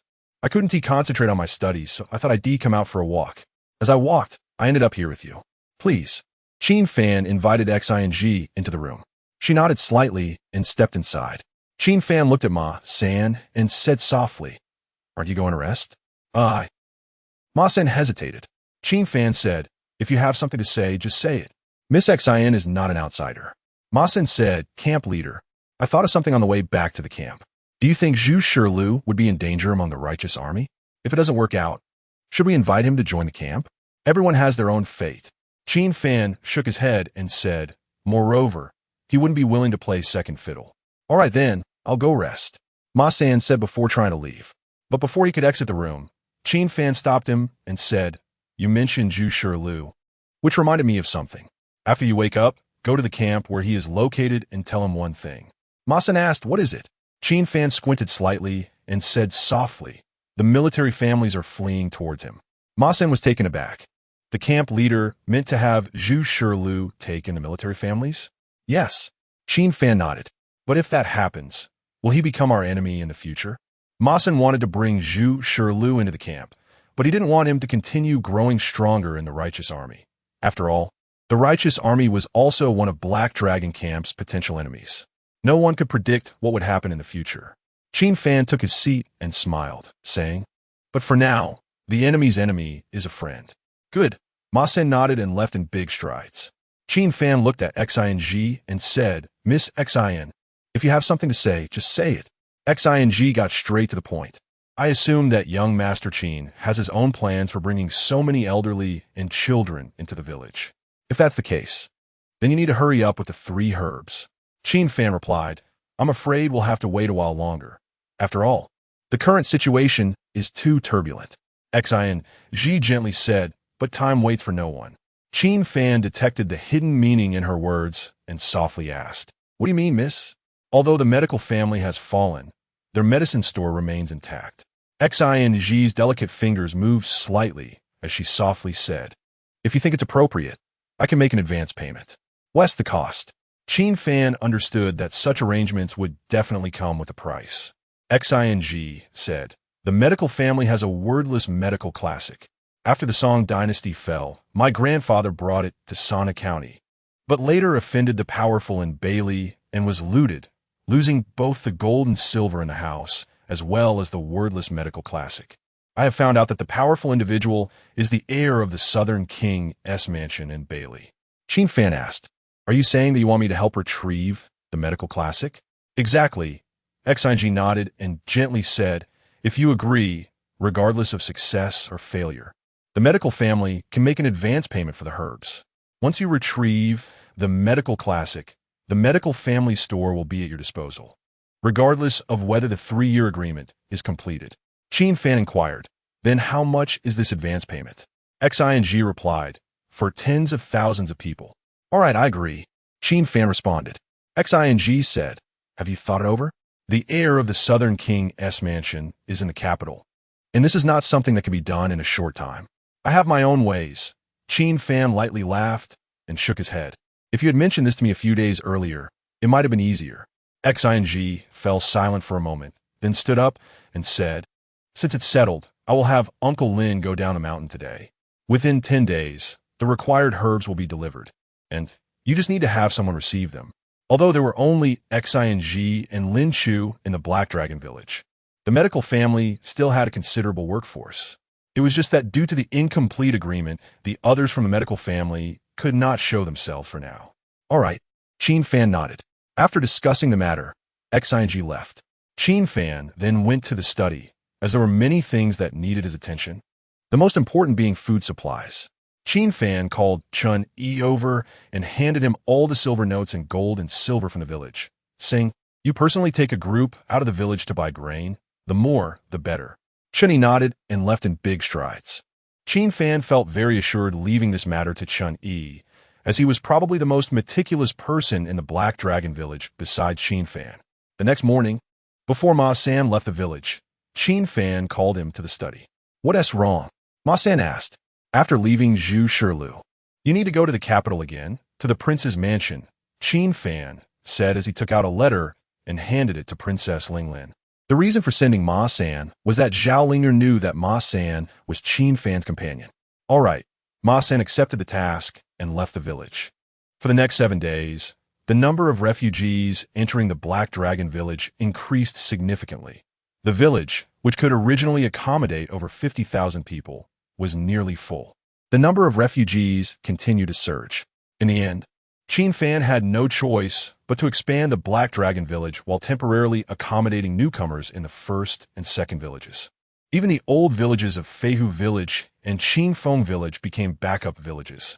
During this time, the entire Black Dragon village was bustling, but as the population increased, the food supplies in the granary were continuously decreasing. Fortunately, there were many grain transport teams among the merchant caravans. For this, Qin Fan directly purchased all the grain after deducting the tolls and instructed the caravan leaders that if they had more grain in the future, they could sell it directly to the Black Dragon village. The caravan leaders readily agreed, as Qin Fan was buying at the original price, which greatly reduced their commercial travel time. In addition, Qin Fan encouraged other caravan leaders to engage in the grain business, stipulating that anyone who sold grain to the Black Dragon village would only be charged a 10 toll starting the next day. Once the news spread, a wave of grain selling surged among the caravans traveling the Qianlong mountain trade route.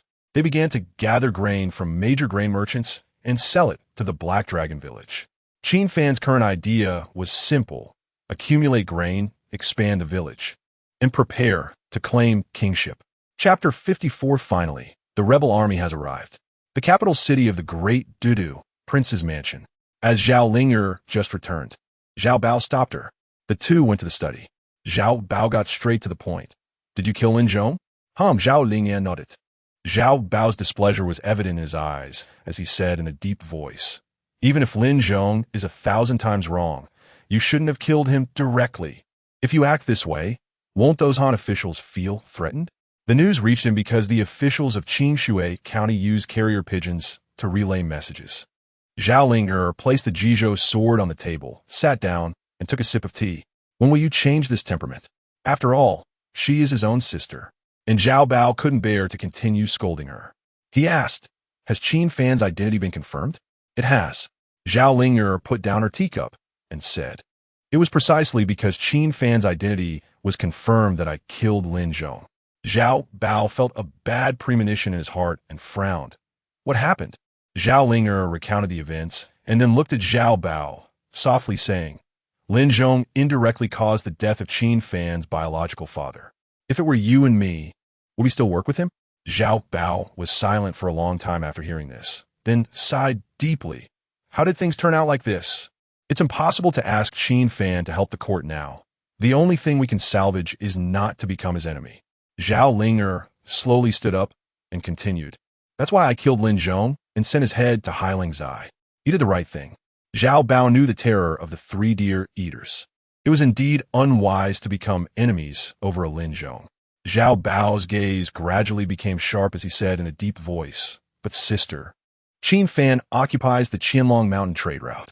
If he is allowed to develop, the threat he poses in the future is far greater than all the rebel armies. You can rest assured," Zhao Linger said. "He just wants to live in seclusion, to be self-sufficient in a chaotic world." "Self-sufficient?" Zhao Bao scoffed, striding to Zhao Linger's side. "You really are lost in the situation. The 3 deer eaters, Chulong and Qian, and Li Feng in you. How could Qin Fan be satisfied with living in seclusion? He is not content with living in seclusion." Zhao Linger shook her head. "Rather, his ideal world is far more grand than our goals, which in my view is fundamentally unattainable." Zhao Bao frowned and asked, "What do you mean by this?" Zhao Linger looked at Zhao Bao and said, "The country belongs to the people, and the people are also the country." Madman, Zhao Bao's expression changed, and he said in a deep voice, "If it weren't for his identity as a deer eater, he would simply be a fool. He knows that this goal is very difficult to achieve. The aristocratic families and the three countries of Qian, Yu, and Li will never allow someone like him to exist." Zhao Linger sighed lightly. "So, he would rather live in seclusion. Do you believe him?" Zhao Bao asked. Zhao Linger nodded. "Yes, I believe him." Zhao Bao was silent for a long time. He had a different opinion and said in a deep voice, "No matter what you say, I will never believe that someone like him can willingly bury a lifetime of learning." Zhao Linger said solemnly, "The most important thing right now is not Qin Fan, but the refugees. I encountered too many refugees on my way back.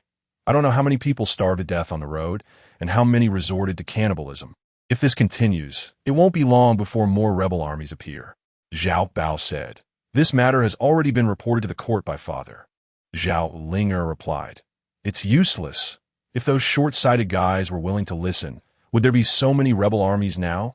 "I understand your meaning," Zhao Bao said helplessly. "But Father's military power is in the border areas, and the Empress Dowager won't allow Father to leave the capital, fearing that the border troops will rebel.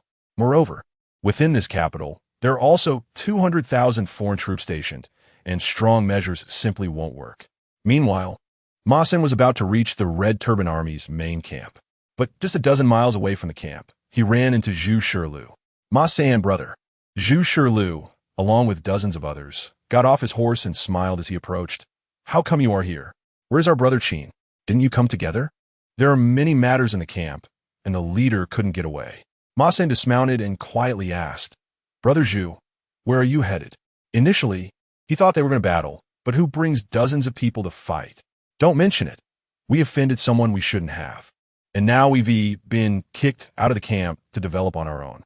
Zhu Shirlu said, lowering his voice, "It's still thanks to Brother Qin's foresight. We listened to him and hid away that extra money, which is now proving to be very useful." Ma San said softly, "Now I finally understand why there are so many of you in the rebel army, yet you're still being suppressed by the court. Your hearts are simply not united." "You're right." Zhu Shirlu sighed lightly. "Each rebel army has their own ideas. When it comes to fighting, they don't support each other at all. Even if they do, it's just to take advantage." Speaking of this, Zhu Shirlu looked at Ma San and asked, "Brother, are you here for something? You're not going to buy weapons and medicines again, are you? But now, it might be hard to make connections." "That's not it." Ma San shook his head and conveyed Qin Fan's words verbatim to Zhu Shirlu. "Military supplies?" Zhu Shirlu was taken aback, then lowered his head in contemplation. His mind turned quickly, and he almost instantly understood Qin Fan's meaning. Zhu Shirlu laughed heartily, grasping Ma San's wrist, and said, "Brother Ma San, when we return, please thank Brother Qin for me. This great favor we will remember in our hearts and repay it in the future. Farewell." Ma San clasped his fists and mounted his horse, heading towards the capital, in the southwest direction of Qianlong Mountain, about 100 miles away. The heir of the southern king of Beili.To led 5,000 Beili cavalry, taking advantage of the night to launch a surprise attack on a rebel army camp of 50,000 men.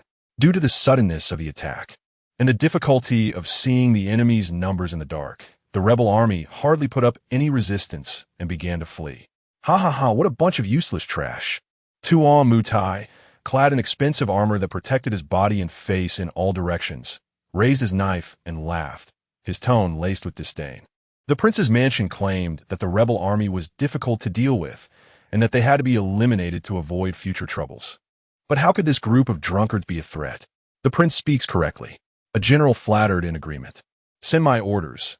Chase the enemy for 50 miles and kill them until they can't even crawl.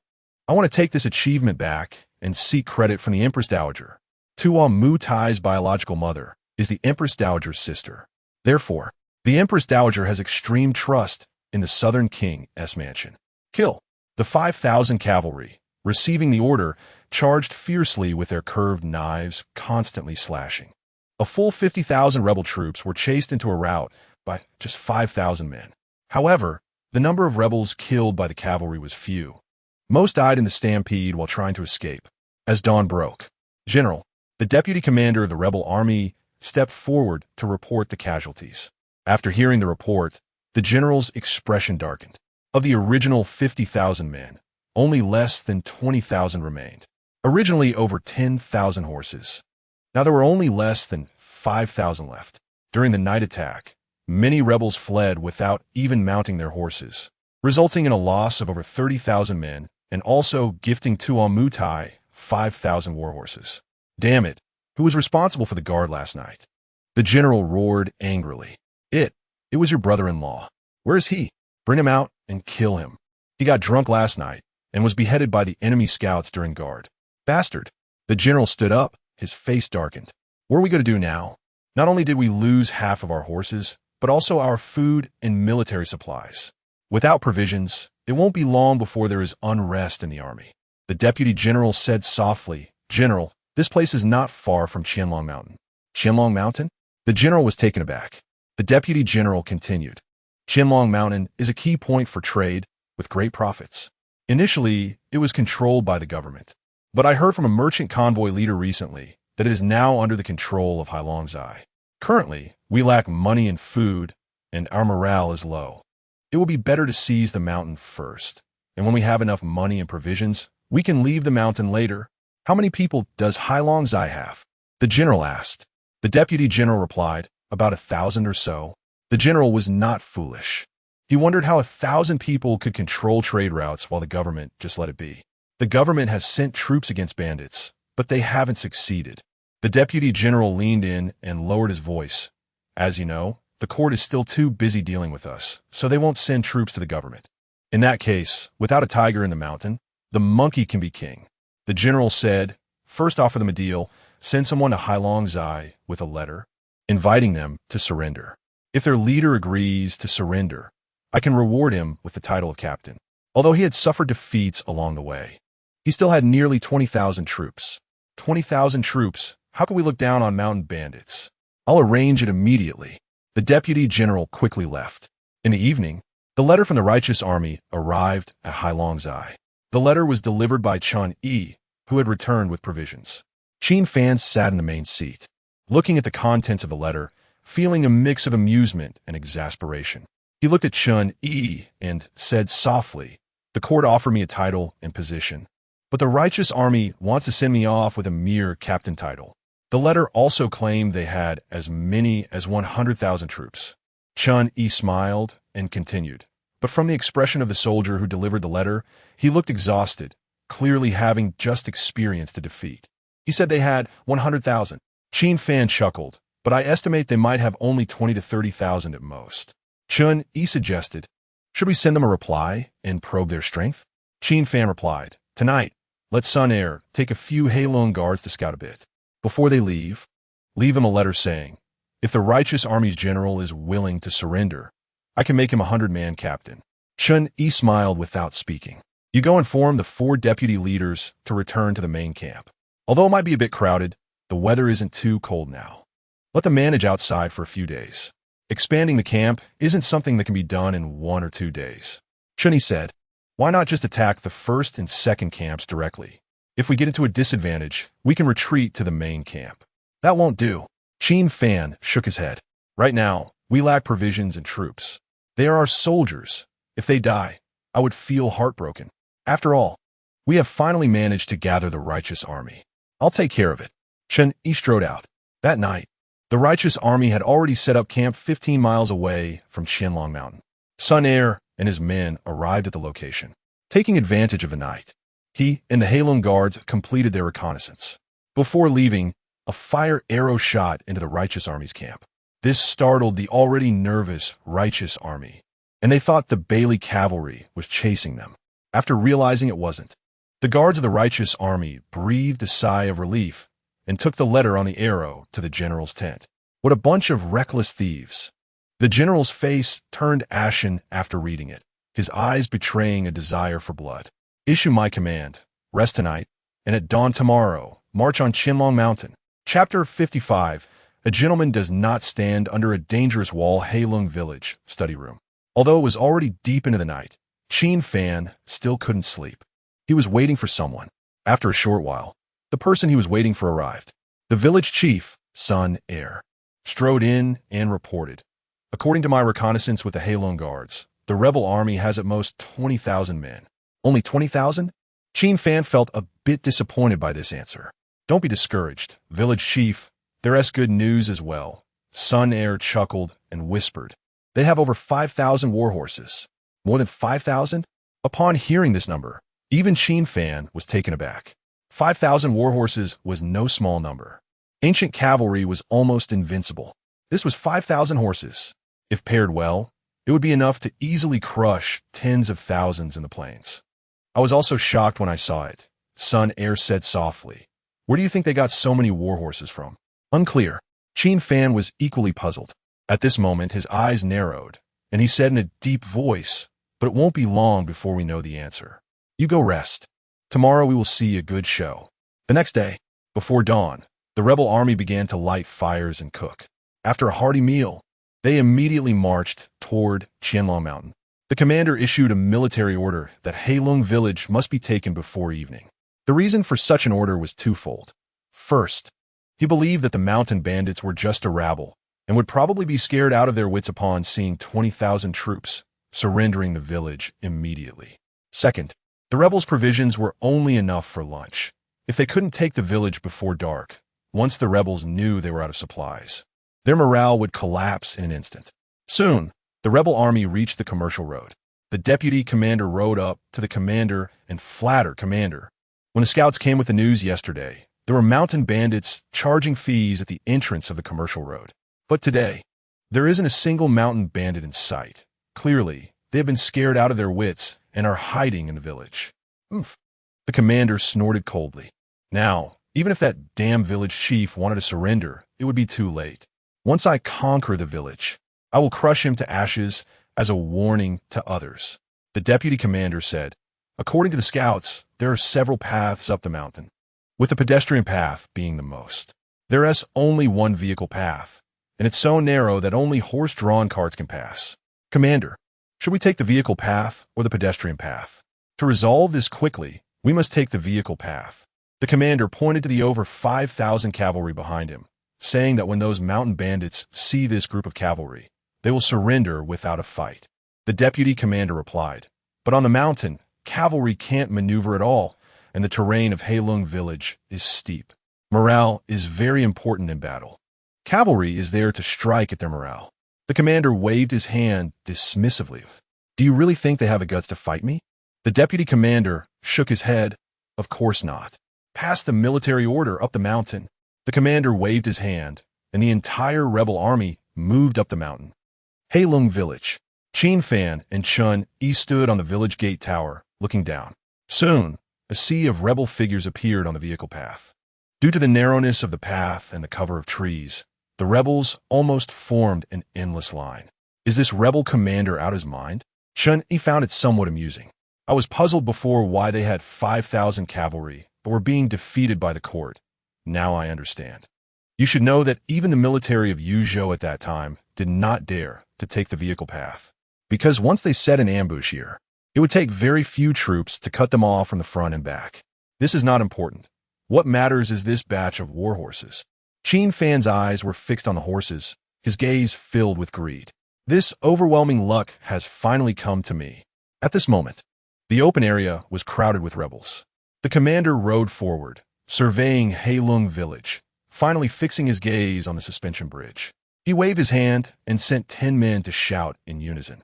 People of Heilong village, listen. Our commander is benevolent.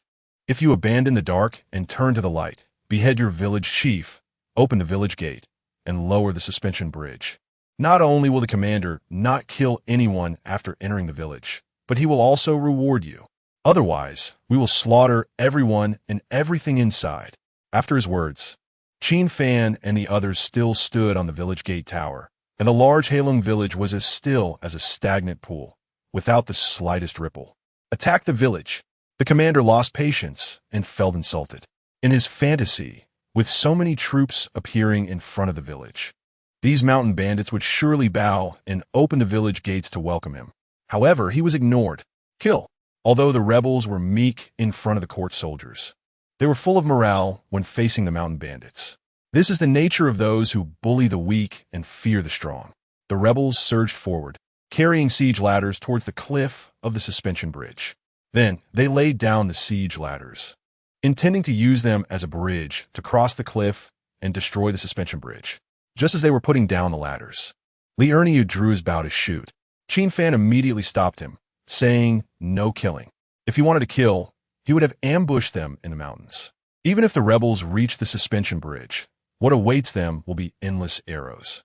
Qin Fan ordered, "Lower the suspension bridge and, after 10 breaths, open the village gate." As the order was given, the suspension bridge began to lower. This caused the rebels' faces to change. The siege ladders they had almost set up were crushed under the weight of the suspension bridge, falling down the cliff and smashing to pieces. The rebels immediately retreated to a safe position. The commander said softly, "Is it that they see me preparing to attack the village and are starting a civil strife?" After the suspension bridge was lowered, the rebels charged up the bridge, carrying the siege ladders. But before they could reach the village gate, a continuous crack sound was heard as the village gate slowly opened. These mountain bandits must have seen that the commander was serious and got scared. The deputy commander flattered, "Look, the suspension bridge and the village gate are opening one after another. They are surrendering."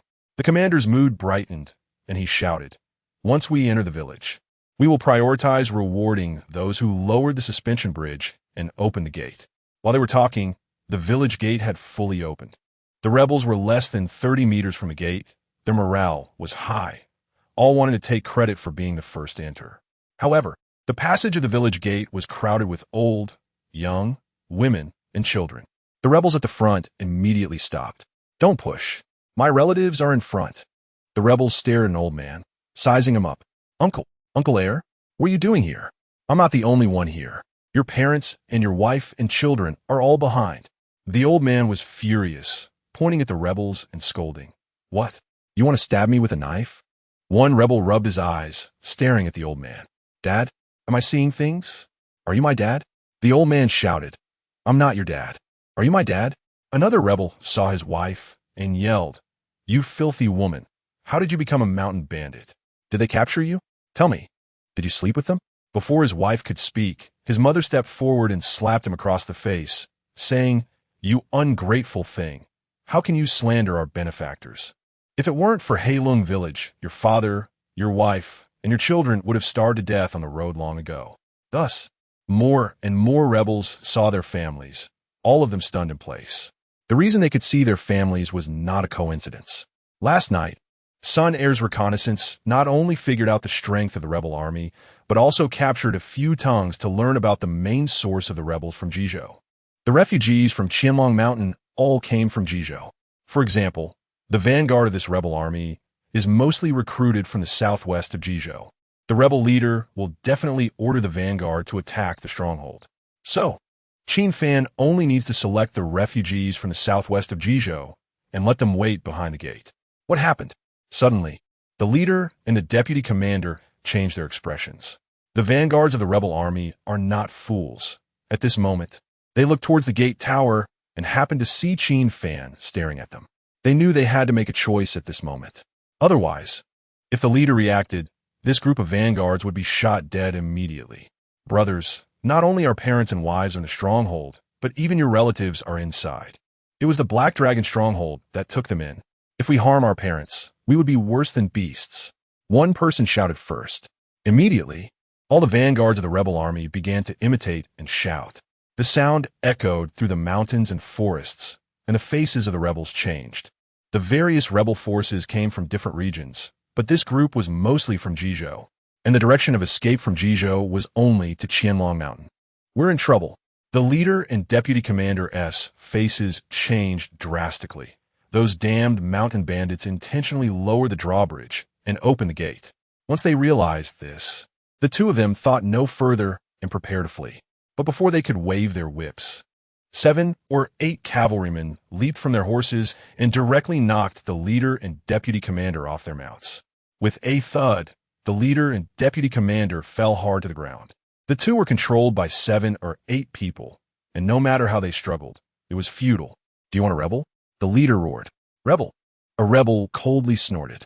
10 people, 100 people, 1,000 people can be called a rebellion, but with nearly 20,000 troops, how can we still call it a rebellion? The deputy commander shouted, We all come from Jizhou. ISNT your behavior too inhumane. You still have a nerve to say you all come from Jizhou? Another rebel punched the deputy commander in the face. You bastards moved your families to a safe area before the battle even started while ignoring our families, letting them fend for themselves. How can you still have the face to talk to us about humanity? With someone taking the lead, the rebel army instantly fell into chaos. The rebel leaders were almost immediately controlled by the rebels. On the gate tower, Qin Fan calmly looked down at everything happening below. Feeling that the time was right, he turned and went downstairs, loudly saying, Chun, stay in the stronghold. Sun, Air, and all members of the Black Dragon Guard, follow me out of the stronghold. After we leave the stronghold, immediately close the gate and raise the drawbridge. A gentleman does not stand under a dangerous wall. At this moment, Qin Fan still cannot trust this group of rebels. If he lets them into the stronghold now, it is likely to cause unforeseen changes. Keeping their families in the stronghold also serves as a kind of indirect, life-saving charm. Qin Fan and his group left the stronghold. The vanguard troops were still standing in front of the gate, and Qin Fan glanced at them, saying, Excuse me, please step outside the stronghold. The rebels frowned, looking at their own parents. Go ahead, listen to Stronghold Master Qin. Don't worry, if Stronghold Master Qin wanted to harm us, he would have taken us into the stronghold and ensured our basic needs. Hearing this, the rebels turned around and walked onto the drawbridge. The heavy gate turned, making continuous clicking sounds as it closed. After Qin Fan and his group crossed the drawbridge was also raised. Stronghold Master Qin, this way please. The rebel vanguard led Qin Fan until they reached the bound leader and deputy commander. You damn traitors! The leader glared fiercely at the rebel vanguard, then looked up at Qin Fan and sneered, Kid, today they can betray me. Tomorrow they will betray you. Remember, my today is your tomorrow. I'll be waiting for you in the underworld. In a chaotic world, anyone who can become a leader of the rebel army is naturally not afraid of death.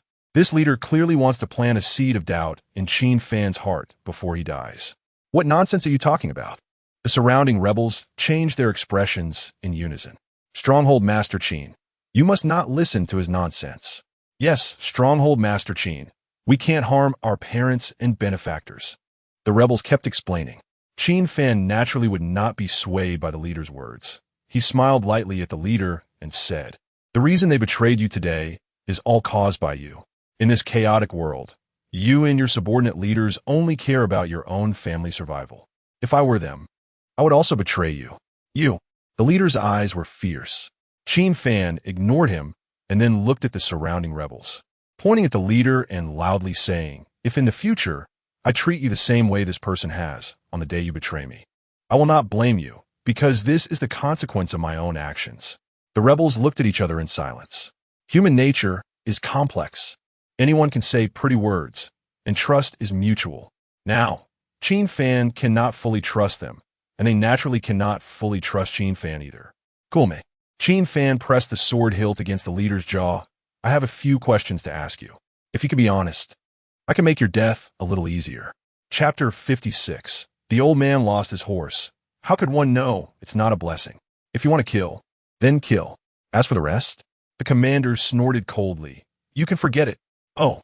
Qin Fan's expression was calm as he drew the dragon-patterned sword and swung it.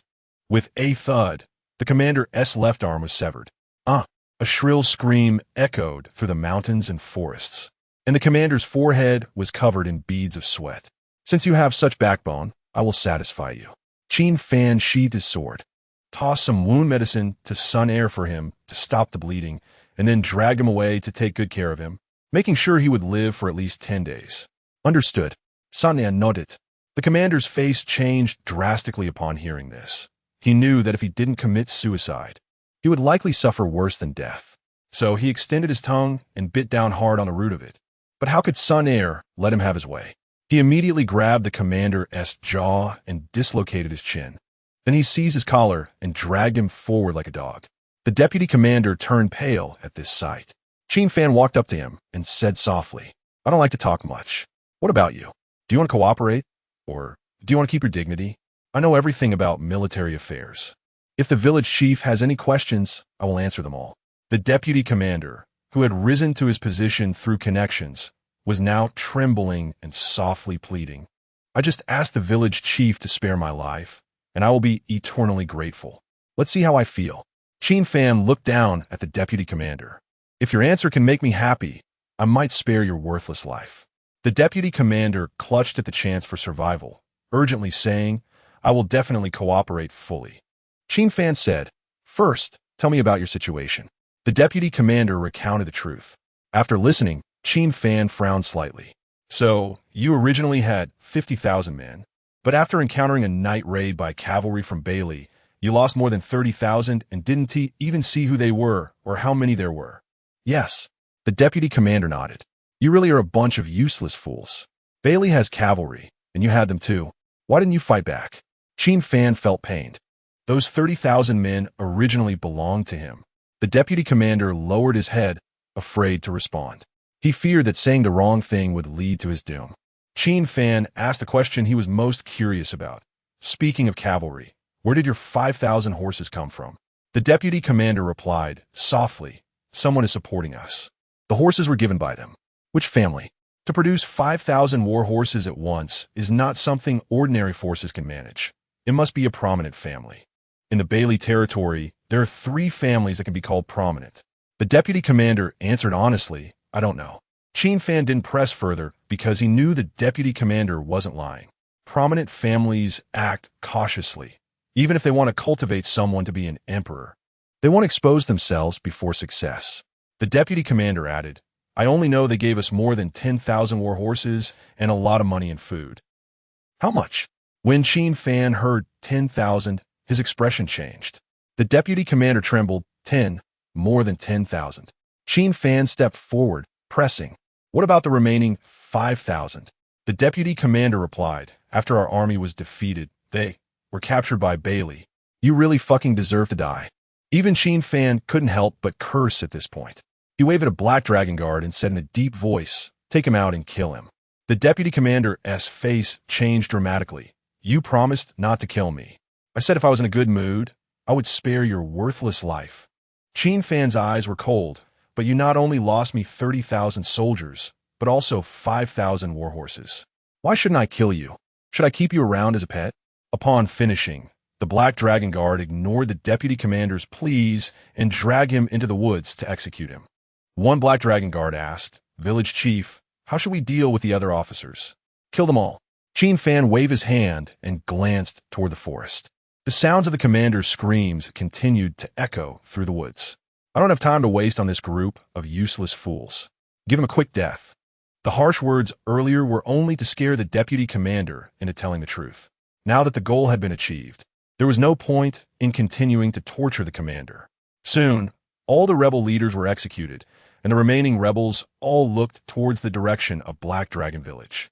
They had long known about their families fleeing and were extremely worried. Now that their families were so close, they longed to see them. Qin Fan stepped forward and asked, Are there still people stationed at your camp? There are a few hundred, the rebels replied. They were the commander's personal guards. Personal guards left behind? Qin Fan narrowed his eyes. The rebels said, We don't know why, and we didn't dare to ask. Take me to your main camp. Qin Fan strode toward the war horses, with Sun Air and several Black Dragon Guards following closely behind. By noon, they arrived at the rebel camp. The personal guard were still unaware of what had happened, and asked with smiles, You took them down so quickly? However, what awaited them was a series of sharp blades. The reason personal guard were personal guards was that they were the commander's own people. Now that the commander was dead, the rebels naturally had to eliminate any potential threats. Village Chief, it's all resolved. A rebel ran up to Qin Fan's horse. Qin Fan dismounted and walked toward the bodies of the personal guards, pointing at several grain depots covered with straw mats and asking, Is this your granary? Yes. The rebels nodded. Qin Fan chuckled lightly, drew his sword, and after lifting the straw mats, pierced through several bulging burlap sacks. When the burlap sacks were pierced, what flowed out was not grain, but dry soil. The rebels frowned upon seeing this.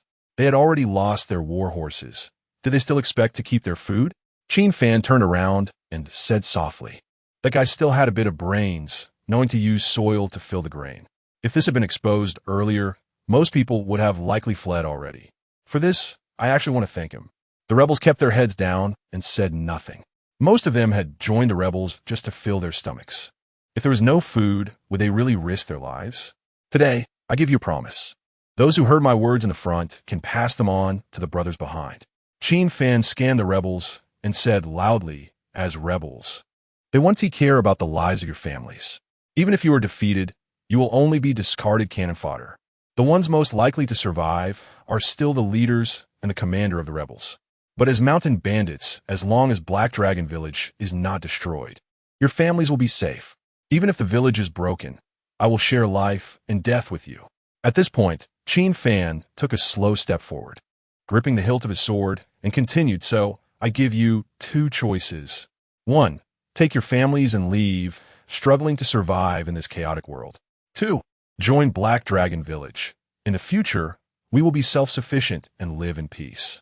You will use your own hands to protect your families."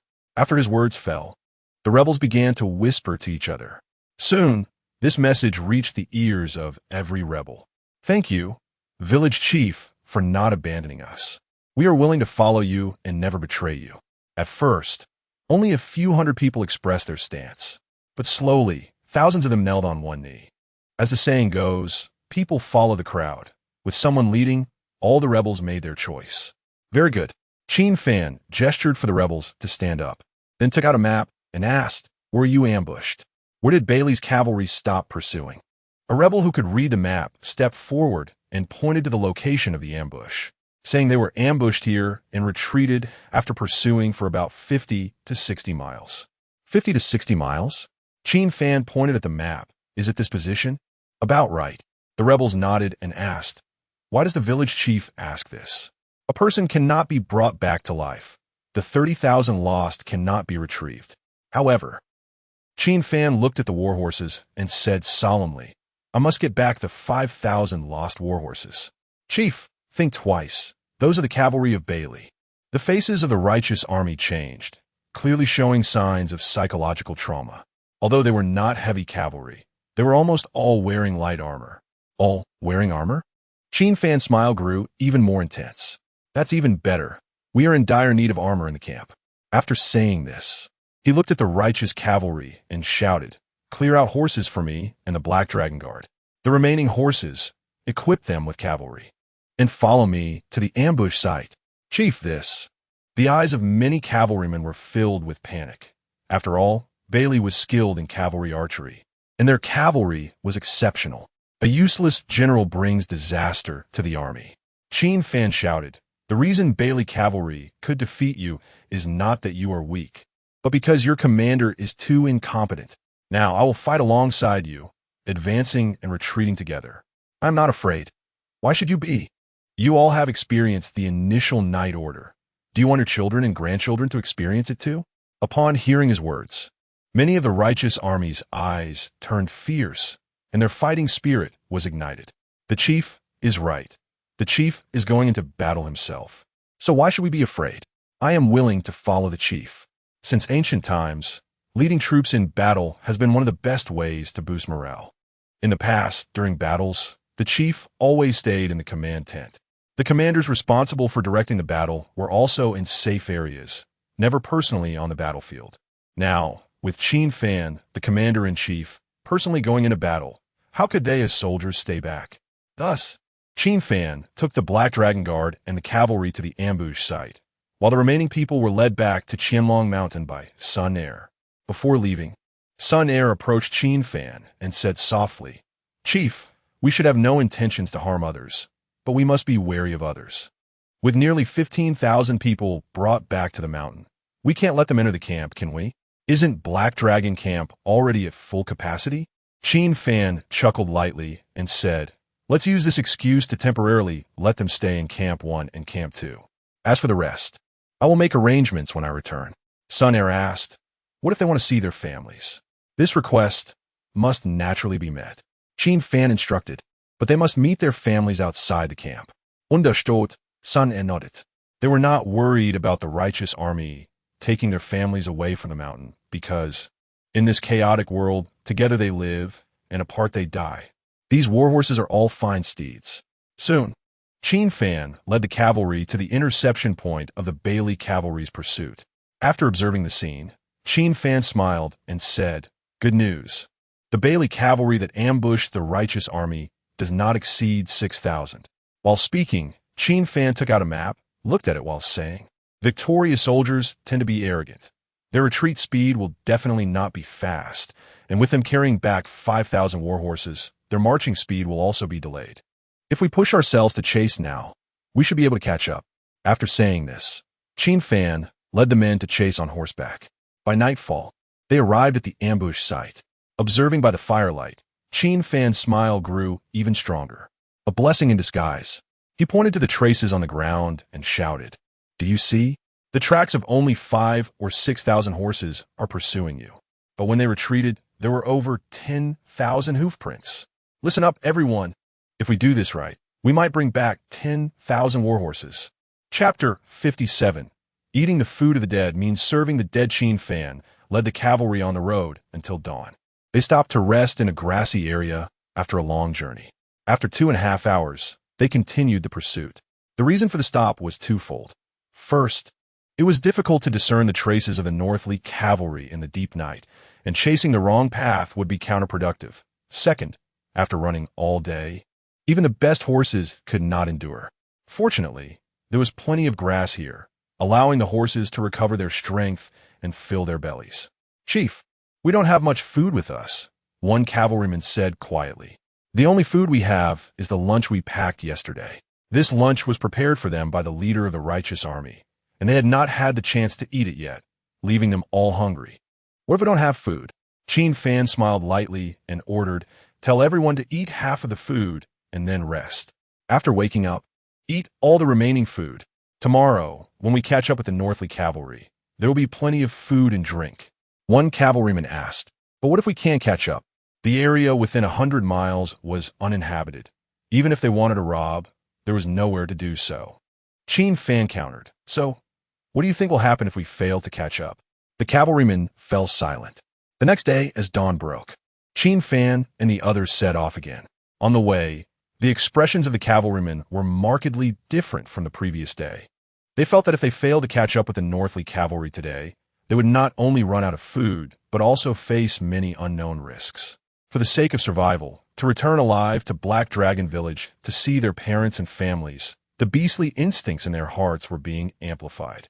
Qin Fan was pleased with the change in the cavalrymen.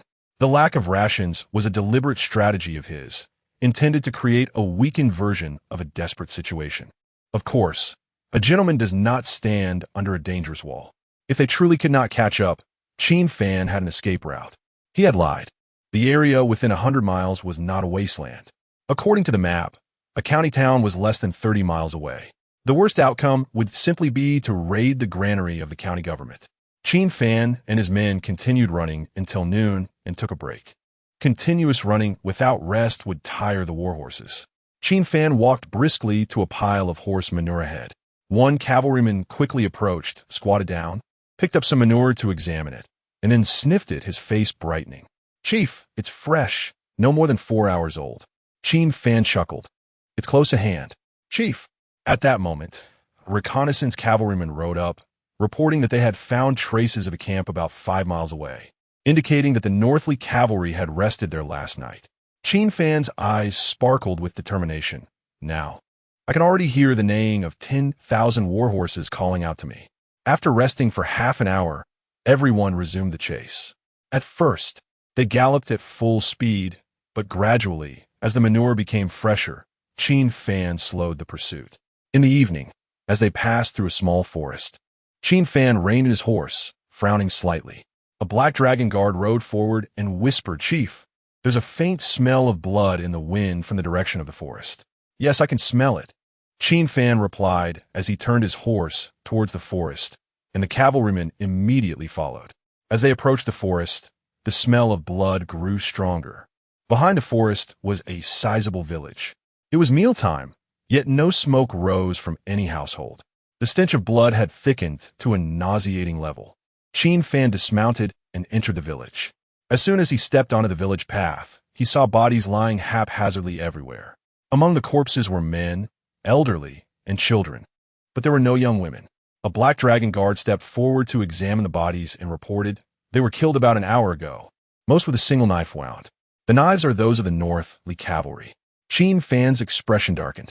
A cavalryman who had scouted the area reported, "Chief, there are no living people in the village, only about 500 corpses. Many households had signs of raising poultry and livestock, but there are no animals to be found." A village of 500 people was considered large, yet there was not a single survivor. The dead ranged from elderly individuals in their 60s to young children of 3 or 4, and even newborns. What a pack of beasts! Many cavalrymen gritted their teeth in anger. Qin Fan, gripping the hilt of his sword, quietly asked, "Is there any food left in the village?" "Yes. Almost every household has food, but there are only a few poultry and livestock left, and—" The cavalryman lowered his head. "Young women. Let us bury them in peace," Qin Fan said slowly. "Also, gather all the food. Take a little to cook porridge after dark. It doesn't need to be much, just enough for each person to have a mouthful. The rest should all be fed to the horses. The war horses have been running all night and are already exhausted. Only after eating will they be able to recover their strength." "Understood." The cavalryman set to work. Qin Fan walked to the body of an old man. The elder had died while protecting his newborn grandson with his body. Both had been pierced by an arrow. Until his death, the old man had tightly embraced the corpse of the infant. "Rest assured, having eaten your food, I will take revenge for you," Qin Fan said as he closed the old man's unseeing eyes, looking around at the bodies with a solemn voice. "Please, take your time on the road to the underworld, for they will soon come to accompany you." After the cavalrymen buried all the corpses in the village, night fell. They began to make a fire to cook porridge. As the smoke rose, a cavalryman stood on the roof stirring the smoke, and with the cover of night, nothing unusual could be seen from afar. Soon, the porridge was ready. Each person took a mouthful. Qin Fan ordered, "Remember, the dead are paramount. Eating the food of the dead means serving the dead. Rest assured, Chief, we will make those beasts pay in blood for their debts." The cavalrymen lined up to take their porridge. By the time Qin Fan and the Black Dragon Guards finished, the large pots were completely empty. Meanwhile, 30 miles away, in the temporary camp of the Northly Cavalry, Tuan was lounging in the command tent. At this moment, several people entered, carrying roasted chickens, ducks, geese, and pork and lamb. "Your Highness, you said you wanted to eat meat, right? It's already roasted. Please taste it and see how it is." The people spoke respectfully. Tuan used a dagger to cut into the roasted lamb, took a bite, and shook his head. "This lamb is too gamey compared to what is in the palace, but for now, I can only make do with it. Your Highness has suffered." The people flattered. The sheep raised by these lowly people can't compare to those in the palace. The village was slaughtered today, not for any other reason, but simply because Tuan suddenly wanted to eat meat and women. Just this one thought decided the fate of those 500 people. After eating and drinking to his fill, Tuan signaled for his subordinates to clear the table. A nearby person bowed and asked, "Your Highness, the 30 or so have been cleaned. Do you want to bring them in?" "Yes." Tuan nodded. Soon, more than 30 young women were brought into the command tent. Tuan looked them up and down, selected 3 of the most beautiful ones to keep, and waved his hand. "The rest are yours." "Thank you, Your Highness." The others bowed and left with the other women. In the dead of night, at 1:15 midnight, Qin Fan and his men were less than a mile from Tuan camp. It must be said that compared to the righteous army, the Northly were indeed more vigilant. 3 miles away from the camp, they discovered vigilant scouts. If it weren't for Qin Fan and the Black Dragon Guards leading the charge, they might have been exposed. In just the distance from 3 miles to 1 mile, they eliminated 8 scouts. One of the Black Dragon Guards said, "Chief, at this distance, if we charge into the camp, even if there are scouts ahead, they won't have time to react." Qin Fan replied, "The discipline of the Northly Cavalry is not something the militia can compare to. If we act like this, many people might escape." The Black Dragon Guard quietly asked, "Does the chief mean to first remove all their eyes, killing as many as possible?" Qin Fan said, looking towards the horses, especially at those guarding the herd, They must be eliminated. Once we lose the horses facing a cavalry charge, we'll be like lambs waiting to be slaughtered. After saying this, Qin Fan and the Black Dragon Guards began to act. The night was dark, as the Li people responsible for guarding the camp were yawning and resting their eyes. At this moment, several shadows crept up behind them. Before they could react, their mouths and noses were covered, and sharp daggers pierced through their skulls. The Black Dragon Guards moved swiftly, executing their attacks flawlessly. The 50 Li guards around the camp were all dead within the time it took to burn a stick of incense. The Black Dragon Guards covered the wounds with dirt to prevent the blood from spreading and then waved to the front. Upon receiving the signal, 50 cavalrymen quickly advanced, changed into Li clothing, and stood there pretending to be Li people on patrol. In addition to the guards outside the camp, there were also more than 50 people patrolling inside. Ahead, 2 Li patrollers were chatting. That woman is really white. To be honest, I really want to take her back as a concubine, but unfortunately, she won't see the sun tomorrow. I'm really envious of you. The one I got is like a dead fish. By the time it was my turn, she was already half dead. Not fun at all. It's all right. I'll keep an eye on things for you. You go mess around in the West Camp. Okay, it's settled. While they were talking, they were unaware of the impending danger. Qin Fan, like a Shura in the night, silently approached the two, directly twisting the neck of one. Before the other could react, he slammed his elbow into the temple. The Li person's eyes bulged as blood rushed to them, and the temple sank in. To be safe, Qin Fan used a dagger to deliver a fatal blow to the back of their heads, then dragged their bodies to a dark place, covered the wounds with dirt, and concealed them with debris. Immediately after, he moved towards other patrolling Li people. Besides Qin Fan, the Black Dragon Guards were also killing indiscriminately. Their movements agile and techniques swift, with not a single miss. The cavalrymen waiting to impersonate Li people in the dark watched this scene, their eyes filled with shock. They couldn't help but swallow hard. Were these people really bandits? They thought back to the days when they followed the militia's commander to attack the camp. Had Qin Fan sent people to set an ambush in the mountains beforehand, facing the Black Dragon Guards would have been like a baby facing a grown man, with no chance of resistance at all. Soon, the patrolling Li people inside the camp were completely cleared. Qin Fan signaled to the cavalrymen in the dark. The cavalrymen immediately moved forward to change their outfits, then assumed the appearance of Li people on patrol. Now, only the Li people by the horse herd remained. Qin Fan, along with the Black Dragon Guards, stealthily approached, slowly closing in. When they were less than 200 meters from the horse herd, the scouting Black Dragon Guard returned and whispered, "Chief, there are about 100 Li people guarding the horse herd, but they are quite scattered, with at most 3 in a group. That's a lot of horses. If they were concentrated, it would be impossible to manage. If they are scattered, then it's easier to handle." Qin Fan glanced at the area ahead in the moonlight. The area by the horse herd was open ground, with no tents or other cover. If they attacked one by one, it would be easy to expose themselves. The Black Dragon Guard nodded, indeed. Qin Fan said, "They are scattered, so we should also scatter." Tracking one-on-one. After identifying our targets, we strike simultaneously. The Black Dragon Guard asked, "What about the timing of the attack?" Qin Fan inquired, "How long does it take to stealthily reach the farthest target?" One replied, "About 500 breaths." Qin Fan ordered, "In that case, after 500 breaths, silently count to 30, then attack immediately."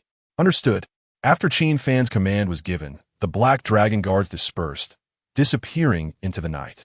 Chapter 58. The Unarmored Tuamutai. I am reluctant. While Qin Fan silently counted in his heart, he stealthily approached his locked target. The target was neither far nor near, and by the time he counted to 320 breaths, he was behind him. At this moment, he was more than 10 meters away from the target. However, he couldn't act yet. Qin Fan continued to count silently in his heart. After 500 breaths, due to the lack of radio communication in ancient times, Qin Fan was uncertain whether all the Black Dragon Guards were in position, but he still chose to trust. He began to count again in his heart from 1 to 30. When he reached 15, he continued to stealthily approach the target, gradually closing the distance. At 25 breaths, Qin Fan was less than 3 meters away from the target. At 30 breaths, Qin Fan leaped into the air like a fierce tiger, his dagger aimed directly at the back of the target's head. At the same time, the Black Dragon Guards also began their actions. They launched their attacks almost simultaneously, with only half a breath of difference. The target did not notice Qin Fan, but he spotted the Black Dragon Guards not far away. Likewise, the targets of the Black Dragon Guards saw Qin Fan. They were about to warn each other, but before they could speak, Qin Fan's dagger pierced the target's skull, stirred, and was withdrawn. After eliminating his target, Qin Fan stood up, and the Black Dragon Guards had also taken care of their respective targets. The assassination of 100 people was a matter of an instant. Qin Fan signaled to the Black Dragon Guards not far away, and they understood, stealthily moving towards the camp's outskirts. Upon reaching the camp's exterior, he instructed the cavalry to remove their shoes and wrap their feet in cloth strips to avoid making too much noise while walking. After doing all this, he had the cavalry walk around to the herd of horses. Qin Fan ordered, "One person for 2 horses. Bring this herd of war horses 5 miles away. Then return to your positions and prepare for battle." The cavalry communicated the military order to each other and began to execute it. War horses are different from ordinary horses. They are used to the chaos of battle and are not easily startled. Therefore, while leading them, they made little noise, naturally not causing any disturbances. The round trip of 10 miles, plus the time spent leading the horses, consumed quite a bit of time. An hour later, the cavalry returned to their war horses outside the camp. At this point, there was no need for the cavalry disguised as Li people inside and outside the camp to remain there any longer. Otherwise, if the cavalry charged into the camp later, they would be affected. They quickly exited the camp and mounted their horses, preparing for battle. Qin Fan mounted his horse and said in a deep voice, "Be mindful of the direction when charging. Do not drive the enemy towards the herd of horses." The cavalry began to relay the message to each other, drawing their weapons and getting ready for the charge. This night, let the northernly cavalry experience the taste of being charged by iron cavalry. Qin Fan held his Qin spear, pointing directly at the northernly cavalry camp, and shouted, "All troops, heed my command, kill." As soon as he finished speaking, "Kill," over 5,000 cavalry charged out in succession. Their battle cries mixed with the neighing of war horses soared into the sky. This sound was like a thunderclap, instantly waking Tuo Mutai and the northernly cavalry from their dreams. What sound? Tuo Mutai scrambled up, panic-stricken, but he quickly reacted and shouted loudly, "Enemies! Enemy attack! All troops prepare for battle! Mount and counterattack!" The northernly cavalry dressed and rushed out of their tents. But just as they raised their heads, the first wave of cavalry charged at them. The cavalry swung their long knives, and one by one, the Li people's heads were severed, blood splattering as bodies fell to the ground. Some Li people were directly knocked down by the war horses, and before they could get up, they were pierced by long spears, nailed to the ground alive. After the first wave of cavalry charged through, they immediately began to encircle the camp. Qin Fan ordered, "Fire." The second wave of cavalry received the order and, while swinging their large knives, continuously threw burning torches. The torches ignited upon contact with the tents, instantly setting them ablaze, exposing the northernly cavalry completely. The second wave of cavalry joined the encirclement. "Kill." The third wave of cavalry charged, and many northernly cavalry, on fire, fell into pools of blood. Subsequently, they also joined the encirclement. Following, that was the fourth and fifth waves of cavalry charging. When the cavalry completely surrounded the entire camp, the remaining cavalry began to charge again. The screams of the northernly cavalry echoed within the camp. They were completely in chaos at this point, their sharp curved knives feeling utterly powerless against the cavalry's charge. Where are horses?" A northernly commander dashed out of the tent, his face changing dramatically. Without horses, the cavalry is like wolves without teeth, even worse than dogs. After several consecutive charges, the original 5,000 northernly cavalry dwindled to less than 3,000 in the time it takes to burn a stick of incense. "Damn traitors! They stole our horses." A Li man over 2 meters tall drew his bow and shot a cavalryman dead, then shouted loudly, "Come to me, protect the young lord's escape." Upon hearing this, the northernly cavalry immediately ran towards the Li man. The righteous army cavalry, seeing this, charged at the giant Li man. The giant was extraordinarily brave, wielding a wolf-tooth club weighing 100 pounds, and, as the warhorse charged towards him, he swung it violently. In an instant, Both the war horse and the rider on its back were toppled. He did not linger in battle, but quickly ran to the command tent, shouting, "Young lord, hurry and go." This giant's loud actions naturally caught Qin Fan's attention. Upon hearing the words young lord, his eyes narrowed slightly. He hadn't expected such a big fish to appear. While speaking, Qin Fan charged forward on his horse.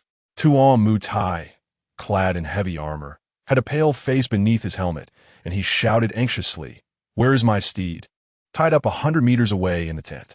As the young lord, his warhorse was also a rare steed that needed to be well cared for. While shouting, the giant also saw Qin Fan charging towards him, and he shouted loudly, "Young lord, go get the horse. I will cover you." Tuan Mutai immediately dashed forward. Just as Qin Fan was about to reach the giant swung his wolf-toothed club, forcing Qin Fan to rein in his horse. Qin Fan angrily shouted, "Get out of the way. I have no time to waste on a small character like you. I don't care which faction of traitors you belong to, but if you want to touch the young lord, you must step over my dead body first." The giant roared in anger and swung the wolf-toothed club at Qin Fan. As Qin Fan pulled back his horse, he thrust his Qin spear forward. Although the giant was immensely strong, he was not quick, and he could not avoid Qin Fan's thrust. The spear was sharp. Although the giant wore armor, it was still pierced by the spear tip. With a thud, the spear tip penetrated the armor and pierced the giant's body. However, because the armor absorbed part of the force and the giant was already quite large, Qin Fan was unable to pierce his body completely with one thrust. The giant endured the pain, grabbing the spear shaft with one hand while swinging his club with the other towards the spear shaft. Qin Fan immediately let go. With a loud bang, the spear shaft broke in response. "You're seeking death." Qin Fan's eyes glinted sharply as he drew his dragon-patterned sword. After dodging the giant's club strike, he thrust the sword into the giant's neck. This was not because Qin Fan did not want to stab for the brain, but because the giant was too tall, and as he dodged the vital points, the sword ended up piercing his neck. Blood gushed from the giant's mouth, but his gaze remained resolute. He swung the wolf-toothed club, but his target was not Qin Fan. It was the warhorse beneath Qin Fan. One must say the giant was truly loyal, even before dying. He wanted to buy time for Tuan Mutai to escape. Qin Fan would not let him succeed. Pulling back his horse while leaping into the air, Qin Fan swung the dragon-patterned sword, decapitating the giant. Drive. After this delay, Tuan Mutai had already mounted his own steed, also clad in heavy armor. At the same time, many Northly cavalry charged in front of Tuan Mutai, who began to break through under their cover. Qin Fan immediately mounted his horse and led his men to pursue. The Northly cavalry, seeing this, immediately turned around to protect Tuan Mutai. This made Qin Fan extremely irritable. He had to admit that the gap between the regular army and the militia was indeed significant. If it were the militia in this situation, they would have likely fled long ago. After Qin Fan dealt with this group of Northly cavalry, Tuan Mutai had already broken through into the encirclement of the militia cavalry. The cavalry immediately swung their swords to block him. Bang! Bang! However, their large swords struck Tuan Mutai's armor but caused no harm, only creating sparks. Tuan Mutai wielded his curved saber. After killing 3 cavalrymen, his horse, the Shuema, broke open a path and charged out. Qin Fan pursued on horseback. One cavalryman said, "Chief, it's not that we can't block him, but his armor is truly extraordinary." 13 armors. Qin Fan broke out of the encirclement and loudly ordered while chasing, "Surround the main camp completely. Do not let a single person escape." Yes. The cavalry responded and reorganized the gap. Although they could travel 1,000 miles a day, the weight of the armor on the horse and Tuan Mutai's own armor combined was quite heavy. This greatly suppressed the speed of the. Unexpectedly, there was an unexpected gain. Compared to Tuan Mutai, Qin Fan was not wearing armor. After all, he had lightened his load to catch up with the Northly cavalry.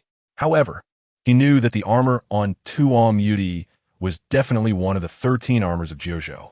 Initially, Qin Fan's goal was to capture this heir, but upon discovering the 13 armors, he changed his mind. Whether the heir lived or died was irrelevant, but he had to get that armor. After all, it was something that even renowned generals of the time might not possess. Damn it, keep chasing. Tuan Mutai glanced back at Qin Fan. Although he was wearing the rare armor of the world, he dared not engage Qin Fan in battle. He had seen Qin Fan kill the giant, and even that giant was no match for Qin Fan, so how could he fight him? Go! Tuo Muti continuously waved his whip, trying to shake off Qin Fan. However, not only did he fail to shake him off, but the distance between them was also closing in. After closing in another 30 meters, Qin Fan took down his compound crossbow from his waist and aimed at the. He couldn't break through the armor's defense. But the armor on the was not the 13 armors and would certainly not withstand the penetrating power of the crossbow bolt. Tuo Muti took down his longbow and reached for his quiver. But to his dismay, he found that the arrows in his quiver had been lost while fleeing. Damn! Tuo Muti knew that if he continued like this, he would definitely be caught. Although he knew his armor was rare in the world, no matter how precious it was not as valuable as his own life. Thinking of this, Tuo Muti unhesitatingly began to remove his armor. The first to come off was the faceplate. After taking it off, he threw it away, and it landed with a thud. Next came the lower body armor, followed by the upper body armor, arm guards, leg guards, and heart guard, all discarded. What a wasteful person. Qin Fan was taken aback upon seeing this and continued to pursue. After Tuo Muti removed his armor, he began to remove the armor from his horse. One piece of horse armor fell to the ground, and the speed of the skyrocketed. This made Qin Fan feel an unbearable itch. Human desire is limitless.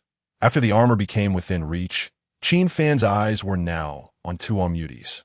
However, it seemed that the opportunity was slim.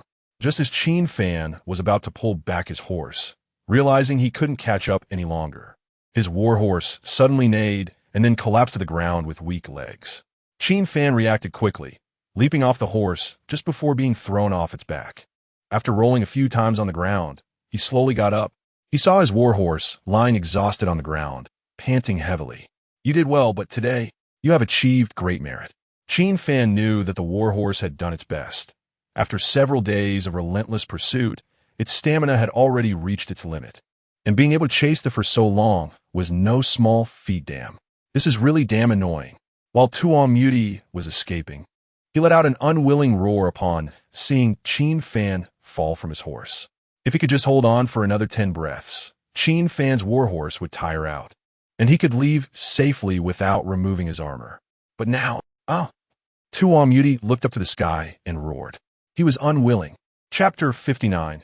Capturing the 10,000 horses, gaining the treasure steed, obtaining the Yin state armor. Qin Fan examined the fallen warhorse, and, after confirming it was merely fatigued, got up to retrieve the saddle and armor ahead.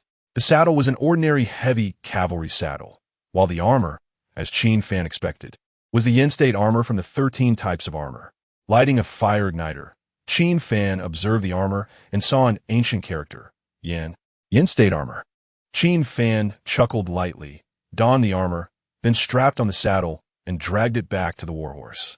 Perhaps due to a brief rest, the warhorse was able to stand again, but judging by its occasional deep breaths, it was not fit for riding. Qin Fan furrowed his brow. Given the current situation, they needed to evacuate quickly. It didn't matter if they couldn't ride the warhorse. As long as it could run, it would suffice. However, if it couldn't even run, keeping it would be a burden, especially with over 15,000 warhorses to consider. Qin Fan couldn't delay the entire evacuation for one horse. Holding the sword hilt, Qin Fan appraised the warhorse from head to tail. The horse was entirely black, without any mixed colors, and its size was not particularly large, only of average warhorse stature. You have at least contributed to the cause. I want to kill you, but you must not delay the army's evacuation. Qin Fan loosened his grip on the sword hilt, patted the horse's back, and said, You can go now. Fend for yourself. Whether you find grass depends on your luck. The warhorse seemed to understand Qin Fan's words, turned around, and vanished into the night. Qin Fan walked towards the main camp. However, he had not gone 2 miles when the black horse he had just released appeared with another warhorse in its sights. It ran right up to Qin Fan before stopping, twisting its head towards the other warhorse as if signaling Qin Fan to ride it. After mounting, Qin Fan urged the horse towards the main camp, with the black horse following closely behind, a spiritually aware warhorse. Qin Fan looked back at the black horse with interest. Clearly, it knew it could no longer bear the weight of Qin Fan and the armor. Its stamina was nearly at its limit, yet it had summoned other warhorses. Spiritually aware warhorses were incredibly rare, but they could save their masters. Soon, Qin Fan returned to the main camp. By this time, the fighting in the camp had concluded, and over 1,500 Beili cavalry had chosen to surrender, all bound and controlled. A member of the Black Dragon Guard stepped forward and asked, "Chief, why did you return with 2 horses? Did you catch up with that young lord?" "No." Qin Fan dismounted and recounted the events, then asked the Black Dragon Guard, "Is this horse not from the camp?"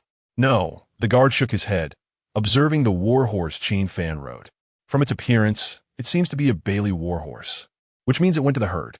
Qin Fan was momentarily taken aback, then looked at the black horse and said softly, "Although spiritually aware horses are rare, unfortunately, it is just an ordinary warhorse. Its stamina and endurance are not comparable to that of a blood-sweating horse." "Chief, you are mistaken." The Black Dragon Guard examined the black horse closely and said, "If I am not mistaken, this horse is still a young one." "A young horse?" Qin Fan's understanding of horses was not deep. "My subordinate once raised horses," the Black Dragon Guard explained, looking at Qin Fan. "Horses take 5 years to fully mature. But this horse is less than 3 years old. Did I misjudge?" Qin Fan stepped forward and felt the horse, but did not see any blood-like sweat. The Black Dragon Guard chuckled and said, "What the chief may not know is that blood-sweating horses do not literally sweat blood. It's just a breed of horse. Due to regional and dietary reasons, they have better stamina and endurance than horses from other areas. It's similar to humans, for example. People from the grasslands eat more meat, making them stronger than those from the Central Plains." Qin Fan asked, "So, the idea of it sweating blood is just a rumor?" The Black Dragon Guard replied, "There are indeed instances of bleeding, but based on my years of experience raising horses, horses from the Central Plains can exhibit similar phenomena. Even if horses are raised well, they cannot avoid the bites of horse flies and stable flies. After running hard, wounds will bleed, and the blood mixing with sweat creates the appearance of sweating blood." Qin Fan nodded, "I see. Chief, this horse is a top-tier specimen." The Black Dragon Guard pointed to the black horse and said, "At just 3 years old, it has such a physique. If it grows up, who knows how strong it will become?" Qin Fan asked, "How does it compare to a blood-sweating horse?" The Black Dragon Guard replied, "Blood-sweating horses are just a breed and vary in quality. If this horse were to mature, it could even surpass the best blood-sweating horses. A truly exceptional horse not only needs stamina, but also strong endurance." The chief mentioned it only rested for a moment before running back to the herd and bringing back another warhorse. Its ability to recover stamina so quickly after fatigue indicates its strong endurance. Among livestock, there are leaders. Its ability to bring back another warhorse shows it has the recognition of other horses.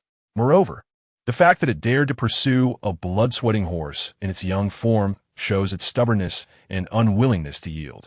The Horse Raising Chronicles once stated that exceptional horses are rare in the Central Plains, and the finest among them are even harder to find. 1 out of a million horses might be such a one. If I'm not mistaken, this black horse is what they were referring to. Hearing this, Qin Fan felt great joy and instructed, "Take it down to rest and mix more grain into its fodder." "Understood." The Black Dragon Guard led the horse away. A person stepped forward and asked, "Chief, how should we deal with the surrendered soldiers?" Qin Fan waved his hand and ordered, "Those who kill must be killed in turn. They should have been prepared to be slain when they slaughtered the village." Half a stick of incense later, the surrendered Beili cavalry were all executed. Dig a deep pit and bury the bodies to prevent a plague. Immediately clear the battlefield, start cooking, and after everyone has eaten and drunk their fill, return to the mountains. The crowd began to follow Qin Fan's orders. Qin Fan then went to the command tent, where there were 3 naked corpses of women. In addition, all the other women had been killed. Qin Fan drew his sword, cut down some tent cloth, and covered their bodies. This was the last dignity he could offer them. Qin Fan softly said, "People come into this world naked. They shouldn't leave it in the same way. Let us give them a proper burial." The battlefield was quickly cleared. The light armor of the Beili cavalry was stripped off, and their curved sabers and various military weapons were confiscated. After everyone had eaten and drunk their fill, Qin Fan ordered the camp to be burned. He then headed towards the herd. One person brought his warhorse to Qin Fan and said, "Chief, you should ride this horse first." Just as Qin Fan was about to mount, the black horse nearby let out a whinny. As soon as the sound fell, the warhorse beside Qin Fan refused to let him mount. This made Qin Fan furrow his brow slightly. At that moment, the black horse broke free from the reins, quickly ran in front of Qin Fan, and lowered its head. "Chief, mount up. It seems its stamina has recovered after more than an hour." The black dragon guard smiled and continued. A spiritually aware warhorse can distinguish who the leader is among the crowd. When it has strength, it will not allow the chief to ride other horses. "Let us go to the herd." Qin Fan mounted up, urged his horse forward, and the cavalry immediately followed. Upon reaching the herd, Qin Fan originally planned for one person to lead 2 horses. But now with the black horse, there was no need for that trouble. Just as people follow each other, so do horses. With the black horse letting out a whinny, all the war horses in the herd began to gallop behind it. This saved a significant amount of time for Qin Fan and his men's evacuation. On the way, the black dragon guard who raised horses rode up beside Qin Fan and asked, after returning to the camp, "What are your plans for this batch of war horses, Chief?" In terms of the terrain of Qianlong Mountain, it can serve as a temporary camp, but in the long run, it may not be suitable for raising horses. Qin Fan asked, "What do you think about raising horses in Qinshui County?" Nowadays, he could be considered quite wealthy, with over 15,000 cavalry. Naturally looking to expand the farming area, the Black Dragon Guard replied, "Qinshui County has a flat terrain, very suitable for it. Moreover, even if the enemy attacks the camp, with the speed of cavalry, it would take just over an hour to reach Qianlong Mountain." Another Black Dragon Guard beside him said, "Chief, with such a number of cavalry, we can be considered a local lord in the northernly territory. Should we take the opportunity to seize Sanha County as well?" Qin Fan shook his head and said, "Sanha County is too close to the Red Turban Army. For now, we just need to focus on farming. We won't get involved with the affairs of the rebel army and the court." The Black Dragon Guard said, "But we can't hide the fact that we wiped out 5,000 northernly cavalry, right? After all, the one who escaped was the northernly heir. Of course, it couldn't be hidden." Qin Fan chuckled. "However, the 5,000 northernly cavalry defeated by the rebel army has nothing to do with our Black Dragon camp." What the chief said makes sense. The Black Dragon Guard smiled and said, "I almost forgot that in the eyes of that heir, we are the rebel army." The Black Dragon Guard in charge of horse raising softly said, "Chief, have you noticed that the way those people behind us look at you is different from yesterday?" Qin Fan chuckled. "I treat the soldiers with sincerity, and they will naturally be loyal to me." Meanwhile, the morale of the cavalry behind them was high. They stood tall and confident, and in their hearts, they had developed a bit more admiration and respect for Qin Fan. This battle was fought decisively. Previously, when they followed that great commander, they faced defeat almost every day. Yes, the only times they won were when they outnumbered the enemy. Even when they won, their casualties were much greater than those of Northernly. Furthermore, in past battles, that great commander would hide in the command tent like a turtle. But in today's battle, the chief charged ahead even more than we did. That's right, especially when that northernly giant appeared. If it were that great commander or our previous leaders, they would have let us charge as meat shields long ago. But the chief rode out alone to confront it and even beheaded that guy. I'm definitely following him. Not just because he treats us like humans, but more importantly, he always strategizes and makes the right decisions. Exactly. Those were northernly cavalry, without knowing the enemy's numbers. He dared to lead just 5,000 of us to pursue, although he guessed the enemy's strength based on the traces along the way. Northernly is skilled in cavalry archery, and facing 5,000 against 5,000 requires tremendous courage. Moreover, he believes that we can win against the northernly cavalry. A soldier will die for someone who knows him. Since he can trust us, why can't we trust him? The cavalrymen discussed among themselves. Since they became part of the rebel army, they had faced the northernly cavalry and suffered almost constant defeats, never having fought such a satisfying battle. Aside from the escape of Tomo Tai, all 5,000 northernly cavalry were annihilated. They captured over 10,000 war horses, 5,000 light armor, 5,000 sabers, military bows, crossbows, and various military supplies. On their side, they only lost over 30 war horses and more than 50 men. After this battle, they could finally hold their heads high. Chapter 60, Killing Landlords, Seizing Money and Grain on the Way Back to Qianlong Mountain. Qin Fan deliberately left traces heading towards the main city of Jizhou to create a false impression. Subsequently, he temporarily stationed 500 cavalrymen to clear the traces on the way back to the mountain. As dusk approached, everyone gradually returned to Black Dragon Village. The war horses were temporarily arranged in the area of the original Blood Wolf village that had been burned down, where the terrain was relatively flat, making it easy to settle them in a short time. The night was as dark as ink. The cavalrymen finally reunited with their families at the first and second villages. However, not all the families of the righteous army were present. After all, it was inevitable that some would take the wrong path during the escape, and many had died along the way. Young Master Qin, congratulations.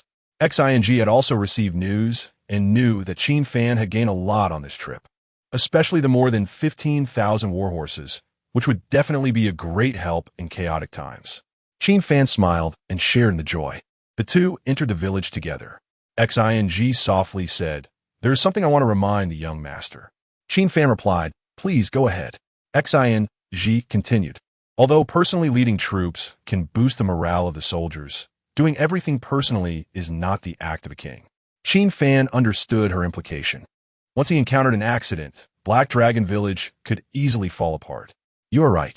Qin Fan stopped, looked at Xing, and softly said, "But I'm not a king right now.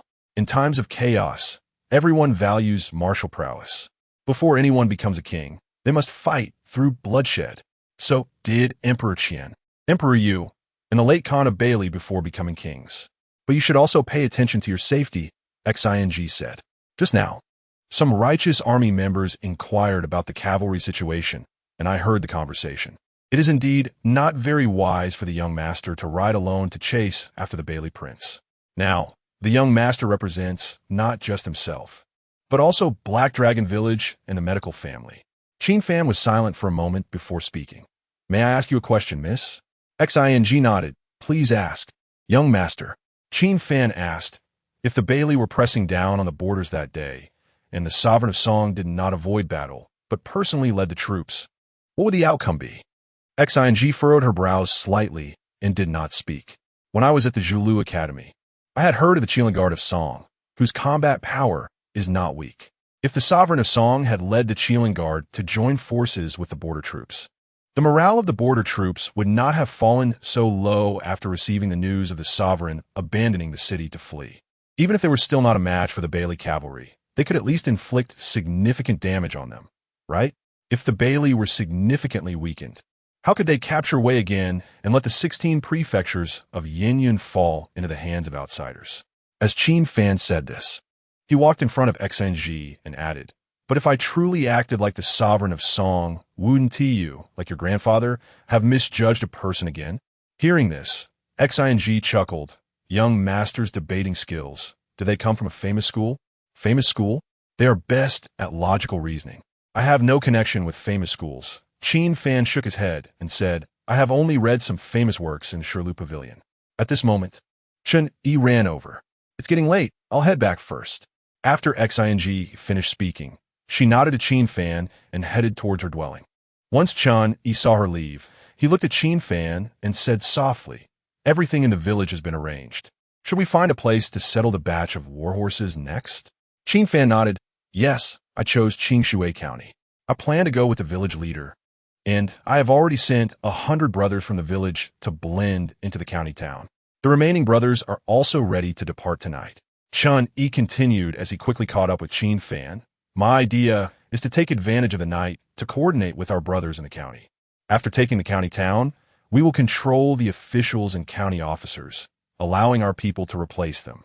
This way, the court won't receive news of the change of hands in Qingshui County.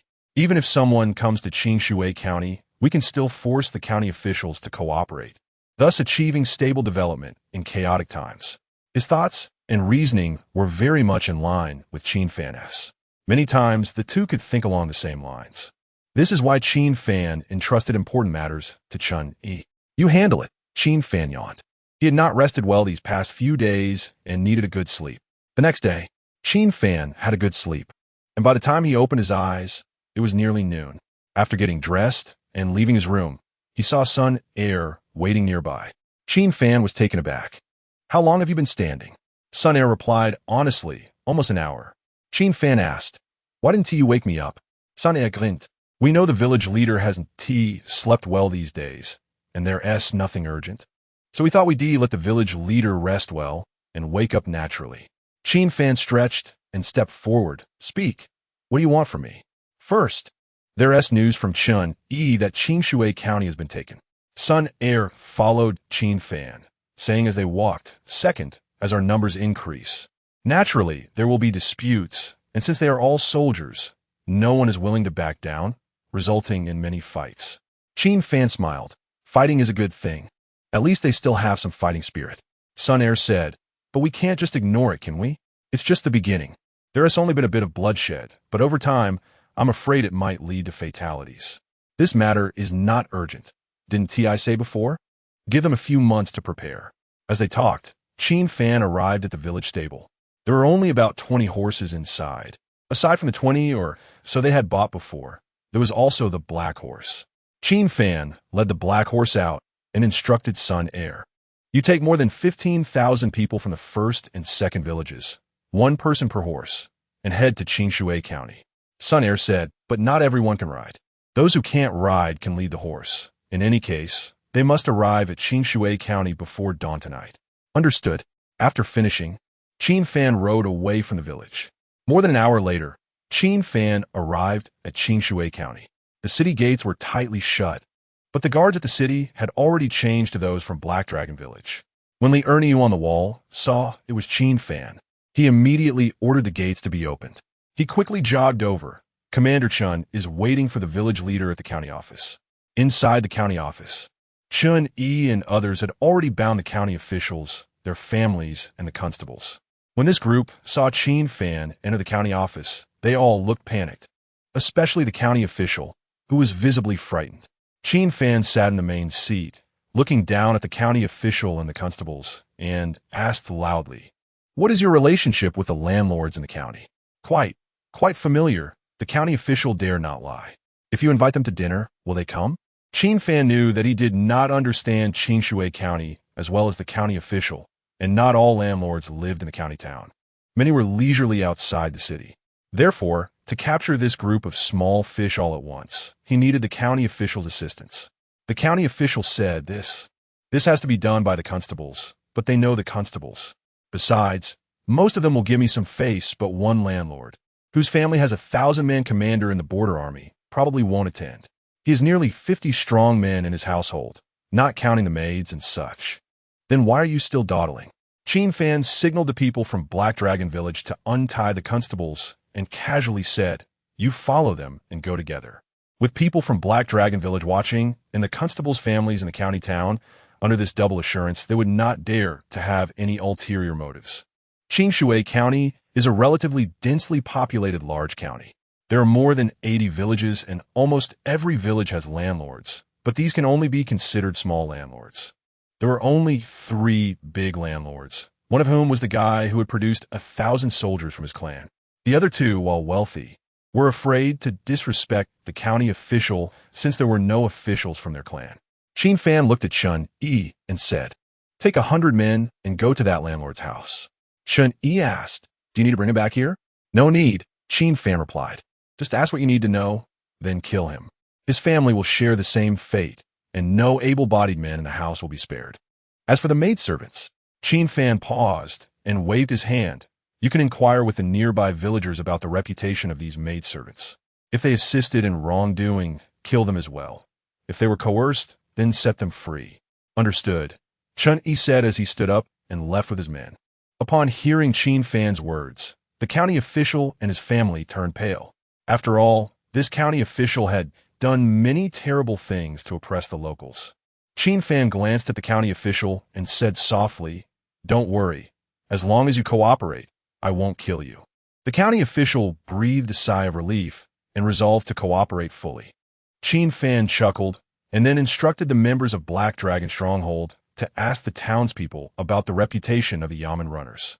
Those who bullied the people would be killed immediately upon their return. Otherwise, they would be spared. In the evening, the landlords arrived, not at the county office, but at the county official's private residence. This house while not as extravagant as Lin Zhong's private residence, was still far beyond the county official's rank. More than 80 landlords filled the courtyard without feeling cramped. They greeted each other and engaged in casual conversation. Suddenly, the courtyard door swung open, and hundreds of people from Black Dragon's stronghold rushed in, surrounding the area. The county official followed Qin Fan out of the house. The sudden scene caused the landlords' faces to change. They weren't fools and knew that this group of people was definitely not Yamen runners. Qin Fan smiled and stepped forward. The leader of Black Dragon's stronghold, have invited you all here today to borrow 2 things. The landlords turned pale at the mention of Black Dragon's stronghold. They had heard of the government's efforts to suppress bandits, and those who went had never returned. The landlords exchanged glances, realizing that Qin was being too serious. There was no borrowing involved. Whatever we have, we will willingly offer to your stronghold, they said. Qin Fan continued. The first thing I want is your fertile fields and grain. Upon hearing this, many landlords frowned, and someone asked, how much does Lord Qin want? Just name a number, and we will gather it for you. Qin Fan replied, all of it. The landlords looked at each other, lowering their heads in silence. Is life more important or is grain more important? You could decide for yourselves. Qin Fan walked in front of the landlords. Don't try to deceive me. If your answers differ from what the wives and concubines in the mansion say, you will wish you were dead. These words made those landlords who were preparing to lie tremble. After careful consideration, most of them revealed the truth, with only a few not telling the whole story. This small group of landlords had hidden places for their money that only they knew, even keeping it from their wives and concubines. However, Qin Fan did not care about these small gains and had no time to waste on them. At that moment, he put away the paper with the recorded locations and extended his index and middle fingers. The second thing is your lives. The landlords were alarmed at his words, some even cursing loudly. But the people from Black Dragon's stronghold showed no mercy. They drew their bows and shot a flurry of arrows. The screams of the landlords filled the air, and after 2 rounds of shooting, the men from Black Dragon's stronghold moved in with knives, delivering fatal blows to the surviving landlords. Blood streamed out, staining the courtyard floor. This bloody scene made the county official feel weak all over. He grabbed the door frame to keep himself from collapsing, but his trembling legs and arms left him helpless. With a loud thud, he ultimately fell to the ground, his lips quivering. County magistrate, why are you afraid of killing these scoundrels? Qin Fan strode up to the county official and lifted him up. You weren't afraid when you oppressed the people and forced the good into prostitution. Why is their blood so frightening to you? While the blood of the common people is as bland as water. The county official knelt on the ground and cried out, Qin, Lord Qin, I will definitely be a good official from now on. I said, as long as you cooperate, I won't kill you. Qin Fan smiled and helped him up. Come on, relax. Don't be nervous. Although I am a bandit, I only rob the wealthy. I won't touch the poor commoners or the impoverished officials. I just wonder how much silver you have in your treasury. The county official trembled and replied, 5,326 taels. Qin Fan patted his shoulder. You see, isn't this quite cooperative? Don't worry, as long as you cooperate, I will ensure your family remains safe. Chapter 61. What does it matter if the whole world is against us? In the study of the residents, the county official carefully held the map of Qingshui County, laid it flat on the table for Qin Fan to examine. At the same time, he took out a stack of silver notes and some change from his bosom. The silver notes varied in amount, with the largest being 1,000 taels and the smallest 100 taels. The county official's voice trembled as he said, Chief Qin, this is the silver in my residence. Please take a look. Put it down, Qin Fan said, his eyes fixed on the map, as he needed to find a suitable hiding place for the horses. After a few moments, he pointed to a blank area on the map and asked, why is this area completely blank? The county official replied softly, when the northern Khan seized the 16 prefectures of Yin and Yanyun, he stationed 50,000 troops in Qingshui County as a precaution. This place is where those 50,000 troops were hidden, surrounded by dense woods that could provide cover for the troops. It has been abandoned for many years now. Qin Fan asked, with such a large area, why not reclaim it for farming? The county official explained, the ground is mostly hard rock and cannot be cultivated. Qin Fan nodded and then used a brush to draw a circle on the blank area of the map, writing 10,000 inside it. He then drew another circle 15 miles away from the blank area, writing 5,000 inside it. The reason for splitting the troops into two locations was that one could not put all their eggs in one basket. Otherwise, they could easily be wiped out in one go. By hiding in two locations, even if one was exposed, the other could provide support, working together effectively. An hour later, Qian returned with his men, bringing several large boxes with him. The boxes contained the landlord's silver, property deeds, land contracts, indentures, and other documents. Qian placed the key to the granary beside Qin Fan, indicating that this man was the largest landlord in Qinshui County. With nearly 1,000 sheng of grain stored in the granary alone, there were 20,000 taels in silver notes and over 8,000 taels in cash, along with more than 300 taels of gold. If the big landlords in the county could plunder such a large amount of the people's hard-earned money, one could only imagine how much blood was shed at the hands of those gentry. Qin Fan walked to the wooden box and took out a land contract. Glancing at it, just this one contract showed nearly 1,000 acres of good farmland. So, County Magistrate, how did he acquire these legitimate farmlands? The county official felt a wave of distress but dared not conceal the truth. It was he who offered me benefits, and I turned a blind eye. His hired men threatened the villagers to sell their land at low prices, and if they resisted, I would step in and send the lawmen to imprison them. Qin Fan threw the land contract into the wooden box and said softly, "This is one of the reasons why the righteous army is endless. Even the most basic necessities for survival are stripped away from you. Under such oppression, how could the people not rebel?" The county official echoed, "What Chief Qin says is true." In the early morning, Sun Air, guided by Li-Yu, arrived at the resident study. "Chief, the men are all here and waiting outside the city." Qin Fan took out the map and instructed Sun Air to bring the warhorses to the marked area, saying softly, "This blank area was previously a hidden military site for Northern Li, and there should be abandoned residences that can be tidied up for use again. The other location will need to be built from scratch." Sun Air replied, "That's easy. They're all from the righteous army and can set up camp without issue." One more thing. Qin Fan took out the noted locations where the landlord hid his money and grain, instructing Sun Air, "Leave 500 cavalry in the city as a reserve. The rest should head to the horse hiding place, splitting into over 80 groups to raid the homes of those landlords. The old rule applies. Let the innocent live, let the wicked die, and root out the main offenders." "Understood." Sun Air strode away. The next day, as dawn broke, Qin Fan had breakfast and then ordered the cavalry to go to each village in the guise of lawmen, instructing that each village select 3 representatives to come to the county office to discuss matters. The cavalry immediately complied. When the news reached the villages, the villagers were somewhat panicked.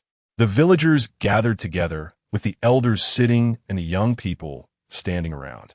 A respected elder in the village stood with the help of a cane and sighed, "I'm afraid this trip will be fraught with danger." A young man stepped forward from the crowd and said loudly, "I'll go. Third uncle, get back." The elder glared at the young man, then looked at the other elders. "The young ones are still young. We can't let them take risks. We're all old men, half a foot in the grave already. If anyone is to die, it should be us first. What do you think, old friends?" Another elder spoke up, "Let's go, old brother. We've lived this long. If we have to go to the Yellow Springs, at least we can keep each other company on the way." The surrounding villagers lowered their heads in silence, while the younger ones clenched their fists tightly.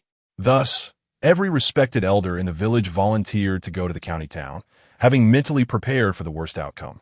The cavalry formed groups of 3, helping the elders on horses before galloping towards the county town.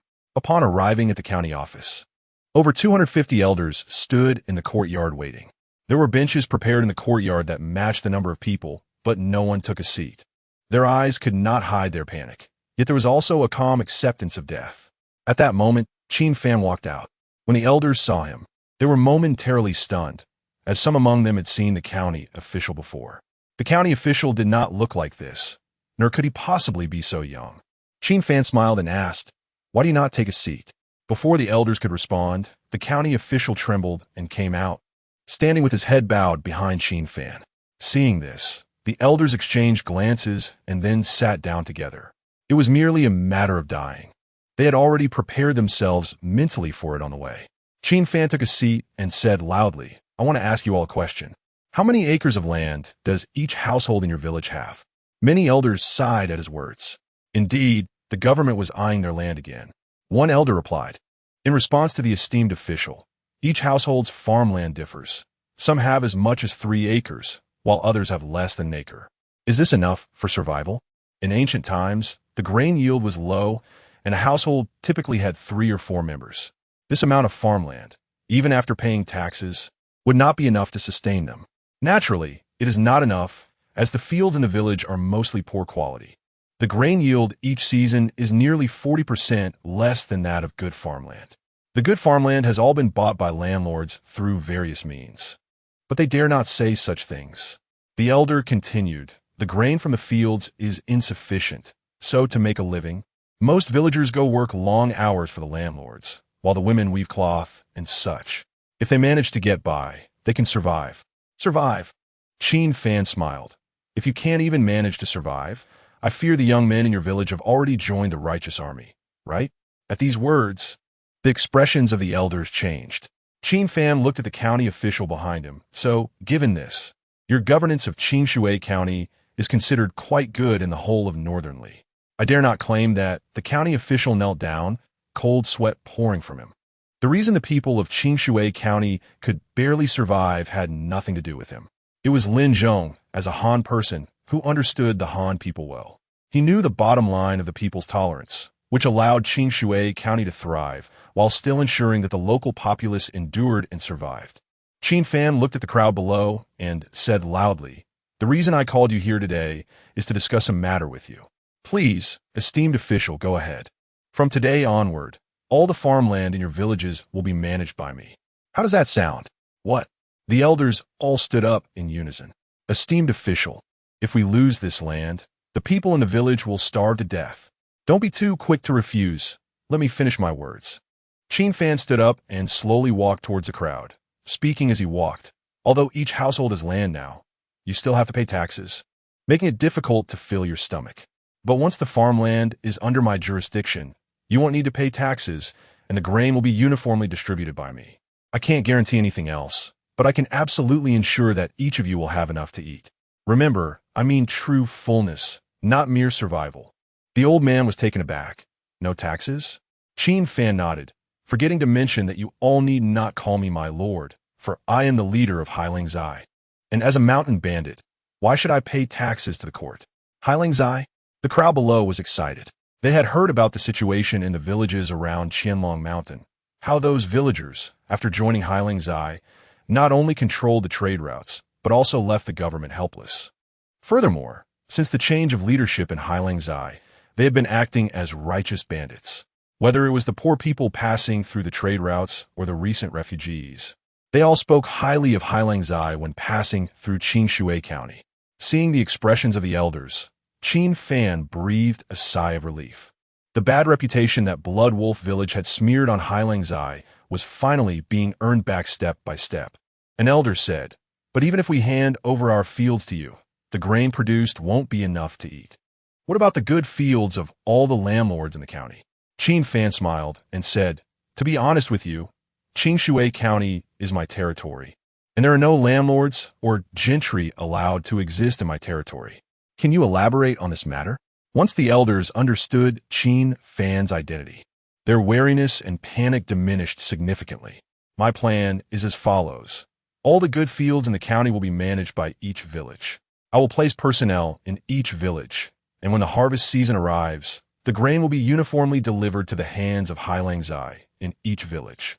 Additionally, from this month onwards, each household will receive food based on the registered population, and as long as there is no waste, they can take as much as they can eat. Besides that, if someone in the village falls ill, Beili.To will also provide free medical treatment for you. Whether it's medicinal herbs or prescriptions, you won't have to spend a single penny. This is communism. I know you must have doubts in your hearts, thinking that with so much grain harvested, it will definitely not be enough to eat. So how will the excess grain be distributed? I can tell you that the surplus grain will not be distributed, but will be sent into the grain storage of Beili.To. The reasons for this are twofold. First, to prevent a year of disaster where there is no grain to harvest and corpses are everywhere. Second, to use this grain to allow more people to join and realize communism. But this is just the first step. True communism requires 2 steps. Once a sufficient number of people achieve the first step of communism, all the good fields will be reorganized according to population and evenly distributed to each household. At that time, you can keep the food for consumption, and the surplus grain can also be freely bought and sold. This is universal communism. As Qin Fan's words fell, the scene fell into silence, with a pin drop audible.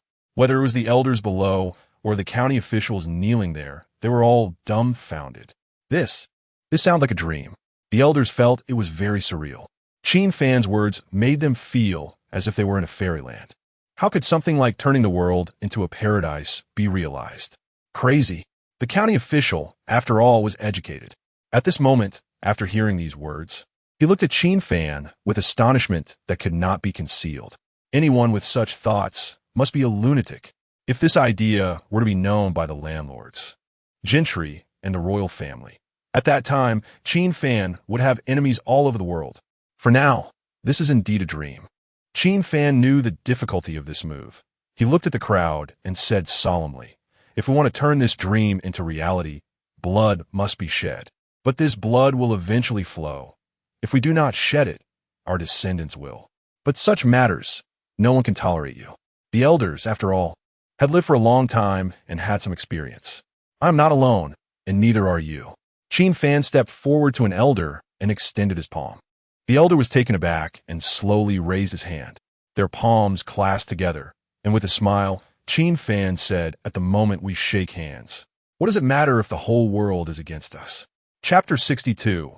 Empress Dowager of Northern Li. The elders had serious expressions and nodded heavily. They felt that Qin Fan was right. Blood must be shed, and if they did not shed it, their descendants would. If there are no objections, then upon returning to the village, you will speak to the villagers. At this point, Qin Fan's tone gradually became more serious. But which words should be said and which should not, I believe everyone is also clear about. Rest assured, we have lived this long and know the principle that disaster comes from the mouth. They were well aware that the second step of communism absolutely could not be told to the villagers. This was not to say that they did not trust their descendants, but rather that the younger generation was immature and difficult to control. Once such words leaked out, not only would Qin Fan become an enemy to the world, but even the people of Qinshui County would be eradicated. In chaotic times, the lives of the common people were viewed by the royal family, aristocratic families, and landlords as livestock. Killing one person and killing a group made little difference. The cavalry escorted the elders back to their villages, where they gathered the villagers to discuss the matter. The villagers accepted it gladly, as the first step of communism represented a dream life for them. The elders reported the results to the cavalry, who then returned to the county town to report to Qin Fan. In the study, Qin Fan redistributed all the farmland in Qinshui County into over 80 plots, with each village responsible for a nearby plot.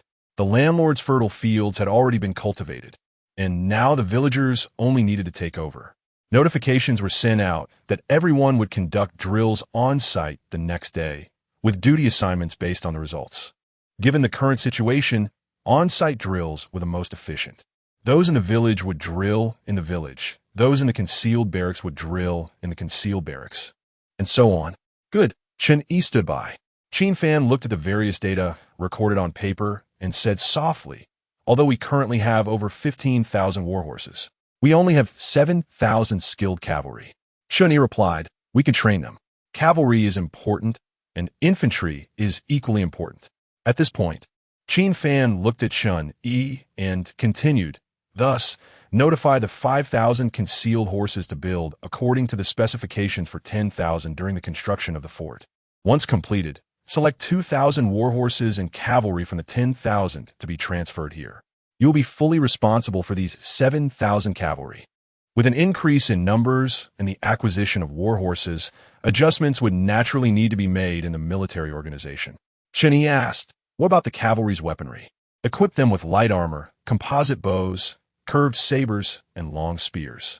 The cavalry are elite, and I naturally want to provide them with the best equipment available." Yanyun nodded, "Alright." Thus, aside from the Black Dragon Guard, there were still over 14,000 remaining. Qin Fan initially planned to hand over the remaining personnel to Sun Air, but after considering the promise made to Qin Mu Yao, he made some adjustments. 10,000 would be entirely under Sun Air's command, while the rest would be given to Qin Mu Yao. Chun Yi chuckled softly and said, "In that case, I'm afraid Ma San will throw a fit when he returns. There's no helping it. He is suited to be a general, but not a commander." Qin Fan knew well that appointing people based solely on personal connections was a major taboo. To achieve great things, one must allocate responsibilities based on the abilities of those under command. There was no doubt that Chun Yi was a talented commander. Although Sun Air was smarter than Ma San thought, he could only serve as a general. However, in terms of sensitivity to war and strategic thinking, neither of them compared to Qin Mu Yao. Only at this point was it uncertain whether Qin Mu Yao possessed this capability, as Qin Fan understood Chun Yi much better than he did Qin Mu Yao. Thus, he entrusted over 4,000 personnel to Qin Mu Yao. One was to fulfill his promise, and the other was to gauge her potential. Meanwhile, in the capital of Northern Li, the prince's mansion. This was the imperial capital of Northern Li, and the scrutiny was much stricter. Ma San wasted a lot of time before finally arriving. In the mansion, in the study, Zhao Linger looked at Ma San's tired appearance and chuckled. "How long did you wait outside?" Ma San gulped down water and munched on pastries. "About 5 hours. "You fool. Just waiting there?" Zhao Linger asked. "Why didn't you have someone notify me? I offered 20 taels of silver to the guards outside to inform you, but they just scolded me away. Later, I said I knew you, but they didn't believe me and ignore me altogether." Ma San felt quite helpless. "If you hadn't happened to come out, I might have had to wait 3 to 5 days. Do you think this place is a government office? This is the prince's mansion. Corruption and bribery can cost you your head." After chatting casually for a while, Zhao Linger looked at Ma San and got straight to the point. "Speak. What brings you here from so far away?" "If you put it that way, it hurts my feelings." Ma San chuckled and said, "Coming to see you. Can it be that my village chief misses you?" He still understood a bit about reading the room. Since he was asking Zhao Linger for help, he had to say what she liked to hear. "Good at talking." Zhao Linger smiled sweetly, then waved her hand. "Don't act so formal. I don't know you well, but I surely know Qin Fan. Would he come seeking me for no reason?" Ma San awkwardly laughed and, without further ado, took out a letter from Qin Fan. Zhao Linger took it, opened it. After reading the contents of the letter, her brows furrowed. The heir of the southern prince's mansion, Sana County, a letter without words? She didn't understand it, as she was unaware of the incident involving Tuamuti killing someone in Sana County. "Kulmin, Your Highness." A follower knelt on one knee as he entered. "Find out what relationship Tuamuti has with Sana County and give me a reply within half an hour." "Yes." The follower left.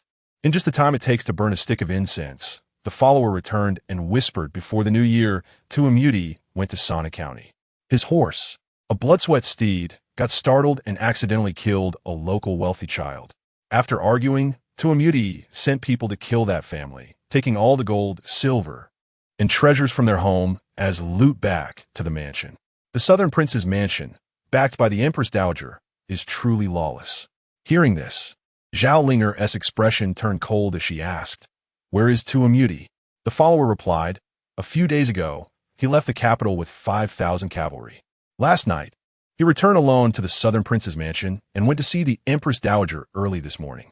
You may leave." Zhao Linger waved her hand, and the follower exited. She turned to Ma San and said softly, "Wait here for me. I'll go to the palace." "All right." Ma San did not say more. In the palace, in the Phoenix Ceremony Hall, the Empress Dowager sat on the golden throne, her figure voluptuous, and a hint of charm could not be hidden in her phoenix eyes. Although she was the mother of the current Khan of Northern Li, ancient people married and had children early, so she was only in her early 30s. Tuamuti, dressed in a brocade robe, bowed to the Empress Dowager.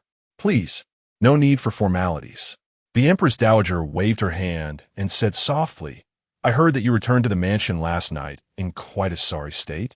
Did something happen?" Regarding Aunt's words, Tuamuti began, but before he could finish, the Empress Dowager interrupted him sternly. "I have told you more than once that in the palace, you should address me as Empress Dowager. Your Empress Dowager, I led a night raid against the rebels, annihilating tens of thousands of enemies and capturing 5,000 warhorses. Tuamuti wanted to say something beneficial to himself first. Get to the point. She understood her nephew better than anyone. I suffer a night raid from the rebels. Continue. My cavalry was completely destroyed. What can I say about you? The Empress Dowager sighed lightly. I was hoping you and your father could support the Khan, but now it seems you have truly disappointed me. Tuamuti did not dare to breathe, as he had not yet mentioned the most serious matter. Seeing Tuamuti's expression, the Empress Dowager frowned slightly and said softly, "Are you hiding something?" "I dare not." Tuamuti's face turned pale, and he stammered, "The rebels are pursuing us fiercely. I lost the armor given to my father by the Empress Dowager, the Yinzhou armor, while evacuating just so I could see her." Tuamuti. The Empress Dowager stood up, her phoenix eyes barely concealing her anger. "Do you know how much trouble I would have if this matter were to be known by the prince's mansion? The Yinzhou armor is not just ordinary armor. Its symbolic significance is extraordinary." "I understand, but..." Tuamuti said, somewhat relieved. "No one else knows about this matter yet. Now they do." At that moment, Zhao Ling'er's voice came from outside the hall. Chapter 63. The princess gives to Shun Jun. As the voice fell, Zhao Ling'er stepped into the hall. Tuo Mutai turned around, and upon seeing Zhao Ling'er, his expression gradually became flustered, and his face grew increasingly unsightly. Zhao Ling'er greeted the Empress Dowager. "Please take a seat." The Empress Dowager's gaze was gentle. Although she was at odds with the prince's mansion, she particularly favored Zhao Ling'er. In her eyes, Zhao Ling'er resembled her younger self, and she could always see the shadow of her past in her. Perhaps it was due to some regret, or perhaps it was simply the affection of an elder for a younger generation. Therefore, a few years ago, the Empress Dowager granted Zhao Ling'er the privilege to come and go freely from the Phoenix Ceremony Hall without prior notice. "Thank you, Empress Dowager." Zhao Ling'er took her seat. "If I remember correctly, this is your first visit to the Phoenix Ceremony Hall since you returned from the Deer Hunting Academy." The Empress Dowager's words carried a hint of displeasure. Zhao Ling'er replied softly, "Empress Dowager, you may not know, but there are too many trivial matters in the mansion. I sneaked out this time. That must have been difficult for you." The Empress Dowager leaned back on the cushion of the golden phoenix chair. "But you must understand one thing. Each generation has its own grievances, and the grievances of the previous generation have nothing to do with your generation." "I understand." Zhao Ling'er did not mention the matter of Yinzhou Jia, as she understood that even if she brought it up, it would not threaten the Empress Dowager. At most, it would only create some trouble for her. After all, the Empress Dowager held 20,000 guards in her hand. In this capital city, no one could shake her position. Come over here." Since Zhao Ling'er did not bring it up, the Empress Dowager naturally would not mention it. She did not want to discuss political matters with Zhao Ling'er because she hoped Zhao Ling'er could live out a new self for her, rather than becoming a canary in this capital. Zhao Ling'er stepped forward and walked to the Empress Dowager's side. "Ah, my princess has grown into a great beauty." The Empress Dowager looked her up and down with a smile and asked, "In this capital, is there any young talent you fancy? If there is, I will speak on your behalf." "Not at the moment," Zhao Ling'er responded, but her thoughts were no longer in the capital. The Empress Dowager chuckled softly, holding Zhao Ling'er's hand, and said gently, "Remember, no matter who you fancy, whether he is Han or Li, as long as you tell me, I will speak for you." A hint of loneliness flashed in her phoenix eyes as she spoke, but it quickly disappeared. Zhao Ling'er replied softly, with the rebels rising in various places, "I think it is best to prioritize national affairs." Upon hearing the words national affairs, the Empress Dowager slowly released Zhao Ling'er's hands and sighed lightly. "If only Tuan Mutai had your filial piety, I would be content." Tuan Mutai, who was below, trembled at these words and did not dare to speak. Zhao Ling'er did not respond. "I'm a bit tired. You two may leave." Zhao Ling'er's sudden mention of national affairs displeased the Empress Dowager. Zhao Ling'er and Tuan Mutai bowed and exited the Phoenix Ceremony Hall. On the way out of the palace, Tuan Mutai quickened his pace, clearly not wanting to have too much entanglement with Zhao Ling'er. "Why are you walking so fast?" Zhao Ling'er quickly caught up. "What? Am I going to eat you?" Tuan Mutai stared at Zhao Ling'er and said softly, "I tell you, don't think you can use the Yinzhou Jia matter to threaten me. I will not compromise." "Then let's see how you perform." Zhao Linger chuckled lightly.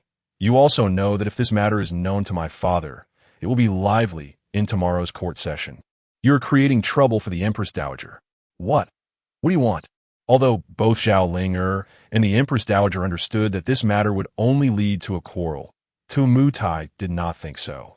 He only knew that the significance of the Yenzhou Jia was extraordinary and could not be measured by money. In the entire Northly, there were only two. Have you been stupid in the Southern Prince's mansion? Zhao Linger stretched out her hand. Of course, it's a hush fee. What treasures do you have? Rare treasures. Bring them all out. Name a price. Tuo Mutai pretended to be unable to accept, but he secretly breathed a sigh of relief. What deer hunting academy? What deer cutting hall? Wasting these years isn't all for money. Seeing that Tuo Mutai had fallen into her trap, Zhao Linger bluntly said, I heard that you have gone out dozens of times in these years, and each time you would plunder Han people's treasures and even had a treasure house specially built? How did you know? Tuo Mutai's face changed. Are you monitoring me in the prince's mansion? Isn't that childish? It's not like you Southern Prince's mansion doesn't monitor us.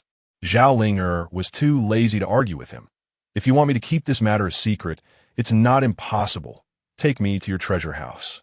After much thought, Tuo Mutai finally nodded painfully. Fine, but you must not go back on your word. Otherwise, Tinger will not forgive anyone who does not keep their promises. At that time, you will lose the protection of the eternal heaven. Got it. Zhao Linger was obviously a bit impatient. That's settled. The two arrived at Tuo Mutai's treasure house. Compared to the treasure house of the Black Dragon stronghold, this one belonging to the son of the Southern Prince's mansion was even larger, almost filled with gold, silver, and jewels. How many things have you stolen? Zhao Linger frowned. That has nothing to do with you. Tuo Mutai was quite proud. Anyway, take whatever you like. Take as much as you can. Once you leave this door, forget everything that happened today. Zhao Linger began to search for the wordless medical scriptures.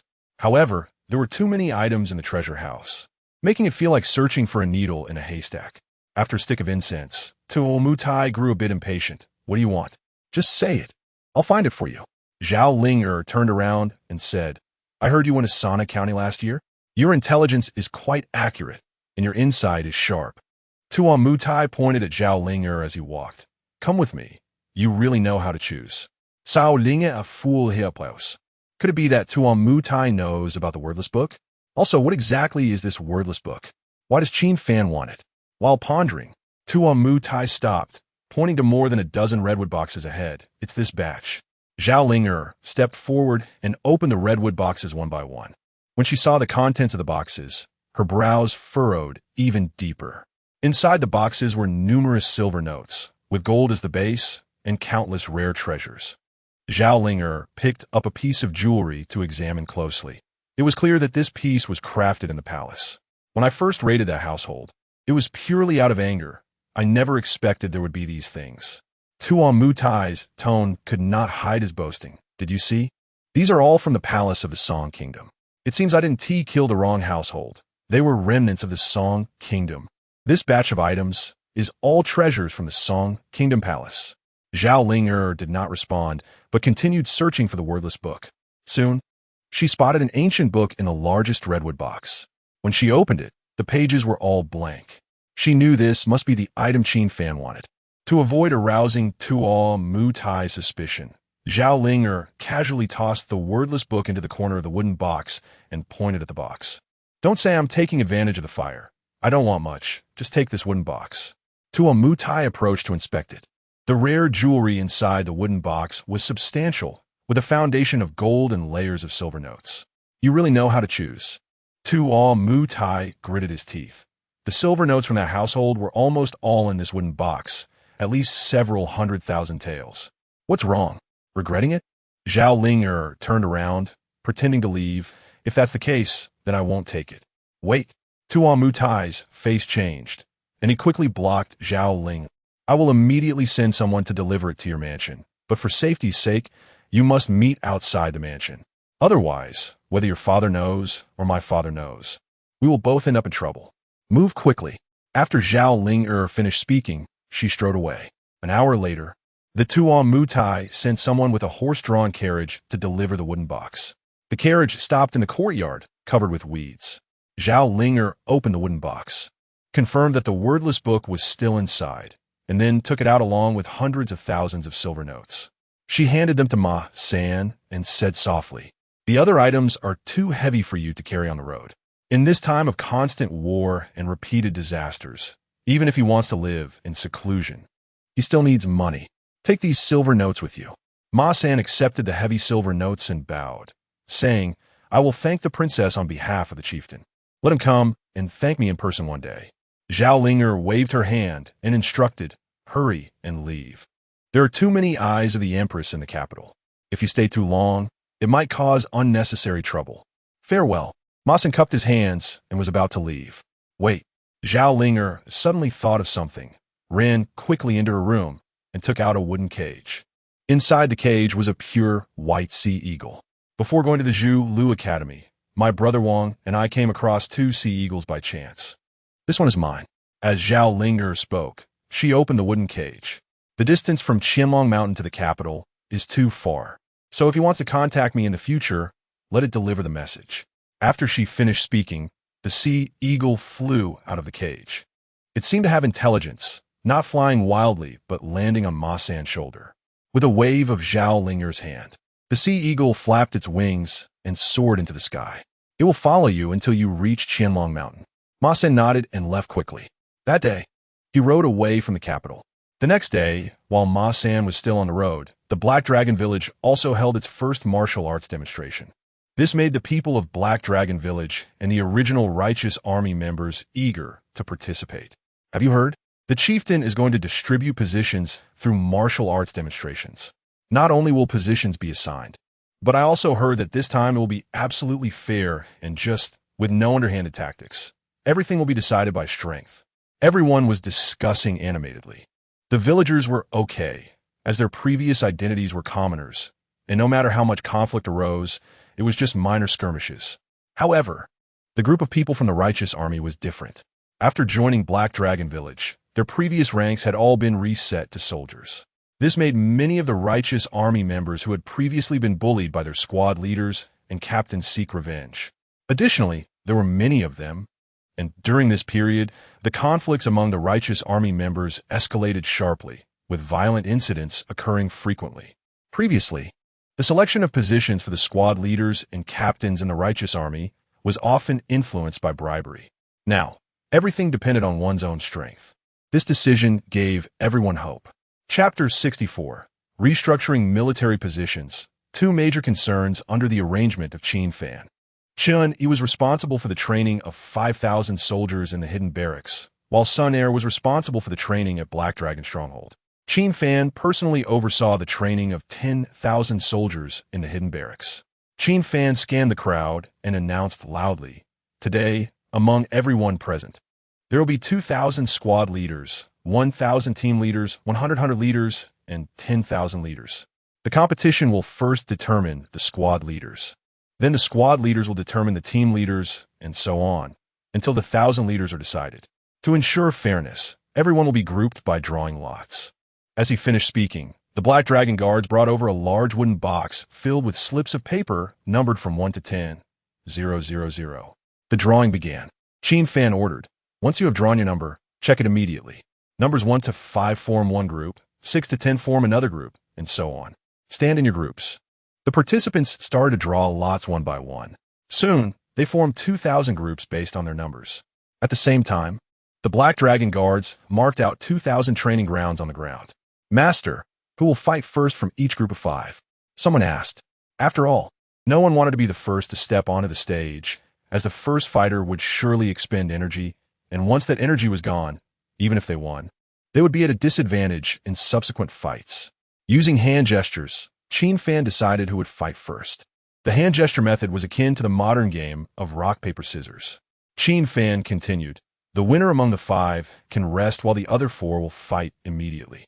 You need not think this is unfair, for there is no absolute fairness in this world, only relative fairness. Luck is also a part of your own strength." "Understood." The crowd responded in unison. In a chaotic world, power is established through martial prowess, and we must also use martial skills to determine our ranks. From today, it will be clear who the squad leaders are and who the soldiers are. I do not care about any prior conflicts. Once positions are assigned, anyone who disobeys orders will be executed without mercy. However, the defeated need not feel disheartened, and the victors should not feel complacent, for the training will commence again every 6 months. Additionally, promotions will be based on wartime achievements. At this point, Qin Fan drew his dragon-patterned sword and commanded, "Then let it begin." With that, the 2,000 groups determined their first fighters through rock, paper, scissors, and they entered the ring to fight. Although many had conflicts with each other, at the beginning of the training, it was difficult for conflicting parties to meet. Thus, most of the initial fights were between those without grievances, leading them to hold back and go easy on each other. However, slowly, the facade of harmony was stripped away, due to the differences in strength. When one felt the other was too forceful, they would retaliate with more power. Before long, both sides stopped holding back. Man is inherently evil. Once blood was seen, nearly everyone began to fight fiercely. In chaotic times, the people's temperament is naturally fierce. When blood was drawn, most people's adrenaline surged, temporarily awakening the hidden brutality within them. Some lost teeth, others had black eyes and swollen faces, and some were even knocked unconscious. Would this lead to fatalities? The winners of the rock, paper, scissors stood outside the ring. Watching this scene, Qin Fan remained expressionless. In training, how can there be no deaths? Even in modern times, there are death rates during training and military exercises, let alone in ancient times. Soon, the 2,000 squad leaders were determined. After registering, they drew lots again. This time it was 1 to 2 competing, 3 to 4 competing, and so on. Once the 1,000 team leaders were decided, the winners would be promoted from squad leaders to team leaders. By this point, most people were nearly exhausted. Qin Fan granted them half an hour to rest. Half an hour later, the 1,000 team leaders were divided into 10 groups to determine the 100 leaders. After 5 were chosen from each group, they would compete using rock, paper, scissors. The training would only end once 10,000 leaders appeared. 1,000 leaders and 100 leaders, follow me. Qin Fan prepared a lesson for them. However, the teaching materials were none other than human lives. Qin Fan did not lack teaching materials, as there was a large prison in the county. Most of the death row inmates were wrongfully accused. Last night, Qin Fan and Shun had stayed up all night to re-examine the cases, releasing any wrongfully accused prisoners without guilt, while those who were truly guilty became today's teaching materials. The Black Dragon Guards brought more than 10 death row inmates to the scene, all bound to racks. You must remember what I am about to do and say, and relay it to your subordinates, the team leaders, squad leaders, and soldiers. As he spoke, Qin Fan walked toward the death row inmates, and the 1,000 leaders and 100 leaders immediately followed. First, killing should be simple and direct. Do not engage in useless acts. Qin Fan drew his sword and stabbed it into the abdomen of one death row inmate. This inmate was beyond redemption, having trafficked people during the chaos, destroying countless families. The death row inmate screamed in agony. For example, this stab is a useless act. Qin Fan withdrew his sword, splattering blood, as it could not kill. It could only injure. In battle, if you do not incapacitate the enemy immediately, I do not know if the enemy will die, but you will definitely die.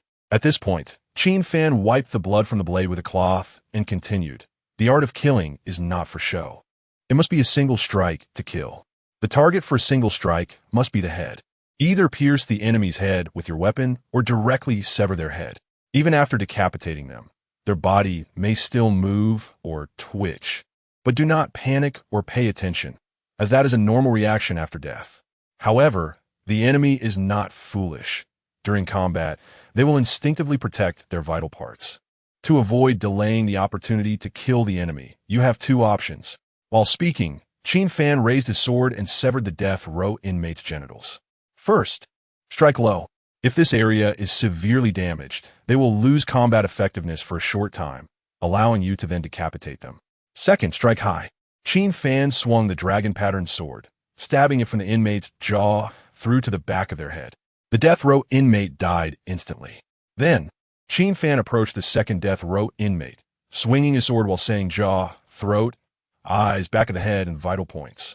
With each strike, his sword would pierce the corresponding position on the death row inmates. In short, the message was clear.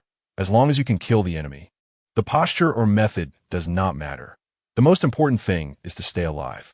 Qin Fan sheathed his sword, and more than 10 death row inmates had perished. Do not waste the bodies. You can use them for practice. As for those under your command, they can practice on scarecrows. Remember, I want soldiers who can farm and kill. If you do not meet my training requirements, do not blame me for removing your military positions. Rest assured, Master, we will do our utmost. The 1,000 leaders and 100 leaders all bowed in agreement. From today onward, 10 soldiers will be stationed in each village. In addition to daily training, they must also build good relationships with the villagers. During their stay, they must not oppress the common people.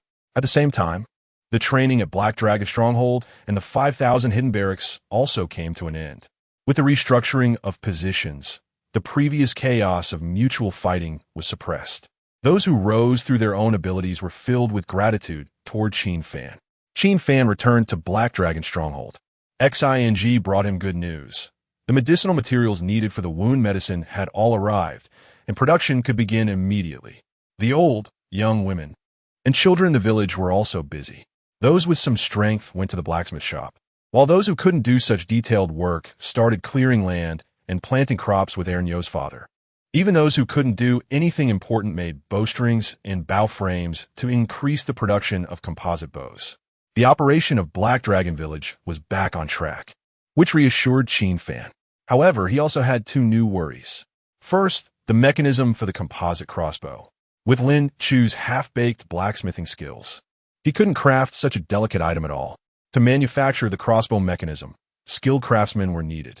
This meant that Qin Fan's composite crossbow couldn't be mass-produced like the composite bow. Second, and most importantly, food. Although there were only over 20,000 combat personnel in Black Dragon Village, there were nearly 100,000 mouths to feed. Although the harvest for the first season was still over 2 months away, the food production was indeed low. It is said that in chaotic times, having food, but no soldiers means making a wedding dress for someone else.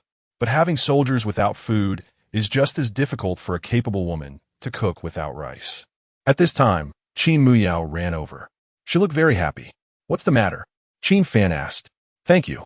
Qin Muyao felt very touched, grateful for his trust, and promised not to disappoint him. Although 2,000 people would still be taken away from the village, there were still over 4,000 left under her command. So how could she not be happy? Qin Fan said, Chun Yi and son heir are outside. So the safety of the old and young in the village will be your responsibility. Don't worry, as long as I'm here, no one can enter the village. Qin Miao declared, then added, there's one more thing. Uncle Lin's first batch of apprentices can start working now. They said that as long as there is enough iron, or they can produce the necessary weapons for me in less than half a month. Qin Fan smiled and said, are you asking me to get some iron, or? Qin Miao lowered her head, feeling a bit shy. You can discuss this with Chun Yi. He has connections. Qin Fan chuckled and continued, also, you're a commander now, so you can't blush when talking to people. I didn't. Qin Miao pouted and said, I still have a lot of authority in front of others. That's good. Qin Fan nodded. Only by establishing authority can you lead people to defend a village. Huh? Qin Miao was taken aback, feeling a bit disappointed. From what you said, does it mean you won't be in the village anymore? This is the base. Of course, I have to be here. Qin Fan stood up and stepped outside. However, I need to go out again soon. Qin Miao insisted, I'll bring people with you. No need. Qin Fan shook his head. Ma San and the Black Dragon Guards can go with me. After all, that guy's temperament isn't suitable for staying in the village. Chapter 65. Treasure Hunt at Sea. A few days later, Ma San returned to Black Dragon Stronghold. At first, he was very happy, as he had not only completed the task assigned by Qin Fan, but also brought back a large sum of silver notes. However, he quickly became unhappy when he learned about Qin Muyao's command over more than 4,000 people. In the study, Qin Fan was making detailed plans for the logistics personnel, as the number of logistics personnel in Black Dragon Stronghold was currently the highest. At this moment, Ma San walked into the study with a gloomy expression. You're back, Qin Fan said, putting down his work. Chief, aren't you being a bit biased? Ma San said dejectedly. After all, we have been together for 6 years. Qin Fan smiled, but said nothing. Chun Yi commands 7,000 cavalry, and Sun Air commands 10,000 infantry. I have no objections to that, Ma San said, feeling wronged.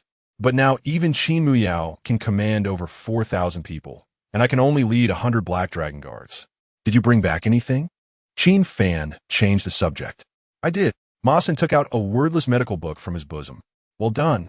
Qin Fan picked up the medical book and examined it. Although he knew how to make words appear in the medical book, he had no interest in its content. Seizing the opportunity to take credit, Ma San said, "Since I did well, can you let me be in charge of a few thousand people?" Qin Fan replied, "If you could develop combat weapons suited to the terrain like Qin Muyao, then Sun Air's position will be yours." Ma San fell silent for a moment, feeling speechless. "Aren't you making it difficult for me?" "All right, enough of the nonsense." Qin Fan started, but before he could finish, a clear and high-pitched eagle cry came from afar, getting closer. The sea eagle swooped down, flying into the study and landing on the desk. Qin Fan frowned slightly and looked at Ma San. The latter took off his bag and opened it, revealing a stack of silver notes. The notes were given by Zhao Linger and were meant for easier communication in the future. "You shouldn't accept these," Qin Fan said, picking up the notes and glancing at the amount. He sighed, "Especially this amount. Why not accept something given for free?" Ma San replied, taking a large sip of tea. "Aren't you always saying, if you don't take advantage of a bargain, you're a fool?" Fine. At this point, Qin Fan could say no more. "Go pack your things and gather the Black Dragon Guards. We're going on a trip." Ma San asked, "Where to?" Qin Fan stood up and said, "Treasure hunting." "Great." As soon as he heard treasure hunting, Ma San became spirited and quickly left. During the time Ma San was gathering the Black Dragon Guards, Chun Yi arrived at the stronghold. He was there regarding the iron mine issue. "Chief, the iron mines are either occupied by the rebels or in the hands of the court," Chun Yi said, sighing. "The path is difficult, and we need gold and silver to clear the way. Buying it with money isn't a problem in the short term, as the number of combat personnel is still small. But in the long run, we need to think of another way." Hearing this, Qin Fan nodded and said, "It seems we need to learn from the righteous army." The iron mines were initially under the control of the court, but after the righteous army captured the court's territory, they took over the iron mines. However, the nearest mine to us is the Honghe mine on the border with Yuzhou, which is quite tricky.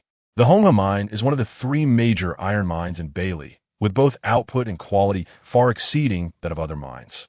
However, due to its proximity to Yuzhou, even if the righteous army is covetous, they don't dare to touch it, as the 100,000 troops from Yuzhou could arrive at Honghe mine in less than a day. "Let's take it step by step. You can go to Qin Muyao to get the money," Qin Fan instructed. The current logistics were also under Qin Muyao's jurisdiction, and the entire financial issue of Black Dragon Stronghold was managed by her. "Okay." Chun nodded and was about to leave. "Wait." Qin Fan got up and walked to the side, dragging out a wooden box. "I originally planned to send this with you, but since you're here, you can take it yourself." Chun Yi opened the wooden box, and his expression changed. Yinzhou armor? Inside the box was indeed Yinzhou armor. This armor was different from the dragon pattern armor, which was black and gold. Yinzhou armor was silver with a white robe.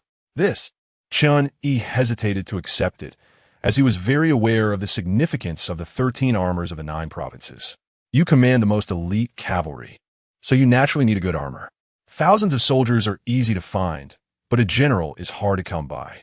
Qin Fan already had the dragon pattern armor and had no particular obsession with collecting armors, so he was never stingy when it came to armor distribution. "Then I shall accept it." As a warrior, Chun Yi had a special fondness for armor, especially since this was Yinzhou armor. He left with the armor. Not long after, Ma San ran back. "Chief, everything is ready. Take the silver notes on the table and let us go," Qin Fan said as he stepped outside. "Huh?" Ma San tucked the silver notes into his bosom and murmured, "Aren't we going treasure hunting? Why are we also taking silver notes?"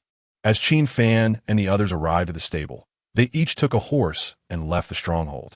As was customary, Qin Fan only brought the dragon pattern sword, while Ma San and the others carried short knives. Qin Fan was still riding his little black horse, but he had specially named the black horse Qian. After leaving Qianlong Mountain, he led the group south.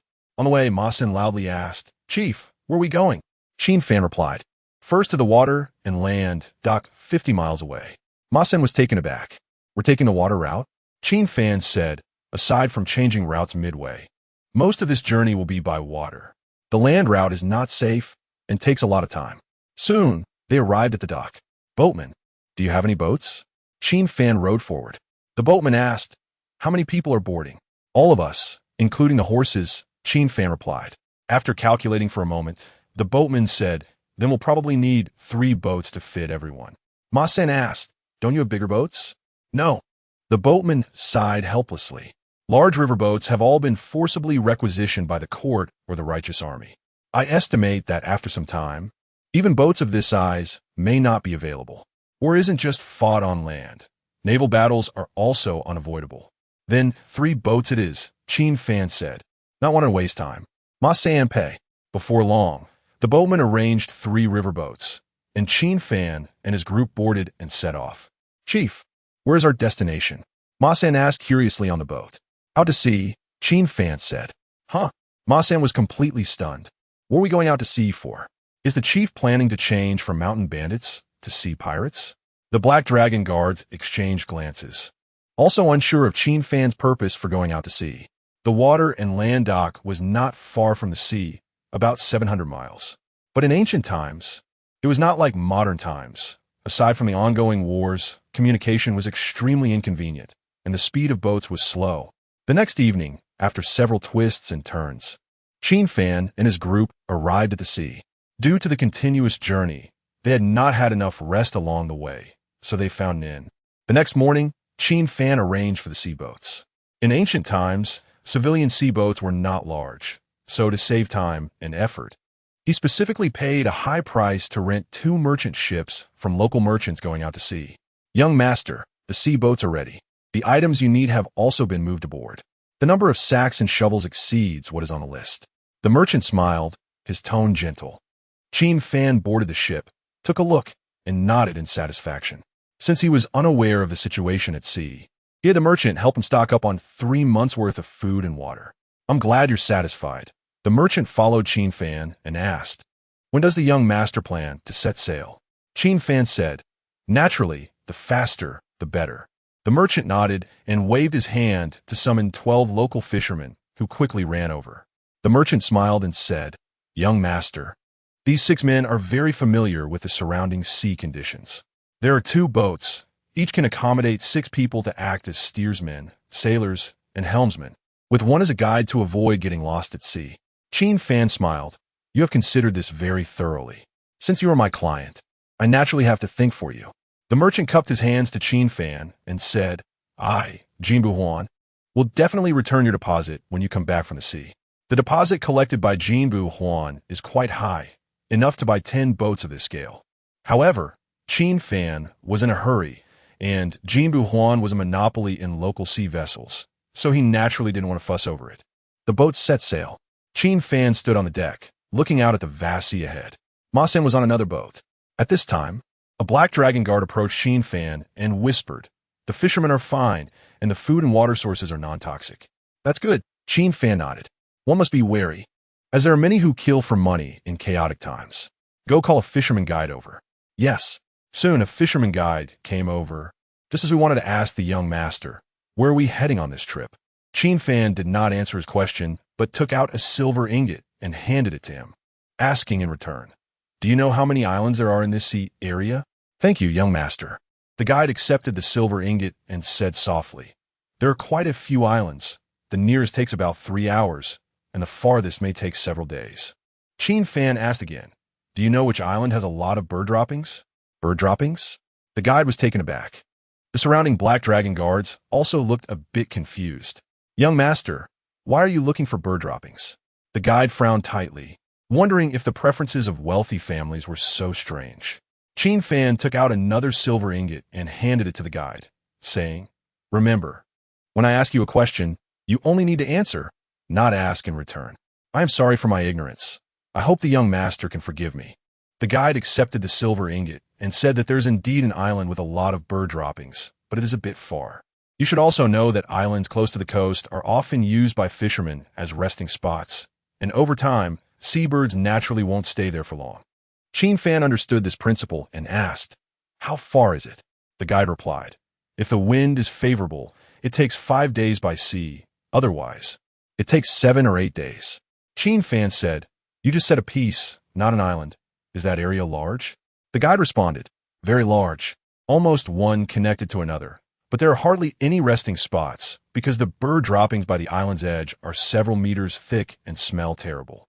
Qin Fan was quite excited upon hearing this, but his expression remained calm, asking, "How do you know this place so well?" The guide honestly replied, "To answer the young master, I encountered a storm while fishing, and my boat capsized, so I drifted there holding onto a piece of the boat." "All right, I understand." Qin Fan waved his hand. "You go ahead and get busy."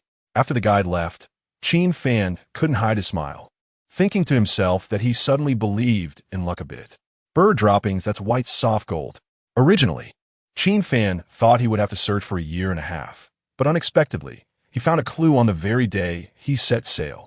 Chapter 66. Soil fertility determines grain yield. The ocean is not like rivers, and sea vessels are different from riverboats. Today, the waves are high, and 2 ships are rising and falling with the tumultuous sea. Ugh! Ma Sen quickly became seasick and couldn't help but vomit. The Black Dragon guards were no exception.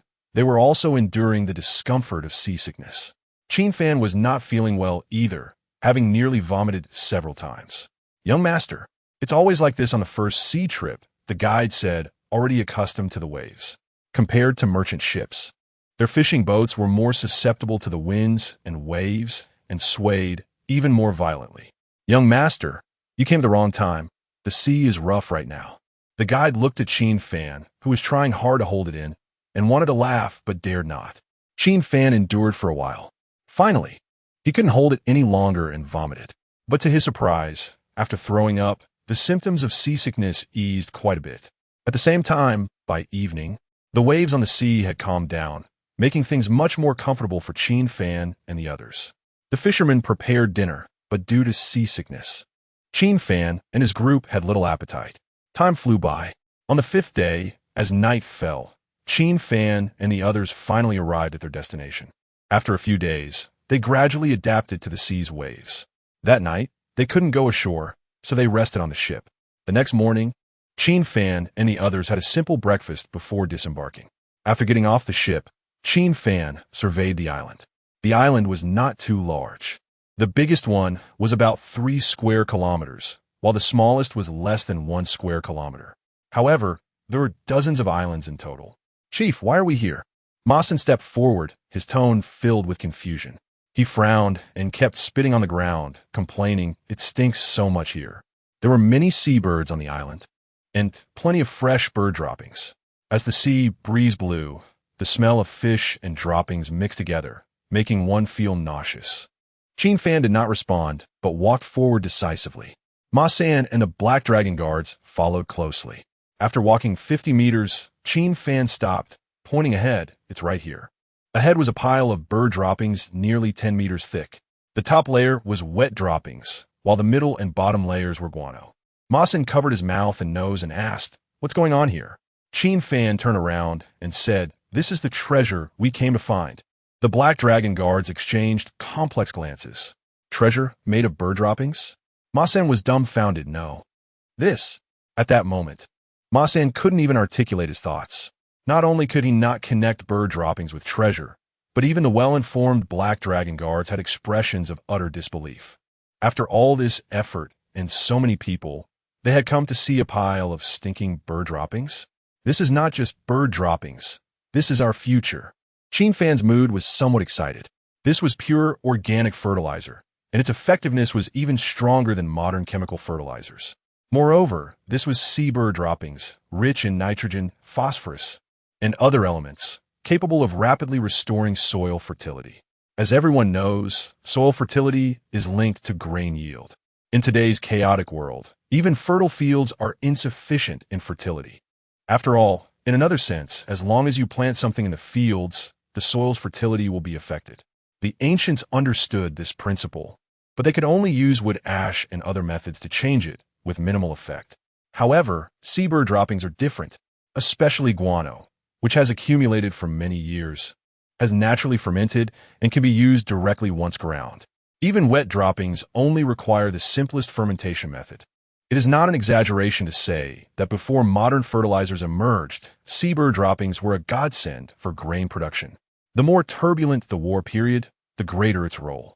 After all, it can restore soil fertility. With fertile land, grain yields will be high. High grain yields lead to population surges, strengthening national power and ensuring wartime logistics. What are you waiting for? Hurry up and start digging. Qin Fan signaled for Ma San and the others to get to work. Dig? Ma San stared at Qin Fan in disbelief. Chief, are you serious? Qin Fan replied, what do you think? Otherwise, why did I let that merchant load so many sacks and shovels onto the ship? Ma San felt his head buzzing. He originally thought they were just coming to see the bird droppings, but now it had turned into digging for them. He felt like the sky was falling. Chief, while we shouldn't doubt you, but this, is it too absurd? The Black Dragon guards felt somewhat unable to accept it. They could kill if ordered, but digging for droppings? If this got out, they'd truly have no face to meet their old friends again. Qin Fan said, this stuff can greatly increase grain yield. Ma San and the Black Dragon guards fell silent. They acknowledged that droppings could increase yield, but what was the point? Did they have to go to sea for this? There were plenty of human and horse droppings at home. Qin Fan felt helpless. He understood that to make Ma San and the others believe, he could only let them see for themselves. Taking a deep breath, Qin Fan's tone turned somber. What? As your chief, if you don't carry out orders, are you planning to rebel? Ma San and the Black Dragon guards changed their expressions in unison, saying, Chief, you're being too harsh. We wouldn't dare have such thoughts. It's just that digging for droppings is a bit hard to accept. Qin Fan asked, so will you follow this order or not? Ma San and the others replied, please give the order, Chief. Qin Fan nodded and instructed, get started. First dig the wet ones, then the dry ones. Yes. Ma San and the Black Dragon guards grimaced, covering their mouths and noses, and began to dig up the bird droppings. Qin Fan turned and walked towards the fishing boat. As he walked away, the Black Dragon guards began to discuss among themselves. What is the chief doing? Who knows? We won't be stuck on this deserted island digging bird droppings forever, right? It shouldn't be, right? Hurry up and dig. Stop talking. Every time I open my mouth, I feel like I've eaten bird droppings. On the beach, Qin Fan was fishing with a homemade fishing rod. The reason he came to dig for bird droppings was after careful consideration. After all, given the industrial level of this world, manufacturing modern chemical fertilizers was nearly impossible. Even if they could be made, the cost-effectiveness would be low. If modern chemical fertilizers could be produced, they would be able to achieve gunpowder freedom in terms of firearms. With almost unlimited firearms, why would Qin Fan still need to develop in such a lowly manner? The seabird droppings here seem to be more abundant than those in the Middle East than Nansha and the Shisha in his previous life. Qin Fan had a vague impression. The island nation had been digging from the end of the Qing dynasty until the War of Resistance, and they still hadn't finished. For example, just Dongsha Island had excavated over 200,000 tons, with over 100,000 tons left uncollected. In the Shisha Islands, apart from what had been dug up, the remaining amount, according to later tests, still had nearly 300,000 tons of bird droppings. At that time, the island nation transported bird droppings using warships, which in terms of speed and capacity could not be compared to today's fishing boats. But here, just this one island had dozens of times more bird droppings than the Nansha Islands. What does that mean? It means that as long as Qin Fan can think of a way to transport them back, within a few years, he could make the grain yield explode. Chief. At that moment, Ma San ran over. What is it? Qin Fan asked. I found a gem. Ma San was very excited, and he took out a blue crystal from his pocket. I finally understood what you meant by treasure hunting. It turns out there are really treasures under bird droppings. At this moment, Qin Fan couldn't help but admire Ma San's thought process. Qin Fan took the blue crystal from Ma San's hand and examined it closely, his eyes filled with surprise. There is actually phosphorite in the bird droppings of this place. Phosphorite is not rare, but blue phosphorite is. The blue variety is divided into deep blue and light blue, with deep blue being common and light blue being rare. This material requires millions of years to form, and in the past, it could only be found in bird droppings from places like Brazil. It seems that in this world, not only are the regions chaotic, but even some resources are in disarray. Qin Fan looked at Ma San and asked, is there a lot of it? This quality of light blue phosphorite would be considered a luxury item even in modern times. Currently, only this one piece has been found, Ma San replied. It was discovered after digging deeper. Qin Fan frowned. Digging deeper? Ma San said helplessly. The brothers concentrated on one spot to fill the sacks quickly. After digging through the petrified bird droppings, many brothers thought there was still bird droppings below, so they kept digging for nearly 2 meters before finally discovering this. I see.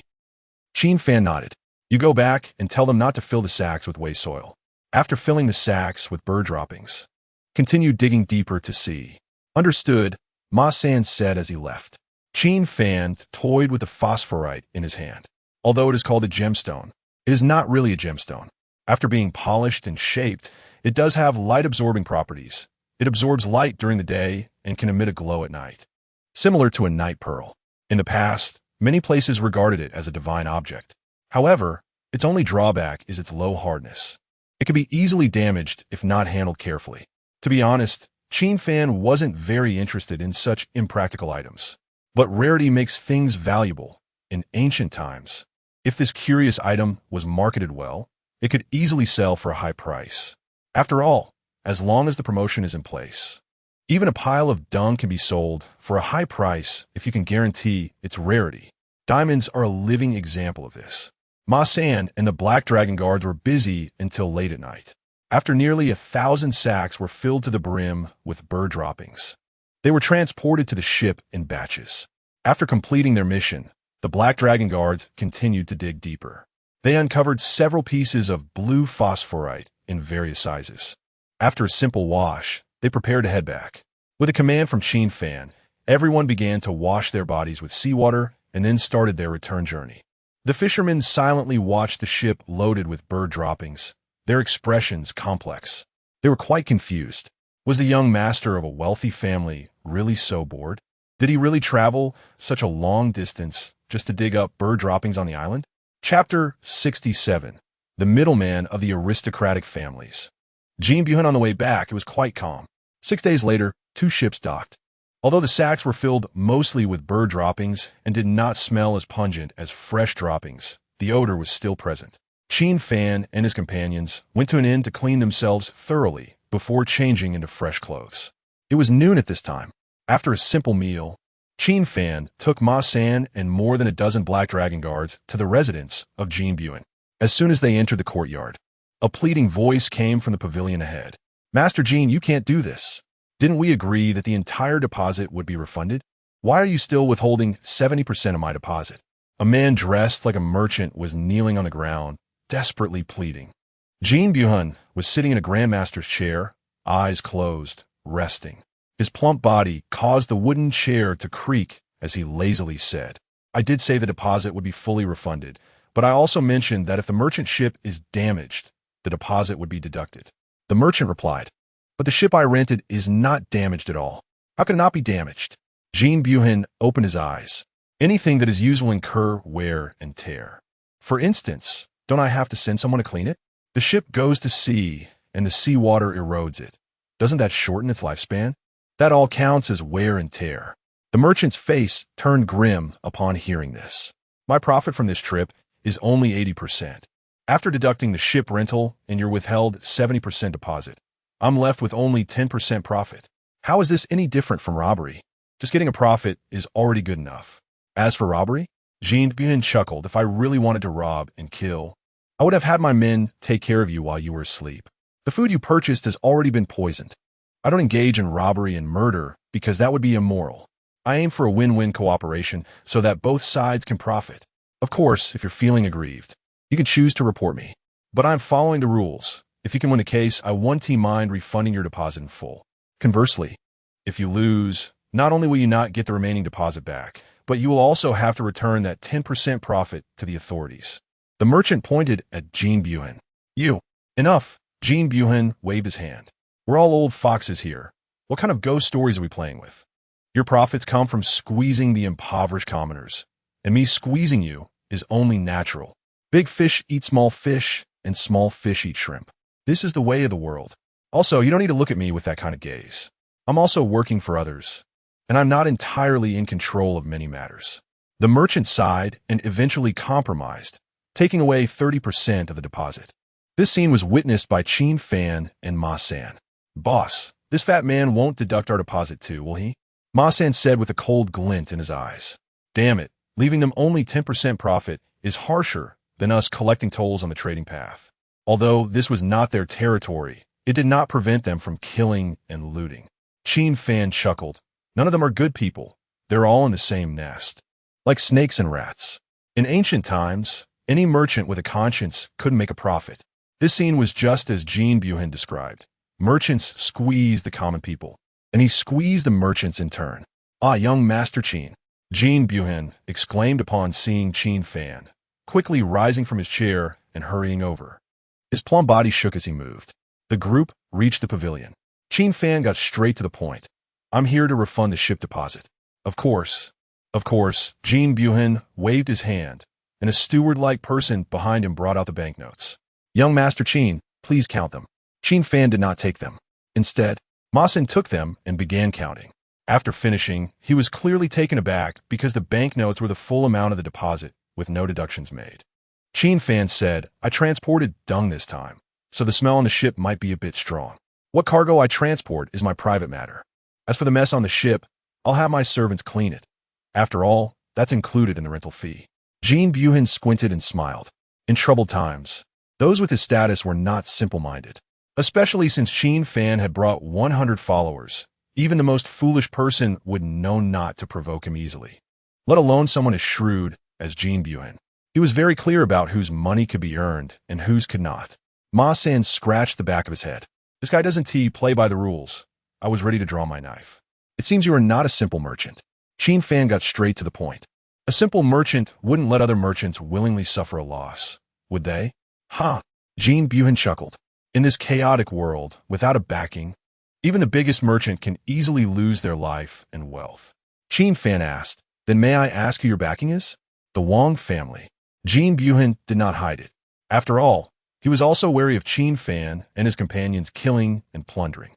By revealing his backing now, it could serve as a warning. "I see." Qin Fan nodded.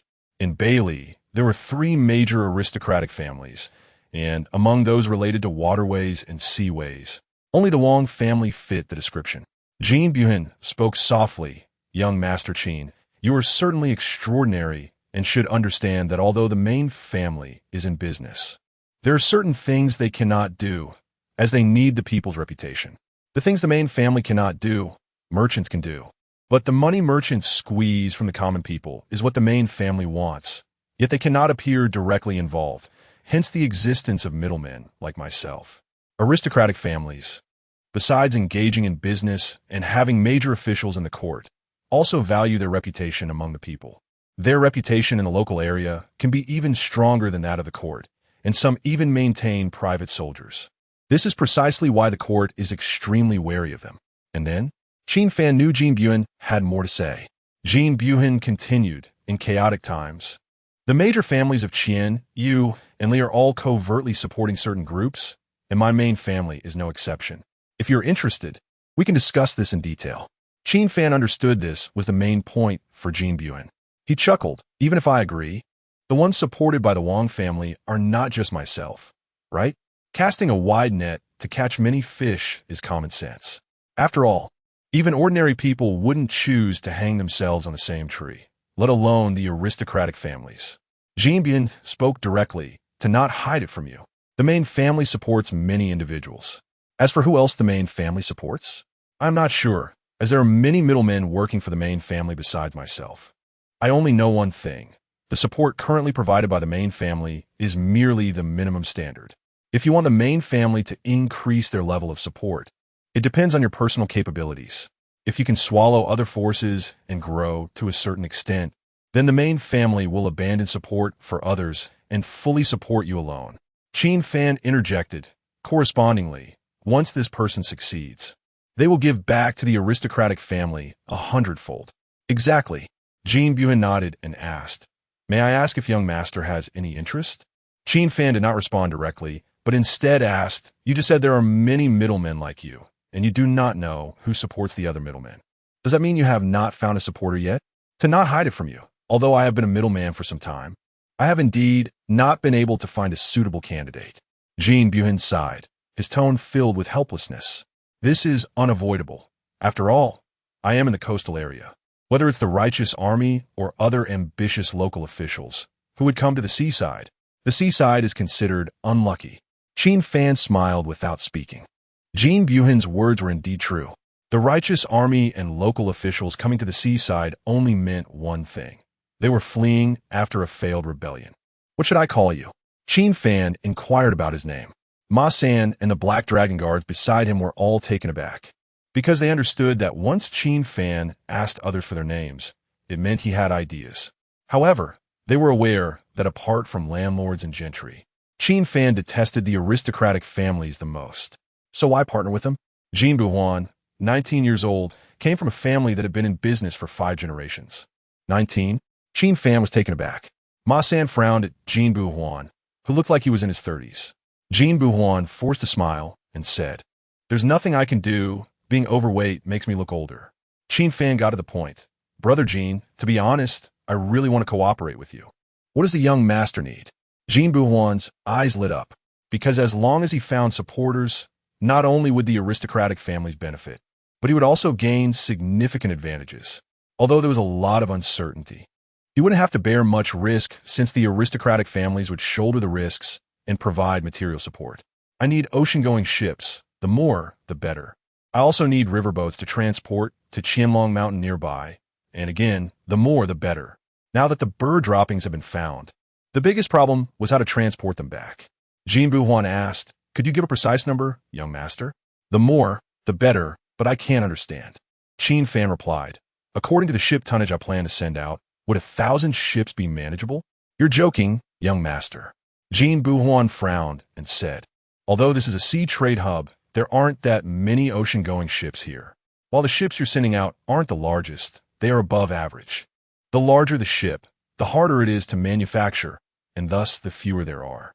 4 medium-sized ships and above, 100 is already the limit.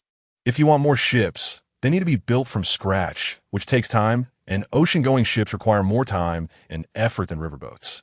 Qin Fan didn't ask about the number of riverboats because he understood that Qin Fan was most likely planning to transport something from the sea. Since it was about transport, the number of riverboats would need to match the transport capacity of the ocean-going ships.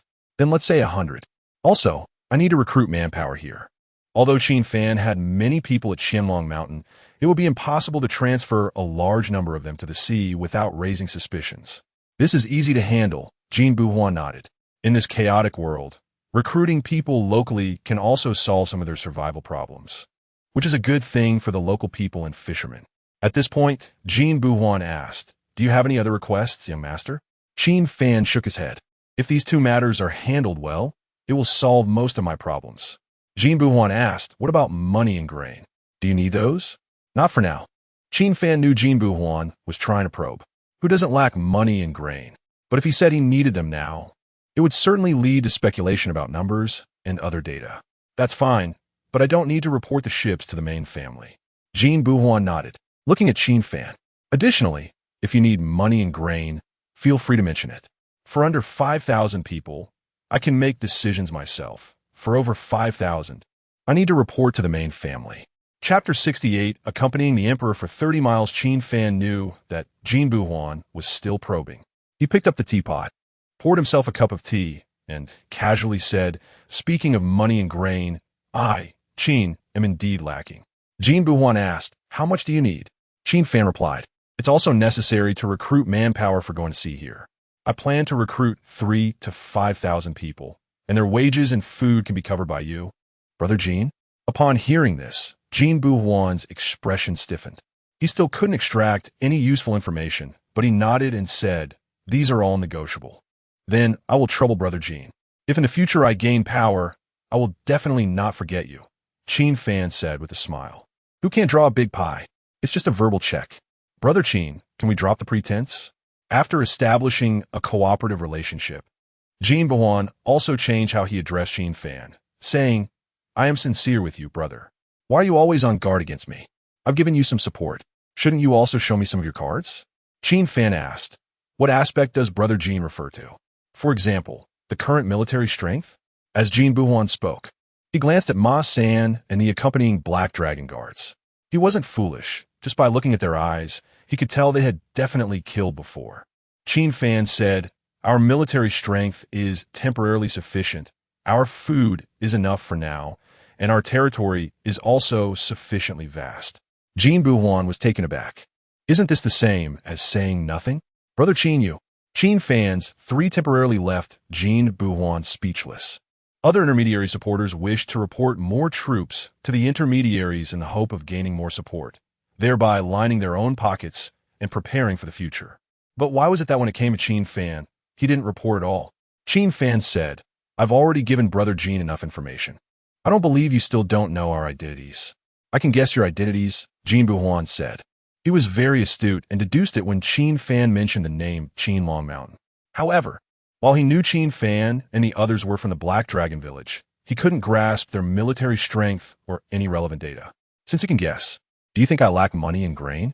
Even though Qin Fan was indeed short on both, when out in the world, one's identity was self-given, and he absolutely couldn't show weakness in conversation. Brother Qin controls the business path, so you shouldn't lack money and grain.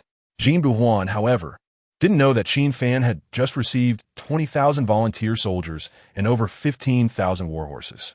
This hidden combat power couldn't be leaked for now. Qin Fan remained silent. Jin Buhuan then said, "Brother Qin, I've heard about your Black Dragon village. The government has no way to deal with you. But speaking of which, have you never thought about expanding your military strength?" Qin Fan replied, "There's no rush for that. Indeed, in times of chaos, refugees are everywhere.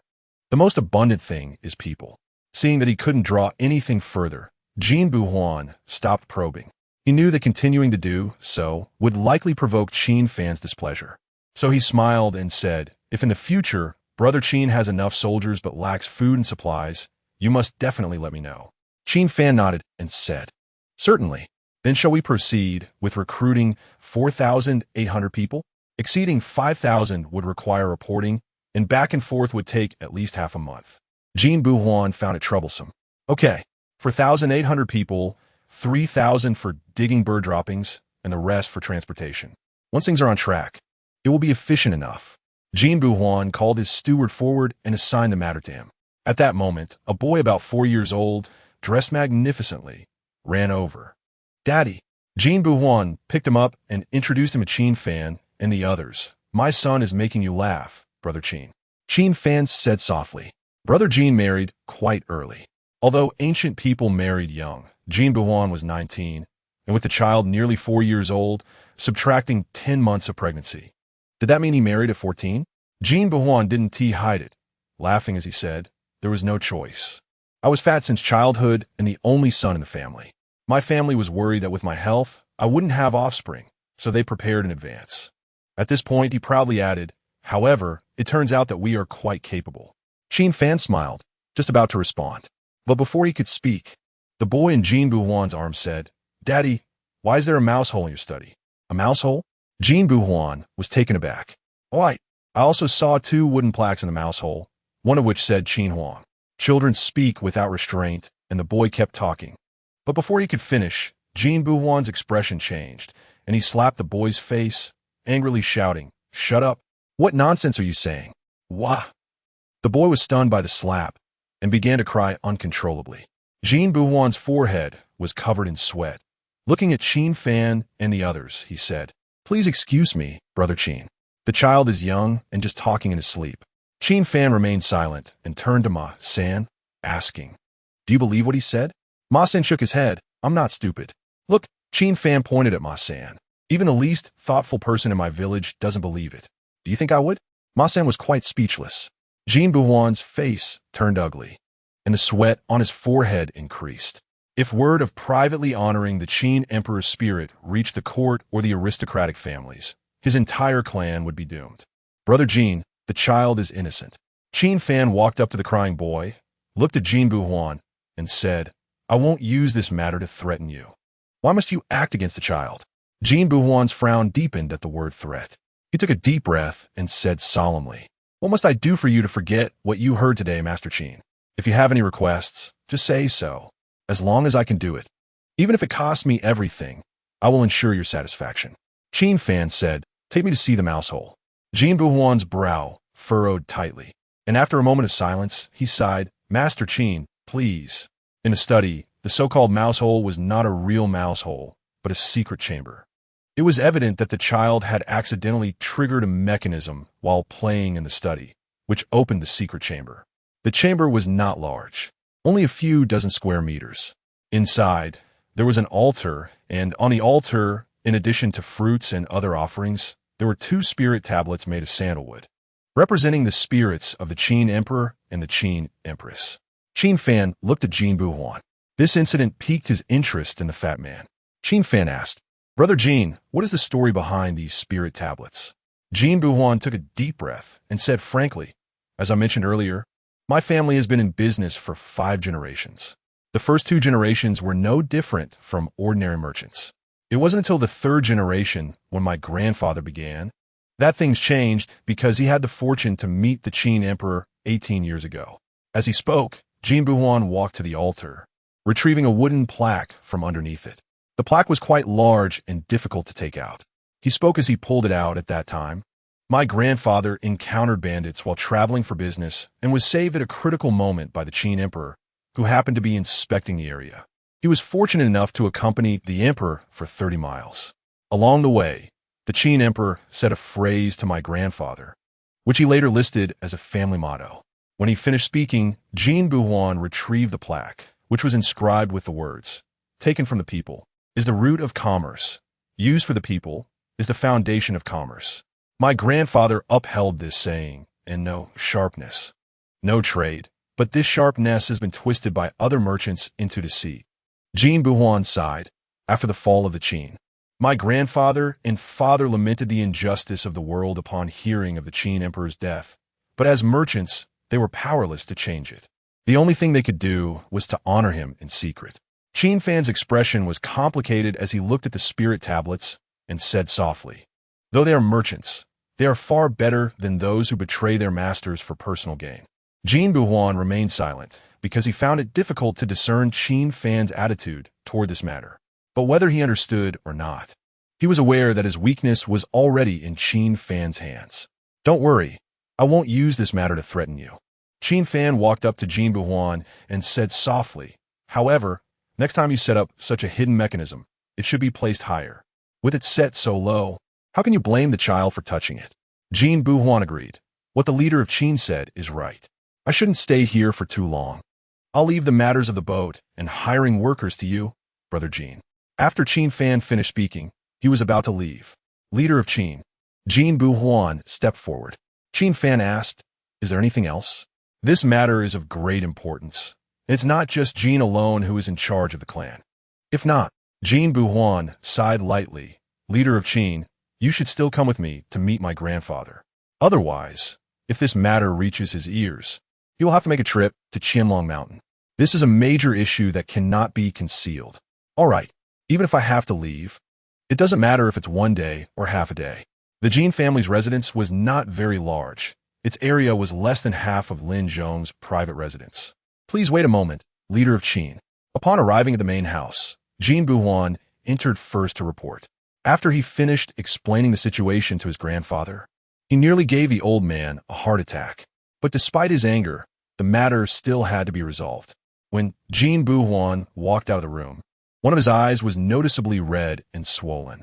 He walked up to Qin Fan and said softly, leader of Qin, please come in. After saying that, Qin Fan stepped forward. Ma San and the Black Dragon Guards wanted to follow, but Qin Fan stopped them, saying, you wait outside. For both public and private reasons. Qin Fan didn't want to escalate the matter too much.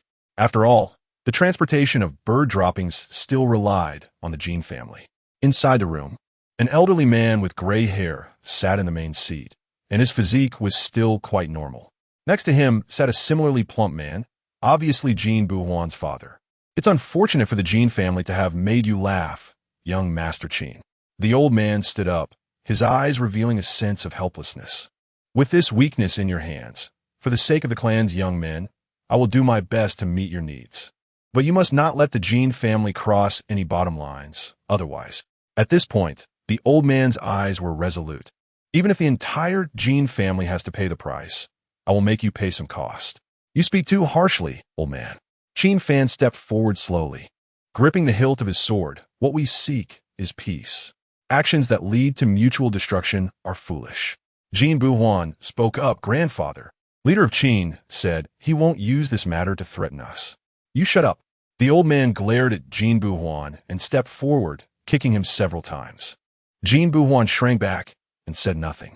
Qin Fan thought about stopping it, but then reconsidered that it wasn't appropriate. After all, it's only natural for a grandfather to discipline his grandson. What young Master Qin said earlier, my useless grandson also conveyed to me. You can rest assured, this matter will absolutely not have any problems. The old man stepped forward, and as he passed by Qin Fan, he intentionally or unintentionally glanced at the sword at his waist. When he saw the sword, his expression froze, and certain images flashed through his mind from 18 years ago. Then he suddenly grabbed Qin Fan's wrist, his voice filled with excitement. Young master, where did you get this sword? Chapter 69, Assassin Flow. Night Walker, does the elder recognize this sword? Qin Fan narrowed his eyes slightly. Elder Jin shifted his gaze from the dragon-patterned sword and walked slowly towards the main seat. Of course, he recognized this sword. After accompanying the Qin Emperor for 30 miles back in the day, how could he not recognize his sword? Elder Jin took his seat and said softly, young master has yet to answer my question. Qin Fan replied, it's a family heirloom. Upon hearing this, Elder Jin's expression changed. Could it be that the young master's father is the Qin Emperor? After he spoke, Jin Buhuan and his father both looked at Qin Fan in shock. Not really. Qin Fan shook his head, his expression calm. My father, Wang Bin, has the surname Qin because he follows my mother's surname, Wang Bin. Elder Jin was taken aback. Do you know my father? Qin Fan was not surprised by the identity of General Wang Bin. As XNG said, even Lin Chu could see that the Black Dragon Guards were not simple. So how could Qin Fan not see it? 18 years ago, when I accompanied the Emperor, it was General Wang Bin who was by the Qin Emperor's side. Elder Jin recalled with a hint of nostalgia in his eyes. It's normal for you to follow your mother's surname. As General Wang Bin's wife, your mother is the Qin Emperor's sister. Qin Fan was momentarily speechless. He truly did not know about these matters. Sigh. Elder Jin's gaze fell back on the dragon-patterned sword. It seems this sword in your hand is something General Wang Bin left for the Qin Emperor's affairs. My mother is the Qin Emperor's sister? Qin Fan frowned. This was the first time he had heard any information about his mother. Elder Jin candidly said, I only heard the Qin Emperor mention it casually. As for your mother, I have never seen her. Qin Fan fell silent. Buhuan. Elder Jin looked at Jin Buhuan. Grandson, come here. Jin Buhuan stepped forward. Elder Jin commanded, kneel. Jin Buhuan knelt before Elder Jin, who was so angry he stood up and shouted, I didn't ask you to kneel to me, but to kneel to young Master Qin. Jin Buhuan knelt on the ground and turned his plump body to face Qin Fan. Elder Jin bowed deeply and said loudly, young master carries half of the bloodline of the great Qin royal family. From today onward, my Qin family will follow young master as our leader. If there is any treachery, we will shoot arrows through the heart and cut off the line. Qin Fan felt somewhat dazed and quickly helped Elder Jin up, softly saying, I'm a bit confused right now. Could you tell me more about what you heard while accompanying the Emperor? Of course, but I don't know much. Elder Jin said softly. The Qin Emperor had 2 sons. The eldest prince was born of the Qin Empress, and the second prince was of a concubine. Qin Fan asked, is that all? He wanted to know more about his mother, but clearly, Elder Jin did not know. That's all. Elder Jin nodded and continued. After the fall of the Great Qin, I also looked into the whereabouts of the 2 princes. The eldest prince was assassinated by the Night Walker of Wu, and the second prince's whereabouts are unknown. The Night Walker excels in assassination and is part of the assassin flow. Among the 6 destroyed states, the other 5 all had powerful elite troops, but Wu was an exception. Their Night Walkers were both assassins and intelligence agents. All right. Qin Fan's expression was complex as he slowly took a seat, but he quickly adjusted his mood and said softly, as for the Wang family, you can continue as before. After all, having a visible backing can save a lot of trouble. Elder Jin nodded. Everything will follow your lead, young master. Qin Fan did not linger here and, after exchanging a few pleasantries with Elder Jin, left Jin Manor. On the way, Qin Fan inquired about the reputation of the Qin family. The local people praised the Qin family. Although they deducted from merchants, they never oppressed the common people, and during years of disaster, they would distribute grain to the populace. For many years, thanks to the Qin family, there were rarely any cases of starvation in this area. After his inquiries, Qin Fan's goodwill towards the Qin family increased significantly. After all, the locals' attitudes and evaluations were the most genuine. Ma San quietly asked, "Chieftain, how did you threaten that fat guy? Why does it feel like his attitude towards us has completely changed?" "Jin Buhuan's grandfather knows my dad," Qin Fan replied while looking at the Black Dragon Guards beside him. The Black Dragon Guards were taken aback simultaneously, and their expressions began to look somewhat unnatural. Qin Fan slowly raised the dragon-patterned sword and continued. His grandfather also said this sword is the Qin Emperor's sword. The expressions of the Black Dragon Guards became even more vivid. Qin Fan chuckled. "Don't you all have anything to say to me? Or do you think that if I don't ask, you won't say anything?" Chieftain is joking. One of the Black Dragon Guards forced a smile and said softly, "We are the general's personal guards. If the general doesn't allow us to speak, we can't disobey, right?" Ma San was taken aback. What general? The Black Dragon Guards did not respond to Ma San because they were very tense at that moment.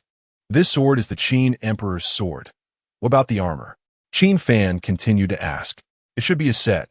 The metal colors are all similar." The Black Dragon Guards scratched their heads. "As for the rest, we don't know. After all, this was all arranged by the general. We don't have the authority to understand these matters." Ma San finally reacted and exclaimed, "The old chieftain is the general?" "Don't interrupt." Qin Fan glared at Ma San, who immediately lowered his head in silence. "I'll ask you again. Do you know my mother's identity?" Qin Fan fixed his gaze on the Black Dragon Guards. The latter's face stiffened. Then they bowed and said, "The general doesn't allow us to speak about this either." "That's understandable." Qin Fan nodded. "After all, if this matter leaked, we would all be dead." Chieftain is correct.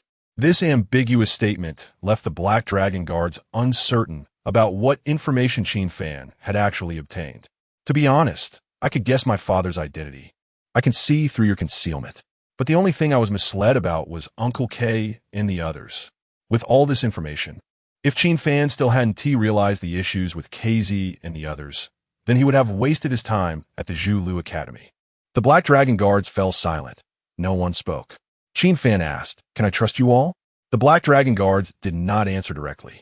"If there were nearly 10,000 cavalry charging in, we can't guarantee the chieftain would leave alive, but we would definitely die before the chieftain." "Good." Qin Fan nodded, narrowing his eyes slightly, and said softly, "Then what is the purpose of Uncle K and the others?" "To pave the way for the missing second prince when I grow stronger." After he spoke, the Black Dragon Guards were all taken aback, but simultaneously breathed a sigh of relief in their hearts. From this conversation, they had indirectly guessed what information Qin Fan had obtained. It would be better for the chieftain to ask them directly about this matter, as they did not know how the general talked with them. The Black Dragon Guards paused and added, "But from my personal perspective, they mean no harm to the chieftain." Qin Fan asked, "What is the reason?" One of the Black Dragon Guards said, "I know this. After all, I've watched the chieftain grow up. After so many years, even raising a dog would create feelings." Qin Fan turned to look at that Black Dragon Guard. Ma San scratched his head and said, "Why do I feel like you're insulting someone?" "Ha!" The Black Dragon Guard chuckled. "I'm a rough guy. I don't know how to speak. But I believe the chieftain can understand what I mean. What you said makes sense for ordinary people." Qin Fan sighed lightly, his eyes complex. "But the royal family, do they really have feelings?" The Black Dragon Guards all fell silent. Qin Fan shook his head and smiled. "Since the royal family is heartless, how could those who serve the royal family have feelings?" Soon, everyone arrived at the water and land dock. Compared to the chartered boat at that time, this return journey was a boat prepared by Jin Buhuan for them. Once everyone boarded, the boatman prepared to set off. "Wait a moment," said the boatman. At this moment, two figures wearing bamboo hats and dressed in black rushed over. Qin Fan glanced at them. One of them was nearly 1.9 meters tall, while the other was about 1.7 meters tall. As they approached, it became clear that they were a man and a woman. The man was in his 40s, and the woman wore a black veil, obscuring her appearance, but based on the exposed skin, she didn't seem very old. You should wait for another boat. This one is full, the boatman said, strictly following Jin Buhuan's instructions, only serving Qin Fan and his group. The man cupped his hands and said, "Could you take us along? We won't enter the cabin and won't give you less fare." The boatman shook his head. How could he offend someone whom Jin Buhuan was trying to curry favor with? Chief, that person is not simple. Since they had already been exposed, the Black Dragon Guards decided not to pretend anymore. After all, acting was tiring. "I see," Qin Fan said as he walked out of the cabin and told the boatman, "Let them come aboard." In ancient times, the schedule for riverboats was not like modern times. If you were lucky, there would be a boat once a day, and if you were unlucky, you might not see one for several days. "As you wish," the boatman said. Since Qin Fan had spoken, the boatman naturally had no objections. The man and woman boarded the boat. The man entered the cabin and cupped his hands, saying, "Thank you, sir." While speaking, he glanced around the cabin with the corner of his eye, not with any ill intent, but because in the rivers and lakes, one must always be cautious. Qin Fan replied, "It's just a small favor." The man took out some silver coins and handed them to Qin Fan, saying, "This is the fare. Please accept it." "No need," Qin Fan pointed to the cabin. "There is still space inside. You might as well come in and rest." "All right." The man did not refuse to enter the cabin, but he placed the silver beside Qin Fan, saying, "I appreciate your kindness, but the fare still needs to be paid. I hope you won't make things difficult for me." Qin Fan nodded, remaining silent. After all, everyone has their own principles. Soon, the man brought the woman into the cabin. The woman was wrapped tightly, and occasional coughing sounds came from beneath her veil. Qin Fan asked, "Is this young lady ill?" The man nodded, saying, "She has a strange illness. She cannot be exposed to the wind, which is why she covers her face. I hope you understand, sir. However, this illness is not contagious, so you can rest assured." Qin Fan nodded and waved his hand. Ma San understood, stood up, and closed the cabin door curtain. The cabin was pitch black, but once the oil lamp was lit, it brightened up again. The man expressed his gratitude, saying, "Thank you, sir." Qin Fan asked, "Have you found a good doctor?" The man said, "I have some leads, but I'm not sure if that doctor will be able to help." Qin Fan was indifferent. If they wouldn't help, they could just seek another. "To be honest, sir, it seems that only that one person can cure this illness." The man sighed lightly, his tone filled with helplessness. "Otherwise, I would have traveled such a long distance to Qianlong Mountain." Chapter 70 Mo Family. Qianlong Mountain? Qin Fan squinted slightly. Were these two looking for Xing? But how did they know that the head of the medical family was in the Black Dragon village? After all, aside from the Black Dragon Guards, only a handful of people knew about it, and those people were all trustworthy. To confirm whether the person they were looking for was Xing, Qin Fan asked, "But I have never heard of any good doctors around Qianlong Mountain. In troubled times, there are many reclusive individuals, so it's normal for the young master not to know." The man replied, clearly unwilling to reveal too much. He changed the subject and asked, "Where is the young master and his party heading?"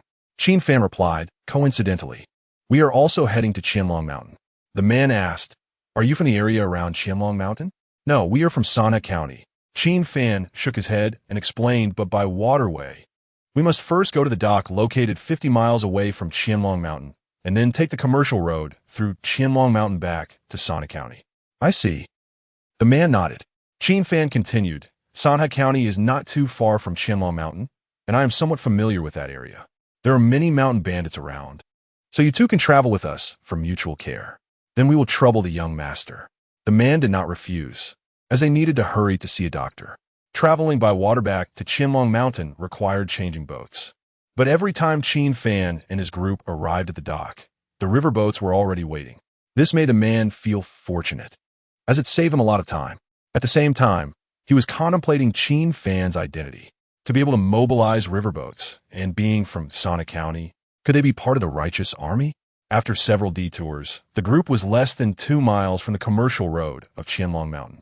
It was noon. The man stepped forward and said, "Young master, we shall part ways here." Qin Fan asked, "Aren't you just going to the commercial road?" "No. The person we're looking for is not in the mountains," the man replied, then cupped his hands and said, "Thank you for your care on this journey. If we meet again in the future, I will surely treat you well." Qin Fan nodded and exchanged a few polite words with the man before leaving. At this moment, The woman, who had been silent, stepped forward and quietly said to the man, I don't think they seem like bad people, and they have taken good care of us along the way, but we have concealed things from them. Isn't that a bit? Before the woman could finish, the man interrupted. One must always be cautious of others. The most important thing is that we cannot leak the whereabouts of the medical family to others. The woman nodded and fell silent. At the Black Dragon village, after returning to the village, Qin Fan went to his study and took the unmarked medical book with him. He arrived outside Xian's door and knocked. Miss Xian, are you available?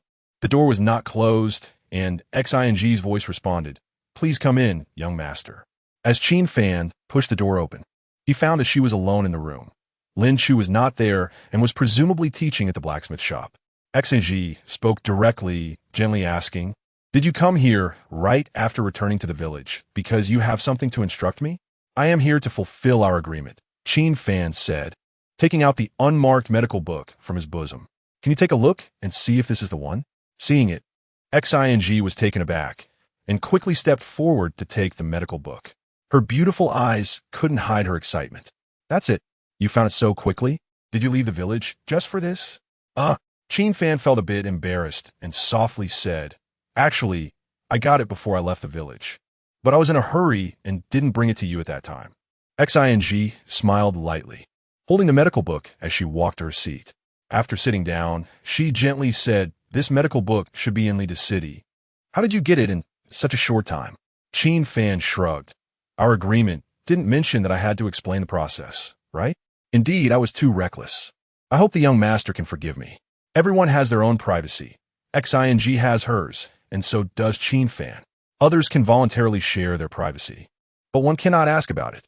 This is the rule. You are too polite. Qin Fan smiled and said, We are like family, so there is no need to be formal. I need to study this medical book as soon as possible, if the young master has no other matters. Xian subtly issued a dismissal. Qin Fan nodded. Yes, I happen to have some matters to attend to. With that, Qin Fan stepped outside. Just as he did, someone ran over, Village Master, there are two people outside asking to see Miss Xian. They say they're old acquaintances of hers. Oh, Qin Fan looked at Xian. Your old acquaintances have come. Should we go meet them? Xian did not respond. Qin Fan waved his hand, signaling the person reporting to leave. After the person left, Xian softly said, I don't have any old acquaintances here. If someone from the medical family wanted to find me, they wouldn't use this method. Qin Fan asked him, and then? Xian looked at Qin Fan and directly asked, Did you leak my whereabouts? No. Qin Fan replied, I have confidence in my people. Then it's strange.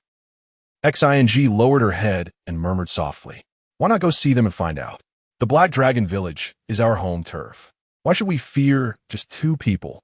Qin Fan made a cutting gesture. If they truly mean harm, we could just kill them. Xian did not speak and strode forward. The two walked up to the village gate tower and looked towards the suspension bridge. Although it was difficult to see their faces from this distance, their basic attire was somewhat discernible. When Qin Fan saw that the two were dressed in black, his smile grew even wider. Upon seeing the two, Xian rarely frowned. Qin Fan asked, Miss Xian, shall we open the gate? Xian nodded and gently said, Thank you, young master. Qin Fan waved his hand. The guards on the gate tower pushed the heavy gate, lowered the suspension bridge, and opened the village gate. The man and woman crossed the suspension bridge and entered the village. At that moment, Qin Fan and Xian also descended from the gate tower. The four met. The man looked visibly surprised upon seeing Qin Fan. The woman beside him twisted her hands together. And Qin Fan knew this was a common reaction when someone was feeling awkward. With a smile, Qin Fan said, It seems we really are fated to meet again so soon.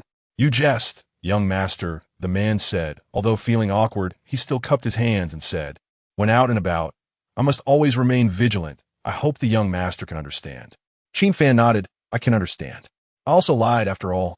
I am not from Sana County. It seems you are the village master of Black Dragon Village, the man said, shaking his head with a smile. I have heard of the village master of Black Dragon Village, but I didn't expect you to be so young. This is not the place for conversation. Please follow me. Qin Fan gestured to invite them in. Please. The four walked forward. Qin Fan and Xian walked in front, while the man and woman followed behind. Perhaps due to the awkwardness, the man and woman deliberately kept a distance of about 10 meters apart. Xing looked at Qin Fan and lowered her voice. Do you already know them? Qin Fan quietly replied, I don't know them. I just ran into them on the road. Oh, Xing responded and fell silent again. Meanwhile, the man and woman behind were also speaking in low voices. The woman whispered, if others treat me sincerely, I should treat them sincerely in return. Uncle Mo, look how awkward we are now. The man remained silent, feeling speechless. Qin Fan sincere? What a joke. If he were really sincere, would he mention Sana County? They were all foxes in human clothing. In troubled times, when encountering strangers, which normal person would speak the truth? Soon, the four arrived at Xing's room. Xing squatted beside the stove to boil water for tea, but it was clear that her mind was not on making tea. Qin Fan joked, aren't you looking for a good doctor? Now the good doctor is right in front of you. Please don't mock me, young master. The man known as Uncle Mo sighed lightly. If I had known earlier that you were the leader of the Black Dragon Village, I wouldn't have concealed anything. After all, the whereabouts of the medical family are not something I could disclose to others. Miss Xin. Qin Fan looked at Xing, hoping she could help. But before he could finish his sentence, Xing stood up with the tea tray. There were 4 cups of tea on the tray, and she placed 1 cup into Qin Fan's hand, softly saying, from now on, you only need to listen, not speak. If you get tired of listening, just drink some tea. Qin Fan was speechless. Xing walked in front of the man and woman, took 2 cups of tea from the tray, and placed them beside them, gently asking, how did you know my whereabouts? I remember there were no traces left in the grass hut in Sana County. The man stood up and clasped his hands, saying, I won't hide it from the leader of the medical family. I found out through medicinal materials. Upon hearing this, Qin Fan began to understand. A while ago, to make a gold wound medicine, Xing had specifically asked the medical family to advance some precious medicinal materials to be sent to Qianlong Mountain. They had a wide network of informants. Xing's tone remained gentle but was tinged with displeasure. After all, being watched in the dark wouldn't make anyone happy. The leader's words are too harsh. We did not intend to keep an eye on the medical family. At this point, the man glanced helplessly at the woman beside him, saying, it's just that I have a serious illness, and I had no choice but to do so. I hope the leader can understand. Xing said nothing and walked in front of the woman to start examining her pulse. This time, she examined her for a full several breaths, which was quite rare. Xing released the woman's wrist, turned around, and softly said, you came too late. If you had found me half a year ago, this illness wouldn't be considered an illness. But now, it's a bit tricky. The man bowed and said, I beg the leader. Just the word beg did not carry enough weight. Xing walked to the seat and sat down. The man asked, what does the leader mean? The medical family should be dedicated to helping the world, but now the medical family has chosen a master, and naturally, they must consider their master's needs. Xing took a sip of tea and softly said, and my young master is a very pragmatic person. He doesn't value gold or silver, and he doesn't lack for food and horses for the time being. What he lacks is leverage. The man frowned tightly, looking at Qin Fan. Qin Fan remained silent, because he knew that Xing had her reasons for not letting him speak. After finishing her tea, Xing raised her head to look at the man and gently asked, so what kind of leverage can you offer? Or should I ask this way? What kind of substantial leverage is the Mo family willing to provide? When the name Mo family was mentioned, Qin Fan was taken aback. Although he sensed that these two were not ordinary people, he did not expect them to be from the Mo family. Chapter 71. The Lord of Wuan. Most people only know the Mo family's philosophy of universal love and non-aggression, but are unaware of their emphasis on virtue, harmony, frugality, simple funerals, disinterest in pleasure, heavenly will, understanding of spirits, and non-fate. It is no exaggeration to say that the thoughts of the Mo family are the closest to communist ideology. Leverage? The man frowned and asked, does the chief mean for the Mo family to support the Black Dragon Village? Xing softly replied, that would be best. The man's expression gradually became serious as he said in a deep voice, does the chief know that this matter contradicts the Mo family's principles? Have you jumped to conclusions too early? After all, how do you know whether a young master is attacking or punishing? The MO family refers to unjust wars as attack and just wars as punishment. After a few moments of silence, the man finally spoke. This leverage is too great. The chief's actions are no different from taking advantage of others' misfortunes. It may damage the reputation of the medical family. This accusation was too big for Qian to accept. She replied gently, "You were the one who initiated the support for the Black Dragon Village. I did not mention this matter." Chief, to speak plainly, what does the MO family need to contribute? The man did not want to continue the verbal dispute. The MO family's mechanism techniques are unmatched in the world. Qian began to speak, but before she could finish, the man interrupted. "The chief is being a bit unreasonable. You should know that the mechanism techniques are like the medical family's medical texts, a secret not to be shared with outsiders." Qin Fan listened to their conversation, his eyes gleaming with intelligence. The mechanism techniques are the foundation of the MO family in chaotic times. Although not as exaggerated as in movies from a past life, crossbows, ballistae, and siege engines are all essential tools for defending a city. I'm not finished speaking. Why are you in such a hurry? Qian looked at the man and said softly, "I naturally understand the matter of mechanism techniques and will not force anyone. But no matter how exquisite the mechanism techniques are, they still need the craftsman to create them." At that time, part of the craftsmen integrated into the agricultural family, while part disappeared with the Black Dragon Riders. If I remember correctly, the part that integrated into the agricultural family mostly consisted of ordinary craftsmen, as the elite craftsmen were all absorbed by the MO family's leaders. The man replied, "Although they were craftsmen before, they have long since merged with the MO family, indistinguishable from one another. As for people, my young master does not want them." Qian smiled gently and said, "What my young master wants are the forging techniques of the craftsmen. This leverage is not excessive, right?" After a moment of silence, the man looked up and asked, "Which aspect does the chief refer to?" Qian replied softly, "Military supplies." The man stated directly, "There are too many things included in military supplies. I can only agree to 3 types. If the chief thinks it feasible, please choose 3. Crossbows, arrows, armor." Qian was very clear about what Qin Fan needed most right now. "Okay." The man nodded and then glanced at the woman beside him before asking Qian, "Then how long will it take for the chief to heal her?" Qian lowered her head to calculate the time and replied softly, "About half a year." "Half a year?" The man frowned. The time was too long.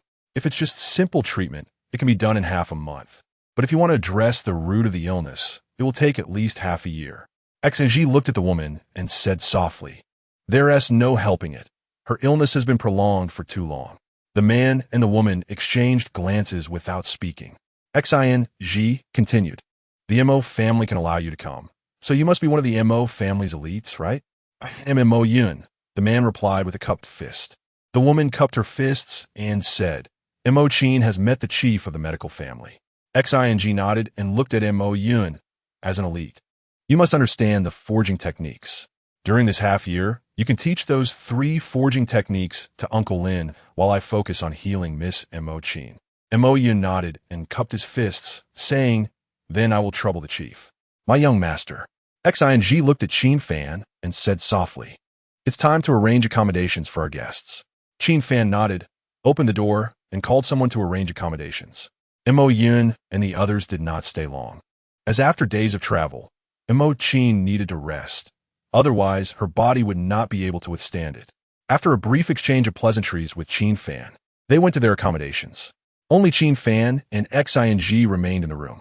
Qian said softly, "MO Qin's illness will take at least a month at the earliest and half a year at the latest." Qin Fan was taken aback. Qian gently asked, "My young master should understand why I intentionally extended the time to half a year, right?" "Thank you." Qin Fan naturally understood Qin Zie's intention. First, it was to learn the craftsman's forging techniques faster. Second, the MO family members are not people that just anyone can approach. He must seize this opportunity well. There was no need to say thank you. Qian smiled gently. "I've played the villain. The next good person will be you. Don't forget our agreement. In any case, today has resolved a major concern of mine. So, what reward do you want?" Qin Fan's concerns were only 2. The medicine for food was bird droppings. and the medicine for the compound crossbow was the crossbow mechanism. Now that the good medicine was ready, it was only a matter of time before the illness was cured. Reward? Xing laughed softly. What reward can you give me? Qin Fan said, for example, does the medical family have any medical texts or similar items that are still out in the world? The medical family Wu-Ti have lost everything. Would they? As Xing tidied up the teacups, she said, as for other things, I don't seem to lack anything. Qin Fan stretched out his arms and said, then let me give you a hug as encouragement. Hearing this, Xing's body visibly stiffened. She put down the tea tray and rolled her eyes at Qin Fan. Can you be more serious? Have all the trivial matters in the village been dealt with? Or do you have nothing to do next? Well, there is indeed something that needs to be dealt with. Qin Fan walked toward the door, waving his hand. Speed up the production of the hemostatic medicine. I have a feeling that the Northern Li will be in chaos before long. After leaving Xing, Qin Fan walked slowly through the village. 2 old concerns were gone, but new ones had emerged. The information he received from the Qin family, this time, left his mind in turmoil. On the way back to the village, he had been hesitating whether to confront the lame man and the others. Sigh. Qin Fan sighed lightly. The confusion in his eyes disappeared, replaced by determination. The current Black Dragon village is no longer the previous one, with just over 100 people. He now bears the fate of nearly 10,000 people. Therefore, some things he must face. In the courtyard, the 5 lame men were lying on the recliners, basking in the sun. Since the Black Dragon village got back on track, the 5 of them had been in a near-retirement state, either basking in the sun or chatting aimlessly. Qin Fan stepped into the courtyard. The lame man propped himself up with a cane and stood up, saying, Village chief, why are you here? There are so many things to handle in the village. And you still think about visiting us old guys. It really surprises us. If the old village chief were still here, he would be pleased. The blind man slowly got up and started to wipe his tears while speaking. Qin Fan remained silent, quietly watching this scene. In his impression, the blind man was a very emotional person who would shed tears at the slightest provocation. But now it seemed that this guy's acting skills were indeed quite good. Why isn't the village chief speaking? The blind man grabbed the lame man's wrist and angrily scolded. Has the village chief not come at all? You old fool. Are you trying to deceive me again? The lame man was about to respond. But before he could speak, Qin Fan interrupted, Uncle Blind, after so many years. You have all worked hard. It's time to rest. Upon hearing this, everyone except the fool frowned, as this statement sounded somewhat off. Qin Fan continued, Don't you all have anything to say to me? The village chief's words make me feel embarrassed. The blind man laughed a few times. Aren't we old guys always resting? How can we be tired? Qin Fan noticed that the blind man was still pretending to be clueless, and his displeasure was hard to hide. I had long known my father's identity. And during this outing, someone mentioned that the Longwen sword was the sword of the Qin Emperor, which led me to learn about my mother's identity as well. The blind man, hearing this, stopped chuckling, and his expression gradually turned serious. The 5 remnants of the great Qin. Qin Fan chuckled lightly. I have heard of you several from the Deer Hunting Academy long ago. However, at that time, I didn't think along these lines. After all, we have been together for so many years, I thought I wouldn't be mistaken. But the result was that I indeed misjudged you. You all have shown remarkable restraint, not taking action even when the Black Dragon village was destroyed. This I can understand, as those people were inherently disloyal. Their deaths meant nothing. But what I can't understand is, even when my father was injured, you still did not act. Does this mean you've been waiting and plotting something? Huff. The blind man exhaled and said softly, Sometimes, being too clever can backfire. Overthinking is not always a good thing. Oh, Qin Fan smiled. You know what I'm thinking? Besides me, they have all watched you grow up, though I am blind. My heart is not. Therefore, I understand you very well. The blind man stepped forward and casually said, You are probably wondering if we are plotting for the second prince. And when the opportunity arises, we will use you as a stepping stone. Upon hearing this, Qin Fan frowned slightly. The 5 remnants of the great Qin. Those who can leave their names are certainly not ordinary people. They can see through Qin Fan, but Qin Fan cannot see through them. The blind man sighed lightly. The matter of Wang Ban being injured is not as simple as you think. It involves a wide range of issues. Mere mountain bandits cannot injure him. Qin Fan squinted slightly. Then who injured him? You're not yet qualified to know. The layman spoke, his tone serious. Just remember one thing. We will not harm you. Qin Fan said solemnly. He is my father, and I am not qualified to know. Once your army reaches 300,000, even if you don't ask, we will tell you everything. The blind man walked slowly towards Qin Fan, speaking as he walked. In short, whether you believe us or not, some things cannot be said until the time is right. Once spoken, not only will everyone in the Black Dragon village die, but even within 100 miles around Qianlong Mountain, not a single creature will remain. Qin Fan was silent for several breaths, then turned and strode out of the courtyard. I believe in you all. Half a stick of incense later, the blind man and the others sat together again. I truly admire you. The young master just mentioned he knows his mother's identity, yet you managed to stay calm during the conversation. The layman lowered his voice and asked the blind man, Are you perhaps making a gamble? Gamble? The blind man shook his head. The fact that the Black Dragon guards returned to the village without sending us any news means this matter has not been revealed. If you lack even this bit of intelligence, you should speak less in the future. The lame man, not in the mood to bicker with the blind man, sighed in relief and said seriously, Fortunately, it hasn't been exposed. Otherwise, it would affect the plans of Lord Wuan, and there would likely be rivers of blood again. As the words Lord Wuan fell, the expressions in the eyes of the blind man and others clearly showed more caution. Even a fool unconsciously swallowed, trying to ease the tension. Chapter 72. Chaos approaches the next day. Qin Fan arrived at the blacksmith shop, where the sounds of hammering were incessant. Yanyun was imparting his knowledge to Lin-Chu, explaining patiently. As a prominent figure of the Mo family, he would not go back on his word and would not hold back any secrets. Lin-Chu's background was also not simple. After a few hands-on experiences, he grasped the basics of forging, but mastering it would still take some time. The blacksmith shop was very stuffy. Taking advantage of a break, Yanyun planned to step outside for some fresh air. As he walked, he saw Qin Fan and happened to have some matters he wanted to discuss with the leader of the Qin tribe, so he asked if they could walk together. Sure. Qin Fan nodded. The two walked together. Yanyun asked, Does Qin Zhaiju know what the biggest problem is right now? Qin Fan replied, The copper mine? Yes. Montak Yun nodded. Given the current situation of the Black Dragon tribe, arrows and armor can be made from iron, but the crossbow cannot. Forging a crossbow is difficult, but in chaotic times, copper mines are even harder to come by. If we use iron to make crossbows, their power and lifespan will be greatly reduced. I'll take care of the copper issue. Qin Fan thought of the Jin family. Yanyun didn't ask how Qin Fan would obtain it, but smiled and said, Even if Qin Zhaiju has channels to purchase copper, how much can you actually get? Qin Fan fell silent. Copper mines are as scarce as warhorses. The Jin family might be able to acquire a small amount, but for a large quantity, they would need to report to the aristocratic families. Once reported, the Black Dragon tribe could no longer keep it a secret. Yanyun said, Those who achieve great things throughout history, aside from warhorses and supplies, also need to be self-sufficient in military equipment. To be self-sufficient in military equipment, one must have their own mines. Qin Fan asked, Are you suggesting the Honghe mine? Yanyun smiled, but did not respond. The Honghe mine has both iron and copper.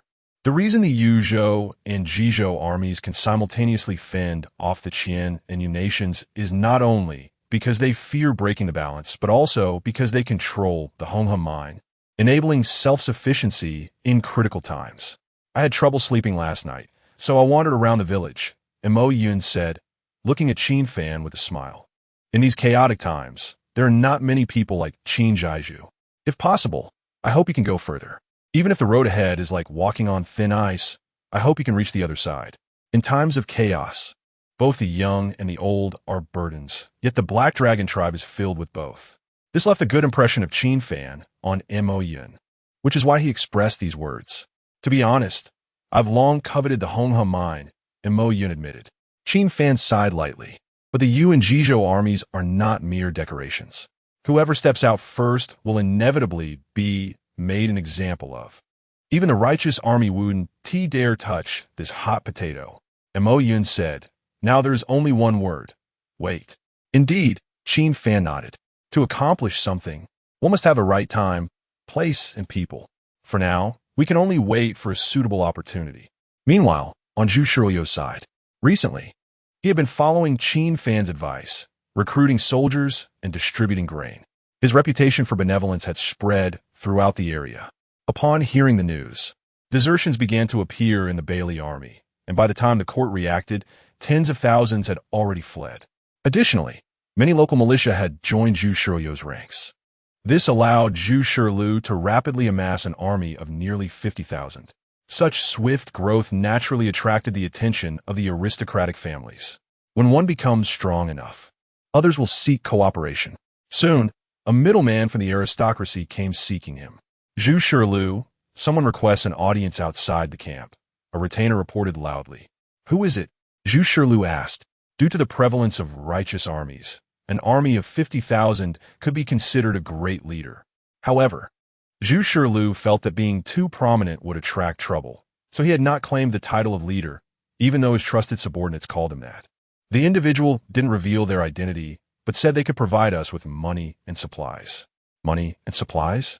Zhu Shirliu was different from Qin Fan. He needed money and supplies more than anyone. Let him in. Half a stick of incense later, a fair-skinned young man entered, dressed in a brocade robe. He looked like someone from a wealthy family. The young man bowed and said, I am Zhang Hai. Pleased to meet you, Zhu Shuai. Zhu Shirliu replied in a deep voice, I am not a great leader. Zhang Hai smiled and gently said, You are too modest, Zhu brother. It is precisely because of your actions that my family treats you with special regard. Your family? Zhu Shirliu asked. Zhang Hai candidly stated, the Qin family. The Qin family of Jizhou? Zhu Shirliu's expression changed slightly. The Qin family was one of the three major families of Beili. Not only influential in court, but also incredibly wealthy. Because of their powerful officials, the court was unaware of the matter regarding the 10,000 warhorses. Zhang Hai intentionally asked, Have you heard of it? Not just heard of it. Zhu Shirliu stood up. If I am not mistaken, the 10,000 warhorses that Zhang Matzi had are related to the Qin family, right? Zhang Matzi was the righteous army leader killed by Qin Fan. Zhu brother. Let's not mention that waste. Zhang Hai waved his hand. Though he is my cousin, he is like mud that cannot be supported. His army of 50,000, including 10,000 cavalry, was utterly defeated by the son of the southern king's residence. The son was named Tuamutai, and everyone in court knew he was a wastrel. Yet Zhang Matzi still suffered a crushing defeat, which angered the Qin family. Upon hearing this, Zhu Shirliu's eyes lit up. If only I had 10,000 cavalry, that would be wonderful. Zhang Hai noticed the look in Zhu Shirliu's eyes and smiled, bowing. My family holds Zhu brother in high regard. If Zhu brother is willing, what Zhang Matzi has, you will also have. What Zhang Matzi does not have, you can still get. Zhu Shirliu did not respond. Flattering words are easy to say, and he, Zhu Shirliu, could say them too. He could guess the thoughts of these aristocratic families. If he advanced smoothly, then naturally he would have everything. Conversely, he would end up like Zhang Matzi, becoming a discarded piece. 100-year dynasty, 1,000-year family. This saying is not just for show. All righteous armies, and even the court, are merely pawns on the chessboard of these aristocratic families. Zhang Hai bowed and asked, I wonder if Zhu brother is interested? Who doesn't T want to eat meat? Zhu Shirliu smiled. After eating too many vegetarian dishes, I naturally want to eat meat. Zhu brother is too humble. Zhang Hai laughed heartily. Zhu brother is not a wolf. You are a dragon trapped in shallow waters. Once the winds and clouds arrive, you will surely transform into a dragon. Brother Zhang, you flatter me. Zhu Shirliu knew this was Zhang Hai's compliment because these middlemen are very good at saying the right thing to the right person. Zhang Hai continued, Zhu brother, within 3 days, I will send you enough supplies for 10,000 men for half a year. Within half a month, the supplies for 50,000 men for half a year will be ready. The supplies are not urgent, but Brother Zhang, what about the warhorses? Zhu Shirliu was still fixated on the warhorses. The warhorses will take some time. Zhang Hai did not hide it and gently said, The 10,000 warhorses of Zhang Matzi are not a small number. Even if my family wants to gather a batch of warhorses, it will be somewhat difficult. Gathering here means doing so without the court's knowledge, which naturally makes it much harder. In the capital of Li, in the prince's residence. In the study, Zhao Bao looked at the map on the table, his expression grave. Who exactly is Zhu Shirliu? Could he also be from the Deer Academy? His retainer replied, No, my lord. According to my investigation, He comes from a poor background. How could he have studied when he couldn't even afford to eat? He was once a monk and also begged for food before joining the rebel army. Zhao Bao clenched his fist. A monk and a beggar can think of recruiting soldiers among the refugees. This matter is likely not so simple. Zhao Ling'er held the Jizhou sword, pointing the hilt towards the location of Zhu Shirlu, then gestured towards the position of Li-Da-Du, indicating that there must be someone secretly stirring the pot. Otherwise, it would be impossible for him to leap from an obscure minor character to a significant rebel force in such a short time. Zhao Bao's expression was heavy as he continuously pointed to various places on the map. Aside from the 2 places of Yuji and Dadu, the rest of the areas were in chaos, and if not restrained soon, it wouldn't be long before the rebels would attack Dadu. Now, we are not the only ones in turmoil. The Qian and Yu countries are not doing any better. Zhao Ling'er pointed to the Qian country on the map and said softly, especially the Qian country. The Qian emperor passed away a month ago, and the new emperor has ascended the throne. Everyone in the court, whether they are princes or sons of the emperor, are all eyeing that position. Zhao Bao was taken aback. The Qian emperor has passed away? Yes, Zhao Ling'er nodded. I just received the news this morning. There are people lying in wait in Qian from Beili, and likewise, there are people from Qian and Beili. That's good news, Zhao Bao sighed. The death of the Qian emperor was naturally good news for Beili, but for Zhao Bao personally, he still admired the Qian emperor. Zhao Ling'er continued. After the Qian emperor's death, all the major forces within its territory are frantically stockpiling grain and recruiting soldiers. The suffering of its people is no less than ours. Zhao Bao said, it's a pity that our country is currently plagued by rebels. Otherwise, we could take the opportunity to capture the border cities of the Qian country. Zhao Ling'er replied, right now, the most important thing is to send troops to suppress the rebels. The Fan and Ji guards cannot remain in Dadu any longer. Zhao Bao shook his head, helplessly saying, the Empress Dowager won't agree. I will go speak to the Empress Dowager. Zhao Ling'er seemed to have made a significant decision. Zhao Bao asked, how do you plan to speak to her? Relying on her favoritism towards you? The Empress Dowager's fondness for Zhao Ling'er and Dadu was no secret. Almost everyone knew. The royal family has no familial affection. I understand this better than anyone, Zhao Bao said. Now Ling'er seid lightly. So, I need to make a deal with her. A deal? Zhao Bao was taken aback. Zhao Ling'er said, everything in this world is a kind of transaction. As long as the chips are sufficient, it can be achieved. If it cannot be achieved, it can only be said that the chips are insufficient. Zhao Bao fell silent. Zhao Ling'er left the prince's residence and entered the palace alone, arriving at the Huangyi Hall. Inside the hall, the Empress Dowager was reclining on a soft cushion, her snow-white calves exposed, her charm hard to conceal amidst her smiles. She looked at Zhao Ling'er and softly asked, why have you come? Zhao Ling'er replied, I have come to discuss something with the Empress Dowager. Aside from state affairs, I will comply with you on other matters. Although the Empress Dowager said this, from Zhao Ling'er's address as a subject, she could guess that what would follow would definitely be state affairs. I'm sorry to disappoint you, but what we want to talk about is indeed state affairs. Ling'er, you are becoming more and more unruly, relying on my affection for you. A hint of displeasure flashed in the Empress Dowager's phoenix eyes. Now leave. I will pretend you never came. If you do not leave, then you may stay here in the Huangyi Hall to accompany me forever. Chapter 73. Lord Xinling Zhao Ling'er bowed and said, it is an honor for Ling'er to accompany the Empress Dowager. However, Your Majesty, the world is in chaos, and the people are suffering. If the issue of the rebel army is not resolved soon, even if Ling'er stays in this Phoenix Hall, she may not last long. When the rebels attack the capital, both the Empress Dowager and Ling'er will become playthings of the rebels. Impudent. The Empress Dowager was furious upon hearing this. With a whoosh, the palace maids and eunuchs knelt down in a flurry, leaving only Zhao Ling'er standing there. All of you leave. The Empress Dowager waved her hand to the eunuchs and maids. After they departed, she sighed deeply. Ling'er, you have disappointed me greatly. It is the Empress Dowager who has disappointed Ling'er. Zhao Ling'er stepped forward slowly. Now the Dali kingdom is on the brink of collapse. Does the Empress Dowager wish to watch the downfall of Li with her own eyes? Alas, the Empress Dowager sighed, then rose and walked barefoot down the golden steps, speaking as she walked. Why must you involve yourself in state affairs? Is it not better to be a well-behaved woman? As she approached Zhao Linger, she reached out to caress her delicate face, as if looking at her former self. Linger thought the same. Zhao Linger met the Empress Dowager's gaze and softly said, "But under a collapsing nest, how can there be complete eggs?" Even if the Empress Dowager does not think of herself, she should at least consider the con. I think of others, but who will think of me? The Empress Dowager slowly turned, her expression revealing a hint of loneliness. Do you know why I do not want you to participate in state affairs? Zhao Linger shook her head, not knowing. You, like my former self, are still young.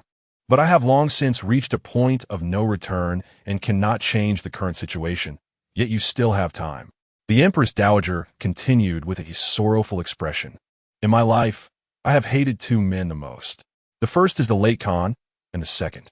At this point, the Empress Dowager shook her head and said, "Forget it. Let's not mention him." Now Ling spoke up. The second man you speak of is Lord Xinling of the Great Qin, right? Upon hearing this, the Empress Dowager frowned, but did not respond. Linger recalled that besides her younger sister, the Empress Dowager had an elder brother who had died at the hands of Lord Xinling. Lord Xinling. The Empress Dowager chuckled bitterly. He is indeed a man both familiar and yet incredibly strange to me. Zhao Linger said softly, to not hide anything from the Empress Dowager. Linger has news about Lord Xinling. Upon hearing this, a flicker of excitement flashed in the Empress Dowager's phoenix eyes, but it quickly vanished, replaced by a cold tone. Do you wish to use this matter to force me to compromise? The Empress Dowager fell silent for about 10 breaths, then said softly, "Tell me your conditions." Zhao Linger let out a sigh of relief, feeling she had made the right bet. First, Linger's father must return to the borderlands. Second, the Empress Dowager should immediately mobilize the Fan Ji guards to suppress the rebels. I will send troops, but your father cannot leave the capital. The Empress Dowager said firmly, "This is my bottom line." Zhao Linger asked, "Then how many troops does the Empress Dowager plan to deploy? Who will lead them?" The Empress Dowager stated straightforwardly, 50,000 troops, led by Tu Mutai as the commander, and let the Southern King find a suitable general as the deputy commander. Tu Mutai as the commander? Sao Linge a fool here blaus tightly. He had the capability to wipe out all 50,000 Fanji guards. And the current situation was too urgent to grant him such authority. The Empress Dowager first fell silent. After consideration, she might have felt Zhao Linger's reasoning was valid, and nodded, then let Zhao Bao serve as the deputy commander and oversee the battle. Zhao Linger had no choice, but at least she could feel reassured that Zhao Bao would be in charge of overseeing the battle. After resolving the issue of the troops, Zhao Linger began to push for her first request. Empress Dowager, if my father hands over the military token of the border army, can he return to the borderlands? I have said he cannot leave the capital. The Empress Dowager, having been in power for many years, understood well that the northerly border army only recognizes the prince's residence and not the military token. If he were allowed to leave the capital and return to Yuji, it would be tantamount to releasing a tiger back to the mountain, and her carefully planned scheme would be ruined. All right. Zhao Linger knew this was the greatest concession the Empress Dowager could make. The Empress Dowager asked, "You have seen my sincerity. What about the news of Lord Xinling?" Zhao Linger replied frankly, "Half a month ago, Lord Xinling visited the Zhu Lu Academy." Zhu Lu Academy? The Empress Dowager frowned. What did he go there for? Zhao Linger shook her head. I do not know. The Empress Dowager's expression darkened, her phoenix eyes revealing an undeniable resentment. What great audacity! He dares to appear so brazenly within the territory of Li. Zhao Linger remained silent. The Empress Dowager also did not speak, lost in her thoughts. Zhao Linger bought. If the Empress Dowager has no other matters, Linger will take her leave. With that, she began to depart. Wait. The Empress Dowager spoke up. Zhao Linger asked, "Does the Empress Dowager have further instructions?" The Empress Dowager said, "Listen to my advice. Leave the imperial city." Leave? Zhao Linger smiled wryly. But in this vast world, where can I go? Where can I not go? As she spoke, the Empress Dowager walked up to Zhao Linger and personally adjusted her clothes, gently saying, for example, "You could go to Qianlong Mountain. Upon hearing this, Zhao Linger's pupils constricted sharply. How could the Empress Dowager know about Qianlong Mountain? Was it that Ma San was discovered by the Empress Dowager's spies when he came to the capital? Or was it that, among the attendants who accompanied her to the Black Dragon village, there was a spy of the Empress Dowager? After adjusting her clothing, the Empress Dowager patted Zhao Linger on the shoulder and said softly, "No need for that expression. I have said before, if you have a man you like, regardless of his status, I will support you." Zhao Linger fell silent. She realized that the Empress Dowager before her felt somewhat unfamiliar. No, to be precise, she had never truly understood the Empress Dowager. The Empress Dowager's methods and spies were far from simple on the surface. Otherwise, how could she have controlled Li for so many years as a woman? If you do not wish to leave, then staying here for now is also fine. The Empress Dowager turned and walked barefoot toward the Golden Phoenix seat, but I will say this one last time, do not discuss state affairs with me again. And do not take advantage of my fondness for you to continually test my bottom line. Linger took note of this. Zhao Linger bot understood. Dismissed. Yes. Zhao Linger left. The Empress Dowager lay back on the Phoenix seat, gazing in the direction of Zhu Lu Academy, her fists clenched tightly. Lord Xinling. Black Dragon Village. Qin Fan closed his eyes in the study to rest. Village Master. Ma San rushed in, holding a letter sealed with wax. The brothers on the trade route said a guy came and directly handed them a letter for you before leaving. Qin Fan opened his eyes, took the letter, and while opening it, asked, "Did you not chase after him?" "No," Ma San replied. "That guy disappeared quickly after running into the woods. The brothers had to keep watch and collect fees, so they couldn't pursue him too closely." After reading the content of the letter, Qin Fan's eyes narrowed slightly. Ma San asked, "What happened?" "The emperor has passed away." Qin Fan's brows furrowed tightly. This was too unusual. How could the emperor die so suddenly? Ma San shrugged dismissively. "So what if he died? What does it have to do with us? How could it not be related? In this chaotic world, no one can remain unaffected."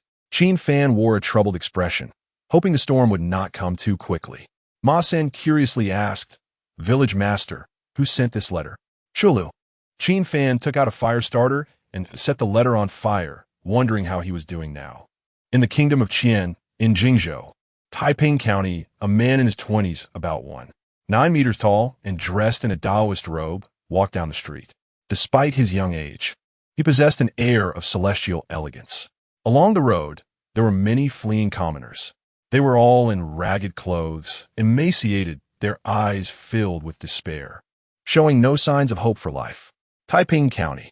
At this moment, these 3 words were so ironic. "Elder brother, ever since you returned from the deer hunting academy, you have been traveling everywhere. It's time to go home, isn't it?" said the second brother. The third brother echoed, "Yeah, elder brother, it's time to go home. You don't know, I've lost more than 10 pounds during this time." Sigh. The man in the Taoist robe looked in the direction where the common people were leaving and let out a long sigh. Along this journey, he had witnessed people eating each other and piles of white bones. It won't be long before the tragic situation of 1 in 100 survivors appears. Living in a chaotic world is inevitable. The second brother stepped forward and said softly, "Elder brother, ever since the Emperor Qian passed away, Father has sent people to urge us 5 or 6 times. This is a rare opportunity for our clan to become a prominent family. We should hurry back." The third brother said, "That's right, elder brother. As long as we become a prominent family, no matter how chaotic the world gets, we can still live well." The second brother agreed. "Even now, considering our clan's foundation, this chaotic world doesn't affect us much. We shouldn't waste time here." "You are right," the man in the Taoist robe said, unable to hide his reluctance in his eyes. "But to establish a prominent family, how much blood and mud of the common people are needed, and how many bones of the common people are needed to build the walls?" His brothers all lowered their heads in silence. "Let's go home." The man in the Taoist robe took a step forward. His brothers' faces brightened, and they immediately followed. Zhang Mansion. Located in the most prosperous area of Jingzhou, the mansion was vast, with over 1,000 rooms, resembling a small city. In the main hall, in the study, the man in the Taoist robe knelt on the ground and said softly, "Father, I want to practice medicine and save people." His father frowned and said, "What nonsense are you talking about?" The man in the Taoist robe replied, You should know me. I've been serious about every word I've said since childhood. You ungrateful thing. His father's face darkened as he roared. What have you learned at the deer hunting academy?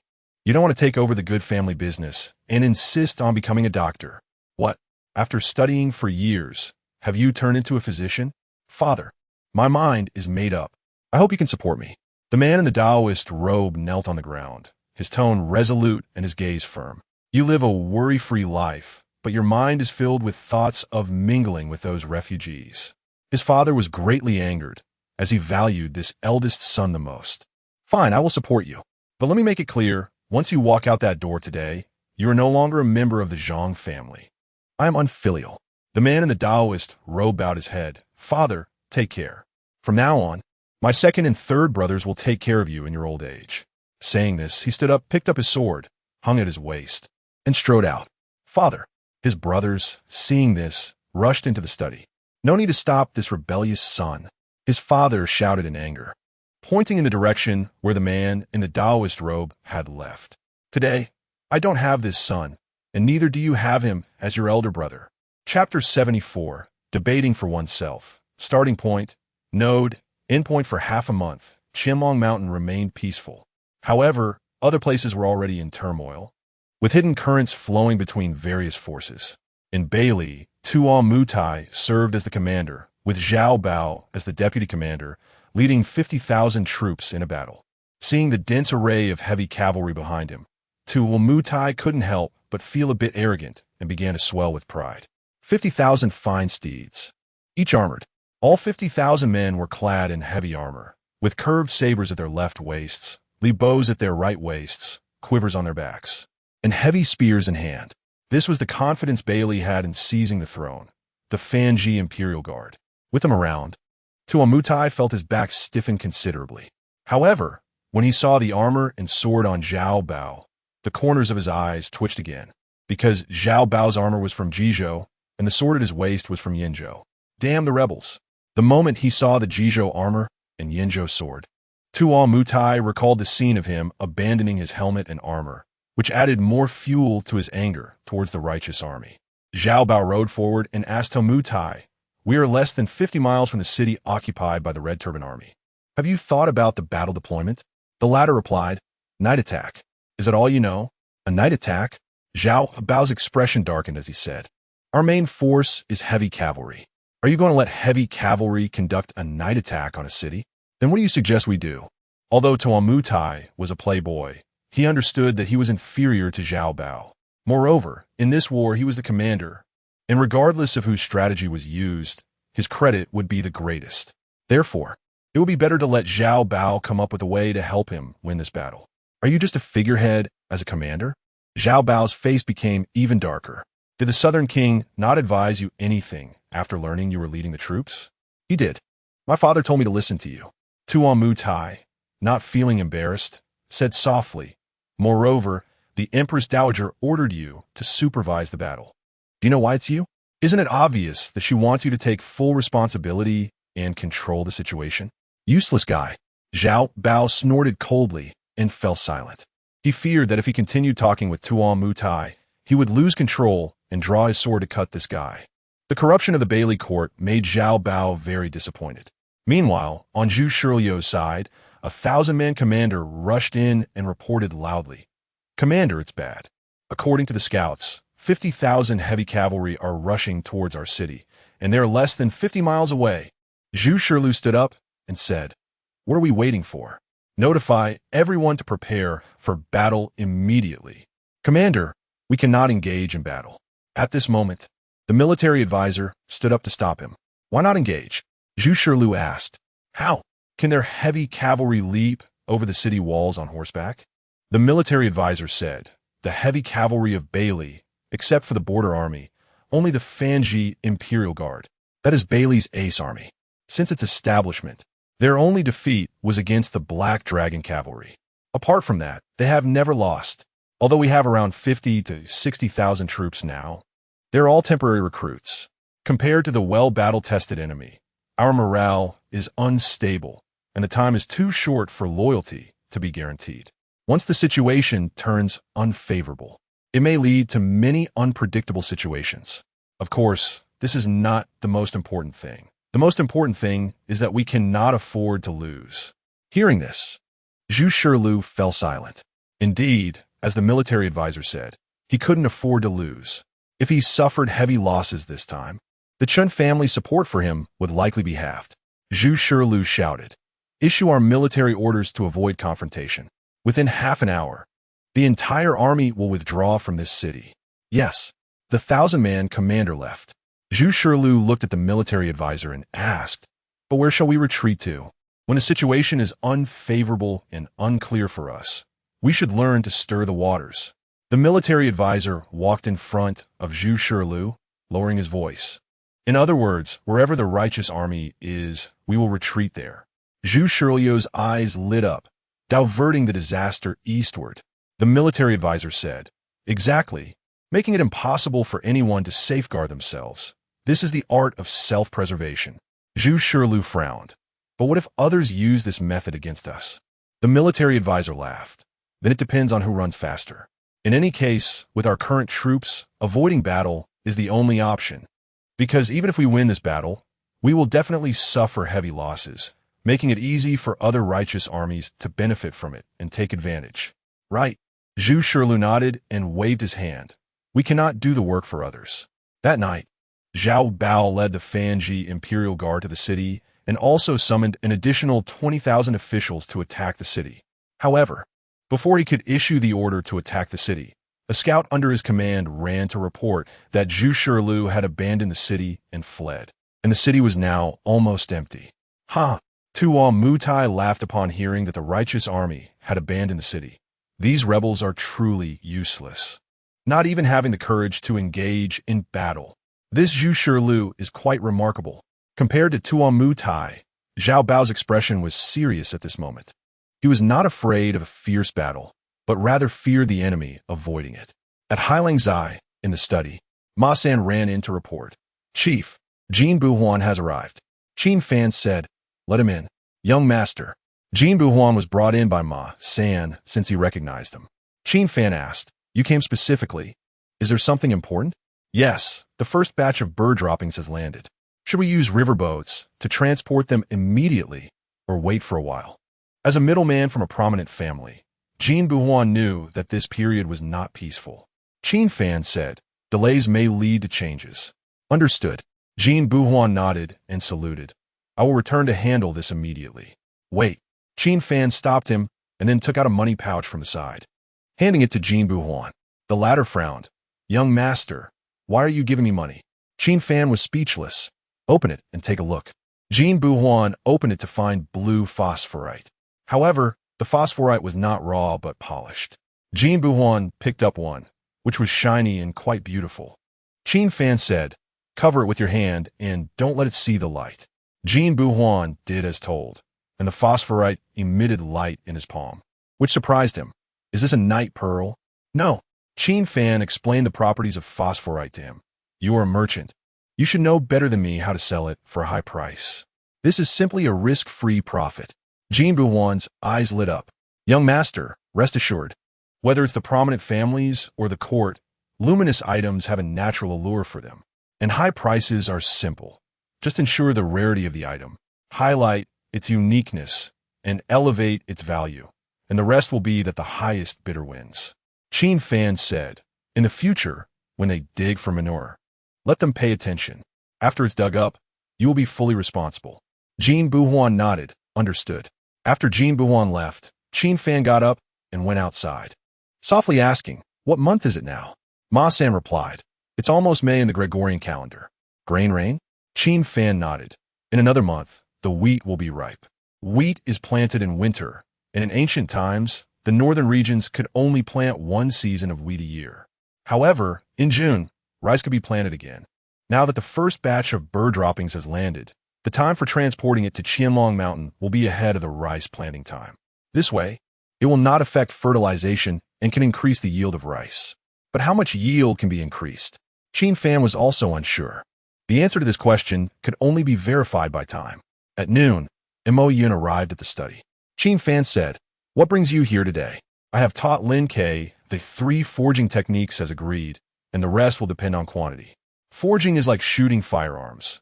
A sharpshooter is nurtured by the bullets, and a master blacksmith is naturally forged by iron. Qin Fan motioned for Ma San to brew tea and casually asked, "How is Miss Mo Qin's illness now?" Her complexion is much better than before, but she still cannot be exposed to the wind. Mo Yun smiled and said that according to the leader's words, she is no longer in danger, and now it's just a matter of slowly eliminating the root of the illness. That's good. Qin Fan knew that Mo Qin's illness was likely treated to a large extent. However, in order to drag the Mo family down, beneath Qian Ji's gentle nature lay a scheming heart. The tea was ready, and Ma San poured it, handing cups to Qin Fan and Mo Yun. "Thank you." Mo Yun took the teacup and looked at Qin Fan, saying that Mo Qin's illness would still take over 5 months to fully recover, and she couldn't leave during this time, but staying in a room was indeed quite stifling. Qin Fan smiled and asked, "So you came to me for some entertainment? I once said that I hope the young master can reach the other shore." Mo Yun walked to the front of the seat and placed the teacup down. "Now, I would like to hear the path you intend to take. Of course, today's discussion is just for amusement and should not be taken seriously. Speak freely, and I will listen at my leisure." Qin Fan sipped his tea. "The path I want to take is somewhat similar to the Mo family's philosophy. I have sensed that." Mo Yun nodded, "But this path is very difficult. I have a hunch that the path you want to take is even harder." "Perhaps." Qin Fan chuckled. "Everyone has their own path to walk. It's only just begun. How can one know if it's difficult or not? The dragon has its path. The phoenix has its path. Qin Fan has his path, and the various schools of thought also have their paths. Wherever there is a path, there is a starting point, a node, and an endpoint." Mo Yun extended 3 fingers and said softly, "I wonder what these 3 points are for you." Qin Fan replied, "The aristocratic families are the starting point, the landowners and gentry are the nodes, and the merchants are the endpoint." Mo Yun was silent for a moment before speaking. "Then what about what the young master is doing now?" Qin Fan said, "This is just an interlude on the journey. I can understand the starting point and the node. In the words of the Mo family, this is a punishment, a just war." Mo Yun said, slowly rising, "But I do not agree with the young master's endpoint. This is an attack, an unjust campaign." Qin Fan chuckled. "It seems you want to debate with me. Where there is a divergence, there must be a debate." Mo Yun responded with a smile. During the flourishing period of the 100 schools of thought, there is also a need for debate among the scholars, let alone between you and me. "All right." Qin Fan nodded. "If that's the case, then let us begin." Mo Yun said, "I believe that merchants are beneficial to the country and the people, and should not be seen as the endpoint." Qin Fan replied, "I agree." "Agree?" Mo Yun was taken aback. Qin Fan explained, "What I agree with is that merchants are beneficial to the country and the people because everything beneficial must have its drawbacks. Even the maggots in a latrine have their reasons for existing.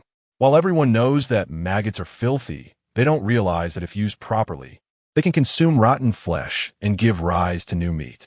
Merchants are like these maggots. Although they have benefits, they can also be harmful.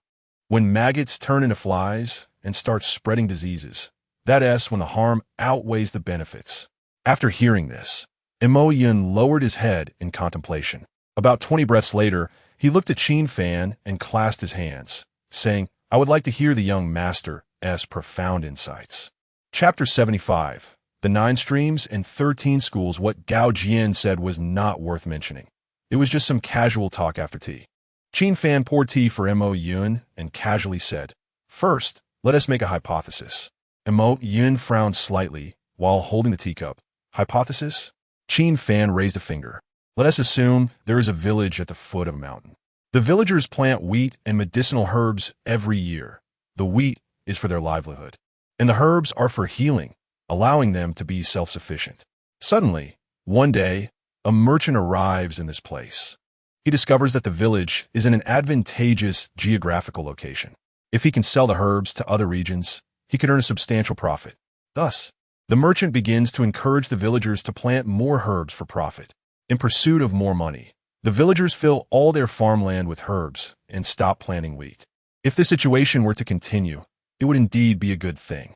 However, natural disasters and man-made calamities can strike at any time.